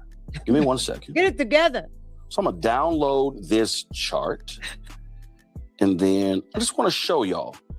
And see, this is what happens when you got a brain and you know how to research, and you don't fall for the okie doke, because what it then happens is you are smart enough. You are smart enough to understand what's going on. And so I went back and I said, well, let me find all of the people who ran in Texas. Now, Lloyd Benson was this is 1988. Lloyd Benson, Henry, you can go to my iPad. Go to my This is from iPad. Bloomberg. This is all Texas U.S. Senate races Okay. from 1988 to 2018. Okay. And so you see here in 1988, Senator Lloyd Benson Mhm. was the last Democrat to win a U.S. Senate race. Okay. Senator Lloyd Benson, that same year, he was the vice presidential candidate. Okay. He wins 59-40. Okay. But you go to 1990, Democrat Hugh Palmer, white, male, runs against Republican Senator Phil Gramm, loses 60-37. We go to 1993. Bob Kruger had been appointed to the seat. He runs against Kay Bailey Hutchison. Bob Kruger, white, male, Okay, Roland. loses 67-33. So what are you trying to tell Go to us? 1994, Richard Fisher. She do remind me of Kerry Bitter, Washington. rich, white But she man. reminds me of runs against Senator Kay Bailey Hutchison. and she from Maryland too. She reminds me of what's her name? We said it earlier. What's the other woman name that had the she got rid of it with the blonde dreads? And I think she got married again or she got another kid. Melanie King. Hutchison We know they gets his ass whooped 61-38. In 1996, Victor Morales Tell us. decides what you're trying to tell us. run. Last year, the race of former congressman, then congressman, out of Texas, out of Dallas area, ran against Ted Cruz. He lost by 10 points. Okay, so what? Colin Allred. What are you telling us? If I think back to the 2020 Roland. US Senate race, let me see, that was John Cornyn. Get to the 2020 Texas US Senate race. Roland. Get to He it. beat her by 8 points. We don't care. Why? So let's see. So since 1988, Yes. We've seen white male Democrats lose by massive margins. We have seen, matter of fact, if we just look at this here, my God, the closest race, Victor Morales, Latino. So I'm confused. Tellerico is Latino. So this notion that, oh my God, Crockett has no chance. Back to my. She can't heckle, right? So can y'all somehow show me how? Roland he can't get it. Okay, we've had enough of Roland. He can't understand why this doesn't make sense to him. So Roland here is saying all the white men have been losing. You said she boring? Everybody else. Okay, that's what Roland is saying. Now, here's the thing about it. If you wanted to run somebody other than a white man, that was already set up for you to do that. Okay? The other candidate was a black man. He was a Democrat and a black man to run against Tellerico. Now, you just said Tellerico was Latino. Tellerico may have a, Latino, Spanish, black, a Spanish name, but he's white. Okay? He's a white Latino. All right? That's what it is. All right? A Spaniard, if you will. Those types of things. Nevertheless, you had that. Jasmine Crockett came and put her Gucci boots in, and now you're dealing with what you're dealing with. Jasmine Crockett is not going to beat Tellerico, and I've been saying that for a long time now. So, the Boule is upset, as they should be. You ran the wrong candidate, and it is what it is. So, you guys, get down in the comments, like, comment, and subscribe, and let me know what you think about Jasmine Crockett, Tellerico, Roland, and everybody who's weighing in on this U.S. Senate race in Texas, because Ratchet Crockett is not doing well. Okay, she says that she's Y'all going in on her though. She,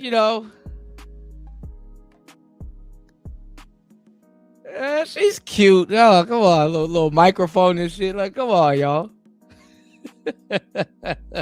doing well, but Tellerico is pretty much beating her in the polls.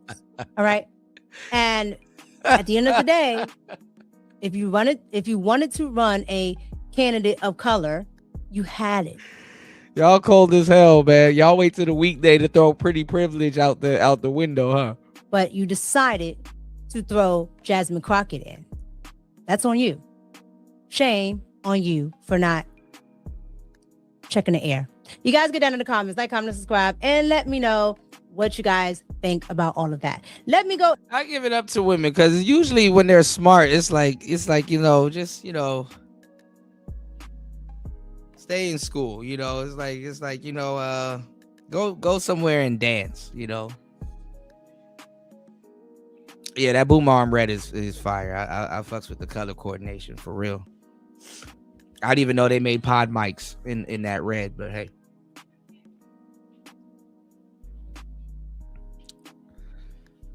But she cute, little. A lot of women now are trying to mix beauty with brains, and it's like stick to one of them. You know what I'm saying? I kind of like my pretty girls somewhat dumb. I like the medium dumb, because you want to be able to teach them something. What's going on, Darshawn? Good to see you, broski. As always, man. Every so often I catch your streams. Keep up the good work, man. Yeah, I might have to fly in, when I fucking tap in back home. I'm about to, hey, yo, so what part of DC you from? Shit. Okay, yeah,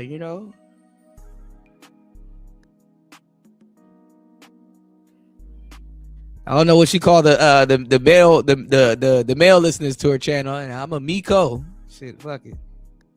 Worldwide. I heard you from Cuba. Yeah, I did see that. Yeah. A lot of people getting they I seen like the red SM7Bs, and I've seen like the red speech filters, like the red pop filters and speech filters for the SM7Bs. I would love a red and black RE20 though.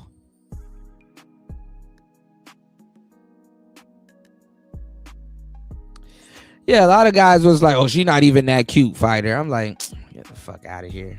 Get the fuck out. Niggas be acting like they be turning shit like this down. She fine shit. She fine shit. She definitely chivalry material. If she act right, Yeah, I'm gonna have to fly in. Yeah, red SM7B. That caught my attention so quick. Into these super chats because I see you. Thank you so much. Thank you guys for pulling up. She getting a lot of support, man. She getting a lot of support, y'all.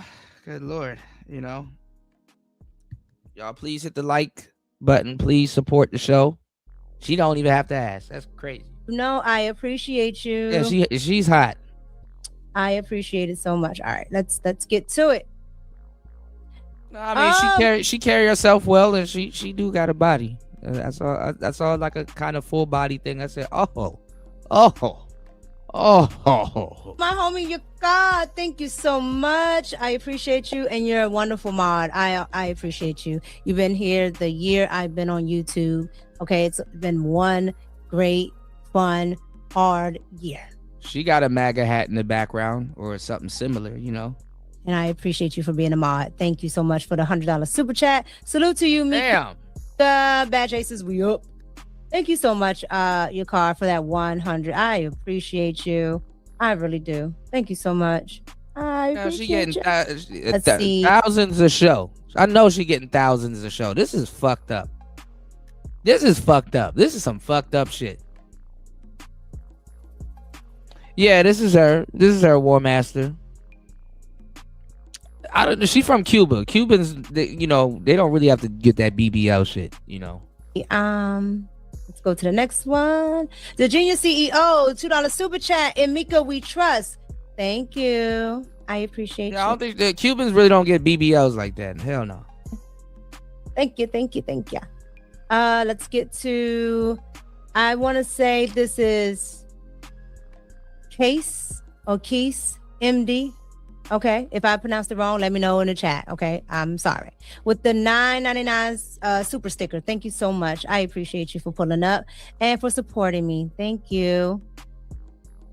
For the love of Jesus 22, $1.99 super chat. Thank you so much. Children being taken through the borders, cricket. Of course. Absolutely. Thank you so much for the super chat. Thank you. My girl Molly Rose. Thank you, Molly. I appreciate you. And I hope you had a great weekend. 1999 super chat. Thank you so much. What is that? I can't see what those little emojis are. But thank you so much. I appreciate you. Thank you. Let's see here. Miss Smell the Roses with the $9.99 super sticker. Thank you so much, love. I appreciate you. Thank you. Oh, y'all just coming through. So much love. I appreciate everybody that's super chatted. And we have Taurus Prince with the $4.99 super chat. Thank you. How many people listen to an old black man who wears a shirt that says "Vote like a black woman"? The 92% and the people that vote like a black woman, I guess. Roland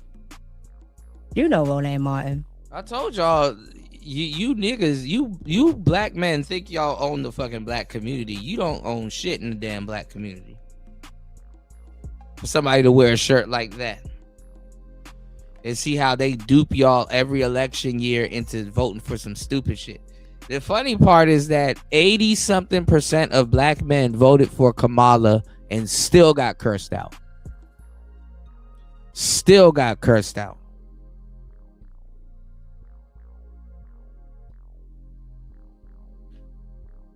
Nobody called that out but me. Like, it's like, damn. I don't give a damn. 80% of something is good. And still got cursed out for Trump. Black men still got cursed out for Trump. And 80% of the simps.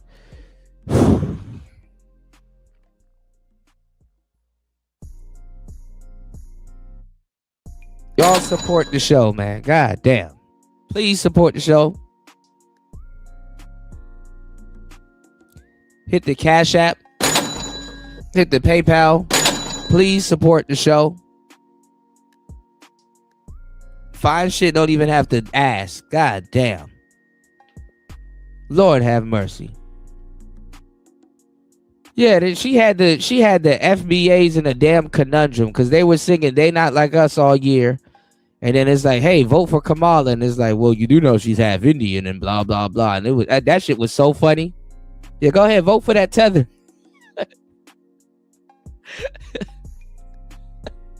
I want to see y'all explain this one. Go vote for that tether. Even Tariq had to be like, all right, now, vote for Trump, please. He is boule all the way, okay? He will tell you that, Miss Green's in the Yeah, they got their booty to the pole and still look like an asshole. That's crazy. tub is a black woman. He will tell you that Miss Curry is a black woman. Yeah, I would get more support, some more cushion support. Man, and that's who we should have voted for. You can never go wrong with the extra cushion. And that, she is the same as Jasmine Crockett. If it makes sense though, War Master, I don't think I fall enough to wear gear. I know that's a horrible way to look at it, but oh yeah, you caught me. Yeah, pause. All right, pause. All right. I'll take that one. I'll take that one gladly. Pause. I'll take that one. I highly doubt it. And here's the thing. Nobody wants to vote like the 92% because they're not voting their own interests. They have gotten nothing for it. DEI didn't even help because the Gucci boot white liberals took that too. You got to demand something for your vote. Got to stand on business. So, no, Boland, we do not want to vote like them. Thank you so much for the super chat. I appreciate you. Let's see here. We have Taurus Prince with the $4.99 super chat. You think he cleared out that browser history? No, he didn't. That's why I said, oh my God, I hope you do not. That's Mika. I pray that we did not see any male particles. Okay. She said male particles. Oh no, man. She's a little cutie. Now, every now and then I don't wear gear, but I always wear gloves. Yeah, I definitely would wear gloves. I had some nice ones with the little knuckles poked out, but I don't know,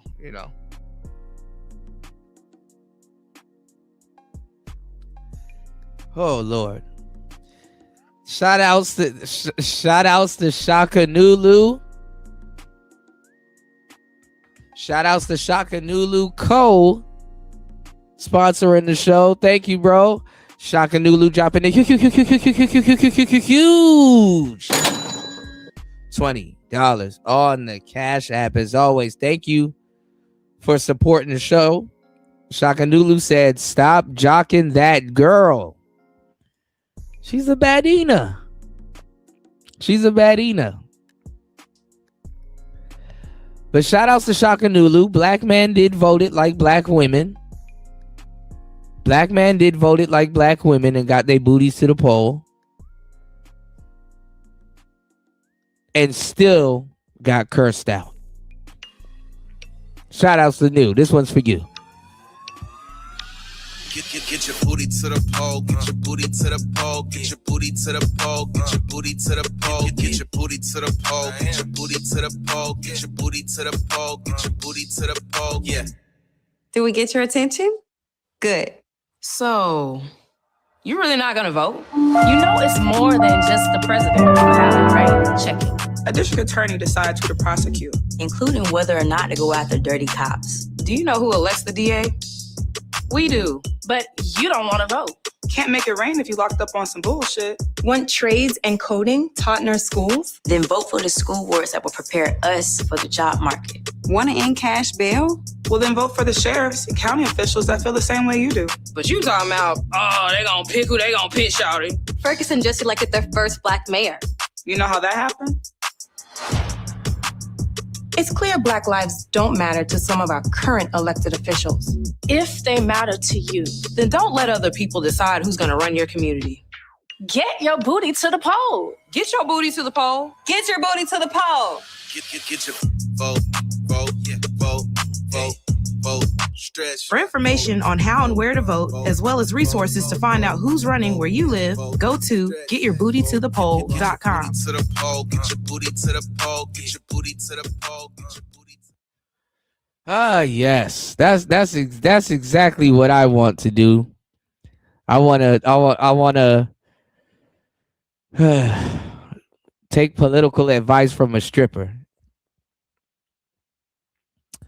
with questionable twerk wind. Yes. I think they should show that commercial in schools. Insane one rolling up. Shout outs to the insane one in the building, bro. You can't make this shit up, bro. Can't make this shit up, brother. God damn it! You can't make this shit up!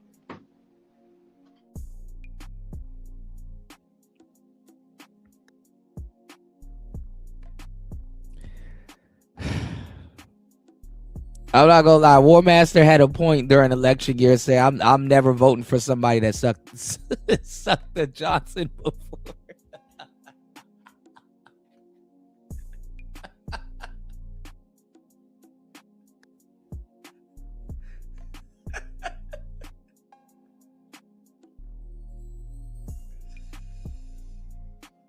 He's right though.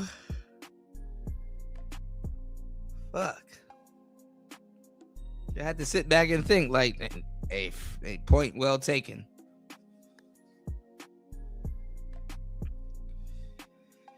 Oh Lord. Let me add new to the train. Shout outs to Shaka Nulu dropping a huge 20 on the Cash App. Please support the show, y'all. Dirty cops don't honor their oath, for sure.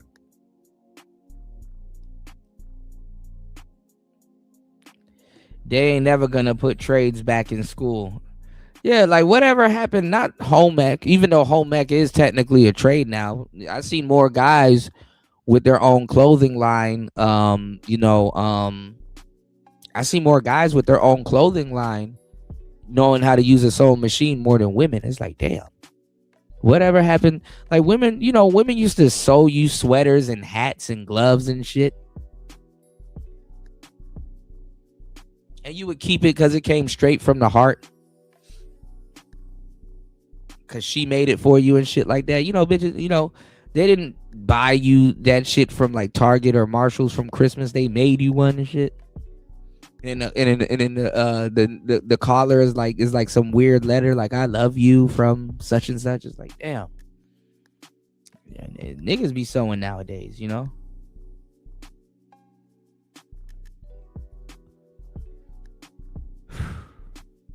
Chris G crazy. Yeah, if you suck the Johnson, you can't be president. Yeah, that's just, you can't be negotiating sex for weapons now in attack mode and shit. Like we can't even be like, yo, Putin and Kamala look a little weird standing beside each other. Did he hit that?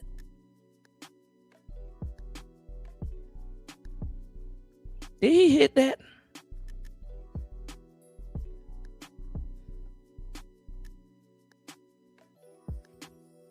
Well, men did know how to sew a little bit, but like it's usually like they're medics and shit, you know.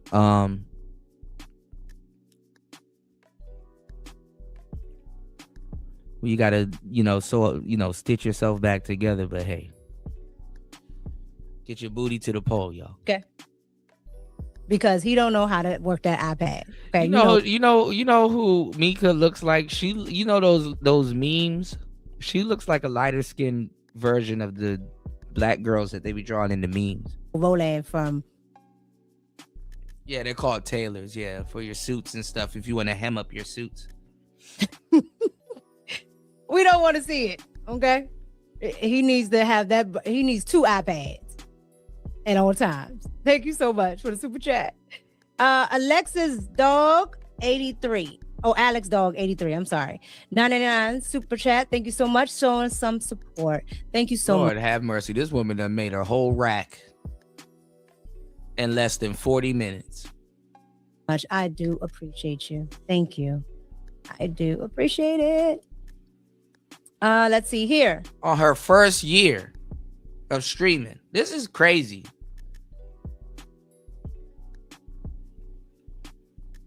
And James Blair, 1988, $5 super chat. Thank you so much. Just stopping by, showing love. I'm finna flip this fucking table.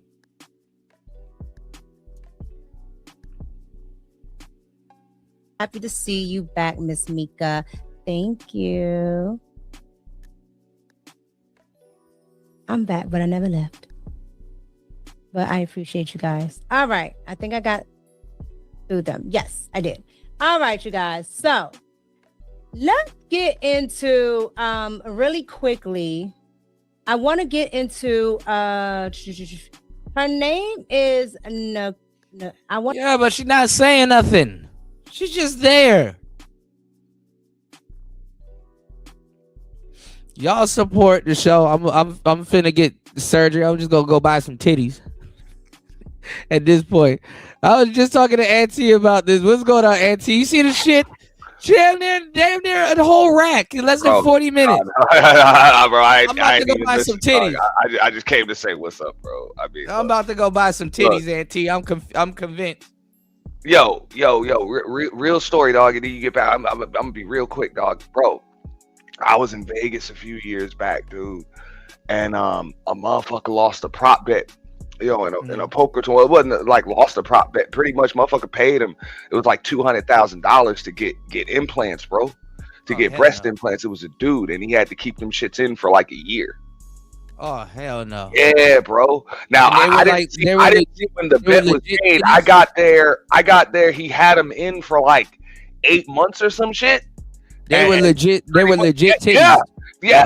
Like the dude got him in. He got him put in, and that was the deal. Not only do you have to put him in, if anybody asks you about it, you got to lift up your shirt and show it to him.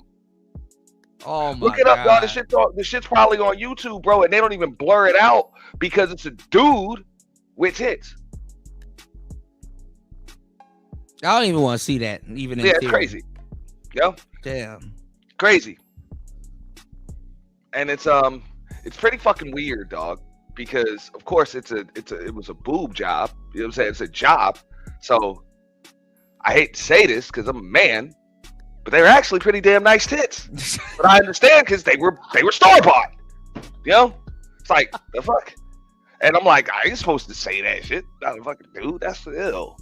But I'm gonna have to burn this. I'm gonna have to burn this recording, Auntie. Yeah, I'm gonna lightweight shit because it's like a motherfucker. I'm saying, bro, they'll pay you just to see what you do, bro. I've seen people get paid to eat bugs and shit, like, you know what I'm saying, real shit, to just do stupid shit, prop bets, crazy prop bets, bro. God. Yep, crazy prop bets. Yep. Hey, your homeboy telling you, dude, that's them some nice titties, bro. Nah, bro, I was in the room, so I saw the titty. So they probably did blur it out, or they blurred out the nipples or something, bro. But I know, bro. I saw the clip on YouTube of that dude, bro. I was in the fucking room, and somebody asked that motherfucker to see him, and that bitch pulled up his shirt and showed everybody. Oh my god. Crazy. But go ahead, bro. My bad. Jesus Christ. What do you think about Mika? Bro, I mean, the chick's a baddie, son. Let's keep it real. I ain't gonna lie. Yeah. Yeah. I've seen a lot of dudes trying to downplay it like she's not that chick, bad. bro. Yeah. No, yeah. But that's what you give her? You give her like mid-30s. People say she's like early to mid-30s. I would at this point it don't matter. I would give her millennial, early to mid-30s. Tail end millennial. Yeah, I would give her early to mid-30s. I wouldn't. I mean, if she's in her 40s, you know, she looked damn good to be in her 40s. But I would give her, you know, early to mid-30s. I wouldn't say she's in her 20s or nothing. Yeah, that's based on how she speaks and stuff. Very few, women are going to speak like that, you know, in their 20s. Sure. Yeah.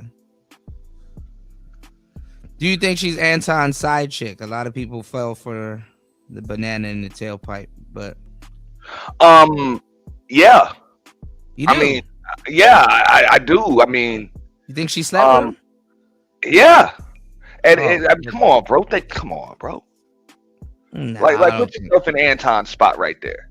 And you know, I don't even like Anton. I don't even like Anton Daniels, but I'm like, bro, you'd have to be on some simple. You'd be surprised. I mean, I know I would have caved in. I would have folded like a origami, but you know. But I mean, at that point, bro, you breaking bread, and it's one thing to just be working with her. You know what I'm saying? She's you know what I'm saying, like she's your co-host, even though Island Gal Q is his co-host. You know, that's his right hand.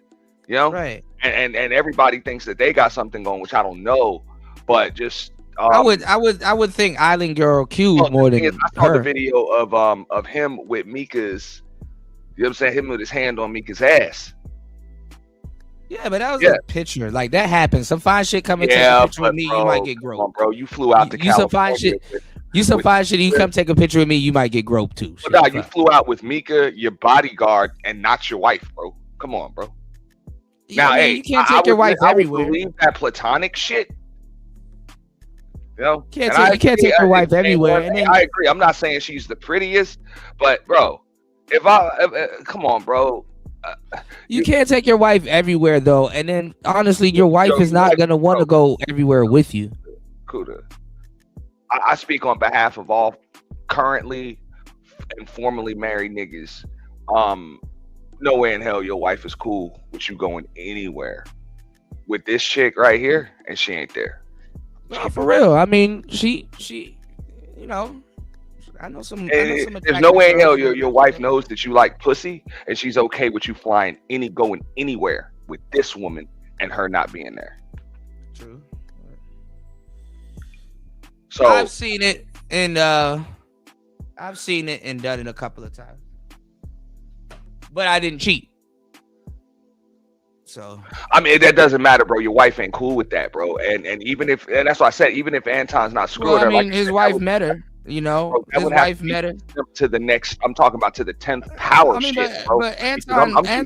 His look, wife. His wife meets these girls though. He took him to the house, and you know, I mean, his wife met 6. Yeah, that means wifey. That means wifey's in on it. That's what I'm saying. Yeah, wifey went and she met 6 at the airport, and I get it, bro. I get it. That means wifey's in on it. Y'all got an open relationship, and wifey might be. I wouldn't necessarily say it's open. I mean, I don't think he's sleeping with these girls. Let me say, bro, come on, Kuda. This player talk. I know, but I don't get player vibes from Anton. I don't think you don't get player vibes from Anton. Look, at the end of the day, I think the girls will keep it cool. I'm not saying he gotta be player.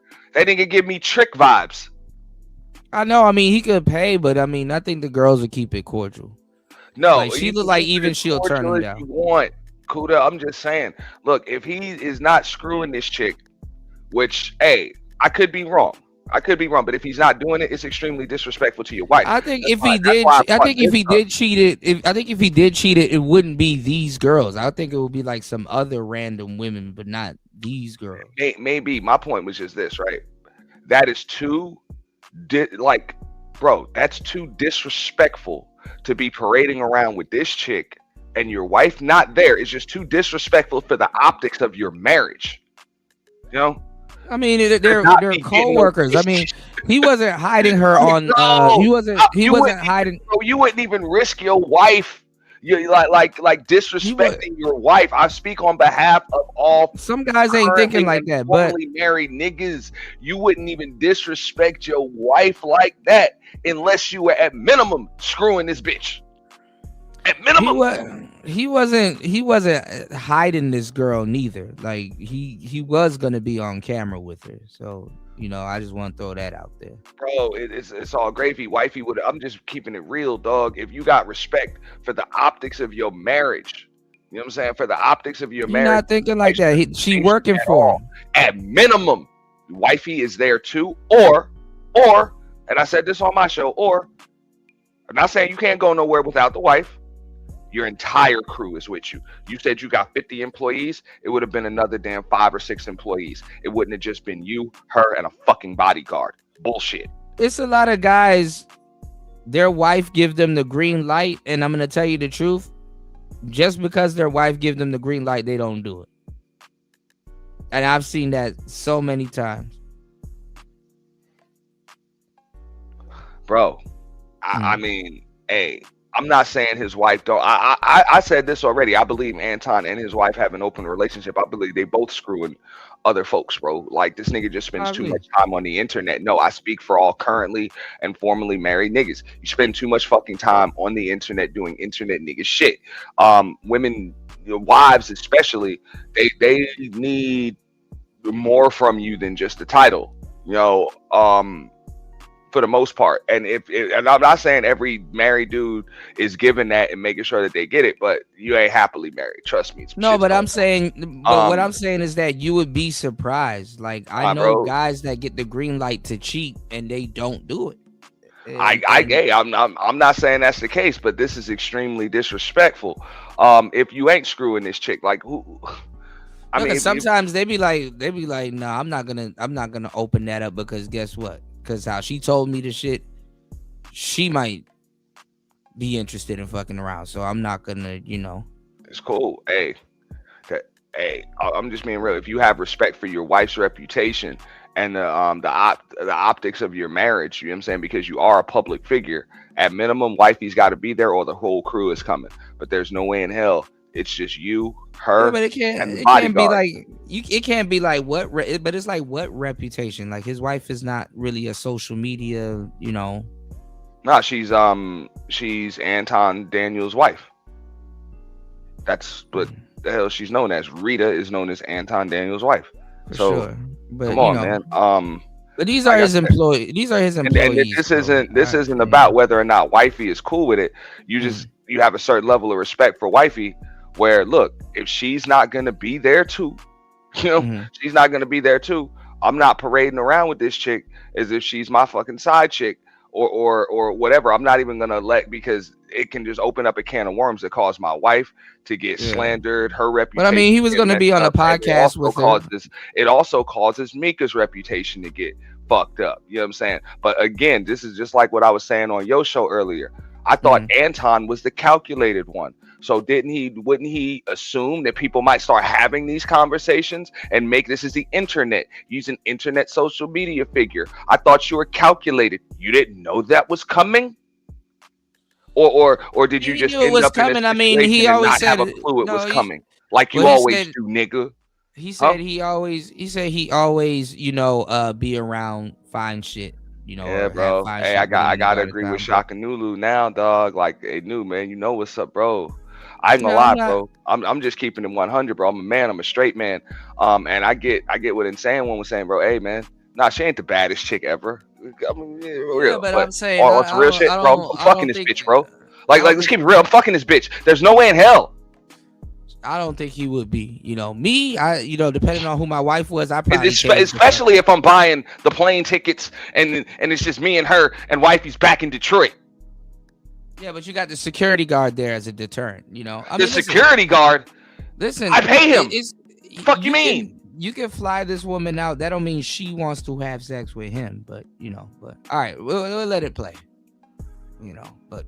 Shit, I ain't gonna lie. She's a colleague. I ain't gonna lie. She ain't gonna stay that long around me, bro. I'm gonna turn into fucking wine. Thank you, Kuda.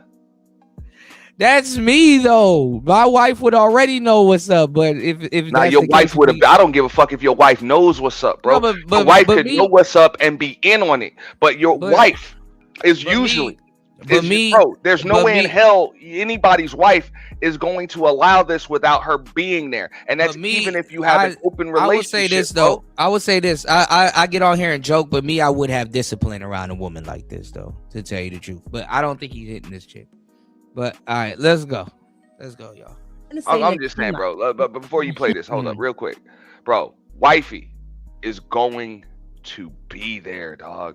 Even if she does know what's going on, and that's just for her own, for the optics of her own. Yeah, marriage. she gonna keep tabs on you. I get that, but you know, and no tabs, bro. She's protecting her own damn image and the optics of her damn marriage.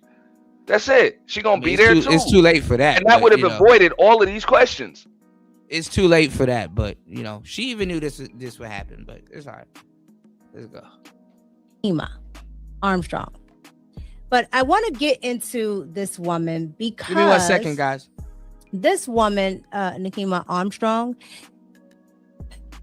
she was the woman that went in with Don Lemon and part of BLM and all that other good stuff, and disturbed that church during the service. Okay.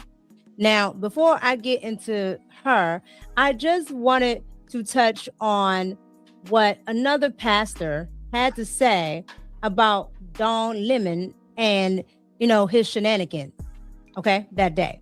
I want to get into that, and then we'll go ahead and get into Miss Armstrong, all right? Here we go. And it's going to be the Royal Rumble.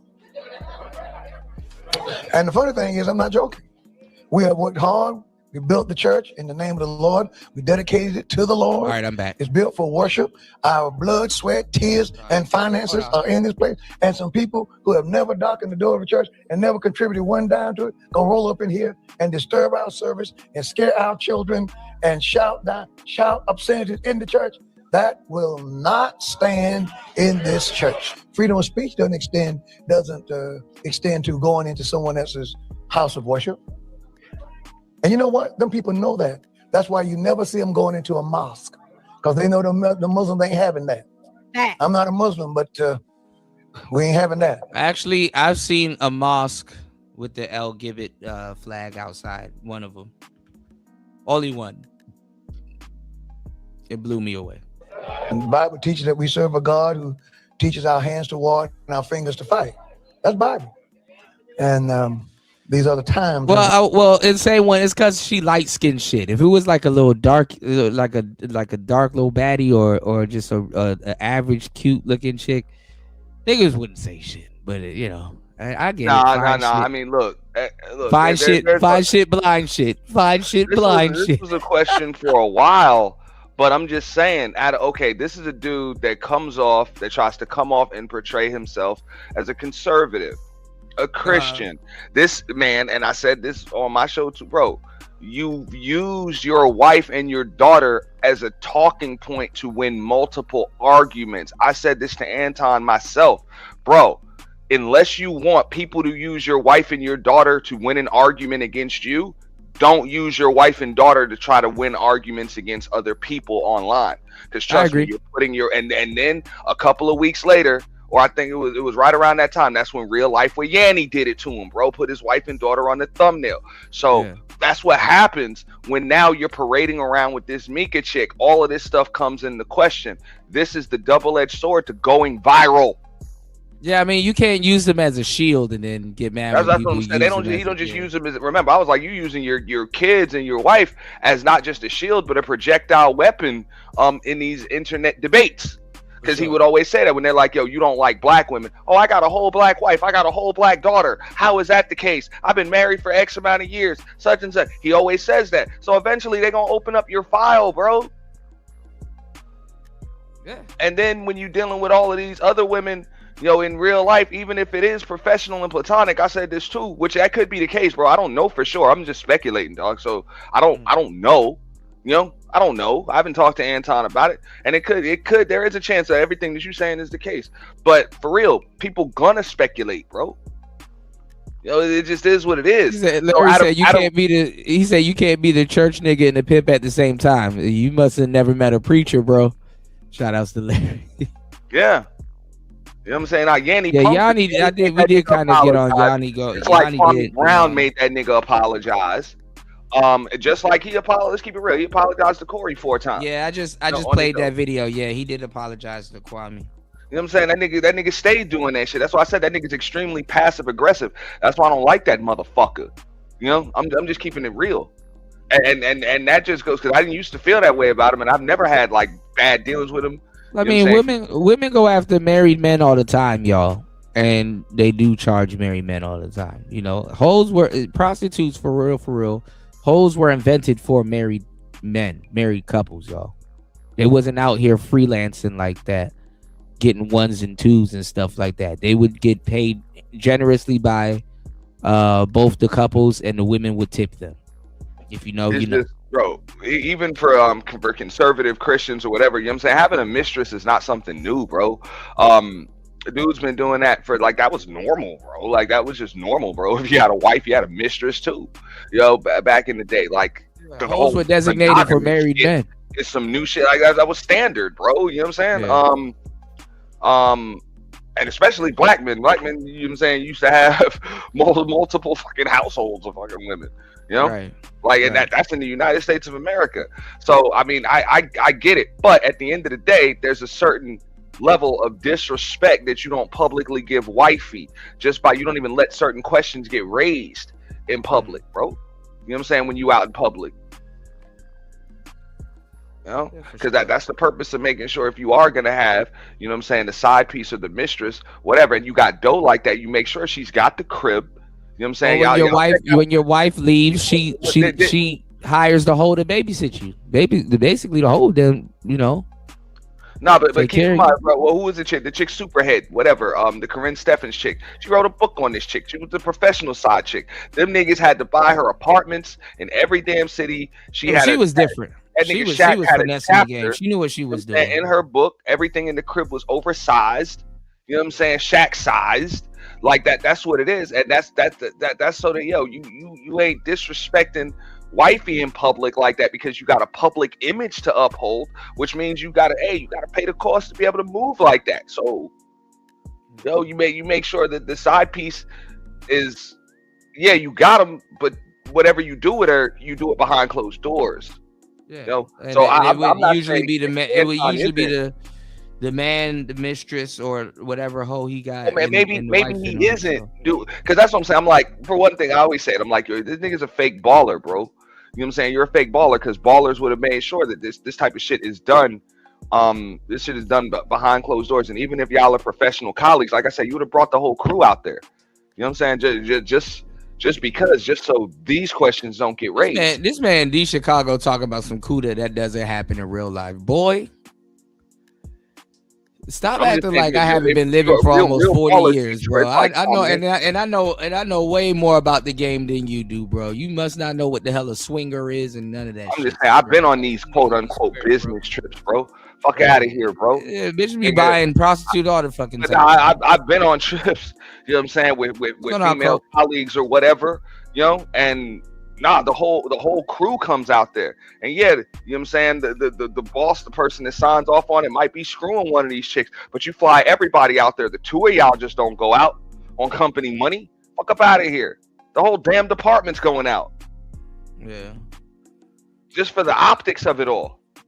Women stay buying they men prostitutes and shit like that. That's a woman that don't want her nigga to leave and shit like that. So anyway, he said I've been to right, bro. These Chicago tripping like shit. This nigga said naughty Nolans. Get the fuck out of here. Like I said, this is a Don Fanucci ass nigga, dog. Like what was that? That Godfather 2, that fake Don. That nigga's a fake Don. Naughty Nolans.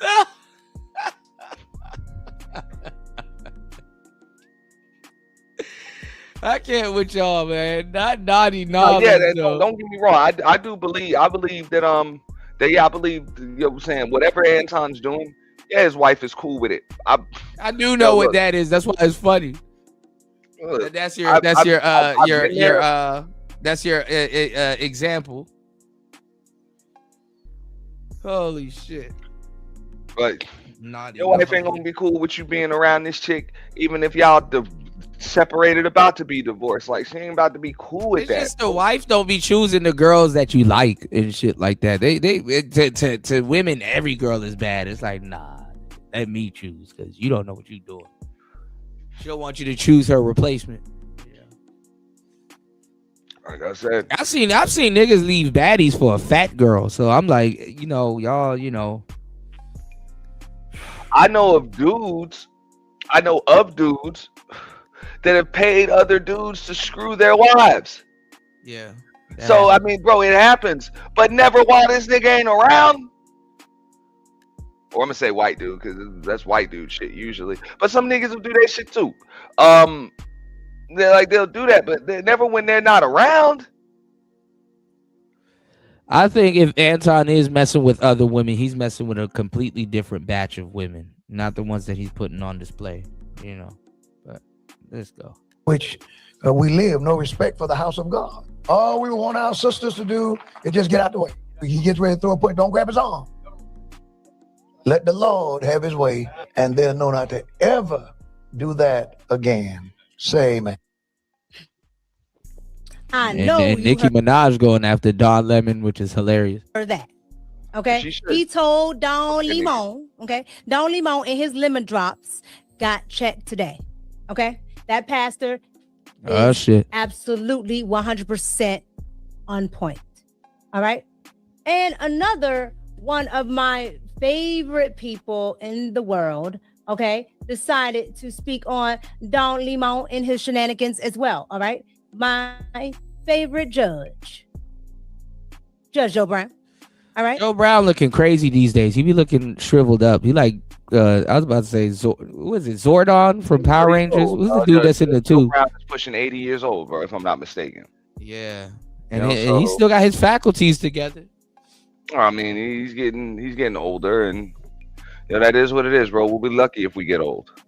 For sure. Feel Let's me? hear what Judge Joe Brown had to say. And somebody still want to know what you think about shit, and they don't think you they don't think you have dementia and shit. Here we go. He made a nice case against himself under federal law. I think he's got some problems. That's going to be 18 United States Code Section 111. And that's going to be quite interesting. Mm-hmm. So he's being cute about it, but I think it's going to backfire. They're used to somebody looking the other way and instead of enforcing the law. So I think it's time that the sheriff rode into town. And I think Mr. Lemon is going to be restrained when he goes out of town. But that latest little stunt in that church was ridiculous. So this was a church. They had no business disrupting a public assembly, religious proceedings, a number of other things. They broke some local laws and some federal ones. So there are consequences. And it's time people understood when you do things, you have to pay the piper for what you put on to play. You personally, how you feel about Don Lemon? I don't like him, never have. He's not what I call a conscientious person. He's always, shall we say, in the moment. Whatever seems to enable him to sensationalize something or capitalize on something he does with no apparent concern for the ethics of the situation. Absolutely. The pastor and judge hit it on the nail. Don Lemon is a menace to society and an agent of chaos. Okay. Calling himself an independent journalist. Absolutely not. Okay. Absolutely not. You may be by definition, but you're not interested in actually doing the work on the ground. You're interested in just beating the mainstream media. Well, That's pause all it real quick. You're just beating the mainstream. All right. So on that topic right there, I mean that's what it is, bro. Like, okay, so when he was mainstream media, whatever, he was paid to push a narrative. Journalistic integrity's been gone when it came to mainstream journalism for a long time. Like, they don't have journalistic integrity. They're paid to spin a narrative. You know what I'm saying? And he was left-leaning liberal mainstream media, and now he's on the you know what I'm saying? He's on the internet, and he's they gotta separate the two. Yeah, well, he's been fired from mainstream, media, and now he's independent, social media, doing the same thing. So I mean, Joe Brown didn't quite say that, but yeah, there's no journalistic integrity anymore. You know what I'm saying? Like, people just push a narrative, bro. Yo, that is true though. Insane one. Judge Joe Brown do look like Master Roshi without the full beard. He do like Master Roshi without the full beard. Yeah, that's funny as hell. But yeah, especially a lot of the new cats coming in here doing podcasting or whatever they think they're doing. I guess reacting. There's a difference between the two. That's facts, Larry Legend. It's far left leaning. That's mainstream media, and I mean, I would say I don't think Fox is far right, because they don't endorse like the alt right and all of that, because they're gonna turn off a large portion of their audience. So, but they do lean just straight right. But Don Lemon is far left media, like that's it, bro. He's full limp wrist, dog. All right, we're gonna go for another 10 minutes, y'all, and I'm gonna get up out of here because I'm gonna get out of here first, dog, because I gotta get my ass back to work. Shout out to Kuda, man. Shout outs to you, man. I thought you were gone. I was like, damn, I didn't know if I was on the show. I had about 25 minutes of downtime, dog. So that was that was great. I had to come back up, dog. No problem. Yeah, I ended up bringing this up. And then you had me up there. I was like, yeah, dog, hey, I'm sorry, bro. I'm gonna do another one because we got to talk about the guy in Minnesota that got shot. And if your wife knows that you like vagina, she is not cool with you flying around with this chick, unless she just don't like you no more. Maybe your wife just don't like you. That's the only way she's cool. Your wife just some I know some women that's like, listen, you can do what you want to, but just know if you do what you want to, you're gonna show no. Even if the wife, the wife might be like, yo, you can do what you want, because a lot of marriages be over before they're over. Like that's the way it works. So they're long over before there's divorce or anything. But for sure, there's a certain level of respect that has to be shown. You know what I'm saying? Period. Absolutely. Like you don't and this is disrespectful for optics, bro. Yeah. I mean, no one married. I mean, but he probably will be on camera with her to be like, yo, look, so we're not doing nothing, because no one marriage is identical, no one marriage is identical. This is disrespectful. Yeah. But no, some dudes, they'll show off the girl that they with, and they be like, so I'm not cheating. Here she is. We're on camera for hours. So this checks out. I'm here on this side of town. I'm going to let you know when I'm back home. His daughter got to see it too. So, I mean, I don't think he... Like I say, for that purpose, dog, when you got a daughter, you got a wife, and even if you have, even if this woman is just your colleague, so it doesn't, you're a public figure, a social media figure, whatever, you don't want them answering these types of questions. So... you're gonna have to put systems, checks and balances in place. So I'm just saying, if Anton just bypassed all of that, let's just call a spade a spade. Again, he miscalculated. Yeah, I guess you could say that. Yeah. Or maybe he just didn't give a fuck.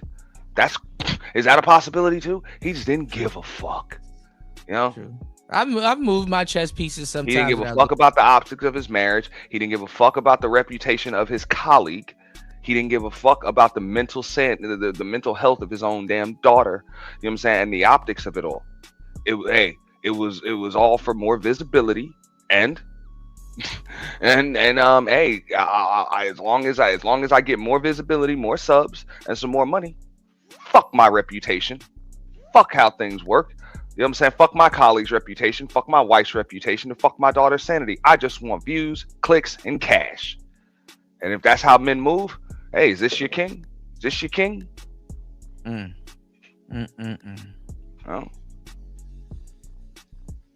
We're gonna see how it plays out. I think he's gonna go straight to court with it. That's what. And that's a possibility too. You know what I'm saying? And maybe the nigga just didn't give a fuck, bro. Probably not. But he maybe he did take all that into consideration and was like, "Yo, the juice is worth the squeeze." Whatever. For sure. Yeah. Darshan said it's all about the content, and Anton made that clear. Yeah, all but right. you know, once Black YouTube get a hold of it, it's he's pimping her. This ain't just Black YouTube. This is the internet. Like this is. Well, the hip hop bloggers. Every sector. Every sector, the sports sectors hit it. The pro-black sectors hit it. Yeah, hip hop bloggers. The couple sectors hit it. Yo, the news media. You know what I'm saying? The independent news sectors hit it. You know, a lot of different sectors hit it, bro. Yeah. And so it's like this is viral. Yeah. But I'm like, if you had to pull your daughter out of school and everything, bro, is the juice really worth the squeeze, bro? Come on, man. Shit, is the squeeze really worth the juice? What type of there's some turnip juice. So. All right, bro. All right. Shout outs to Auntie. Make sure you guys head over to Auntie's channel and subscribe. Auntie dropping gems. No sticks, no stems. No sticks, no stems. Always dropping gems. Let's go. Stream media, but you don't care about independent journalism. So Don Limon and his lemon drops have been checked. Now let's go ahead and check his sidekick. Okay? His sidekick that day, Miss Armstrong. Let's get into what she said before and after, because after is a sweet, sweet victory. All right. Here is what she had to say before on CNN. Here we go. Nekima Levy Armstrong. She's also an attorney and the former president of the Minneapolis NAACP. So, Nekima, I appreciate your time tonight. This incident has obviously now captured national attention. It's front and center for the Justice Department. Has anyone from DOJ contacted you about potential charges? No, they have not. They have talked a lot in the media about it, but we have not received any information regarding potential charges. And I do want to correct something that was said in she do got a 6 head, bro. In the beginning, we did not rush into that church. We actually went and sat down and participated in the service. And after the pastor prayed, that is when I stood up and asked him a question in response to his prayer. And then he responded to me. And then I proceeded to ask him about Pastor David Easterwood and how is it possible for him to serve as both the pastor and the director of ICE from Minnesota. And instead of responding to me, as soon as I said the name David. Man, it's always some woman trying to get some man to lose his job. God damn, like, bitch, what? Damn, why I picked this bitch? What's your question? Easterwood, the pastor says, shame, shame. And that is when I led us in chants, justice for Renee Good and hands up, don't shoot. So I want to clarify that. We didn't rush in. We didn't bust in. We were a part of the service until I got up and posed that question to the pastor. All right. And obviously, and listen, gay people have always been in the black church. Black people are some of the most accepting people on the fucking planet. So niggas would be like, man, you know what? The gay people will never be in my church. Man, they all over your church. They run the church. He's a little touched, all right? We don't believe you. You need more people. Okay? Because... Oh, shit. Oh, shit. Here comes War Master with the stick of dynamite. All of the cameras, including Don Limon's camera, shows otherwise. It shows you busting right into, like, busting through the door. Busting right on in. The Chicago War Master has been into every fucking state in America. He stays on the road. He's barely inside.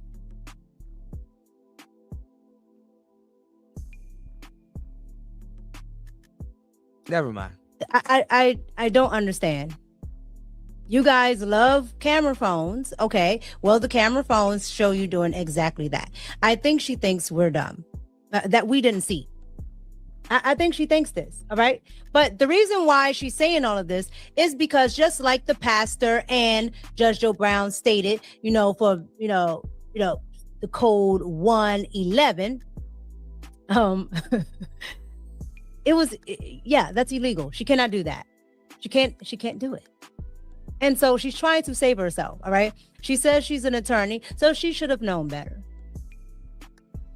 You should look up the law. Yeah, like he'd be like, you live on the internet. I'm like, Brett, how comes every time I go live, you're here? Somebody lying.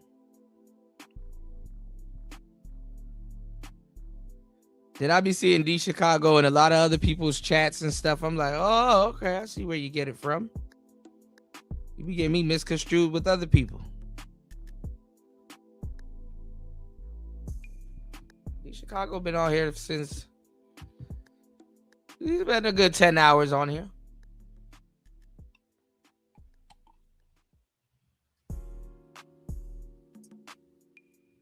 But they're used to getting away with this stuff. Okay. You just had that Catholic church go through all of that with, the gentleman shooting up the church. Okay. Yeah, you should bring him. You should bring him here. You spend a lot of time here at D Chicago. You should bring him on the internet with you. The trans person shooting up the church. So with that being said, why would you think it was a good idea to just walk in like that, scaring the kids, yelling and screaming? Like, you're absolutely insane, lady. And Don Lemon was right there with you. We don't believe you. Not at all. And so with that being said, she said, well, the DOJ hasn't said anything to me. I don't know what you guys are talking about. They're just talking. They're just doing all that talking on TV. Got it. Well, her day has come. All right. Shout outs to y'all. Thank you, everybody here. We're going to do another live stream. I appreciate you guys. Thank you guys for hitting the like button. Absolutely 10 times. 10 times, 10 times, 10 times, 10 times. Thank you guys for supporting the show. Please keep on supporting the show on air, off air. You support Player Talk Radio because you care. So you support Player Talk Radio anywhere. All right. I appreciate you guys for hitting the like button. Definitely chopping it up with me and Aunt T today.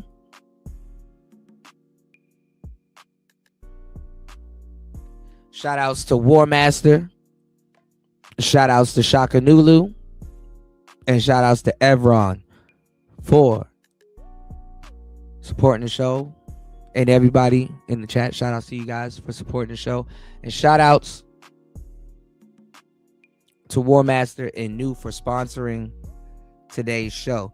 Make sure you guys catch it on the replay. I'm going to make sure, keep it up.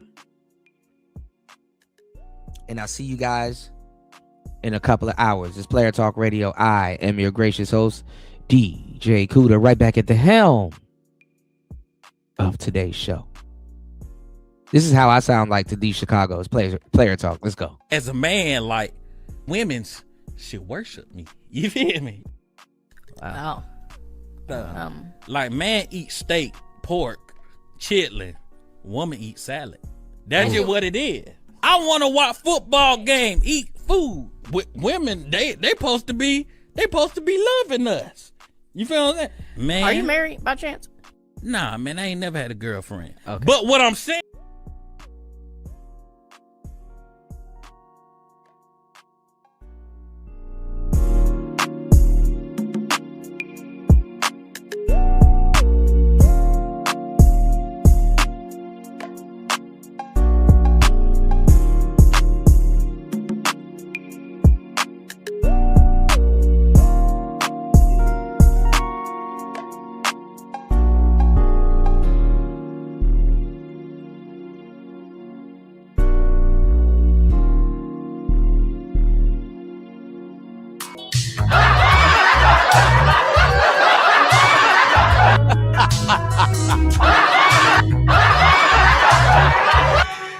had to come back, yo. War Master's killing.